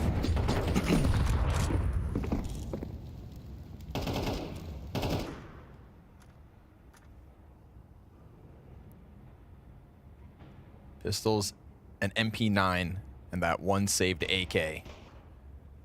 I'm really quite taken aback by how Complexity have taken back momentum of this T side. When I saw them lose that second round, sorry, they win it, but it felt like a loss with everybody dying. I'm just thinking to myself, like, oh, this is a classic Complexity start. Watch them just make this T side as hard as possible now because the economy's ruined. But they didn't. They actually, they played a look lot good. of composure at 3v3 with pistols and stuff. They made Heroic look like an uncomfortable team. Oh, very explosive. That's awesome. That is awesome. Tanir's going to find one with the pistol, so maybe careful. We have to be always cautious with these sorts of rounds versus Complexity because some things never change. First 2 kills now. Scrob with the 3rd one. Back of the head. Down goes 6E. Halzerk's going to have to clutch out. And he can. First shot's good, and he sees a door towards that B site. He is correct about this. Ahead of Tanir, rotating back around through CT spawn. Halzerk is prepared to potentially watch this. Tanir's making the right decision, going up above. Did he? Nilo takes the high road.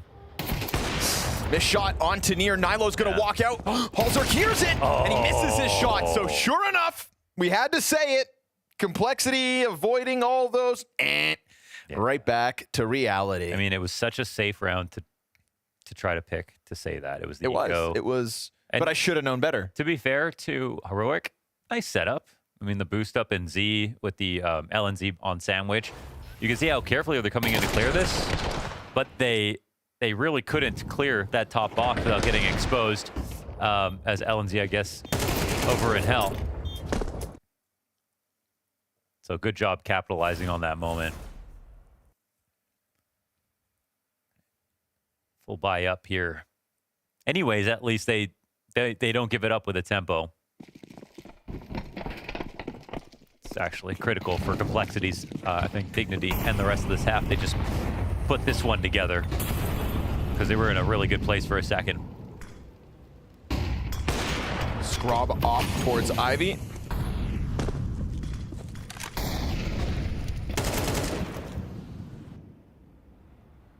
Oh, this looks like a great timing. Oh, maybe not. Red, Youngstar just had that intuition. And 60's not able to get out through Ivy, as a couple of rounds have looked really good for him, and even just kind of being the fire starter for some of the T main players to push.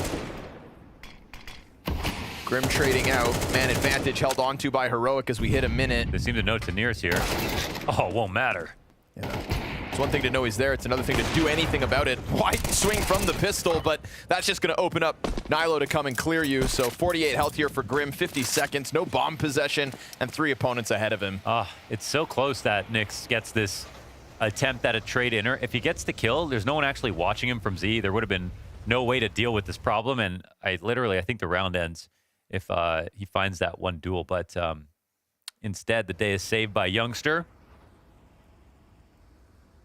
There's no movement outside to capitalize on rotations for Complexity.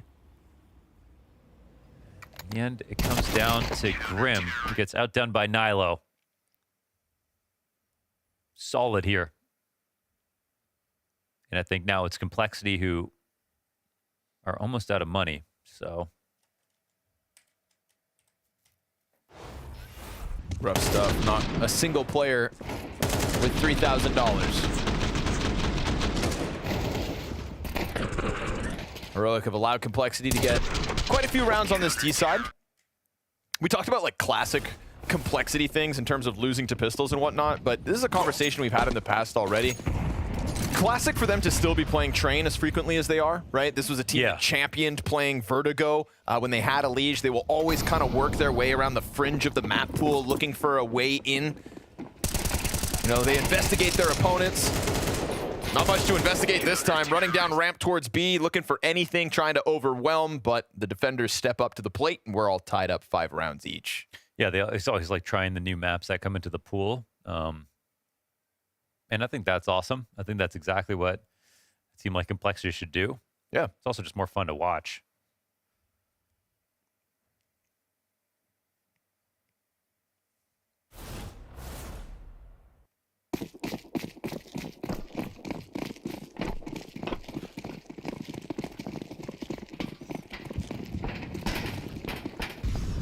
Round 11 is upon us. Another chance here. I mean, a chance for the lead for both teams.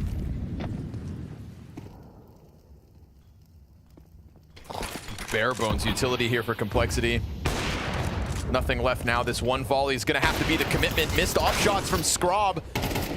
Needed that one, didn't he? Cole 5v4. JT pressed against the smoke. This one starts to fall through the hands of Complexity. But Tanir in the middle of this smoke emerges, and nobody else has line of vision on him.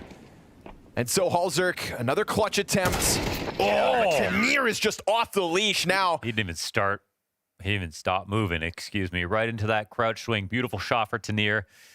Those like transitional moments through the smoke, that really reminds me of what the rounds we used to get in CSGO Train, where that's where it's just like the most messy. But in CS2, it's kind of good that there's always the option to blow these smokes open, to shoot through them and see somebody.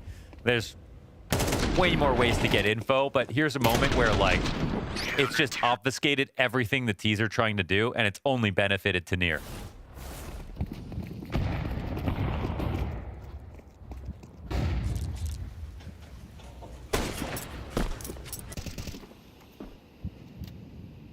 After that eco loss, it's 3 straight here for Heroic.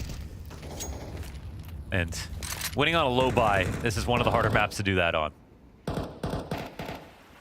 Complexity had to do it once. But ironically, it was a round where they had more mobility with Tech 9s and Mac 10s and things like that. Sometimes I feel like around like this is even harder. Maybe they should have favored more utility, honestly, you know? Yeah, well, I mean, that last round had very little, and there's some maps that don't require a lot of utility to win, but these train rounds feel like they can go on forever.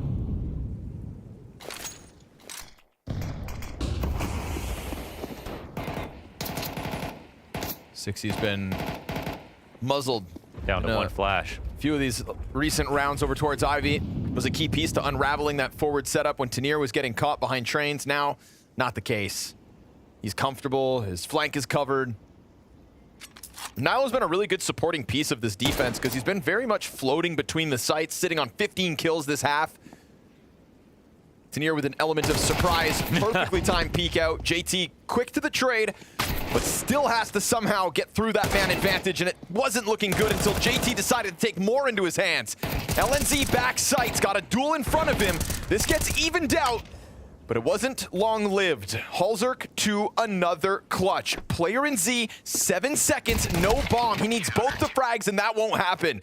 And so a back-and-forth affair at the start gave runway over to Complexity. It's not a train wreck of a T-side, but it definitely could have been better.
Back in action with Complexity versus Heroic. We are on the hunt for the first upset. Are we talking smack about Native? This is funny. Dude, I swear everyone did the same thing. So I like it. You're just good at code to know you. Okay. Yeah, like after Nico said he was going to switch on that round table at Cologne, I switched. I think a lot of people also switch just because it's Nico. Because if Nico is willing to go to native, there's got to be something there. There's something it's worth trying. Because I think he's probably of all players in history. In terms of cultural impact, I don't think there's anybody who has had their settings or view model copied more than Nico by upcoming pro players or other fans in the world. Okay. Will Donk surpass him in that department too? Yeah, probably. I mean, the thing is that Nico always had custom view models. He never used like classic or couch like Summit or something. Right, he's working in the shrubs. Yeah, his view models always look so nice. LNZ opening. I'm just glad we're getting away from that Doom-looking center model. Remember when that was a thing for a month or two?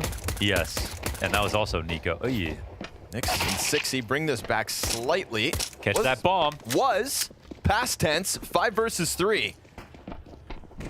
Now the young star tries to slide down into it. Gun starts to go dry. He's going to put Scrob into a clutch. Low health in front of him.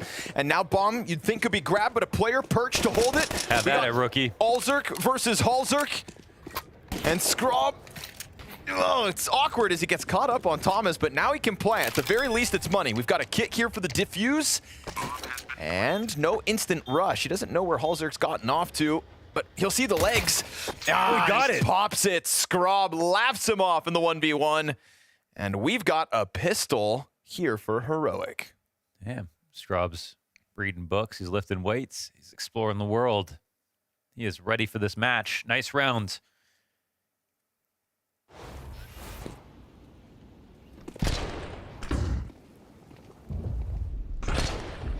Oh, such clean shots there with LNZ.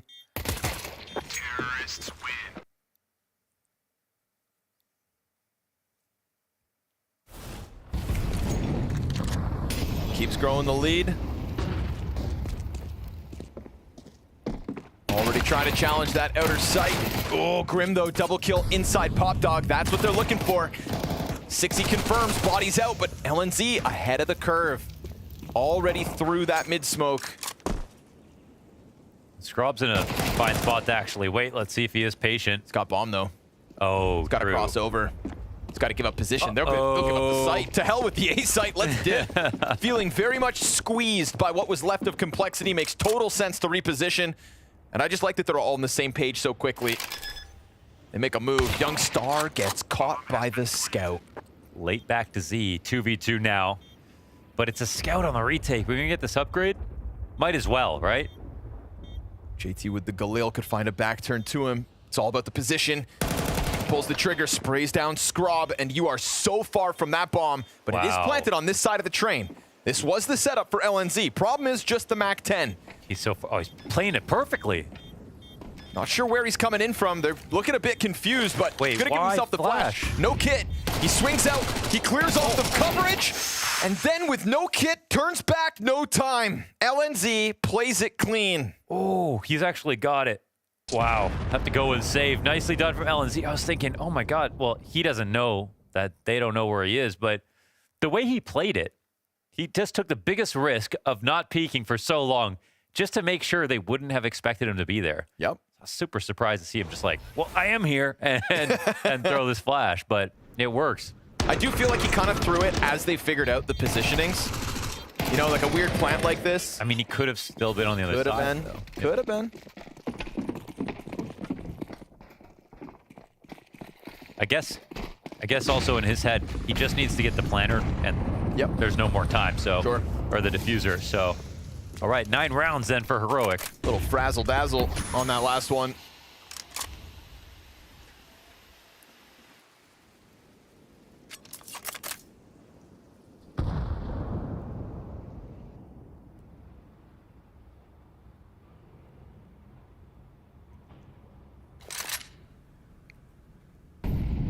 Worried that somebody's going to get aggressive. As per that MP9 rush through Pop Dog last round. The fact that round also had like 3 players on A site at one point, bailed through Z, like it's just good calls in a pretty hectic situation for Heroic. Definitely. Still got their head on straight.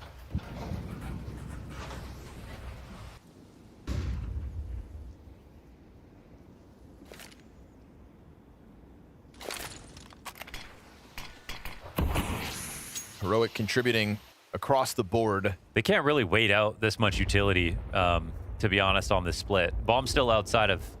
It's LNZ needs to Bomb's make a call here. Up. Yeah, they need to go grab that, start going.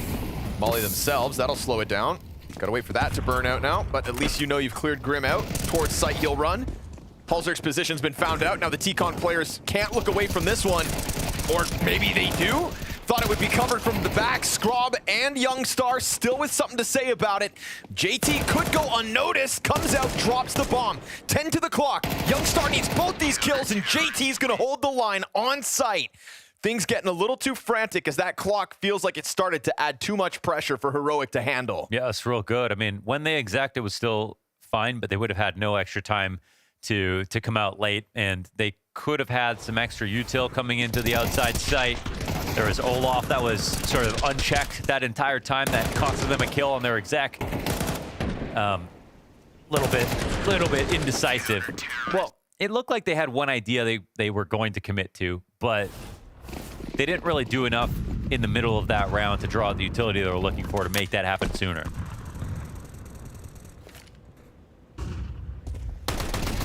Tech 9 already out, but dealt with by Grim. 60 tries to lean forward, and instead these Tech 9s find 2 kills, but the bomb gets thrown forward towards site. Oh no, finding Grim, not ready for the duel. Oh, now they're taking so much molly damage. 80 damage between the two of them. Looks like Youngstar wants to get out, Tenier wants to get back in. Classic Tenier.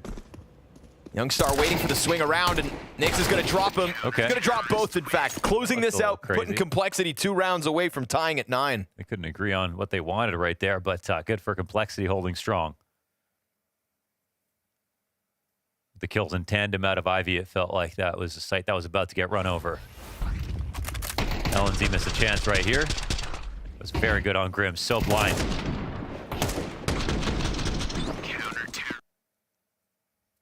And Nick steps up as well.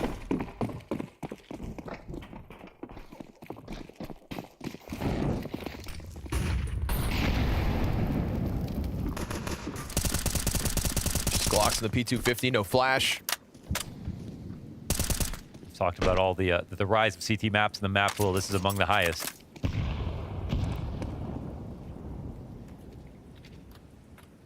It's funny, they bring train back, then they make the whole map pool even more CT-sided. Yeah. It's perfect. It right? Makes sense. It's a cultural shift we're going through here. Yeah. You know, all the changes tethered together. We haven't had a chance to talk about the new train, you and I. Yeah. Our first event of the new season. What do you think of the boxes? Well, I think... These ones are my favorite. Yeah, I think cover was sparse outside. It does feel like there's more stability. You know, having a natural Tetris outside, it's sort of like... Right now, it kind of feels like, what do you do with it exactly? Like, when do you use it? But I think it's definitely got its place. And it's just better. I don't even know if that works in this meta, but it's even better for the CT side. Not a bad dink, but Halzerk cleaning up a couple, and Grim there for the other 3. So it goes about exactly how it should with such a little buy. We've got a 1-round game on our hands here, folks. Yeah, train might end up in a messy spot if, like, T execs mean that you can just fan out really easily, but CT positions mean you can just kind of counter any set of flashes. And I don't know. The nature of train is always going to be chaos. And that's definitely what makes for some fun moments, but also can be frustrating to try to deal with. What I'm trying to say is I don't think that'll be the final change.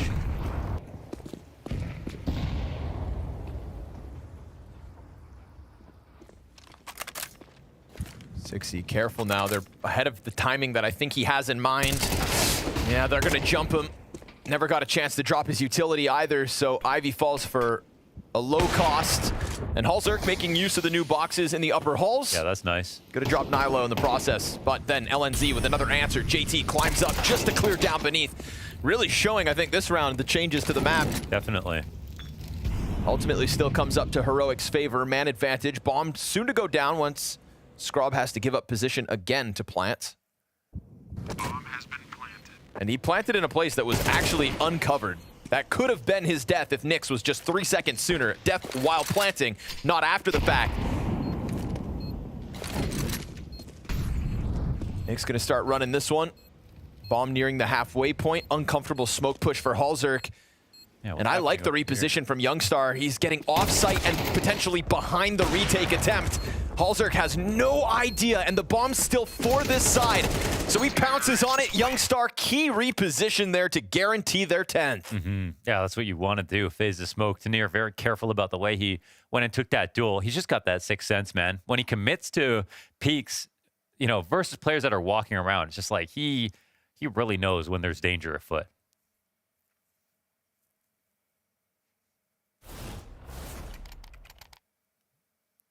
Even if Grim's the one with the detective hat on. Of fucking course, dude. Now they want to fucking just try to kill me every round. What do you mean? Who and... That would have been what? 60. Talking about dying on Ivy. He didn't like that timing, Launders. Right. Yeah. I mean... Has he switched? Like, is he fully committed to the switch, or is he not playing inner anymore? I thought Nyx was always playing inner. Yeah. Oh, you said 60. It was 60. Sorry. Yeah, right. sorry, Okay. 60 on Ivy. Yes, they do want you dead. It's true. Compromise that back A site. Very key.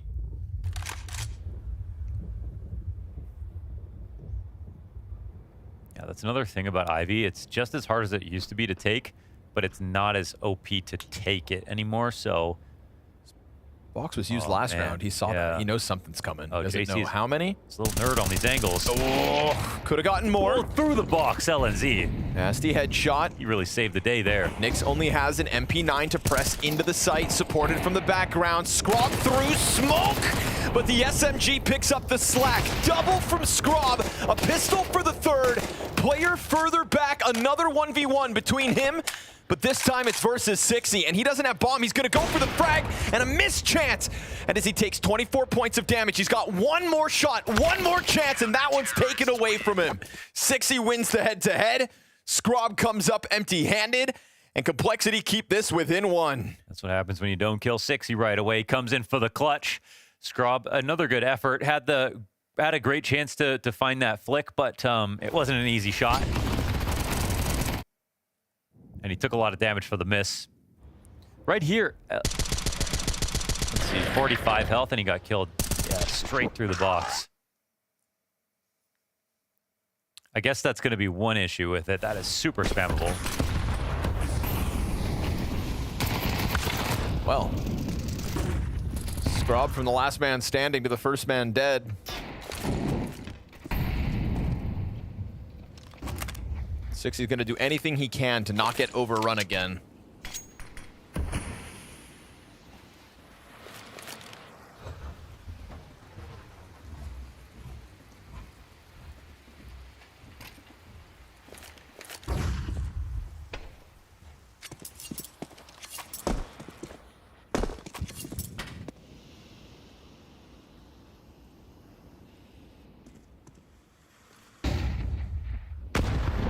Oh. Yeah, Complexity have got this down to 2 choke points, so T-Con or inner.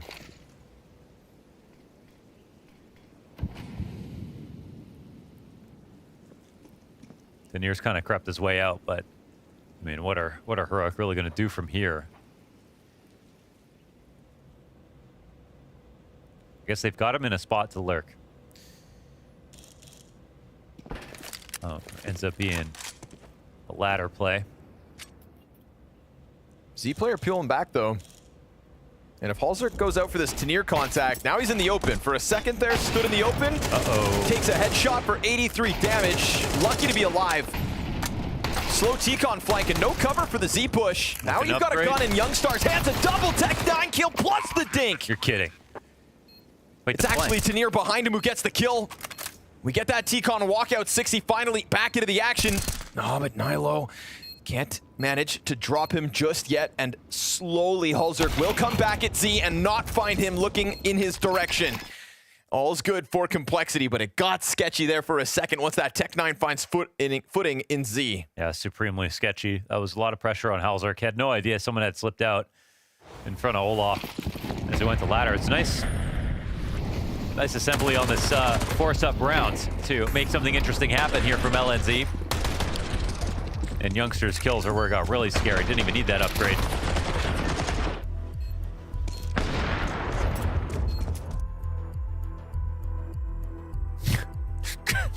Not the first time that thing's fallen over. It's turning into Freakazoid's chair.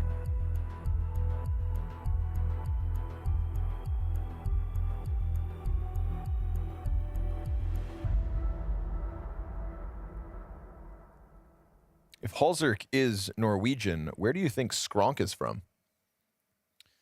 Norway. Denmark. Denmark. He's from Denmark. Another American Scandinavian.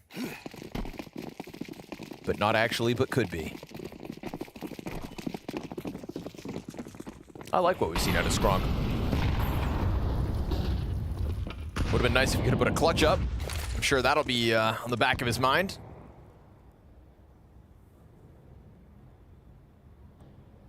But I really didn't know what to expect with such little notice. Mid-event roster change. Feel like we haven't seen that since Mao's at the start of the year.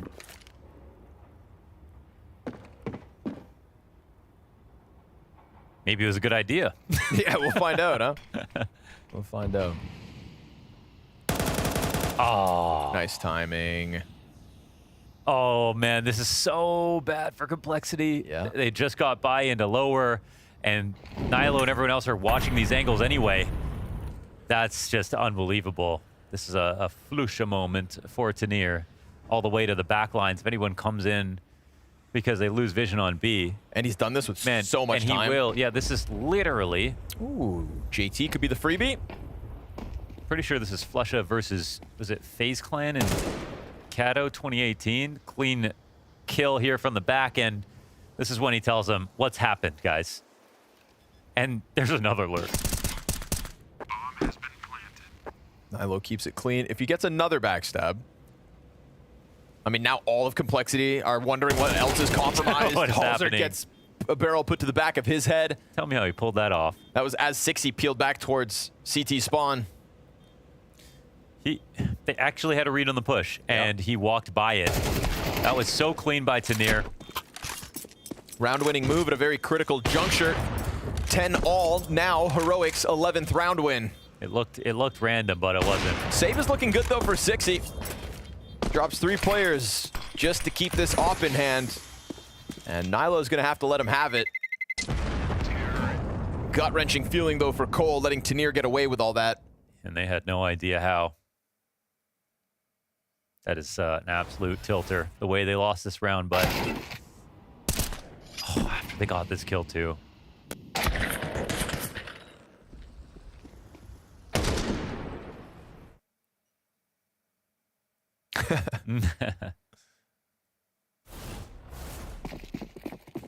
That's the most coach-like celebration. Love it.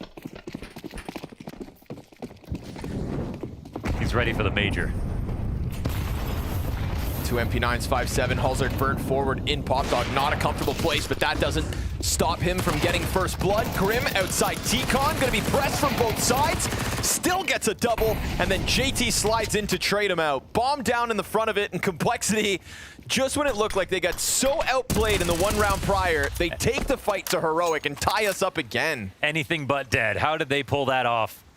They made those MP9s sing. Got some upgrades off it too. Heroic tried to embarrass them with a quick round outside. It's a brave move to try to make your 12th hit the board. Yeah, and it's one there. They don't have a lot of money left over, especially because of that save at a 60. Could have been 3 up and a much better chance at having economy next round. But now Complexity have the best chance to make this 13-11.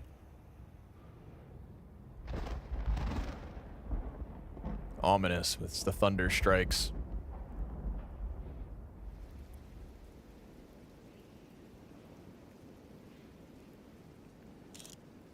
brave call to make. Just when you think Cole will go down. Grim slams that MP9 outside TCOM for the 2, and he's 21 and 19 now. You can see the bloodbath and the carnage that went down just outside as they tried to force the hand. What's the buy going to look like next round? Like you alluded to, it's going to be crumbs here for Heroic. Yeah, they might be able to afford like a hammer. Okay. Any nails? Yeah, they could have some throwing nails.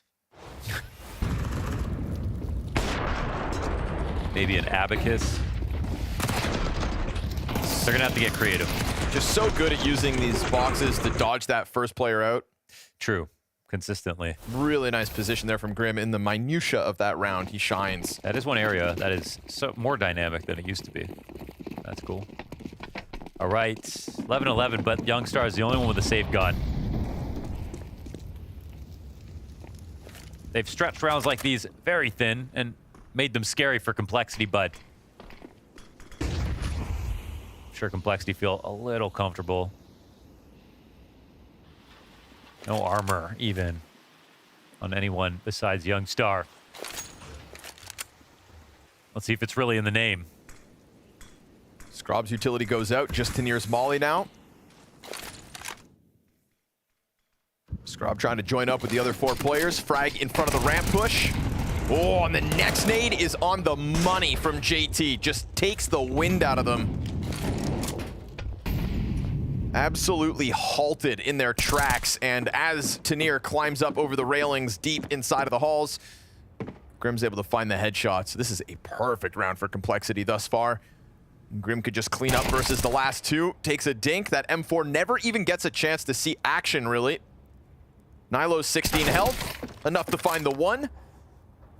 But like you said, off the back of that last round, it is better for Complexity in terms of closing this 13-11.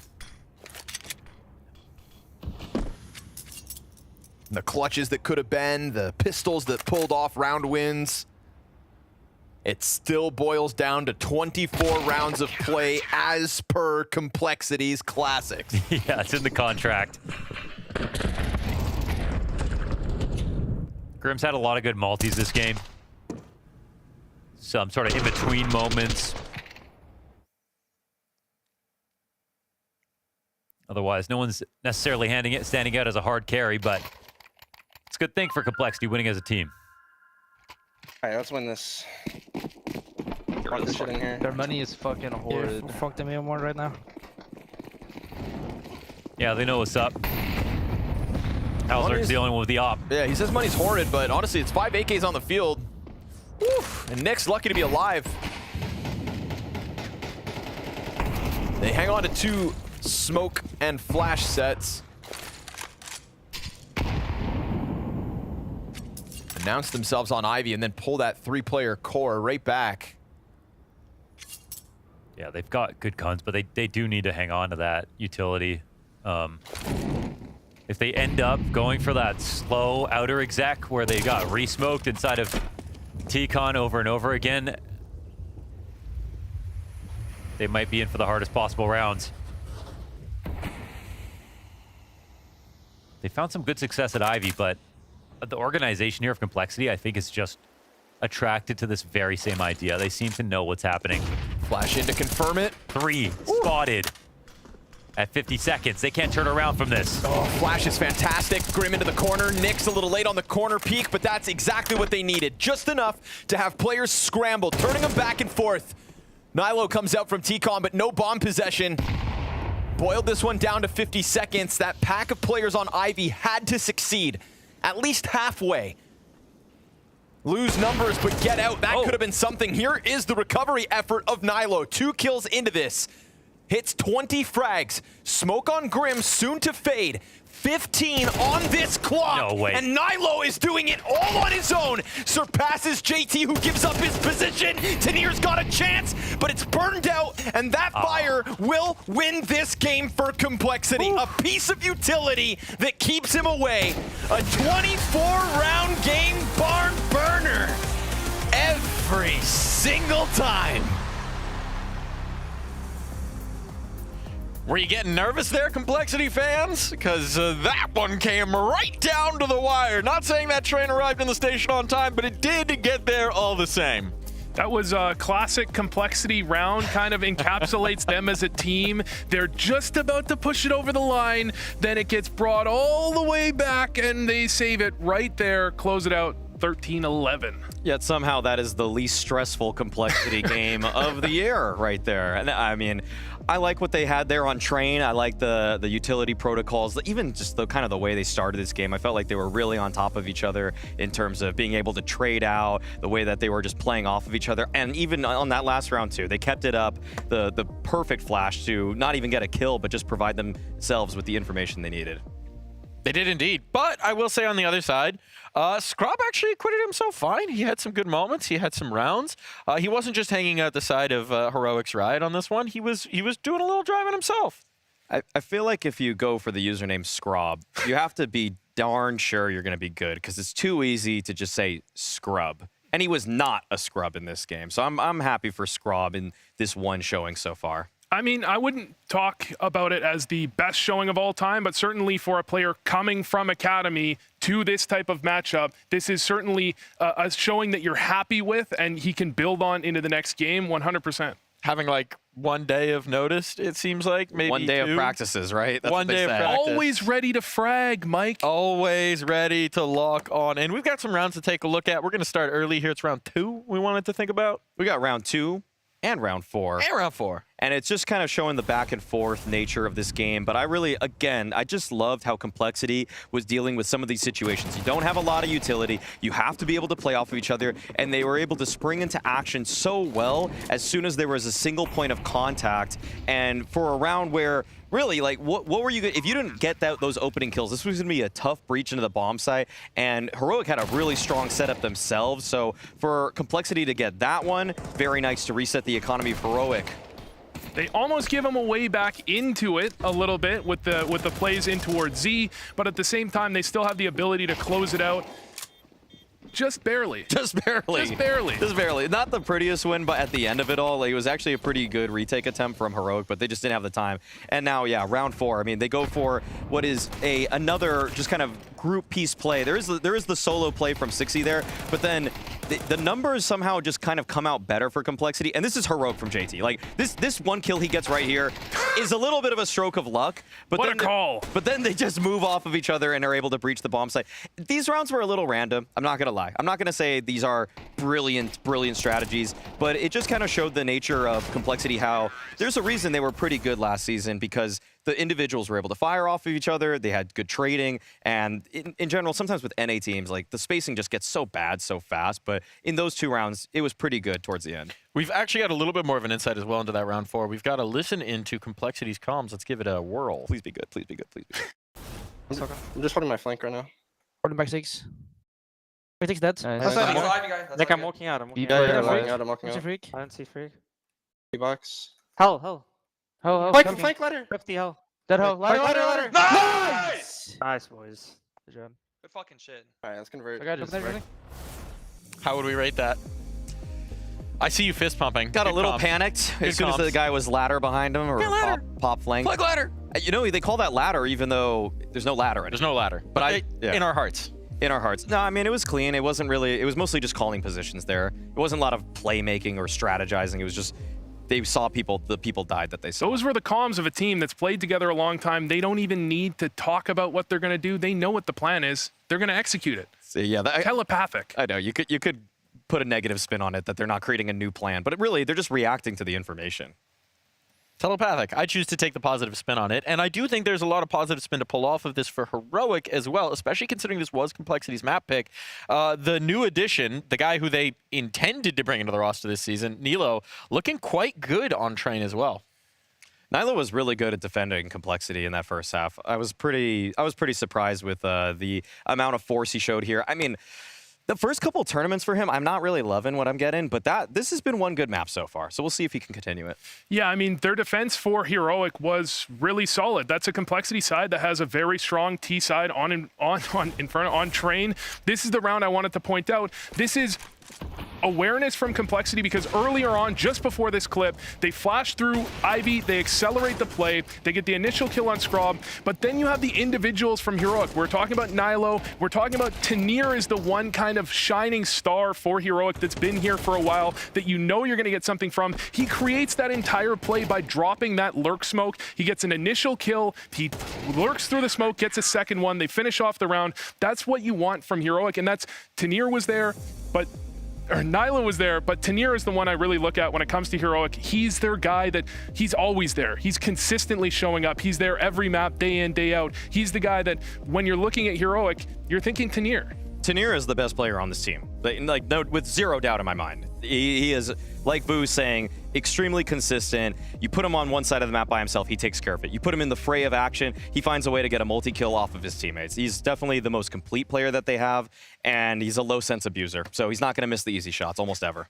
He feels like the kind of guy where when you need to introduce a little bit of chaos, when the opponent has a player advantage, when they're starting to take that control, it's like, run through a smoke, kill somebody, make some space, break a window, shatter something, ruin everybody's plans. Coordinated chaos. Coordinated chaos. Coordinated chaos. There's another round we wanted to talk about. Is this Coordinated Chaos, Vu? It's round 18? Was this Coordinated Chaos, Maui? Is this round 18? I think that this is one where, oh, okay, this one.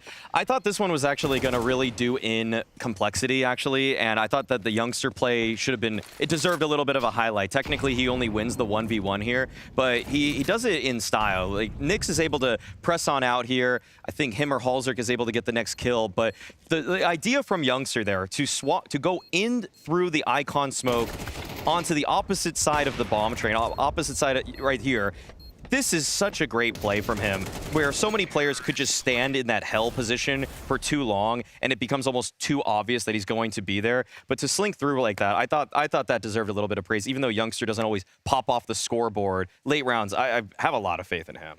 Sometimes he's a youngster, sometimes he's a young star, but we're going to take a little break. When we come back, it's time for map number 2.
Welcome back to the Blast Bounty, where we have our last bounty hunter from stage 1, round 1, ready to go 1-0 up. They already did go 1-0 up, I say. They're very ready in that it's happened. This time it feels like we might actually get a conversion here. We might finally see one of the favorite teams lose, and it might have something to do with the fact that they made a roster change like yesterday. But we've only been baited on the underdog winning map 1 and losing the other 2 maps about 6 times so far. About what, 7? No. We're not trying to get baited this time. We don't want to get baited. We want this to be reality. Someone's got to do it. Somebody has to pull off. Exactly. I mean, technically this is an upset, but again, there's like 6 asterisks on it because of, you know, Scrob. Scrob's pretty good on this map. He's fine. He's good. We're going to Ancient. Why are they picking into Ancient here? That's a great question, Mike, given that you're changing out an Opper. Scrob did have pretty good stats on Heroic Academy and the team that he played before Heroic Academy. Like last 12 months, Scrob's stats are above a 1.10, so he's no stranger to the map. I feel like just the integration in general is usually something that's not too difficult. But the one problem I have is that Heroic, I like them a lot on Ancient when xFloud was helping to take mid control. Now he's not that guy doing that. And I just don't think they've looked as explosive. So I feel like this is a great chance for Complexity to just end the series here. And this is not a map that Complexity are that weak on. I think they have great mid control. They have great protocols when it comes down to it. This is a map they've played plenty of times. They've taken really strong teams, including the Spirit game I keep referencing against Donk. Many times, very close, very great games from Complexity. It's not a map that Heroic should feel comfortable against Complexity on, thinking they're weak just because I think they're 0-2 in their last couple months. Now, thinking about the comfort level, right? That first map, it's supposed to be a very comfortable one for Complexity. They're up against a team that's swapping out an Opper for a guy they've played 1 prac with, and it goes 13-11. Does that make you nervous? I have to give something from that is that Complexity, as you mentioned at Budapest, they blew people away with Train. They were so incredible on Train, but as time has gone on, those innovations they made, people have caught up. People have realized that. They've started to counter-strat that. They've started to pick up those things that Complexity found. And so it's still a great map for Complexity, but I don't think it's like this blow-away map where if they can't win 13-7, then they're not winning Ancient or anything like that. Yeah, and to just kind of transpose that to Ancient, I feel like the only thing that's a little bit worrying about Complexity for me is that they don't have as many live reps recently with their 5-man lineup. I mean, those stats that we saw in the pre-game or like the halftime break or between map break, were just kind of based off of what they were doing, I think, without Halzerk. So I'm not too worried because when they were back at Bucharest and even at the Cluj event, they were kind of 50-50 on Ancient, even against tier 1 teams in the world. So I'm kind of wiping the slate clean and thinking I'm trying to think back 3 months, and they were pretty good. The only concern I have, though, is that so often JT carries this team on Ancient, and it's such a weird map where he just has pop-off moments. I don't want him to be the hard carry today. I want to see people like Grim, who are supposed to be the carries, be the ones at the top of the scoreboard. Well, we'll see if they can step up to it. We'll see if they can indeed. But it's time to dive in for what could be the final map of round 1 of the Blast Bounty. Will we finally see a bounty hunter claim their prize? To take you through the action, 2 prizes in their own right, Scrawny and Launders. Thank you, Mikey. That's true. This is it. It could finally happen. We've waited 16 games at Bounty. 16 years. 16 long games in order to finally have a bounty hunter win. And maybe led got by his hunting hat on. You know, led by Mither here. Sorry, I mean Grimathy. Can't forget. Ready to go versus Heroic Mo. Are you ready for this one? Yes. On paper, we have 2 bums on Ancients. 2 teams that couldn't beat a paper bag on this map, but one of them picked it. So they have to. That means that either someone's unprepared. And this is going to be a stomp, or all the maps that Complexity played versus Spirit at Budapest are going to come through. You mean Bucharest? I meant Cluj. Yes. And result in a 2-0. I don't know if that's going to be what happens today, but you will not catch me picking sides in a game where one team is 0-2 and one team has 25% map win rate. We could just be watching some wild Counter-Strike. Yes. This could get real messy. It's Ancient. How hard could it be? A little sloppy. But we'll see. Individually speaking, Grim was the man back on Train. Pushed it over the line in a couple of those very important rounds. And I think just within certain rounds, looked like one of the more explosive players when he would bombard them through the pop dog or thrust himself at T-Con exit. Whatever it took, Grim was ready to do it for the team. Now it's going to take a 4v5. Nilo quickly up through the red room. And Sixy and Cave gets it. They're going to lose footing on the bomb site. Youngstar goes deep through Cave, but it's an instant trade out. He's kind of getting baited to come take this fight for a second, but again, Nilo's still in the red room, still whittling away at that health bar, and last man up as Grim goes down. It's a scrub double plus plant post. So that is it. A pistol here for Heroic. Lots of great pressure put on that retake. They got in fast. I like that Nilo just starts blasting from back there instead of taking it slow and making sure that he can get each and every kill, because there are teammates on the site, open lines and fighting. And here's the quick play that kicked it off, setting him up beautifully. I feel like if Tanir was on my team, I'd just be pushing, knowing he's somewhere pushing. Knowing he's further than I am. Yeah. No matter what. And if he's not, he'll be there in 2 seconds. Yes, he will surpass me. You could try to push faster, he'll pass you. Or just ride his coattails.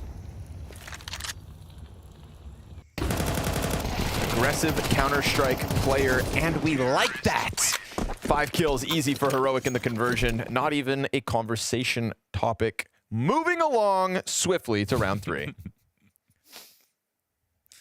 It's a very, very good start. It wasn't a happy map, I think, on Train for Heroic, but it should have been easier for Complexity. I think both those things are understood. Not a map you see every day. Train Ancient Overpass. The 3 newest maps. Whoa! Sold. While also 2 of the oldest. You know what I mean? True. Well, not the oldest, but they're all old at this point. All of them except Ancient.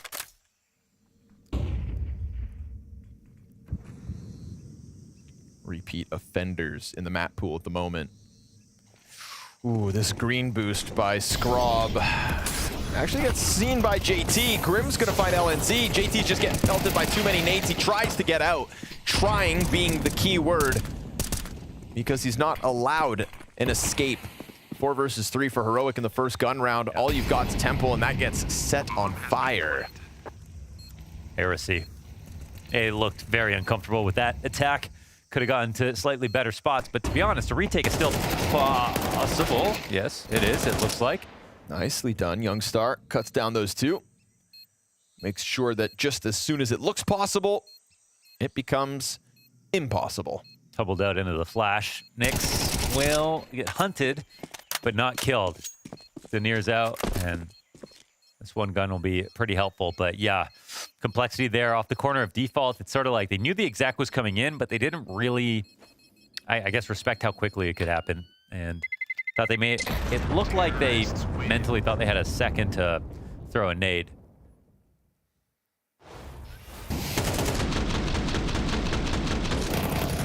Tanir was 6-3 in terms of opening kills versus Team Spirit when they played this map at Cologne. It's always a good day when you can get more opening kills than deaths, and Donk is in the server. That was also a map whereby they only had 4 T round wins before switching sides and pulling it back to overtime. So already nearly meeting that quota versus Complexity could bode very well for a team that Mohan described as bums on Ancient. Complexity, it's going to be a tough go of it, I think.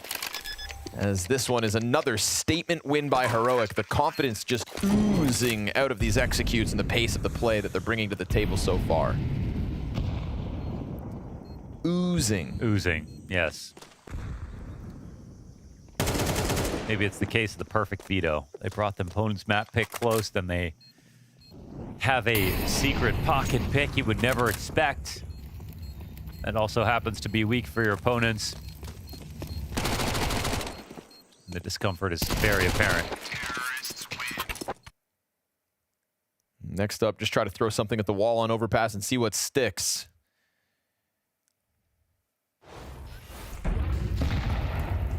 Little unknown quantity. to wrap up this series.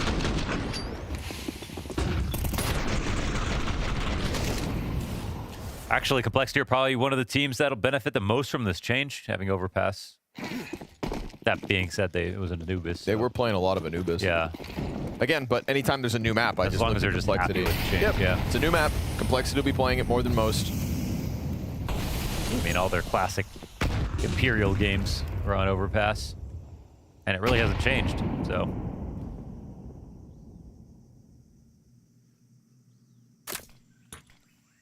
Maybe Complexity versus Furia will be the new El Clasico.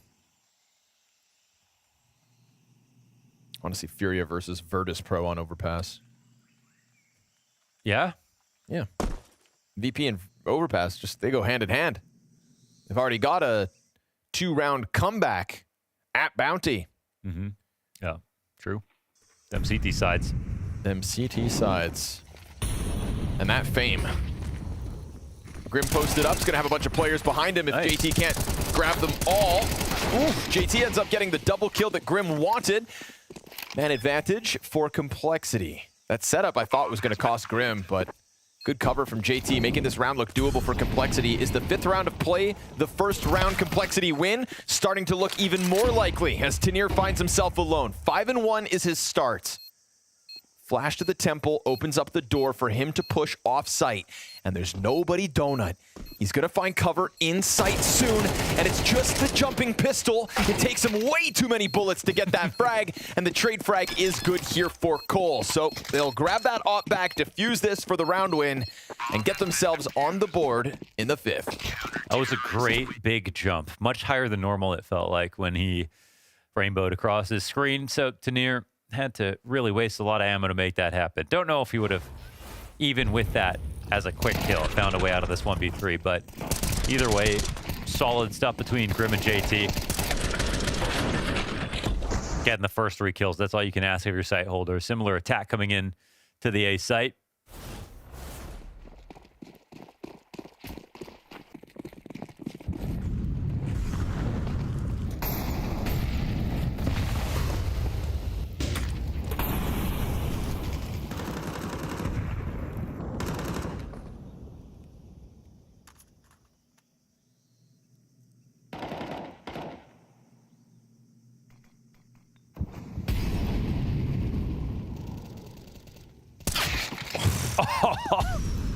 Ooh, that's a message. 10-1 Nilo. Excellent start here to Ancient. Trying to have himself quite the series. Finished map 1, 21-16. Highest rated player for Heroic on the map loss. Uh-oh, Halzerk can be spotted here. Yeah. Oh, that's so awkward, Halzerk. And now 60 kind of feeling doomed, gets popped by LNZ. Yeah. Yes. He's, you know, he pushes out and he's holding the right side, but he doesn't trust his teammate to have the other, and then he knows he's exposed. He knows. Just banking on them not walking in that timing. Costly mistake to make, as it's not only his death, but the round that comes swiftly with it. Heroic immediately back to winning ways. Yeah, it's micro. It's small, small mistakes. Halzerk hasn't got to kill this map, so it's a little awkward. Ooh. Dude, they are sharp on this one. Blasted away. Yeah, the time to kill now for Heroic. Again, like there was that weird wonky back and forth over on Train at the start of the game, and when you boil it down to a 13-11, it was a close call. Heroic looking to send a message with this Ancient win that they're slowly piecing together.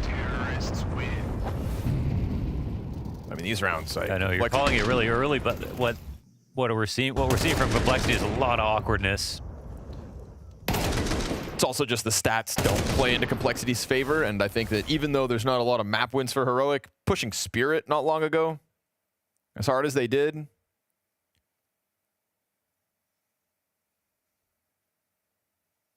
ha ha ha ha, lol. One bro to another. Norwegian pizza.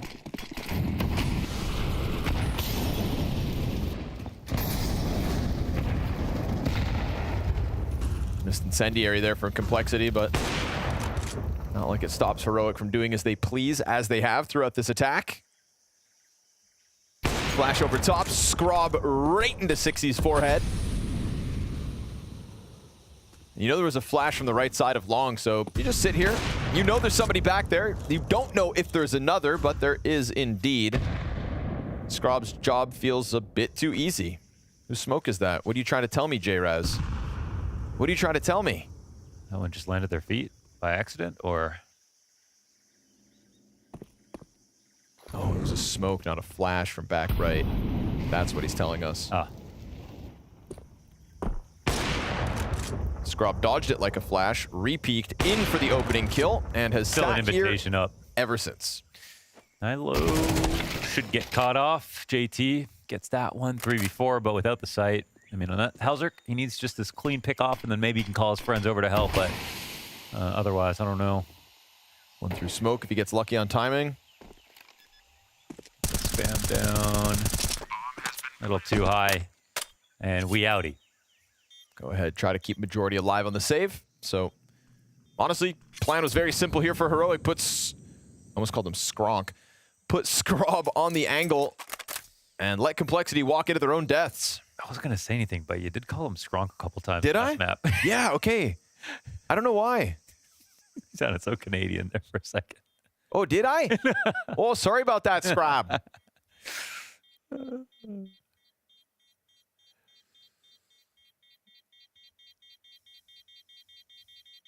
Scrob.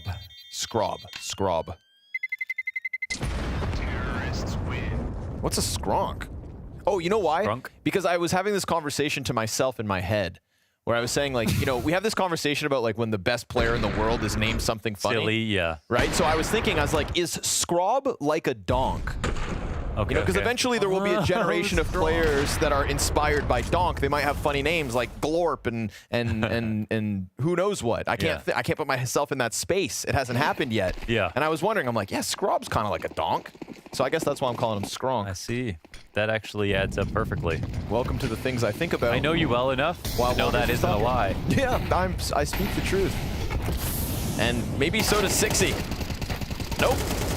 No, sir. Tries to get aggressive down ramp, eats a bullet to the head again. His last 2 rounds have been very much short-lived in the face of this presence from Heroic outside B. The AUG up close. Fun choice, Grim. Good luck. Nice lineup for JT, at least a double kill. Something anywhere from anyone going Complexity's way would be just a moment to catch your breath, but they'll peel off the site as Heroic's pressure feels never ending. And oh man, Heroic were save is about to called. leave, but they're literally just they weren't even saving. They literally think they're getting ahead of this rotation out of the site. And for a second, they were right. Youngstar was walking out to mid, but the rest of them just waited. They just ran a bit too early. Now they have no chance to hold this.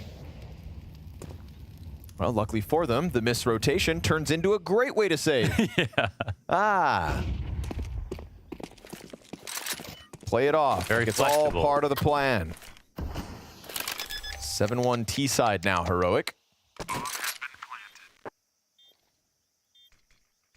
Oh, nice shot, Skronk. That'd make you Skronky. I'm so surprised that you didn't call me out in the heat of the moment, Launders. To be honest, I was never answering- pass up a moment to make fun of me. Yeah, but the reason was because I thought you were talking about somebody else that I didn't know. Oh, okay. And then I think you asked me where I thought he was from, and I just said Norway. I didn't know who Skronk was. You're like, what are you talking about? Wow, man. That's really kind of you to just... Yeah, Skronk. Yeah, all right, Scrawny. Okay.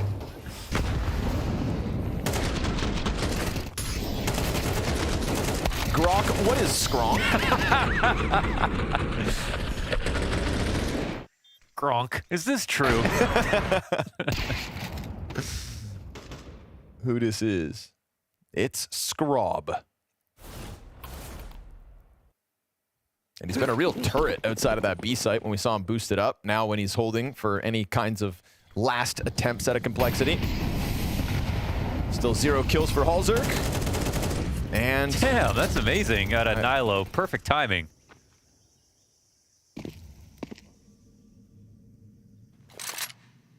This T-side's impressive. It is. Yeah, it's actually really nice.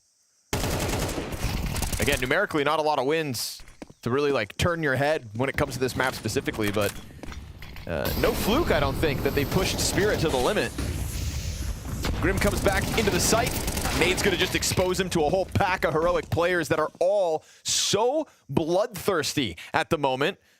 They look left and right down the line. They just see their teammates feasting on easy frags. North American noobs as far as heroic is concerned.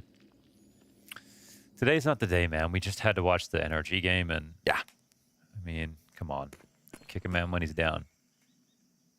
Especially with 5 North Americans on the desk in the casting booth. Yeah, it's an all NA broadcast to watch the boys get spanked.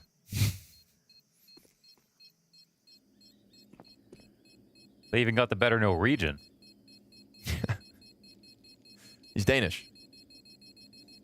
Youngstar. Oh. Gronk. Wait, Youngstar's from Sweden. He is? No. Yeah. What? Yeah, dude. No, that's a lie. Okay. No. I swear he was Norwegian. Oh my God. Gronk. Gronk, where is Norway? No, say word. That's... Yeah, man.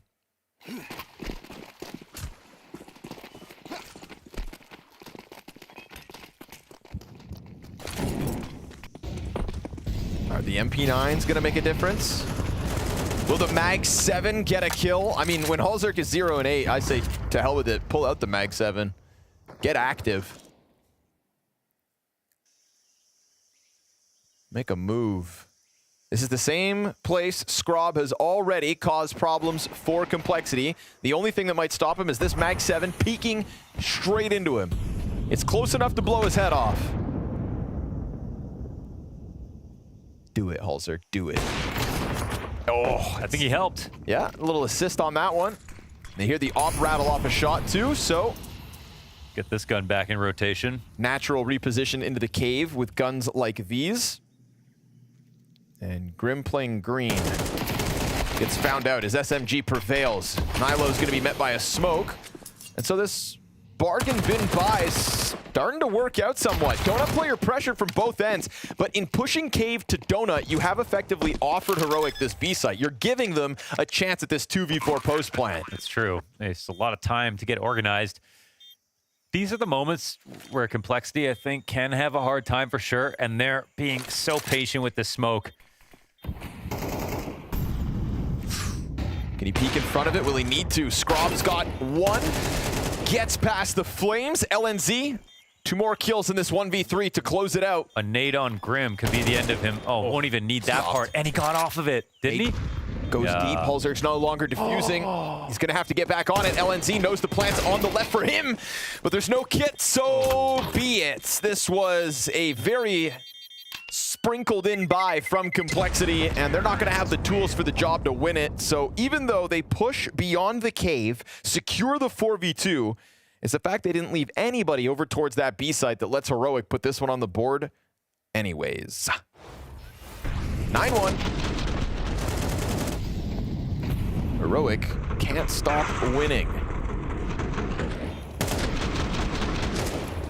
You still looking for evidence that Youngstar's from Norway? Yeah, I'm just trying to figure out how I think I was an interview where he said he started playing with the Norwegians on a Norwegian org. Ah. What he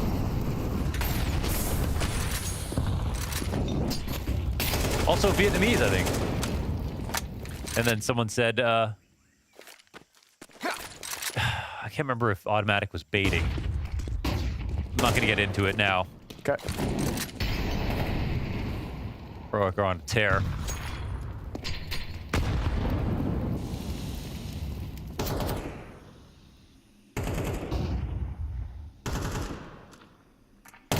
From a tear to Tanir. Through the cave smoke, catching him off, keeping man advantage in hand. Bomb can take its sweet time working through the swamp.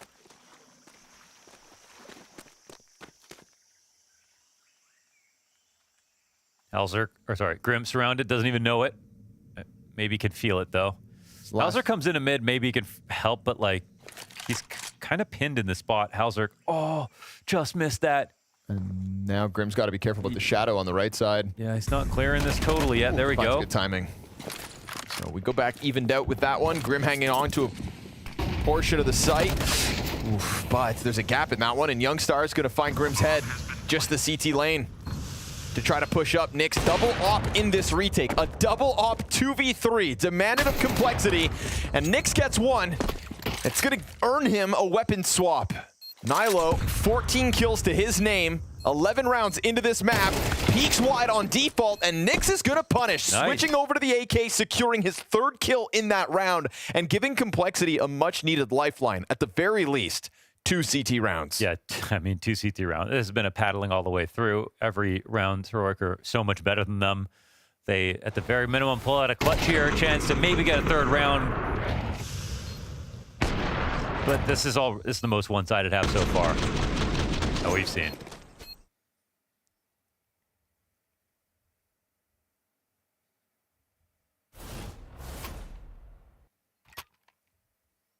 Sour reaction from Youngstar. Last round of the half.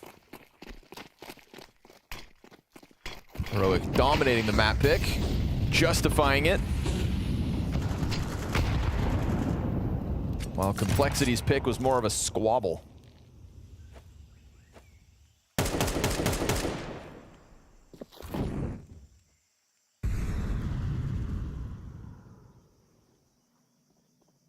Got him on the wall. Trade's good. Another one in here, 6E. Oh, he gets damage in. Nilo doesn't shake focus. Holding outside there, keeping the cave preoccupied. Plant can come down. Nyx gonna walk this one in, try to get closer. Catches Youngstar off guard. Man advantage for Complexity, taken away. Tenier trying to get the better of Halzerk, but he will survive on a 1/4 health. Nilo joins forces up on site. No bomb plant yet. Grim fast on the flank. And as the site itself slows down, Grim really trying to make this AUG work. And with backs turned to him, it looks like this one's in the bag. Final 2 rounds of the half, picked up by Complexity. A pistol could give them some runway, but it still feels like dire straits ahead.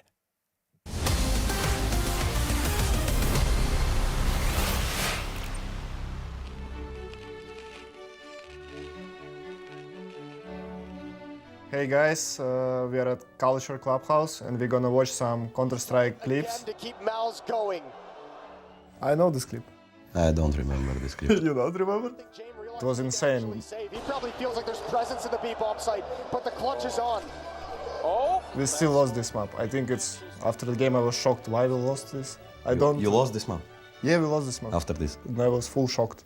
How we lost this? That's a little bit unfortunate, otherwise maybe going to try some prison pressure. He's still going to go for it. He picks up that one. Oh, no! We just came to this tournament. I don't remember. We were like top 10 or top 15 team in the world. Nobody expect us to win this, and it was crazy because we just win every game, and it was crazy. For me, all these moments, all these clutches, it's 10 out of 10 for sure. No, we came to this tournament with big expectations, you know. Yeah. But we weren't in the good shape back in the days, you know, for this tournament. So yeah, we collapsed in quarterfinals. Yeah, but in your minds. Your game against Furia was crazy because, you know, Simple showing middle fingers to the crowd, some fans spitting on you or something like that. It's crazy. Yeah. He can actually save. He probably feels like there's presence in the B bomb site, but the clutch is on. Oh, that smoke, it catches the rail, and that's a little bit unfortunate. Otherwise, maybe going to try some prison pressure. He's still going to go for it. He picks up I think for the whole CS community, this moment is not like 10 out of 10. I think they're going to put like 5 or 6 points. But for me, because I was here, I was there, I was feeling this, for me it's 10 out of 10 for sure. No, for me, bro, it's like 3 maximum, you know. Okay. It's enough. Thank you for coming to the Culture Clubhouse. Next time I will bring Jane.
Little lifeline at the end of that first half, but couldn't stop the momentum that Heroic established. I feel like they're still going to be feeling it coming into this second side.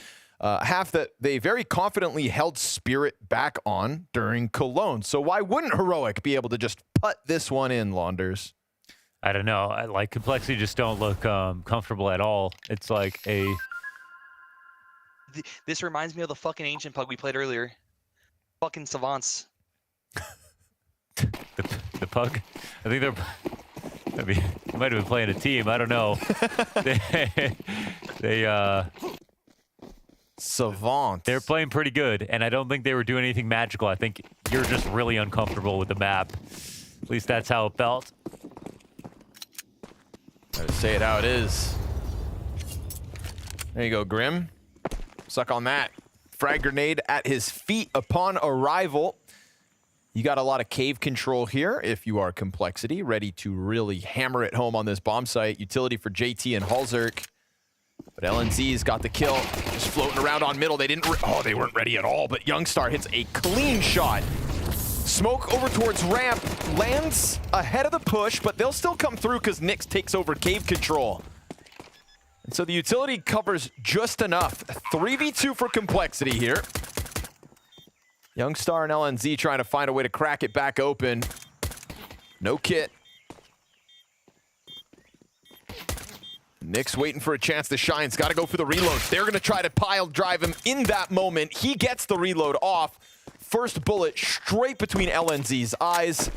And with that, they will deter the clutch attempt. Will they?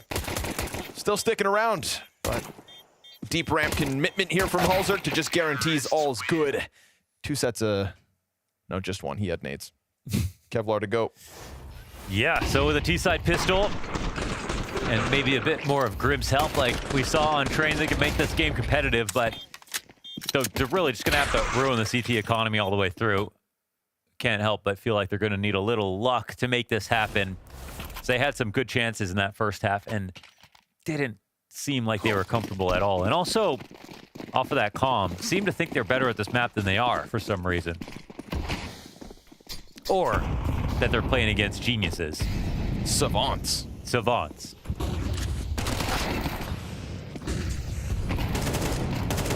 Forced by rush down bottom mid. Fire burning at the top of ramp. Keeps Nyx out of it for a moment. But you know what he wants? To just attack this B site full force. He'll find his. Youngstar's smoke inside of the cave, though, slowing off the other half of this commitment. It's actually been a really solid game from Nyx, hasn't it? That it has. And he's so up and down, man. I think like on his good days, he actually shows so much potential. But his consistency obviously hasn't totally been there. Looks like they've rolled high on this map. Maybe that could be a difference maker. Rolled that nat 20. Is that from Magic? Dungeons and Dragons. Same die or? D20. Different from a nat 20? The D20 is the dice. Yeah. 20-sided. Nat 20 is rolling a 20 without Natural. modifiers affecting the sum of your roll. Why are you mad at me because you had to explain why you're a nerd? Stop showing interest in my hobbies.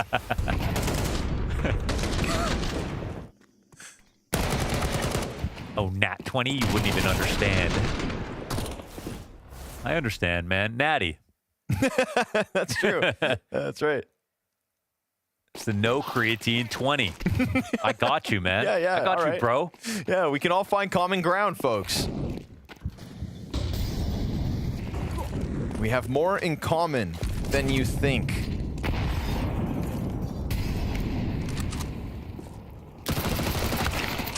Ugly little MP7 spray there from JT. You sounded like John Anik.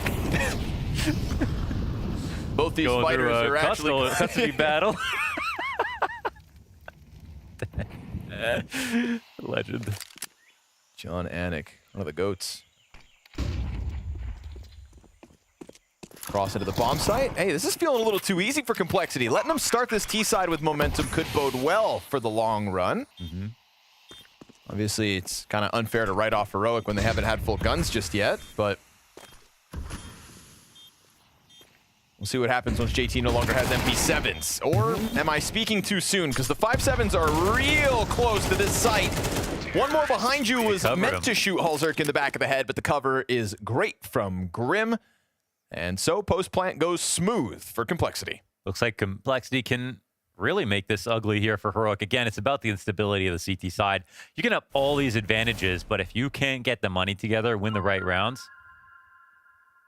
Fucking go, guys. Let's fucking win this shit. 4 13-9. damage from Johnny. Nice job. Nice.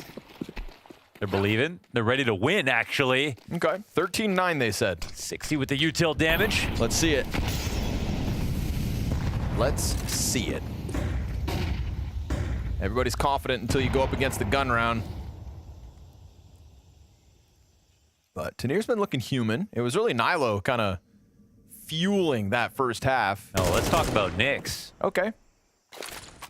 Go ahead. He gets to take a stand here on the offense. It was a part of the escort to get Grim into Red Room. It's a big gap here, man, for Heroic. There's such a good timing for Grim. Trade potential, JT. He's got support through Nyx. And so 2 players flood into the CT spawn for Complexity. Chance at bomb being cut off, though, in Donut. They really do just want to walk this. I mean, the bomb should just be crossing, I feel like. 60's coming. They're going to go 2 Donut. That's why he waits. Oof. And luckily, 60 trades off default box. The slide out from Tanir. The double kill's good. The triple's even better. Headshot in an instant. I said quiet map from Tanir. He hears us talking and posts a clean triple. Absolutely filthy from Tanir, man. That trade was so necessary. Catching him asleep at the wheel. Looked for a second like they were just 3 waiting bullets for Donut to join up. Put to bed. Double digits secured, so. The Donut approach was just a touch sloppy. I felt like they had such a massive flank. They needed to slow down the normal first part of their attack. Fast move, ramp under pressure. Grim taking a look. Nilo out through cave. Nobody holding that. Everybody else is still kind of slow to get through the B doors. And then Scrob picks one up, and a second. Taking the angles down. A bit of disjointedness, I think, between Complexity in the last couple rounds. Yeah. Whether that was waiting down on the CT spawn in order for Donut to get into position, or this time just kind of nobody actually coming through to hold off the cave push into, once they arrive, being unprepared for the Scrob peek down ramp. It's a little awkward that they got those kills on B and then split towards A, but they didn't get a Donut player. They didn't get a site player on A and still wanted to do their split. JT trying to piece together a 1v4, but he doesn't realize they're just letting that flank get into position. Tanir from the shadows. Fires off. Activates everybody else. JT now knows time's limited, and whoa, okay. The gun doesn't go empty. Everybody starts swinging. That flank missing gives him a slight chance, but too much of an ask of him. 5 rounds the lead for Heroic at 11-6. Yeah, certainly. It looks like they're about to put a bow on this. I mean, even with Scrob looking this comfy inside the B site, Hulzerk's hitting things. Its own property, though. As long as it's not tournament prop. Okay, nerd. As long as it's not turnips and tournament property. He has been playing Stardew Valley. As long as it's not turnips and carrots. Oof. Quality nade. Yes, sir. Grim's gonna feel exhausted. Here comes the volley of util. Complexity trying to slam it home. Youngstar. Ooh. Nice couple headshots. Clotheslines on the bomb site. Opens the door for LNZ to come through, and Heroic's defense now starting to probably feel impenetrable. It was a very fun start for Complexity in the second half, but yeah, their hopes have been quickly washed away. Out to sea. Proper Norwegian death. Yeah. Someone's about to shoot arrows into their hopes floating away. burning ones.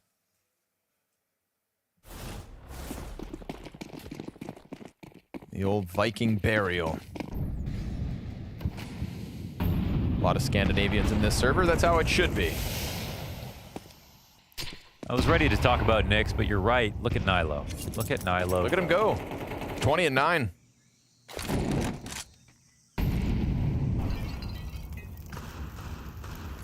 He never has a nervous move. I'll say that about him. That ain't it. LNZ gonna put the Tech 9 down. Firing faster than the dual Berettas could. Scrob holding off. Missed shot and a dink comes out. So we've got a little more space than Heroic would have liked to give over. But it looks like cleanup duty should be good. Should be, because they're still not turned around for Nilo's arrival so quickly into the back of this Complexity push through Donut that he's dropped bomb on his side of the smoke. It's gonna force Util out of Complexity, faking as if they're gonna scoop it up immediately. He tries to pop him through it, outnumbered 2-1 here. They're waiting quite a long time, but I don't know if that's even their biggest problem. They're gonna have to go back, get this smoke, get this bomb eventually. They let the smokes fade. Now they'll have nothing to cover the grab. Scrob's gonna put the op on it, and it all falls on a 29 health Halzerk. So unfortunately here for Complexity, they get that first map in their back pocket, but Ancient too much of an ask.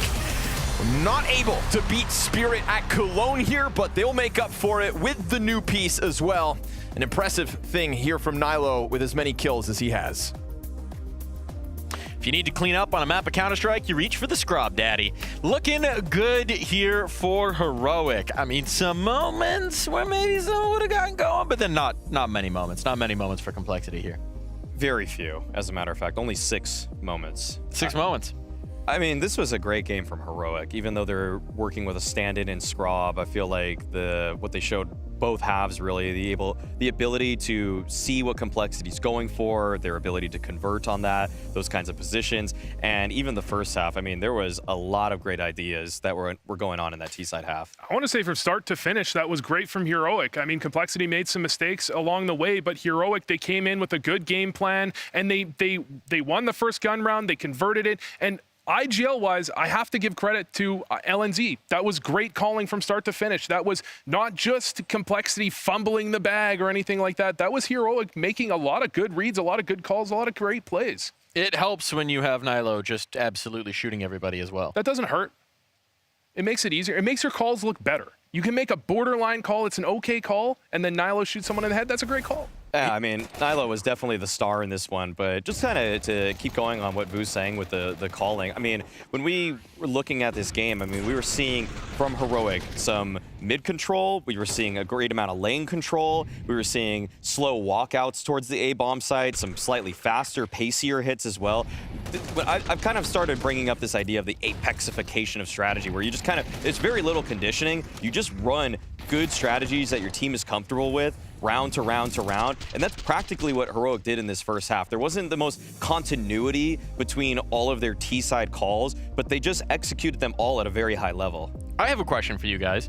Based on what we're seeing here from Nilo, based on what he's ripping in the server, what's going on last season? Like, this guy joined the team, they signed him, they put him on the shelf for a season to sort something out, now they bring him off the shelf. Turns out he's just gotten stronger. He's like a fine bottle, fine vintage. Regardless of who wins this one, I wouldn't mind wanting to talk to Nilo just to find out from his perspective what did happen last season, because it's mostly shrouded in mystery. There's some murmurs and rumors here and there of people, the back and forths and things like that, but I want to know what he thinks about it. Now, there was one round you wanted to look at here, Vu, because as much as it's roses for Heroic, there were some thorns for Complexity. Yeah, I mean, this is Complexity 7-1 down. They want to get back into the half, so they overload mid. They've been having troubles in mid, but they missed their smoke, gives an opening to Nilo with what was a good idea. I mean, they were going for mid control.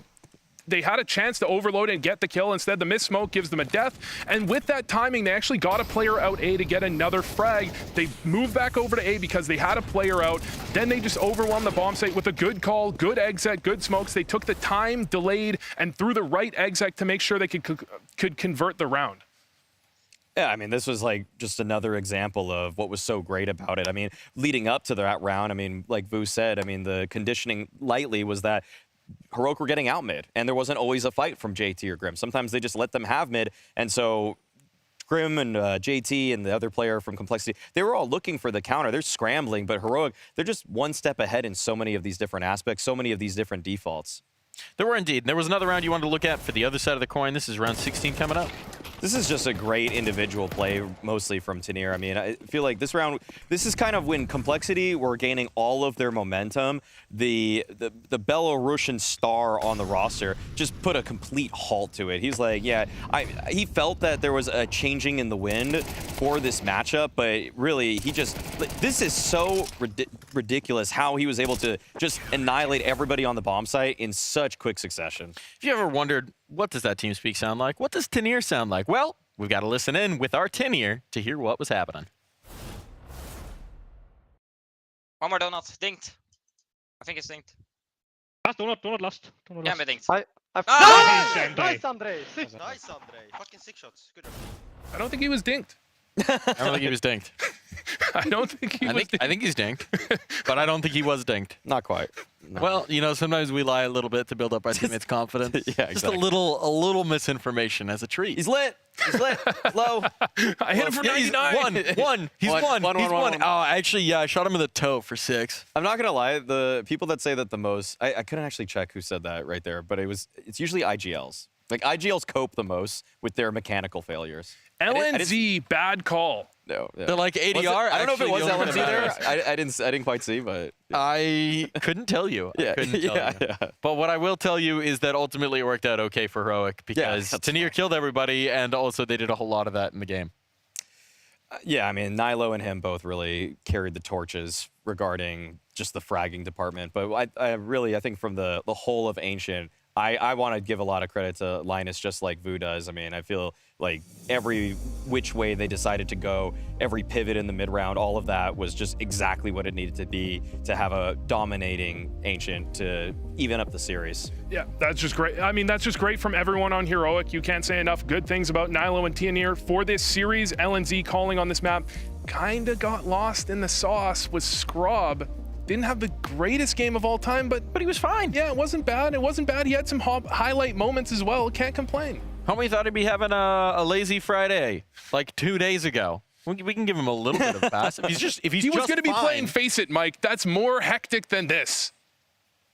Hey, but that's where he's comfortable. That's where he's at home. It's a big moment. Look, I think acquitting yourself fine is fine, if that makes sense. What might not make sense if you're an NA fan right now is you just watched a team, Complexity, come on in here, nail biter on your own map pick of Train, 13-11, coming down to the last moments of an incendiary on the last round. Now you come into Ancient, a map that, yeah, maybe it hasn't been as good recently, but you've been fine before. They've got a guy named Scrub you've never heard of, and you just got clapped out. How heavy are the alarm bells we're sounding here for Complexity? Well, so now they're what, 0-3 for the past few months on that map.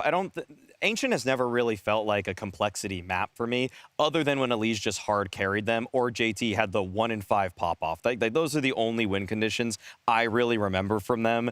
And so they always, like I think Launders or Scrawny has brought up in the past or on the cast, is that they love the fringe maps, okay? Ancient is too much of an aimer's playground. Like Complexity's permaban is Mirage because they want to move away from those kind of just face it demon maps. They like things that are a little bit more controlled. So even though, I mean, the kind of the successive plays that Heroic were able to call there just constantly had Complexity gambling, trying to find out what was happening next, but they couldn't just take the fight head on to them. So it's a little concerning in terms of personnel one-to-one, but I don't think that this really upsets them in terms of they'll move on to Overpass just fine. I mean, I think that's a map where Complexity just didn't give themselves enough room to work with in the second half. They really started to create a comeback. They had a lot of good things going for them, but on that CT side, they just got absolutely clobber stomped, just completely run over. And when they tried to bring it back, they had a couple of individual mistakes as well. I don't think that is as bad as it looks in terms of their confidence heading into map 3, though.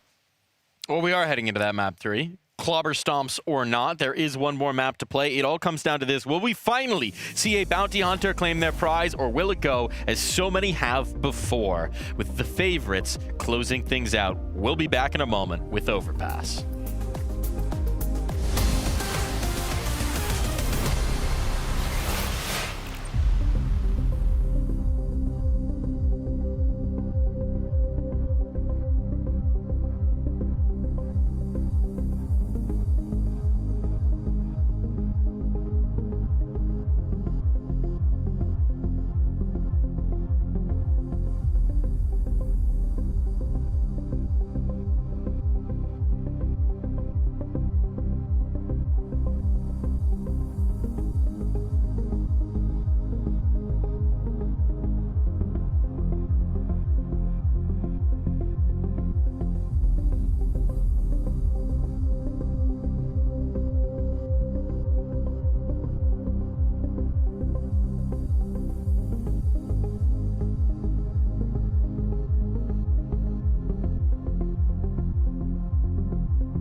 The lights are bright, the games are hot, and we've got one more game to go through in round number 1. Will a bounty hunter finally claim that prize, take the bounty off of Heroic, or will Heroic, enlisting the help of some guy named Scrob, manage to do away with Complexity and break the hearts of NA fans everywhere?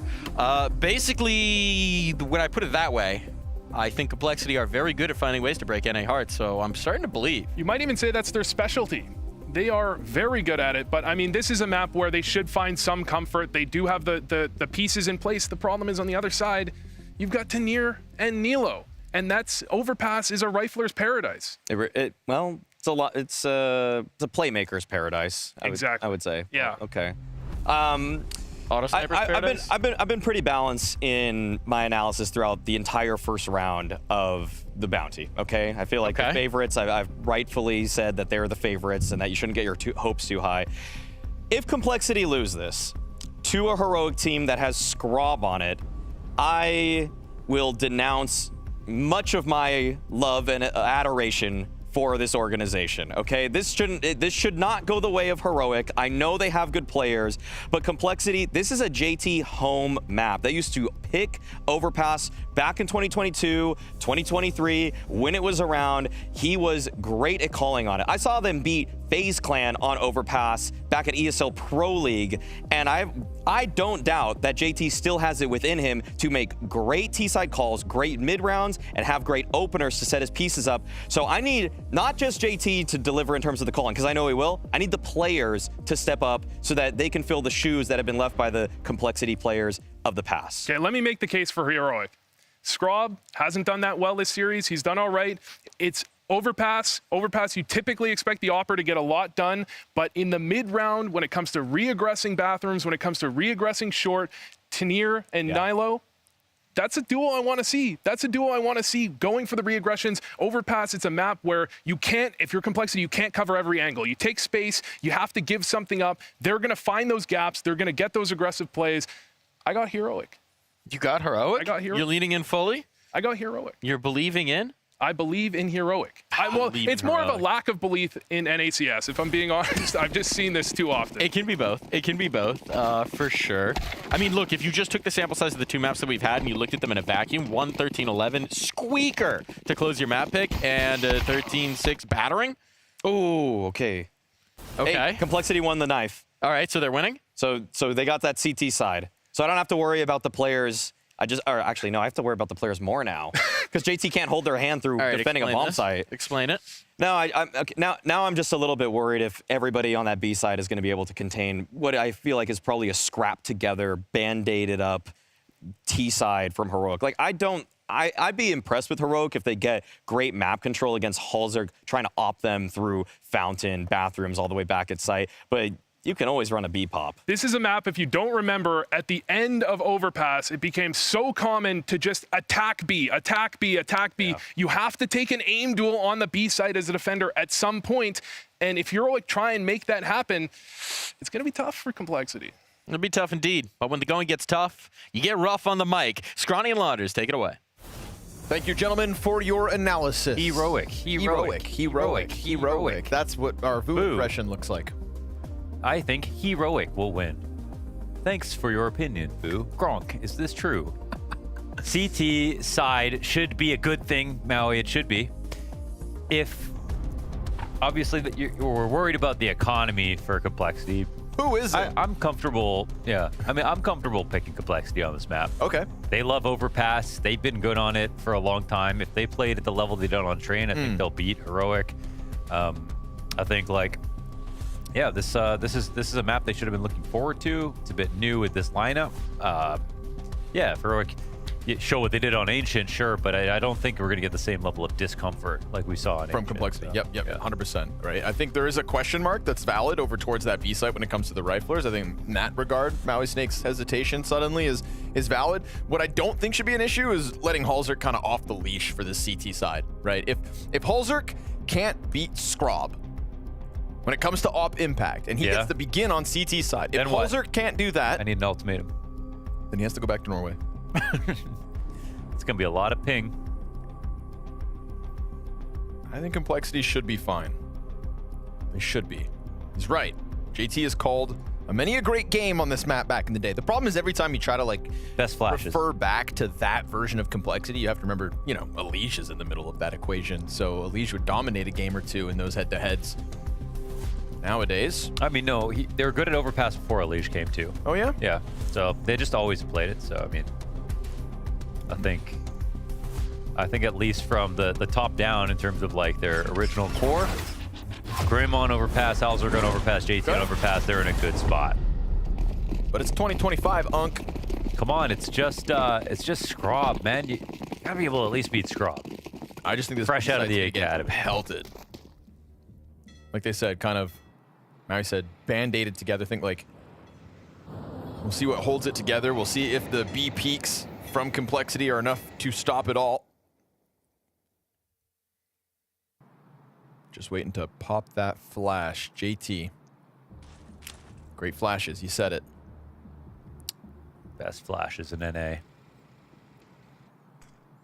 See it coming. Beretta's on the half wall. Easy for Grim. Quad kill for Grim. Ace on the cards if not for JT, but with the flash assist, Bellissimo. Owed it to him. Let JT have one. Close it down. That, well. Gorlami. If that's what all your B-holds are going to look like, it's going to be an easy day in the office. We'll see what Grim can bring to the table moving forward, but the pistol is easy. Like, somebody tell me Grim doesn't know how to play overpass. I would never say such a thing. You know what I mean? Yeah. Complexity should have always won this series. That's what I was thinking. The roster that was pieced together for this event with a day's notice. Yeah. I think that Heroic have effectively exposed a huge weakness in the map pool for Complexity when it comes to Ancient. Or maybe Heroic are just savants, as Nix said. This AUG, man, Grim's really trying to make it work tonight. Yeah. Yeah, these Glocks are shaking right now.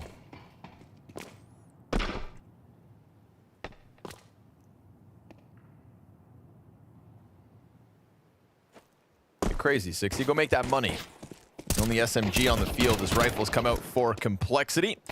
And I think, you know, this round is a given that they're going to get aggressive, press themselves into the playground, dominate Heroic before they're able to get anything moving out of spawn. We'll see how adamant they remain in doing that once they're versus other rifles. And that time is now. So let's see it. I want to see a confident Complexity just spilling over, boiling over the top of the saucepan when it comes to starting these rounds. Because that is a great way to not have to always bank on your B defense. We'll see if Heroic win round 3. Oop, well. Okay. I mean, they can't post up the op back there, so there's just the added advantage of that, of course. More smokes.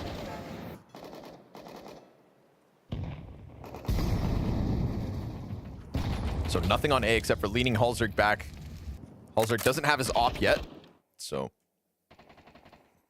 just gonna solo play bathrooms in anticipation of Heroic starting their attack with guns in those B hits. But it's not out of the gate for Heroic either. They're gonna go through the protocols. Playing overpass properly.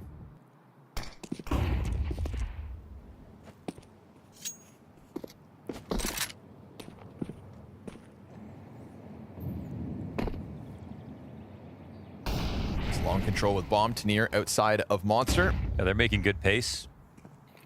50 seconds and starting to walk down that long hall. Tanier shows presence on B. Yeah, they're not really getting tricked by this. Still got 3 here.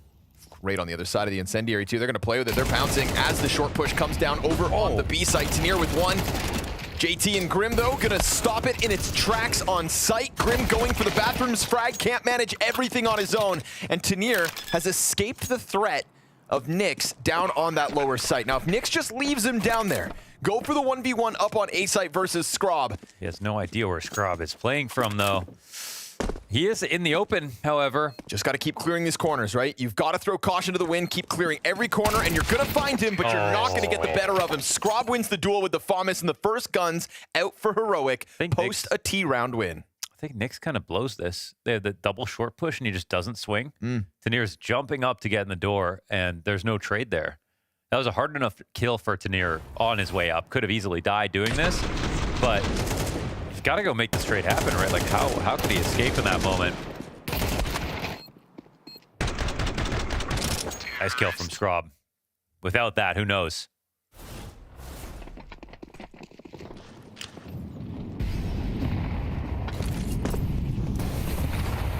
That's fun. But it doesn't find damage. I love that. It's just falling off.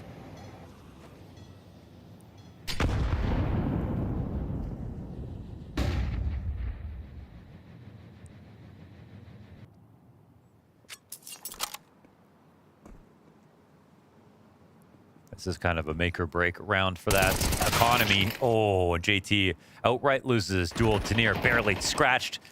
At least Grim gets his. Holzer can't get onto the bathrooms. Good lineup there. Gets a bunch of damage in with Nyx behind him. He wants to swing again. Yeah, it's burning beyond him, so he could go for it. Gonna try to catch him with timing, and he does. Wow. Just over top of the flower box. That was ambitious. To say the least. But he's not afraid of Scrob. Again, massive chance here for Heroic that absolutely could destroy the CT economy. But it's pretty much got to have to be Tanir. Scrob's got the util to support him.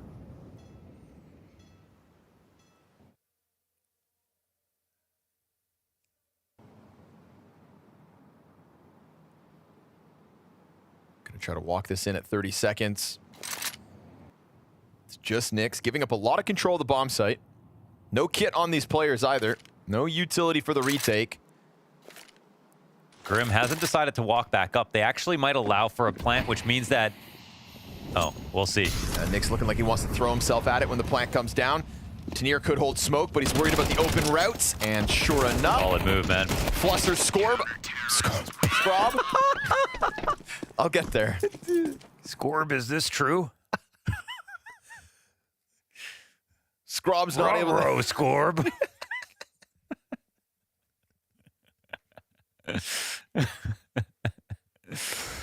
Scorb is crazy. Scrob. Oh, he went and planted on the inside of the smoke, too. That's funny. They hang on.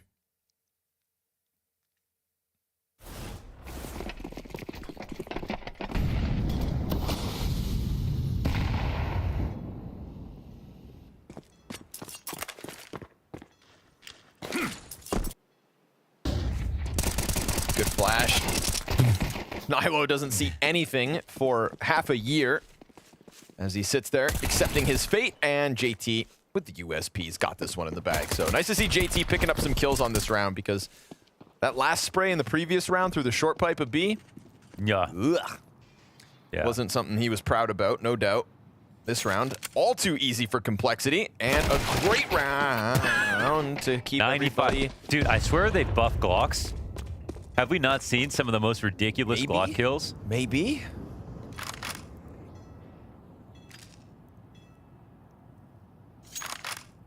Gotta put this AUG down, Grim. Oh, never forget that Glock on Snappy. I mean, NQZ the Snappy. Goes. Don't want that AUG? He's running for it. He saved it. I gotta grab that AUG, man. He saved it. It's auger pass. You gotta use it. Long range. It can supplant an op in any position. It's Grim who wants it. He's just a cool guy with his flat cap and his AUG. Yeah. Looking for clues. Looking for new ways to win, see?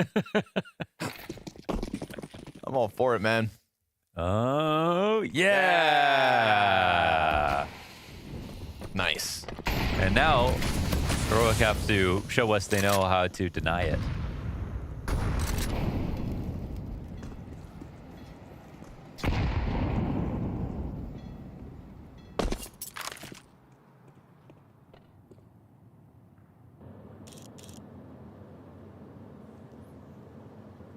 Heroic a little more timid this round, worried that maybe Complexity would try to press into them. Halls are just going to stay posted long. Whenever you get flashed on long, you just eat it. You just stand here. Yeah. There you go. Great call. Yeah, it's too far away. Got to work on that throwing arm. Squeaky closed. Players up inside of, no, it's off its hinges. Yeah, I was like, I thought that was a gap, but didn't see anybody climbing around in there. Ooh. Scrob catching Halzerk. JT stuck here alone for a moment, and in that moment, he's not able to get anything else done. Still, man advantage Complexity. Smoke for Dumpster. Bank exit already under wraps. That AUG trying to push dangerous. out. Scrob gets pushed back into the bathroom. So some of the pressure that you were looking for, you know, just to keep it coming, even when they could play passive in a spot. Just don't jump spot. Scrob op on the prowl. You're gonna go around this or just with the flash? Grim right there in the open, popped. We go even here at 10 seconds, confirming the Dumpster player, but dropping the bomb. Now Scrob gets the kill. You know where the last one's at. No time to plant. You've got to gun him down, and he's just going to run another round where Complexity just flee the scene for the final kill and put it on the board. It's how they close train, and it's how they're going to keep Heroic at bay on this T side. Up now, 5-1. Just doing a great job on the trade. Scrubs, obviously, caught off guard there. Chance to save Tanir and actually win the round in the same shot. But from this kill into bathrooms, they just keep the numbers high the whole time. So very, very good starts to these rounds for Complexity. This one's about to get out of hand.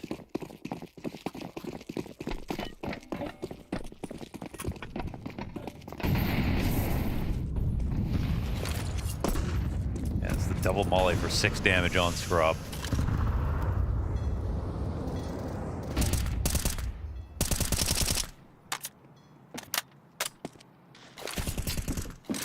Seen single ops win rounds before on Overpass. Let's see how Scrob can do it. Fall in 1v5.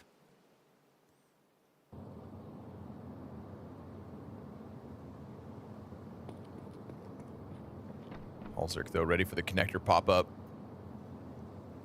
If they swing this properly, it's actually going to be awkward for him. Missed shot, but nobody actually comes around the half wall fast enough. Oh, the op is right there. Fallback does get clipped, though. So that's one down. Open door for the Pistols to push forward. Goodness. And an op to grab, perhaps, if they can just get a little closer. Smoke grenade with it. Back found over here towards B. They Nice know he's push from lurking, Nyx. too. Yep. You know, Tanir has been kind of left to his own devices down outside of the B site, multiple rounds already. They've got time to wait for another mistake, but I don't know if they're going to find one. JT turning his back towards long can be scary. It's just the Tech 9, though. In the hands of Youngstar. Really burning this down just in case. Not actually sending anything back over towards B.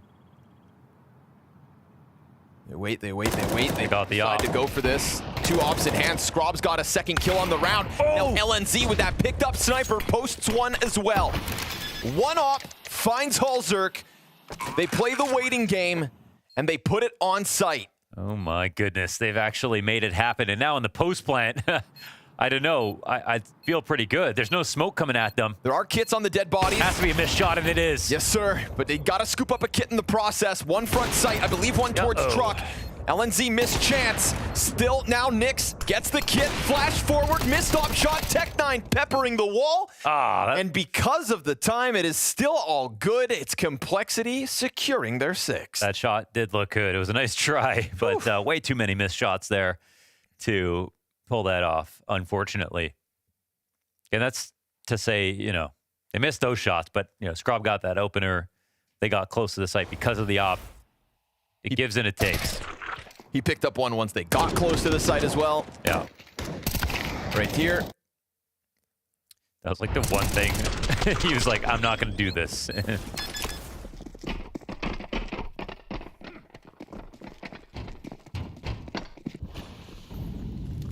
So if Maui Snake's concerns were for the CT side, all is going well. But the thing is, we haven't really seen a huge test on this B site yet, which is the flag Maui raised.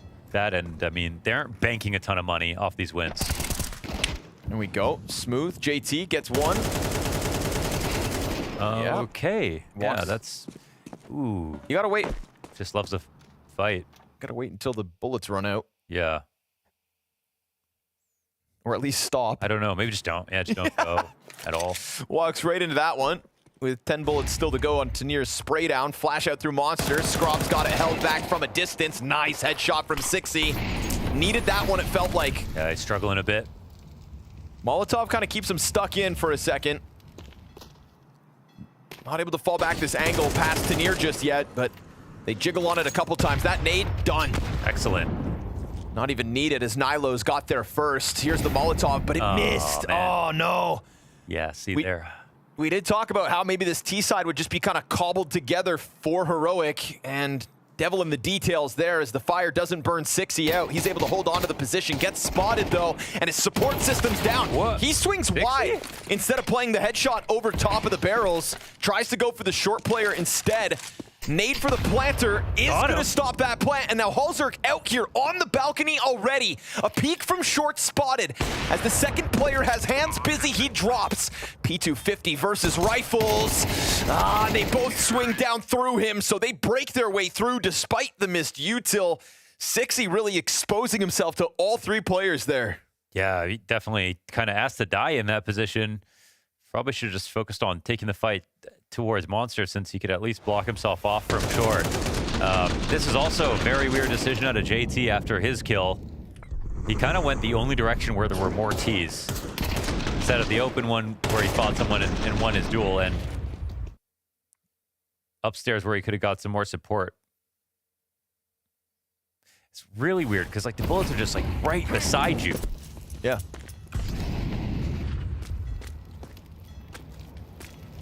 You said it. You said it when I brought up like the maybe B being a problem. You said they're not banking enough money. Here is Complexity down to 2 M4s. Yeah, last time, yeah, they got to this spot. They had better guns. But that is to say it's still... Nice timing into the playground push. Uh-oh. Oh, now it's going to make noise now. He could find the party kill. Nick's about to flank around. Yeah, there's no point in his teammate peeking. Got it. Keep that second player well hidden in JT. Does this serve as a trigger for the Heroic push into B? You kind of just want to stand on top of stairs, make sure they can't go up blue, and then rotate out to B, and that's it. Seems to be what's being put in place. JT sticking around in bathrooms. Heroic are coming back. JT is going to try to get active. Finds one not looking the right way. Now he knows they're coming for him. He's going to have to fight to the very end, and he will do so very well. 2 kills for JT, 13 frags on the map, leading his team in kills at the moment. Tanir chucks a bunch of nades out, looks to go join forces with Scrob, but we do get the push from 6e again. Not the first time he's catching players off with his aggression out from B site. And so the bomb planter at 20 seconds smokes off Monster, and this is going to turn into the op save. It's no guarantee. And there are still pistols to lose here for Complexity, so they'll take their chance and try to get this for Halzerk, surely. It's quite dangerous to die after time, and it's totally possible, though they're kind of avoiding it. Right here after time, they're going to push it. Yeah. He knows they're coming, but he doesn't know that there's one very close on T-spawn, so as he comes back up to the barrels, hits that shot. Nick making sure he keeps the AK. And it's a gentleman's agreement. They'll let it go, but it is Complexity to win with less. Did scare him back. Yeah, they won with less, kept 3 alive, built up some economy. It's Heroic's worst nightmare now. They had some close rounds, actually, but the key ones, Complexity are winning. Right before the bank accounts were drained, it would just give them a free route back into this game entirely on T side. They lost the round.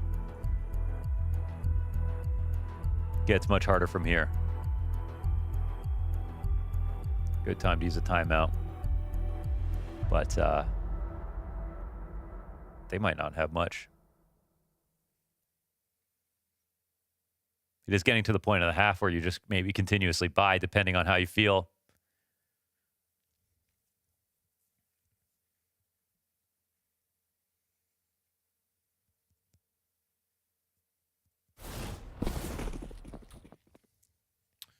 Yeah, they put it together, they got an op in play. They're solid. That's safe gun.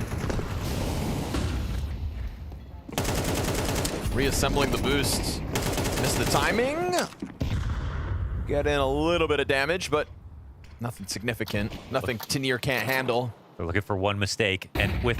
Oh, they don't smoke the soft. Chance for Scrob. But it's a good flash. It's a flash that keeps all 5 Complexity players up. They're just waiting for that pick play to allow them to get some leverage to go into B quickly, but it never came. 2 sets of utility to work with here for Heroic. But they have the map control where they can kind of sit pretty. They have short, they have blue all to themselves. Yeah, Halzerk looking for... I like him looking for this reverse boost because they got to find something to do in the interim, but they're not trying it this round. Oh, crazy. Done. Whoa. Incredibly clean with the 3rd kill. Tenier softened up earlier, but not enough to hold him back from giving this a try, but another piece of missed util. They can turn it back over towards the A site. I mean, they pulled JT downstairs. Yep. Nilo, if he plays his cards right, can get a very key kill here. 9 HP is Tenier, but he's just going to be sent to plant the bomb. Nilo's deep position catches off JT. Then all of a sudden, Heroic feel like they could still pull this off. Bit labored to change out guns. It's an upgrade for Nilo. Like you mentioned, 9 health Tenier, but he's got an op. Deep nade over top of Dumpster. Kit here for Halzerk. Grim's been good and trying to keep that trend rolling forward as he is the player to push past Dumpster now. Nilo trying to find timing, will collect another kill. And Halzerk, they don't know where he's at, but now he's starting to stomp on sight. Dicebox player trying to get him. Tenier still just buying time. Halzerk can't quite chase this down. Nilo so evasive. Yes, they work so well together, man. They made that train round near the end of the game come so close.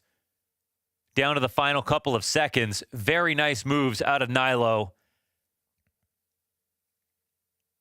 Complexity got to be frustrated right there. They had such a great spray down. They over-rotated off of it. They did see the bomb, to be fair. It looked like a full commitment, but this is overpass.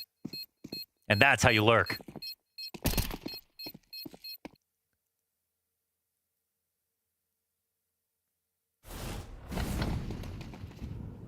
So another moment here where Complexity are going to be pushed to the limits economically. For Heroic to sprinkle a 4th and a 5th in at the very end of this half, considering some of their individual struggles. Even Nilo before that round doesn't have the most amount of kills. Surely nothing like what he gave us on Ancient. But he outpositioned. Opens that round up, pulls it off. JT right next to his teammate here, waiting for this exact peek. Famas goes out wide for a second one. Grim is pinched against the wall. No way he was getting out of there without a fight. They do have a disadvantage. Top bathrooms. Will they expect it? A 3rd layer to this defense. They want to come in and clear. Fire burns out. He hears them jumping to the top of the stairs. 60's going to be told they're going downstairs. Halzerk says, I need some time to get there. He's got to chase, right? He's got to follow. Door swings open. Now you know they're in the bottom of connector. Halzerk sees no resistance left behind. At his back's turned. They have not even considered that they're being followed. They really are not anticipating this 3rd layer from A being so close, but a route towards short side. He finds them in the pipe. He strikes them down, taking Scrob down at the knees, who survives that spray down. 60 doesn't have a lot to work with. MP9 in hand. Keep that damn gun out. Why knife? Luckily, headshot on the low health of Scrob. And then Jiggles versus the AK to take him down low as well. Both players low. Halzerk goes for a huge reposition. Yeah, and this amount of time is being bought. And from heaven, he'll be able to get this kill. They lock it up. 4 HP. Halzerk wins the round off his audio, off that double setup inside of the bathrooms. That was something they've used before, and that's because there's no one coming up balloons to clear that out. They have a really good idea of how Heroic are going to be playing their defaults on this map and punish them for it. 60 definitely looks uncomfortable here on overpass. He swung last round on Monster and didn't get that trade on Tenier. That allowed the rotation to go back. That round There's a round from barrels. Yep. Yeah. Glad you bring it up. Definitely. So the core definitely looks solid. Just a little awkwardness. But then at the same time, he's also had a couple of really well-timed pushes off of the bomb site. I feel like he looks more uncomfortable in the site than he does when he's freed up to get active, flank to near the couple times he has. There's a bit of a duality to 60 at the moment. And that one was scary. JT, disgusting. though, 16 frags to his name. And they're just going to continue with B. Tapping into the complexity of old with not only some solid calls in the rotates, just the performance. Changing guns as they arrive, as 3 players get burned out from behind sandbags while they change weapons. Heroic have just taken over the site off what? Scrob to try to climb over, slides off site. Tanir waiting for timing. Oh, the flash is great! Tanir continues to spray. Grim traded out. And so 32 health here for Nyx. This felt like a complexity guarantee. 3v5 for Heroic as they pushed up through Monster, caught complexity with their pants down awkwardly on short. An ambitious flying Nyx has a kit, doesn't really have the health. Anticipating this push, he'll continue to just frantically throw himself at this attack, but the time is going to decide it, and it is still a 4th round for Heroic. There is discomfort for Complexity, but there's a T-side between them and eliminating Heroic.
Dare I say it, should have been another round for Complexity there at the end. A little awkwardness outside of the B site reopened a door for Heroic, and while Heroic haven't convinced us that they are ready for an overpass map as a team that just added their 5th, you've given yourself 4 rounds. Our T-side's better than our CT, so... Yep. Especially if you win the pistol. It's always a great thing to be able to say, for sure. And yeah, that's definitely always going to help the T-side stats. A little pistol round. But with JT in this form, I can believe he's got something cooking right now. It's always a good day when JT decides to take over a server. You never know when it's coming, but it does every once in a while. Yeah. Just one of those IGLs. When it comes hard. Who's going to step up to follow him towards victory? Our T side's better than our CT side, they say. Nilo up into the bathroom's hold. Wasn't ready for them to be that close, though, so the timing of Complexity, maybe catching off the defense. Oof. Tanir's now dead. LNZ, a lot of pressure, only able to drop one. Of the 3 players on that site, only one walks away with a frag. Scrob has already announced himself from bathrooms. Youngstar challenging on the other end of site. Isn't able to get anything else going. No multi-frags on the side of Heroic. Give Complexity to the pistol. And that is what they said in the TeamSpeak listen in. Even, especially when we win pistol. You know, the advantage to the CT side of map pools is like comebacks are really exciting. The disadvantage, just like in terms of integrity, are that pistol rounds become more important. And when pistol rounds are more important, well, those rounds are sort of the least reliable. It feels like you're just playing dice. And, you know, right here, they win. It's going to be a great feeling. You know, Heroic really wanted that leap start. And now they'll have to try to put together what they can. They've got 3 MP9s.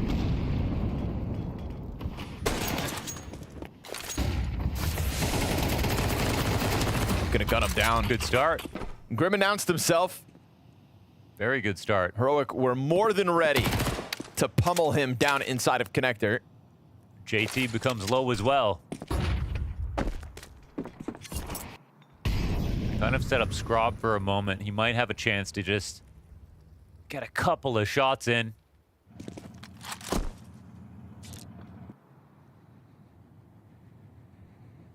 Oh, a freebie. Oh, big time. That's unfortunate for LNZ, but he could have stayed tucked. That's an AK unprotected. He gave it a look before he turned towards short, but... There's that peak. 60 down. 31 health. Oh, another shot. Wow. Scrob hits the headshot on that one, That's so... a big play. You keep wandering around, though, and around like this. That's what's going to happen. They already knew about the scout earlier on. Winning pistol is one thing, converting it is another.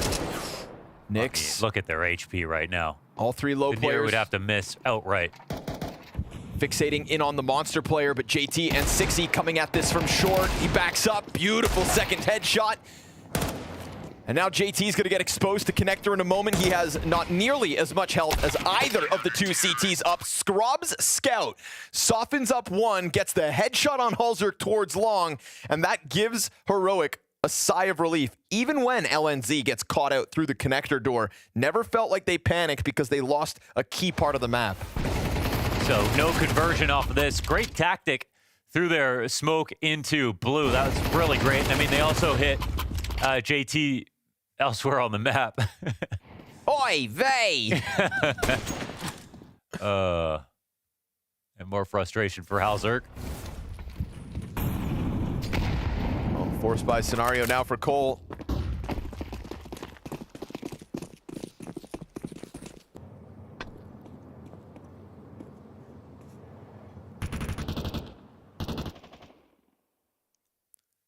Maui Snake said that if Complexity lose this map, he has to denounce his admiration for this organization.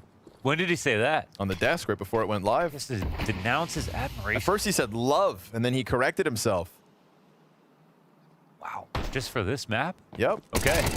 Crazy, but I have a feeling he's going to have to apologize for that one day. Reload means he knows exactly where Grim is at. Cheeky little reposition around the smoke over top of bench. Nyx catching it with the Galil, and LNZ traded with just the 1 frag. It is a man advantage for Complexity. They could go tit for tat with Heroic on the force wins. Tanir keeps himself sitting behind Optimus. MP9 swings out, awkward there for 6E. Player on Dice gets popped. Tanir's got 2 from this site. Holzerk is his third victim. Triple MP9 spray for Tanir. He's just a multi-frag demon, Tanir. Oh. That kill not denied. Did Halzerk have no armor? Counter-terrorist. Just got ripped through. Ooh, that's tough. Now down to measly unarmored pistols.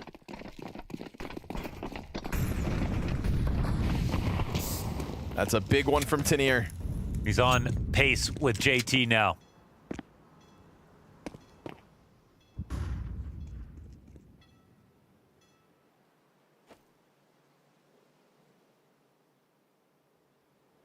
They gave away so many winnable situations already this game.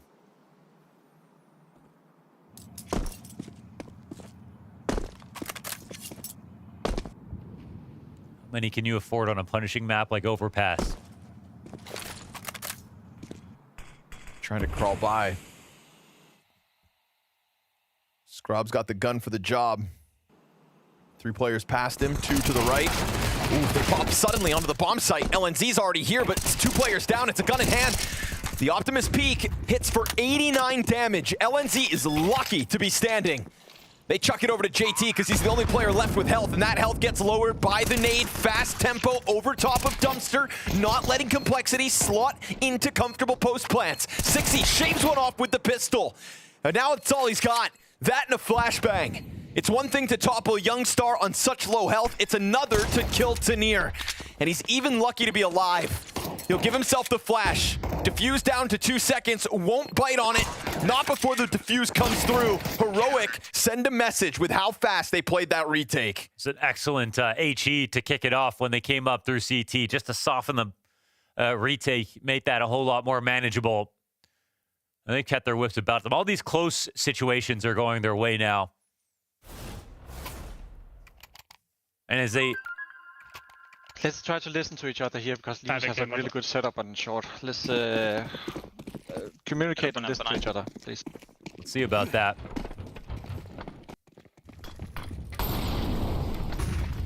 Good leadership. Whoa, Tanir.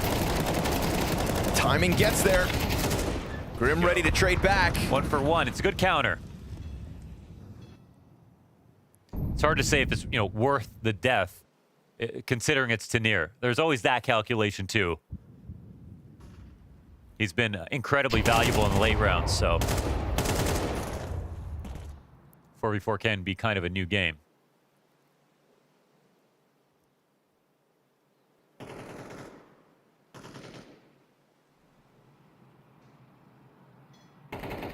Nilo just hanging around the upper bathrooms. You can feel Heroic feeling the squeeze, trying to make something happen with this 3-player short push. There's nobody home barring Grim inside connector. JT bomb alone outside Monster. If they had pushed through that short pipe and they found that bomb alone, they could still find it if Scrob takes an angle down Monster, but he's more preoccupied with connector. Nilo decides to get active, and you've got 2 players back turned. He's gonna peek wide, and because he didn't milk it for the first kill, 6E's got that extra second to respond. Waiting between the 2 avenues of the B attack. 30 seconds and the smoke soon to fade. He finds the bomb, he drops it in the process. Youngstar's been struggling on this map, but he will find both. Right then and there, catching them as they go chasing towards the Opera. Youngstar, it's about damn time. Yeah, exactly. It's a really late start from him, but just when they need him as well. Tanir, very happy about this. He could go down with a kill at the beginning of the round off this tactic, running past the mollies for 8 damage.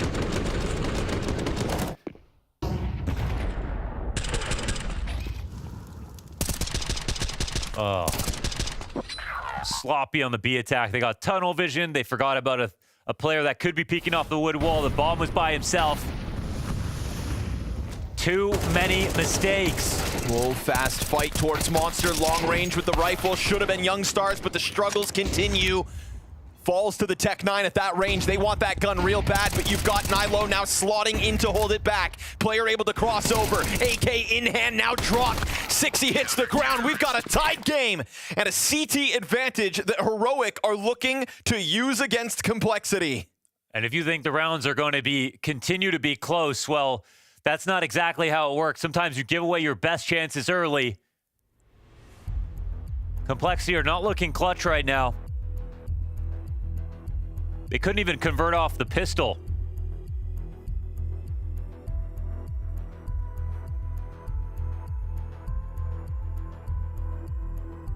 Should be a hallmark map for them.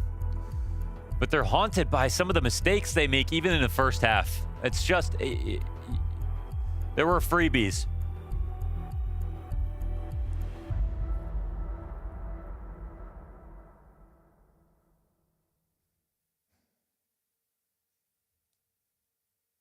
Heroic are playing a nice, calm game. Their individuals are just making fewer mistakes on a map that, you know, that really shouldn't be the case when you compare these teams.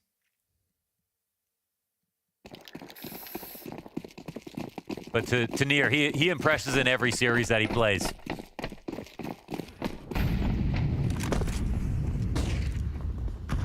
Scrub back at it. Oh, nice! Man, and he's been notable too. And not someone that they should expect to rely on. Nade. Wow, perfect. Amazing. I mean, Halzerk saw that jump. Yeah. But didn't position fast enough. Maybe didn't think that Nade would come. Yeah, doesn't take a shot either. Bit too lackadaisical.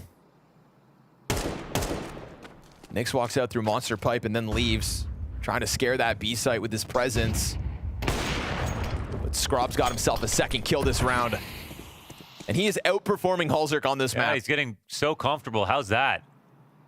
Straight from the academy, in as a stand-in, no expectations.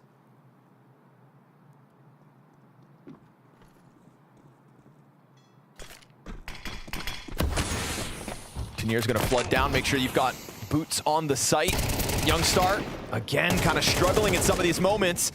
Plenty of players still on Heroic to pick up that slack, but he is dead with nothing. Scrob on 3 kills, 4 kills this round. And while Nyx is shadowed inside of that smoke, he's soon to be found at 30 seconds. Scrob can smell him. It is LNZ to close, but a quad kill from Scrob. Dominant op here for Heroic. He posterizes Complexity as a cameo here for this team. An amazing first shot. Blind. Flick.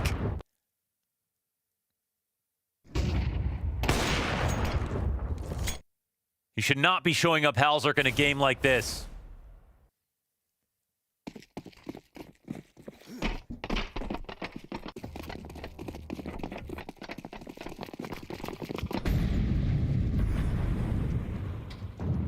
This was a 6-1 lead for Complexity. 5 rounds back and forth between the teams to close the first half. Pistol for Cole as well. Our T side's better than our CT side, especially when we win pistol, was the quote from Complexity on the listen-in right before this second half got started. Reality check, boys. Gonna try to just flood into this A site, looking to swarm onto Scrob. This time he hasn't killed them before they can get here. Utility to support it with the wall of smokes. LNZ in the backdrop, but you've got Nilo up close, dead to Grim as the Tech 9 connects. Grim's gonna get himself a second, but the rifles are still on scene. And the last piece is a late arrival. Nyx from Long has the Galil to play off the remaining 1v3 that sits ahead of him with these 2 players still disjointed. LNZ steps up. On the doorstep of victory now, looking solid on this CT side. Marginally close situations, but overall, full control here for Heroic. You think it's one thing when Scrob is peeling players off before they get to the bomb sites? That was the 1 round prior. This was all of Complexity ready to slam that A site with Grim on the 2K. But LNZ took the chance, pushed through the smoke on Dumpster in all of that chaos, creates carnage of his own. A buyback for Complexity, but a streak for Heroic. This shows no signs of slowing down. 7 consecutive rounds to get to 11.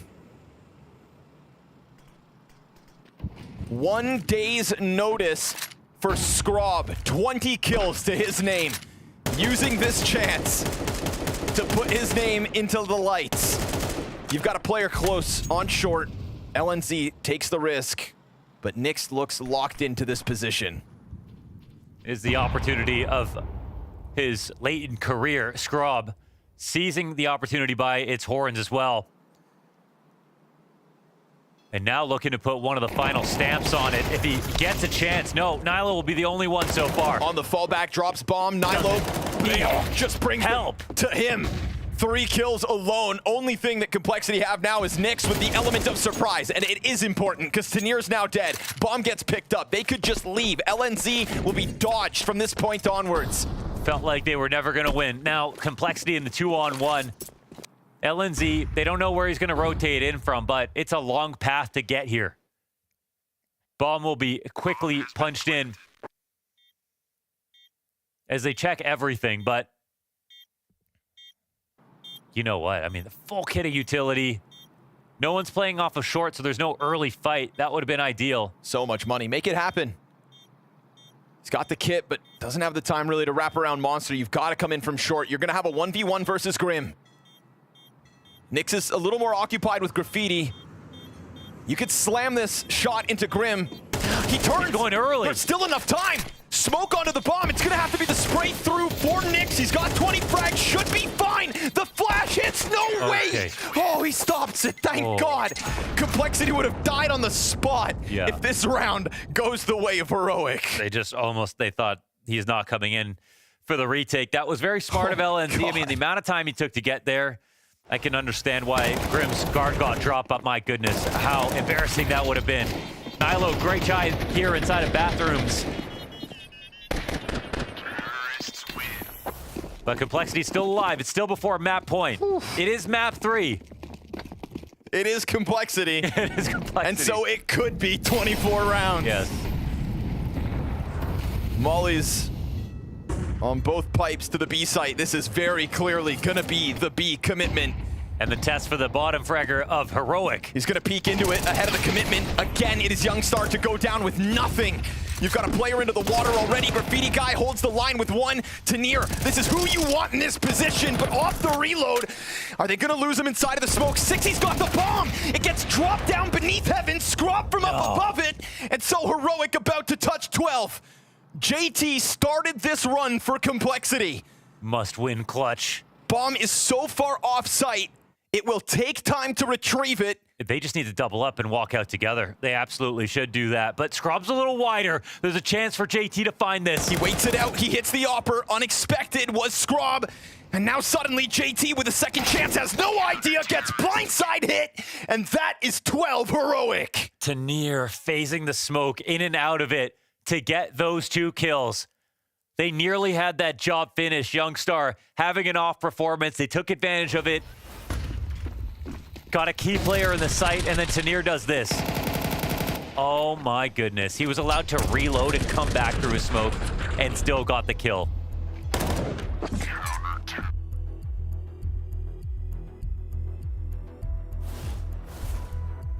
And speaking of bad day, 60. Not a great one here on Overpass. It'll be Heroic to take a timeout. Almost not expecting to win in that moment.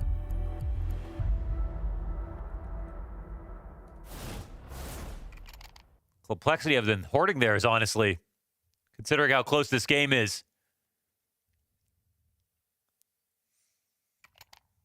And Tanir in such a close game, 118 ADR, and Scrob, of all people, second place behind him.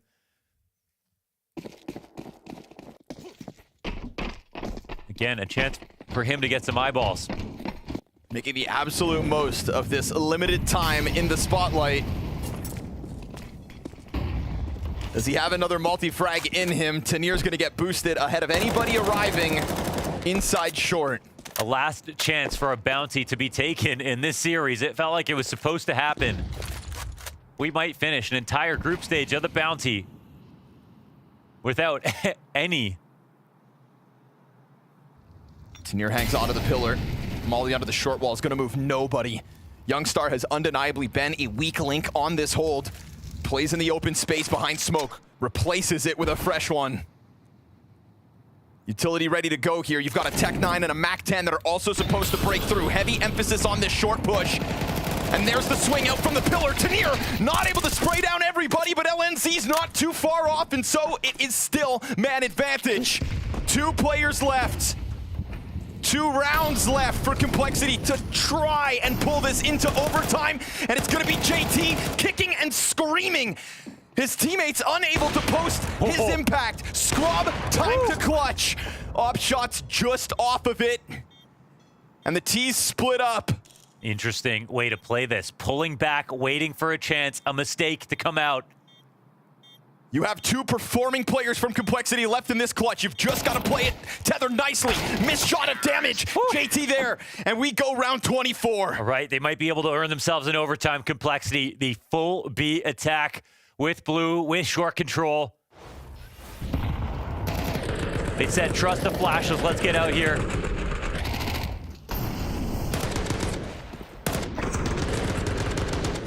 .3v2 for a second there. But the post-plant position is secured. Look at the money.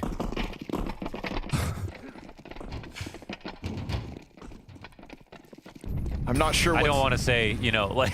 I don't know what's more Complexity, to let this game get to this point or to lose it once you have an advantage. Yeah, I didn't want to say anything. Over a round like this, but that is immense damage off of the grenade. It's a great start. I mean, I like that they had the set play in the last rounds. It was very clean. You know, that's flexing on a map that they should be able to have a deeper playbook on and surprise Heroic. I think they accomplished that. Uh-oh. Careful. No, before the door closes. No way. Kitty utility down. 5v4 for Heroic. They come into this with 0 rifles. Scrub only has a 5-7 on the A site. This is the place to go. A second kill that could have been. They're seeing him walk towards Monster, though. Do you think that keeps them there? I mean, this could help out for sure. It'll keep their attention in some degree. Nobody's clearing bathroom. Oh, they're not coming in on the inside? Nobody's clearing bathroom. Scrub has the perfect position, and now he's got an op! An op upgrade? Then the MP9 swing through! Oh, no! You are kidding! It is another classic Complexity calamity, a catastrophe on overpass. They start this T-side with confidence, and they get melted by MP9s. GG. Is it? No bounties today. Not one bounty hunter wins in 16 games of play. Maui Snake, renounce Complexity. Apologize. I was joking, Complexity, when I said you always find a new way to disappoint. I mean, look, sometimes you need to wash away the memories of that last game. You just gotta scrub away at it, because holy cow, that one's gonna be painful in the review. It's just not good enough. It's just not good enough. I have way too much anguish right now to have any sort of reasonable level of analysis here. I would just put it like this. Complexity, they're creative, because they're always finding new ways. I mean, you just know that there is trauma for Complexity fans. When you're watching this round, you watch the buy that comes out, and you're like, oh, they're going to lose this. Oh, it's not going to go well. There's 5-7s and MP9s. Oh, okay, it's over. There's this great self-help book called The Body Keeps the Score about the trauma that you have in your life is something you carry with you, and it manifests physically, even if it's mental anguish. And I feel like Complexity is constantly carrying that burden, that anguish with them to every consecutive game, but it's I who is bearing the brunt of even more I am the one being victimized. You are their here. portrait. Yes. Of I would say Gray. Yes. I'm the final stage of a Complexity fan, of an NACS fan, because I'm so tired of it. I'm just sitting here and I'm like, I kind of want Heroic to win. And you guys are all complaining and you're like, oh, please win. And I'm just smiling. Like, yeah, I gave up on this team years ago. If you were wondering if there was more pain that we could find, we've actually got a little bit of a listen in, and I don't know whose comms it is yet. But let's go ahead and listen to this final round. Outside, I'm flashing. The toilet. Nice. Me too. One more close sign. Close sign. Headshot. I killed him. We kill. 10 Last HP one pipe. before. 10 HP pipe was. I take gun. I'm gonna try. This could be banana. You cannot be behind us, One right? under. No, impossible. Nice! Good fucking take, boys. Good shit, boys. We'll come back. Fucking loops. Now we do have a special guest joining us here to talk about that loss. It's JT coming through from Complexity. JT, that one was painful for us to watch. What happened in that second half? My camera is... No, you're good. You're good. What happened in that second half of play, man? Honestly, I think it's just a lot of individual mistakes from the team. We were struggling a lot with just getting to the actual end, like the end goal of the rounds. Like people were just getting picked off. And then we were struggling to like actually picture exactly what the CTs were doing. So I think just a lot of individual things went wrong. Yeah, if you bring us back to Ancient, can you bring us through, like you had this CT side, you go down 8-1, I think at some point, you struggle to get back into it, but then it feels like on the T side, you guys were still going. You know, did that feel like you just couldn't call your way out of the CT side on Ancient? I have to think back about Ancient, but I think, yeah, Ancient's a little hard. I think that's... Yeah, sorry, we didn't get off to a good start on the T side of Ancient. Like we obviously had a really bad CT side, and then we got to T side, we didn't win any of the early rounds. So we were kind of just like money broken from the start, and we were trying to break their money, and we were like obviously just unsuccessful. Let me ask you just about the loss. Like, how do you bounce back from a loss like that? What's the mentality inside the team after what is obviously a heartbreaking way to lose a best of 3? I mean, there's only so much you can do, right? Like, we just look at what we did good, because I think it's always important to, like, see what was going right for us, because we were doing really well on the CT side of Overpass, just so we don't only think of the negatives, right? But on T side, we need to look, on Overpass, for example, we need to look at exactly what went wrong, because we usually have quite a good T side on that map, and today it just wasn't showing. And just in general, across all the maps, we have to just look at why we're losing almost every entry duel. Like, it felt like we were on the back foot on almost all the rounds we were playing. And I mean, I don't know, it's really hard for us to play as a team like that.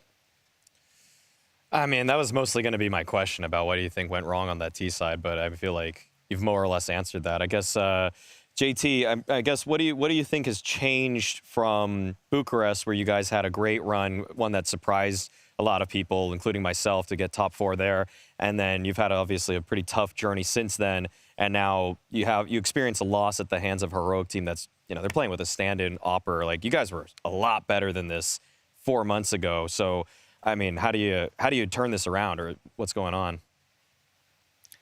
I mean, I think the Sabance is just in Bucharest and Melbourne and stuff like that, our plays were working. Like, our early round players, our openers in the games, and they were all working for us. So we were always like in a good spot to win the games. And now, I'd say the last few tournaments, also since we had to stand in at some tournaments and stuff like that, things like our openers just hasn't been working as well. We're starting to like get into the rounds, and then I don't know. It's hard. Like, some of these rounds, even when we're like in the lead, it's a little bit too chaotic on our sides, and we just kind of throw rounds that we should win away. Mm-hmm. Now, you've dealt with some pretty tough questions here. Appreciate you doing this interview. I'll ask one question looking towards the future, right? We'll get beyond this for the moment. You guys have been going through some coaching changes, right? Messioso was on the camps for this one. You had Myther standing in for a couple tournaments that seemed to just be a temporary trial. Do you know what the plan is there? Is there an idea to work another coach in? What was Myther bringing to the table? Is that something that could help you sort of find some of these answers you're talking about? Honestly, I don't know what's going to happen. I did, on the topic of Myther, I did really enjoy playing with him. I think he was a great coach. He helped us a lot of things. He wasn't there for very long, like 2 weeks that he helped us, I think 2-3 weeks. And I think that we all learned a lot from that. But it's hard. Like, I think if without a coach and without like a permanent coach, it's hard for someone to like bring in their style that they want. Like, I think Myther could have done even more if he continued with us.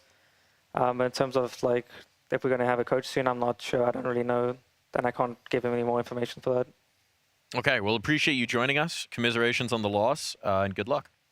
Thank you. A tough one. I mean, you can tell, right? Individually, JT was delivering some of the sets, some of the strats. JT was delivering the full picture. Complexity not delivering? I don't think that JT minced words at the beginning of this interview speaking about the individuals and how in some ways they let him down, because JT and Grim played out of their minds. Okay, like these guys really carried as much as they could for this one, and you could point to every game you could point to mistakes on everybody, and I think that there is unfortunately a bit of a disparity. I like everybody on Complexity, but there's at too many times moments and lapses of judgment from people like Nyx and from 6e where it just feels like they're not always ready for what's to come next. And I think JT was kind of hinting at that. He's never going to throw somebody under the bus, but I'll read between the lines for him. I feel like 6e had a really hard time this game. Like he had a really hard time when there was any sort of like smoke or player playing an off position or anything like that. He just felt like he got caught off really easily by a lot of those kinds of things. And I know he can play better. He played better in Bucharest. You know, he had some flashes so far on this Complexity team. They're short-lived, but I know that this is not a game that defines him, but it needs to not be a trend moving forward. When the rounds get chaotic, that's where Complexity tends to have players make mistakes, and that's oftentimes, as you mentioned, that's 6e, that's Nyx. At times in this series, that was Halzerk, who I think was the second best opper on the server for the majority of this series. It was just a JT and Grim show, and you need more than that. Well, gentlemen, this comes to the conclusion of round one. We've had 16 teams as bounty hunters enter and try and claim 16 prizes, and I'm a little disappointed to say not a single one has succeeded. No bounties have been hunted here at the Blast Bounties so far, which is kind of astonishing. These were the first matchups of round number one. Now, it's time to whittle this down to just 16. Our first 16 have been eliminated. Half of the dang teams are gone after one round because there is no do-over, there is no mercy in the Blast Bounty. And so now it's time to move on, to look towards the horizon, to bring in these last 16, and to pick another whole round of matches. Folks, it's time for the round 2 draft. We'll be right back after this.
Welcome to The Bounty, a new, bold Counter-Strike format where every round raises the stakes. Here's how it works. The prize pool isn't just split at the end, it's distributed as bounties. Each team starts with a bounty based on their seed. Lower seeds begin with 0, but can still strike it big by hunting bounties from higher ranked teams. Win a match, and you secure 50% of your opponent's bounty as a guaranteed payout. The other 50%, it carries forward, growing the stakes for the next round. After each round, the lower seeded teams pick their opponents from the higher seeded pool. In week 2, the final 8 teams bring their bounties to the Blast Studio. It's a face-to-face showdown with new twists. Teams can challenge opponents by raising the stakes with their banked winnings. It's high risk, high reward. Here's how it works. Teams use their banked winnings to up the ante. For example, if Team A has $50,000 and Team B has $25,000, Team A can only challenge up to $25,000, the amount their opponent has banked. Both teams have to accept the challenge. This is Counter-Strike like never before. Are you ready to go bounty hunting?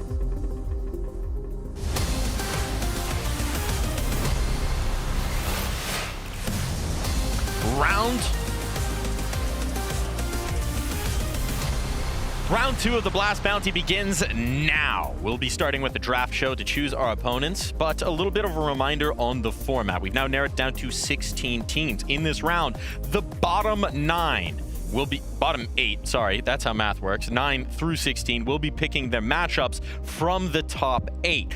It's one of the only shows in the world where you actually get to pick your opponent and you get to make your stakes on it. There have been some changes. There's also the ability to wager on the matchups. And as a change from last season, you now bring $2,500 of your bounty into your bank with each win, which means that every single one of these teams now has money that they can wager, that they can stake beyond just the earnings of their bounty to then bring home. Every time you win that bounty, that goes money into your bank, split between your bank and the bounty. And so there is a lot of money on the line. And that also means a lot of VRS points here, folks. Oh yeah, for sure. I mean, I like that we're putting money in the bank immediately there. I think there's been some other good changes here with the format. My favorite is just that you don't take the seed of a team that you defeat. That really kind of ruined things last time for, I think it was BetBoom, who won in a big upset victory, and then teams would just target them because now you've just taken a higher seeded team. Yeah, we will maintain seeding throughout. There's also a huge change to those wager challenges, which is that you don't have to wager the same amount. So if you're an underdog team, you could slap 500 on the line and say, Vitality, pony up the whole 25. I want to see it work in the inverse direction where Vitality says, we're going to bet everything, and we only want $1 from you. Exactly. Yeah, I don't think that's good economics. Will you take the bet? I don't know if that's good economics, but you know, I'm not a mathematician, nor an accountant. So maybe just for vibes, maybe just for Aura and Authority, they might need to do it. That's an Apex move. That is an Apex move. It'd be pure pettiness to do something like that to a team. I feel like it would be pretty baller, actually. What, you know, you offer everything you can if you're Vitality. You just say, for $1, we'll offer it all. I think it would be, spice it up, you know, make it fun. Put something on the line. Spice it up indeed. A reminder of the 32 teams that came on into this show. We've eliminated half of them. Conveniently, they're all on the same side. Bottom 16 of those 32, they're gone because it is single elimination here at the Blast Bounty. That's an important thing to keep in mind. Tournament life is always on the line. So, we've separated the wheat from the chaff. Unfortunately, our first round bounty hunters, they hunt no more. They're off to the great hunting grounds in the sky or the server.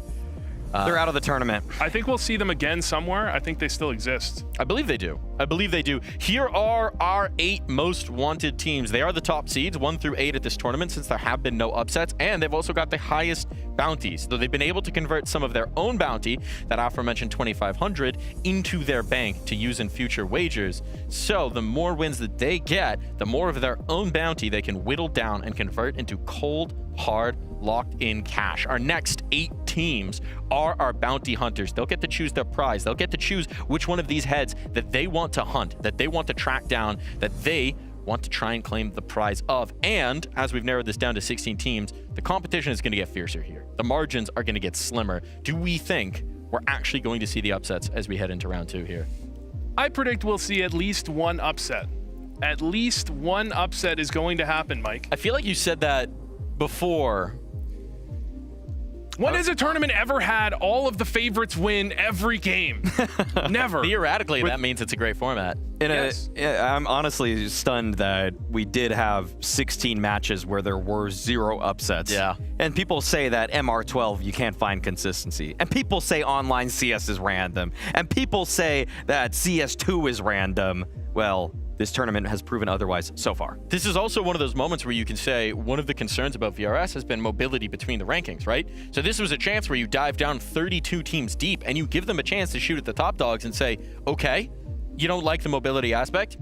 Earn yourself some VRS, fight your way up the ladder, and unfortunately for them, no one was able to do it. No one was able to tilt the scales, was able to pull off that upset, was really able to stake their claim as deserving to be in that top half. The ladder's a slip and slide. You're just going down. You're just losing more and more. Complexity should have, but that's an aside. Complexity should have, yes. A lot of teams felt like they should have. Yeah, no, I mean, actually, the favorites held really strong. The most wanted were able to maintain all of the bounty that they have and just collect that neat 2,500, and hopefully they do something with that in this upcoming round. We will find out, because now it's time to find out what our matchups are going to be. It's time to start the round 2 draft.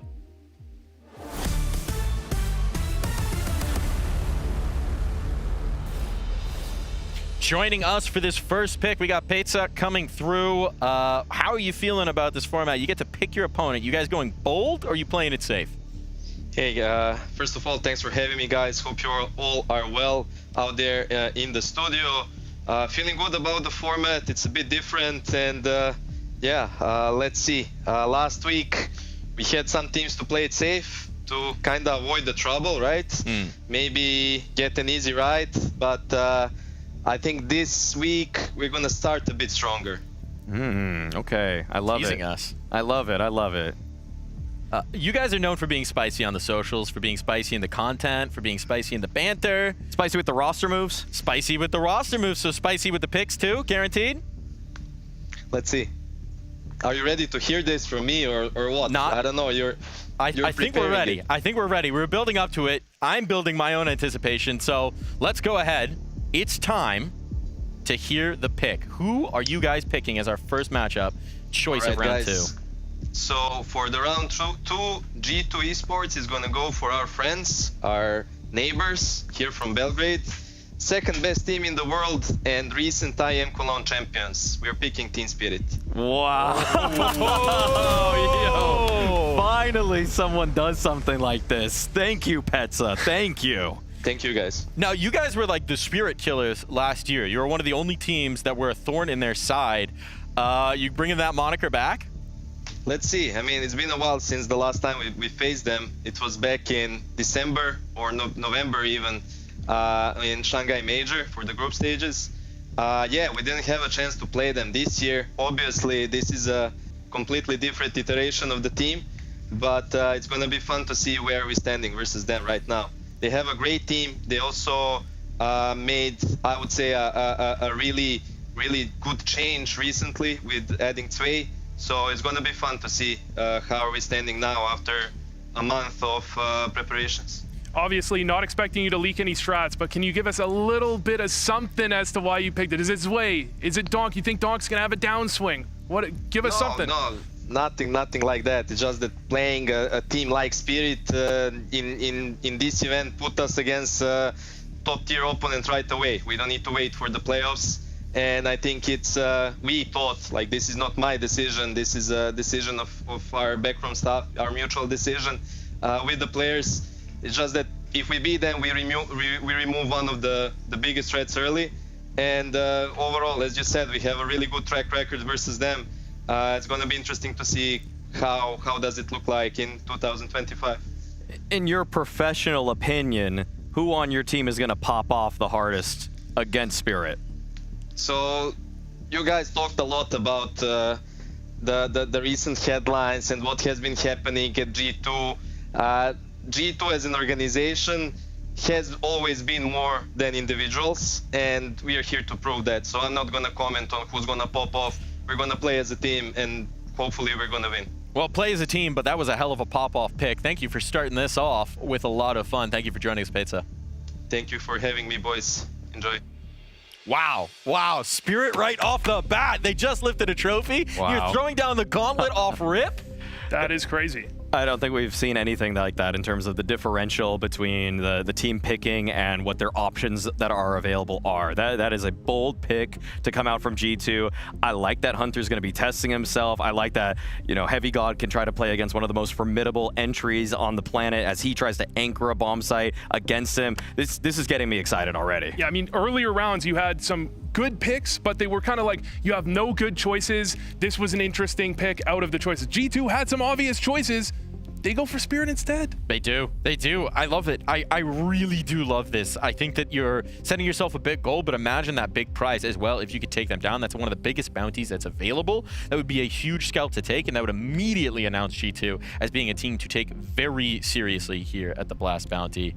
Wow. I'm a little flabbergasted by that one. I'm loving it. Still kind of just shocked that a team would decide to do that. I mean, there's a couple teams on the table that you would probably say are a little bit weaker. So for G2 to be that bold, I simply commend it. Now we're headed into our next pick here. We're getting ready for it, and it's somebody who's already pretty satisfied with how his team's performed tonight. Tobiz coming through from Heroic, joining us. Welcome to the show. Nice showing tonight for you guys. Thank you. Thank you very much. Do you have any nice words to say about Scrob? I think he's doing really, really good. We have been practicing with him for a day during this week here, so he's just slotting in all the positions that Griggs were, and he's doing an amazing job here tonight. Yeah, I mean, he's been, honestly, the way he was able to play on Overpass was, towards the end, primarily, was really impressive. But, oh my God, like, Tanir, woo, jeez, that guy is just like bailing you guys out of crazy situations all the time. He's a nice player to have. Like he has some X factor, and yeah, luckily he also steps up tonight when we need him the most. So it's really nice to have a guy like him to rely on when things are looking not so good. And I think he played really good tonight. Very sharp, and also like in the communication, helping everybody around the team, and yeah, just lifted everyone in many rounds. So that's nice to have a player like Tanir. Now, last round, you were the team getting picked. Now you get to make your own choices. Any idea about which way you might take this? We getting spicy? We playing it safe? What are we thinking? What's the vibe? I don't think I can top that previous pick by G2, but I'll thank him a little bit, and okay. And we will have probably an easier opponent, hopefully, and we are going to pick Aurora. Oh, going in for Aurora. So the pick is in already. Caught us off guard there, pulling in the Aurora pick. Feeling like Zantares might be coming in a little rusty here. Is that the thinking? Nah, I think like we got a taste of Dunk at Cologne, and we don't want to do that again. So like the ballsy moves, it's not in our category right now, especially with a stand-in. And I think like Aurora is a team that we can have a good game against if we play our best compared to maybe the other picks that was available. So yeah, I'm happy about it, and let's see what we can do when we play against them. Do you feel like you'll have enough practice in with Scrob by the time this game comes around to feel confident? I mean, like 1 day of practice, you'll have how many days of practice before the? Maybe none. None. One official at least. Yeah. So like confident.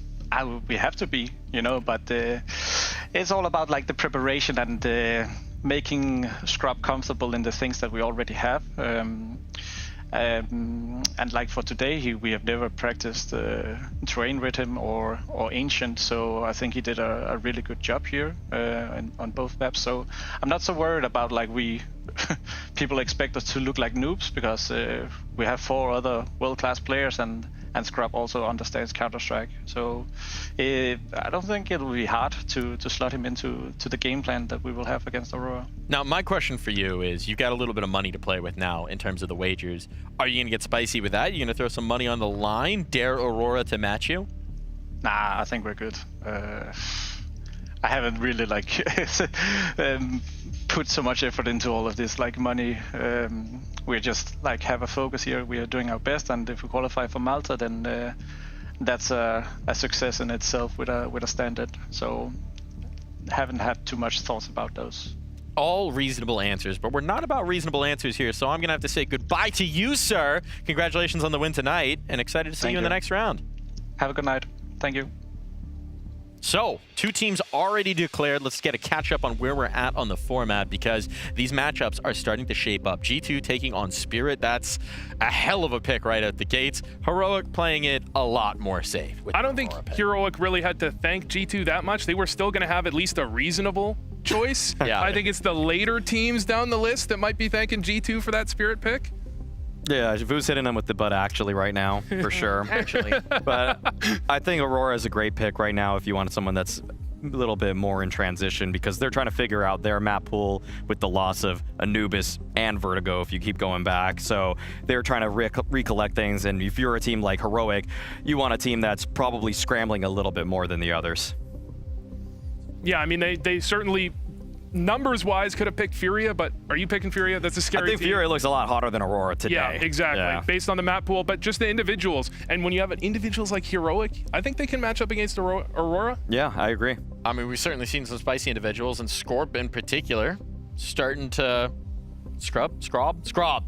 Yeah. Scrub starting to really get some fire going, getting some suds up.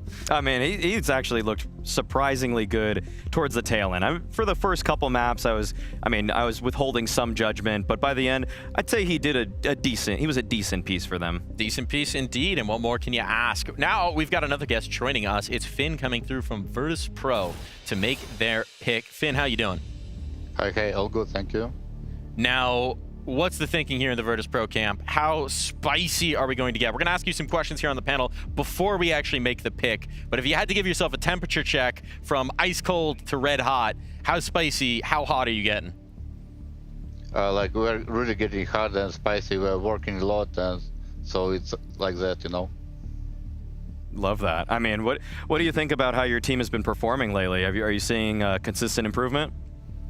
Yeah, we're working, yeah, like, and the results doesn't show how much work already involved in all that our way, and we hope that we can still show our game, what we've been preparing, and something like that. You like what Perfecto's giving you? Yeah, he's getting really good, and we're getting into our protocols, and maybe, yeah, all things can be good for us. Now, as the wagers come into this round, you've got a little bit of cash to play with after your round, your win in the first. You gonna throw some extra money on your matchup? You gonna get into the wagers? No, I don't think so. We're gonna keep. Okay, keeping it reasonable. Then it's time to dive into the pick. It's time to get ready for the draft. We're going for your pick here. We're getting up in tempo. There's 2 options already off the board. You got 6 more to choose from. Which way are we going with this, Finn? Yeah, we're gonna choose FaZe. Okay, FaZe coming through. What is it about this FaZe team that makes you want to play them? The thing is, all the good teams are left, and it's not really easy to choose. But I think that we have some good chances to go in the match with FaZe. But we'll see how it's gonna be. Is this a team you've played at all in practice? You have some experience against, or it's just you're seeing the way they're playing? You know that this is a good matchup for you. Yeah, we like have a big history of tracking and matching with Kerrigan, with FaZe, and yeah, I think that we're gonna work out some ideas and so on to play them. Okay, well, thank you for joining us. Looking forward to seeing those ideas live in practice. Good luck, Finn. Okay, thank you. So far, no one's getting too bold with their stated wagers. We'll see if that holds up when they're actually making the claims against each other. But how do we feel about that FaZe pick? That's probably one of the most logical picks right now, just because FaZe are also a team that, with Brokey coming back into the fray, people might be underrating how good the core is of that roster. So it feels like it's ripe for the picking in terms of trying to get a team that's in their own turmoil. Yeah, I mean, despite arguably the most dominant showing in the first round of this event, this is still a FaZe, as you mentioned, Brokey coming back. It's a team that's been in turmoil, struggling all year long. And you look at the other options, I mean, again, Fury is the most obvious choice, but they're on the come up, right? And if you're a VP team, you think you can be super coordinated, maybe you can counter Kerrigan in certain ways with a good game plan. So if we take a look at the teams that are remaining, I mean, the prospects are getting slim. There are no good options, to be quite frank. That's why they're the top 8. But the question is, who's going to target the Kings? Who's going to go for Vitality? We already saw someone swing at Spirit. Who's going to be the next boldest man? Who's the last pick? Should probably get the last pick out there. Yeah, I don't think anybody's going to pull an NRG and just try to pick one above. Everybody's going to leave Vitality for last. Unless this next man brings us a little bit more bold action. We got Rugga joining us from Astralis. Rugga, heat check. How spicy we feeling? A little bit spicy, but not too frisky in the end. Not too frisky in the end. Astralis, you've been a team that's been heating up of late. You know, Hooksy has talked a little bit about the Cologne performance. He's really disappointed in what was shown there. But it feels like the general trend, if we zoom out a little bit, has been very much on an upswing. How are you feeling about the heat check on the team? I'm feeling really good. I think, as I also told the boys after practice today, you can feel that we are evolving as a team day by day.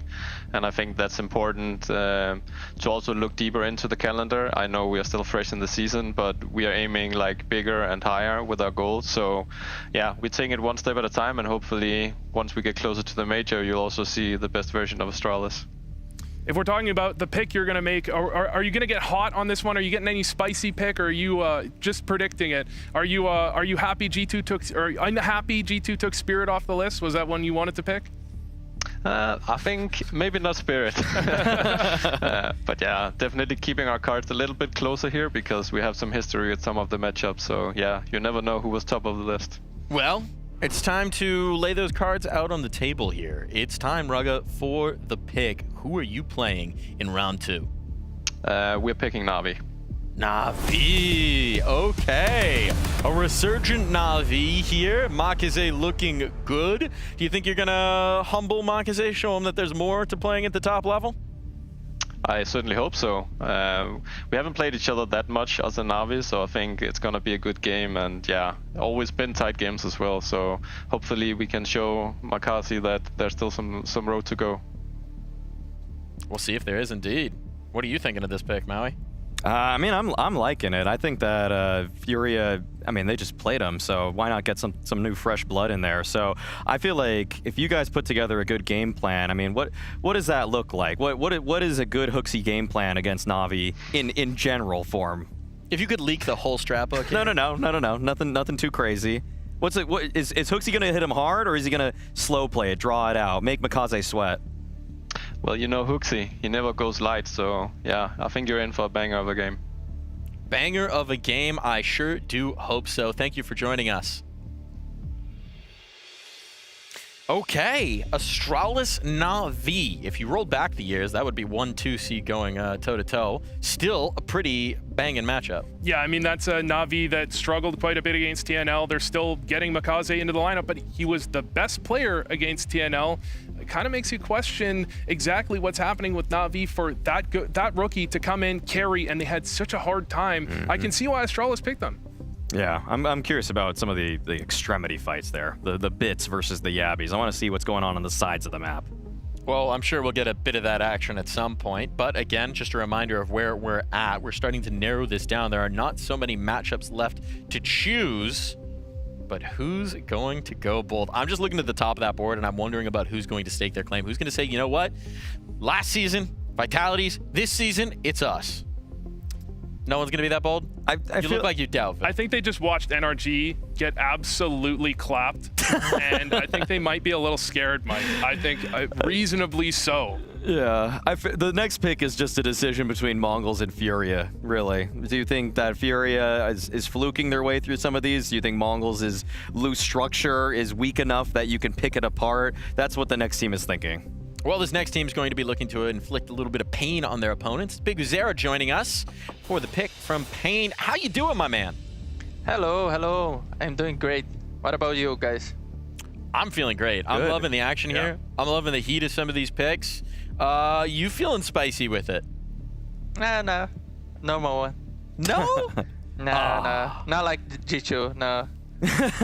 They set the tempo so high. What about with the wagers? How are you feeling about the wagers? You've now got 2,500 to play around with. You can stake that against teams. Do you think you're going to start to wager some of that money? I don't know. We'll have to see, right? just see how risky you're feeling on the day? Yeah, probably. It depends. Sometimes you just wake more confident, right? Yeah. I guess I'll just ask how the team's feeling. Obviously, you've had a little bit of up and down in terms of results. Are you feeling pretty good coming into the next round? Yeah. Well, we are in the same phase, in same level that these kind of things. I think the Counter-Strike right now on this time is so crazy because for me, especially, have a lot of things in the like top 10 things that can be anything in the top 10 also, and for me it's so crazy the top 10 things right now, you know. Well, it's time. It's the moment. It's time to dive into it. It's time to find out who your pick is going to be. So, Big Uzera, who are you picking for round 2? Okay. We are picking the Revenge, so we pick the Mongols. The Mongols. Okay. All right. Here we go. Getting interesting with it. Do you think you've got the game plan now to topple the Mongols? I hope so. Yeah. I'm not sure about it, but I just can answer that after the match, right? What do you think that between the last time you played the Mongols and today that you guys have gotten better at? What's one thing you've gotten better at? I think the biggest difference between that time is more about us. I think that time in the major we just practiced for like 12 days. And we got the semi-final. So I think right now we had a month maybe or more. And I think right now everyone in the team and we are feeling more comfortable to play and more confident also. So let's see. One last question. Why not Furia? You just beat them at the major. Yeah, but we were like wondering about Furia also, but I think it's more smart for us pick Mongols because they are the 3rd in the rank, so we could earn more points. Maybe I don't know. Okay. Maybe it's not a smart choice, but it's our choice. I like it. It's a good risk. It's a good risk. Reward calculation here. Thank you for joining us. We'll see if that risk pays off. Thank you. Let's see. Okay, going a little bit spicier, headhunting the Mongols a bit, try and claim those prizes, try and claim those precious VRS points as well. Yeah, I mean, going with the VRS argument, it makes a lot of sense, especially you lost the pain, you saw how they played, you saw what was happening, and you maybe think that, okay, we can go back to the drawing, he's not going to leak it here, he's not going to tell us the whole game plan, but you maybe saw something in that game that you don't think Mongols noticed that you can counter in this one. I mean, I feel like it's I'm a little bit surprised. I kind of thought if I had to put money on who they're going to pick, I thought they would go with Furia. So I like that he wants revenge. I like that there's an aspect to that. You know, I like the Count of Monte Cristo. Now at this point, there seems to be only a few choices remaining. It's because there are only 3 choices remaining. Furia seems like the obvious one, but the obvious isn't always the correct one, is it, boys? No, they're going to go with Furia. Whoever's next is picking Furia. No, I think they'll pick Vitality, Maui. I think they pick Vitality. Yeah, Come on. You want to be the best, you got to beat the best. Someone get bold. Someone get frisky with it. We had Pizza set the tone so well for this one. I know, but it was all done. It was never going to, no one was ever going to top that, surely. Petza's a bold man, okay? That's why people have to put respect on Petza's name and apologize to him. Apologize to Pizza. But we'll see if we have to apologize to this next man to see if he's going to get a little boy joining us from Team Liquid. We got Flashy hopping on into the call. Flashy, how you doing?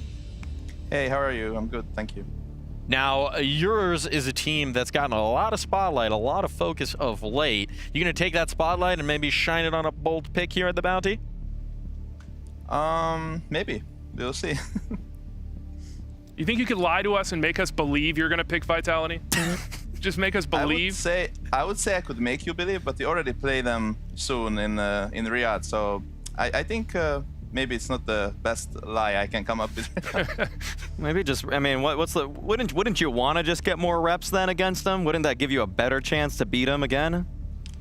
Nah, I think we're fine. Okay, all right. I'll ask you a question about the team overall and about you, right? Because you've been stepping into this head coaching role. You've been sort of on the assistant coach analyst role for a while, studying, apprenticing to Blade, shall we say. That's a good guy to learn under. What are you looking at now as the head coach on Liquid? How's the experience been so far? How do you feel it's coming together? I think slowly but steadily it's coming together. We need a lot of time to get on the same page, and creating a new system takes a lot of time. But we are on the right track. 100% trust the guys, and they are very sharp individually and amazing players. So I trust the process that we will get there. Well, now it's time to find out where that track runs through, because it's time for you to make your pick in this draft. Who is Team Liquid taking on? Okay, we are going to pick Furia. We're gonna go with the obvious. Sorry, guys. I think it's gonna be it's gonna be a great matchup for us, in my opinion. I think we have a good chance to surprise them. And of course, some old Team Liquid players, some players who have donned the jersey over on that side as well. So maybe a little extra intrigue in this. Are you going to sweeten the amount of intrigue by maybe throwing a little extra money in the game in the wagers? We'll see about that. We'll see indeed. I've got just one question about working with Shuhei. I feel like you came from the Blade system. Shuhei's from his own plus Cyclone system. I mean, I'm sure there's some differences, but how are those being smoothed over? I think it's really important for the IG and the coach to click and be on the same page, and that's what we have been working on with Camille, and it has been nothing but amazing to work with him. Honestly, there was originally when I joined, I thought there will be some clash because I'm coming from a more structured background and he is from this more like on the feeling type of structure. But I think it has been going really good, and he's really open to my ideas, and he has also great ideas. So it's good to mesh these two together. Well, we'll see how that mesh is in the server against Furia. Thank you for joining us, Flashy. Thank you so much. Playing it safe, going for the obvious. It was the expected move. It was probably the only sane move, but I'm still a little disappointed. I think you can be excited for what will be a very good matchup. I think Liquid Fury is a solid matchup that you can actually have potentially an upset in. I don't think it's impossible, but I find it extremely unlikely. Fury's been on such a heater lately. Liquid has been the talk of the town, but for all the wrong reasons. More unlikely than Liquid beating Vitality. True. That's true. Fair. It's true. Yeah, it's more likely he'd win Fury. It's real. You're right. It's possible. It's possible. Everything is possible if you only believe. And I'm starting to believe that we might get a rematch of one of the most interesting single maps of last season, of last major, perhaps. We are hurtling towards the potential of a Legacy Vitality reunion. We actually need that for the culture. I feel like the people want it. The crowds are roaring. This whole studio right now is clamoring for a Legacy Vitality rematch, and we want the first map to be Inferno. Run it back. Run it back. Run it back, he says. That's a good question. Will they run it back? I think they have a definite possibility, but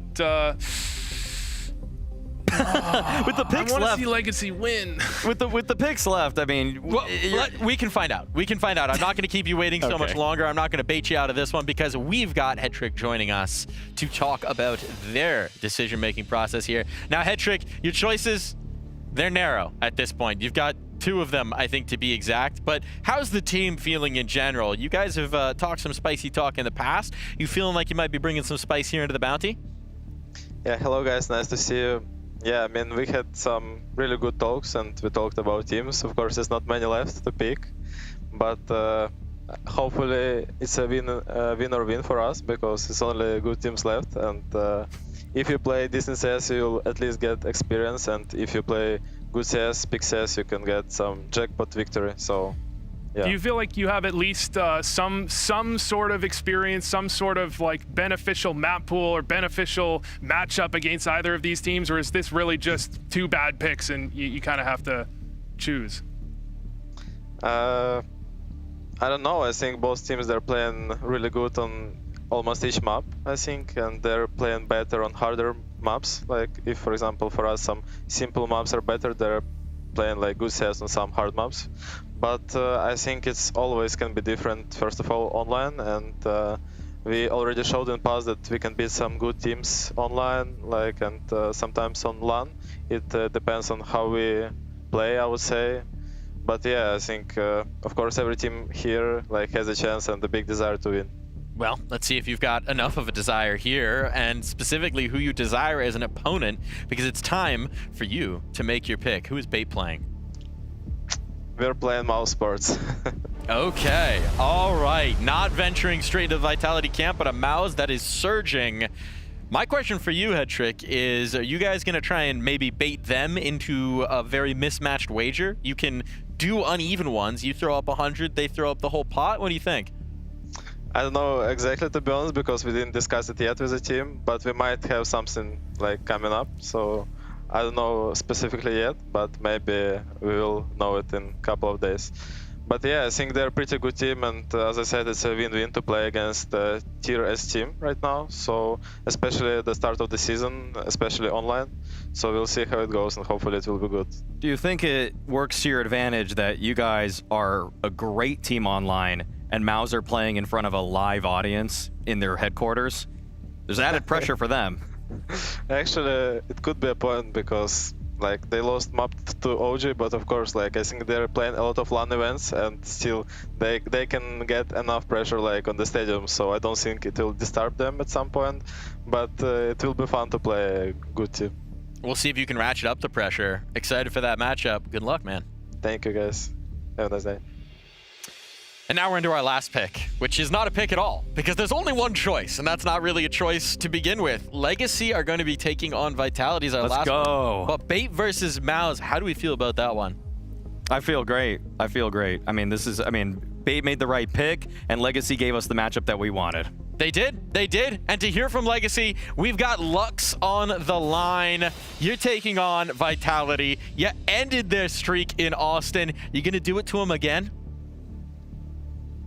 Yeah, we hope so. I think it's a matchup everybody was waiting for. And yeah, we're pretty confident. How would you feel about your team's level compared to the major right now? There's been some question marks if you've maintained the level, if you can get to a higher peak. How are you feeling? I'm sure we evolved a lot because we expanded our map pool and got like more confident. Yeah, more confidence, you know? Because of the result of the major it wasn't something that we were expecting, and yeah, that's it. At the major, you guys really caught off Vitality with good aggressive plays, some nice pops to get in their face really nicely. Some of your individuals did really well. Do you think you can repeat that? Yeah, for sure. We're working for it. I think this rematch would be better on LAN because it was a cool match. But yeah, it's a destiny. We're here in online, and that's it. If I recall from the match, there was a whole lot of Dumao yelling. You obviously can't quite yell in their ears this time. Will Dumao be typing? I don't think so. He's a good guy. He only scream for hyping us up, you know? So will he be typing in team chat? Yeah. Definitely. For sure. With the wagers here, right? Obviously, it's a pretty bold matchup. This is the #1 seed here in Vitality. You guys have 2,500 to lay down on the line. You going to bet some of that, or are you going to try and bait them into betting maybe a little bit more as well?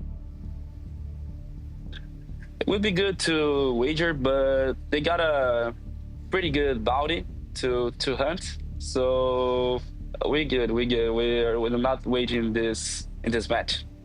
A whole lot of dollars on the line already. Well, thank you for joining us, and very excited to see this particular rematch. Yeah, thank you guys. Have a good night.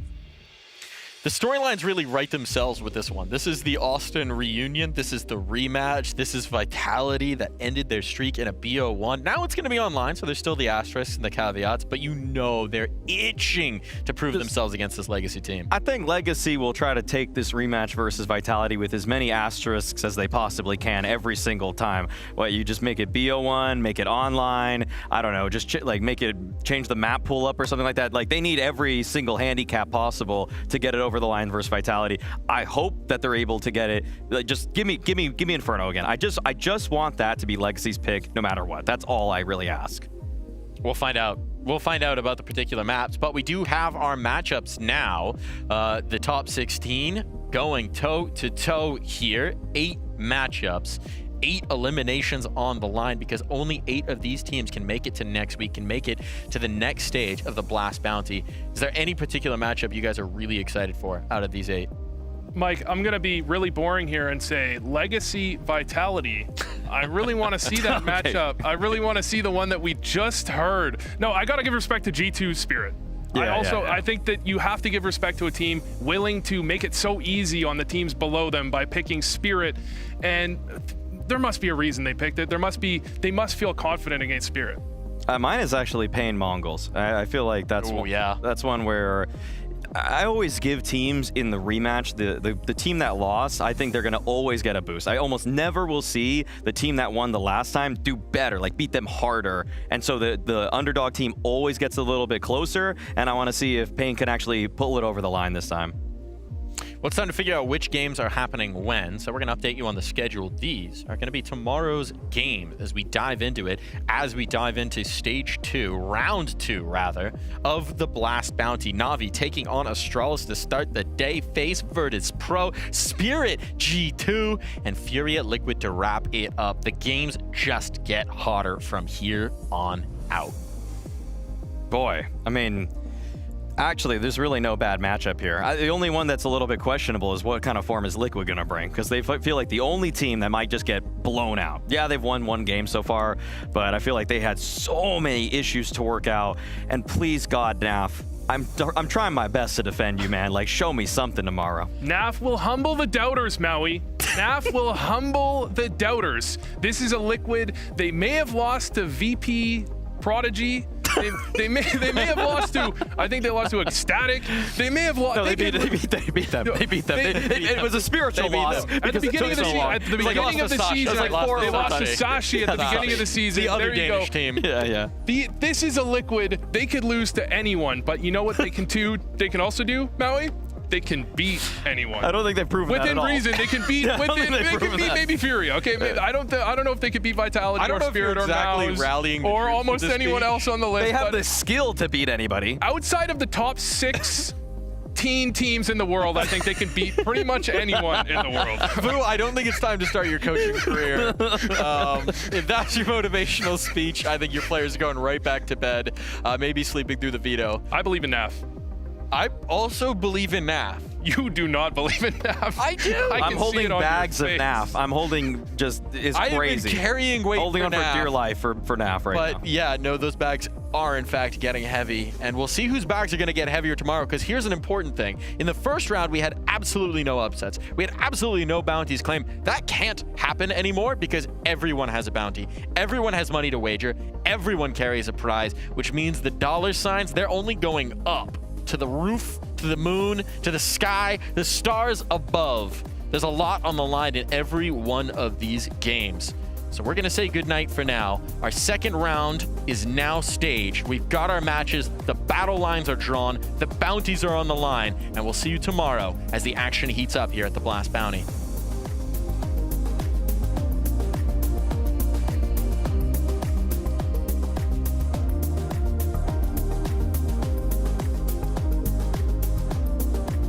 Welcome to the Bounty, a new, bold Counter-Strike format where every round raises the stakes. Here's how it works. The prize pool isn't just split at the end, it's distributed as bounties. Each team starts with a bounty based on their seed. Lower seeds begin with 0, but can still strike it big by hunting bounties from higher ranked teams. Win a match, and you secure 50% of your opponent's bounty as a guaranteed payout. The other 50%, it carries forward, growing the stakes for the next round. After each round, the lower seeded teams pick their opponents from the higher seeded pool. In week 2, the final 8 teams bring their bounties to the Blast Studio. It's a face-to-face showdown with new twists. Teams can challenge opponents by raising the stakes with their banked winnings. It's high risk, high reward. Here's how it works. Teams use their banked winnings to up the ante. For example, If Team A has $50,000 and Team B has $25,000, Team A can only challenge up to $25,000, the amount their opponent has banked. Both teams have to accept the challenge. This is Counter-Strike like never before. Are you ready to go bounty hunting?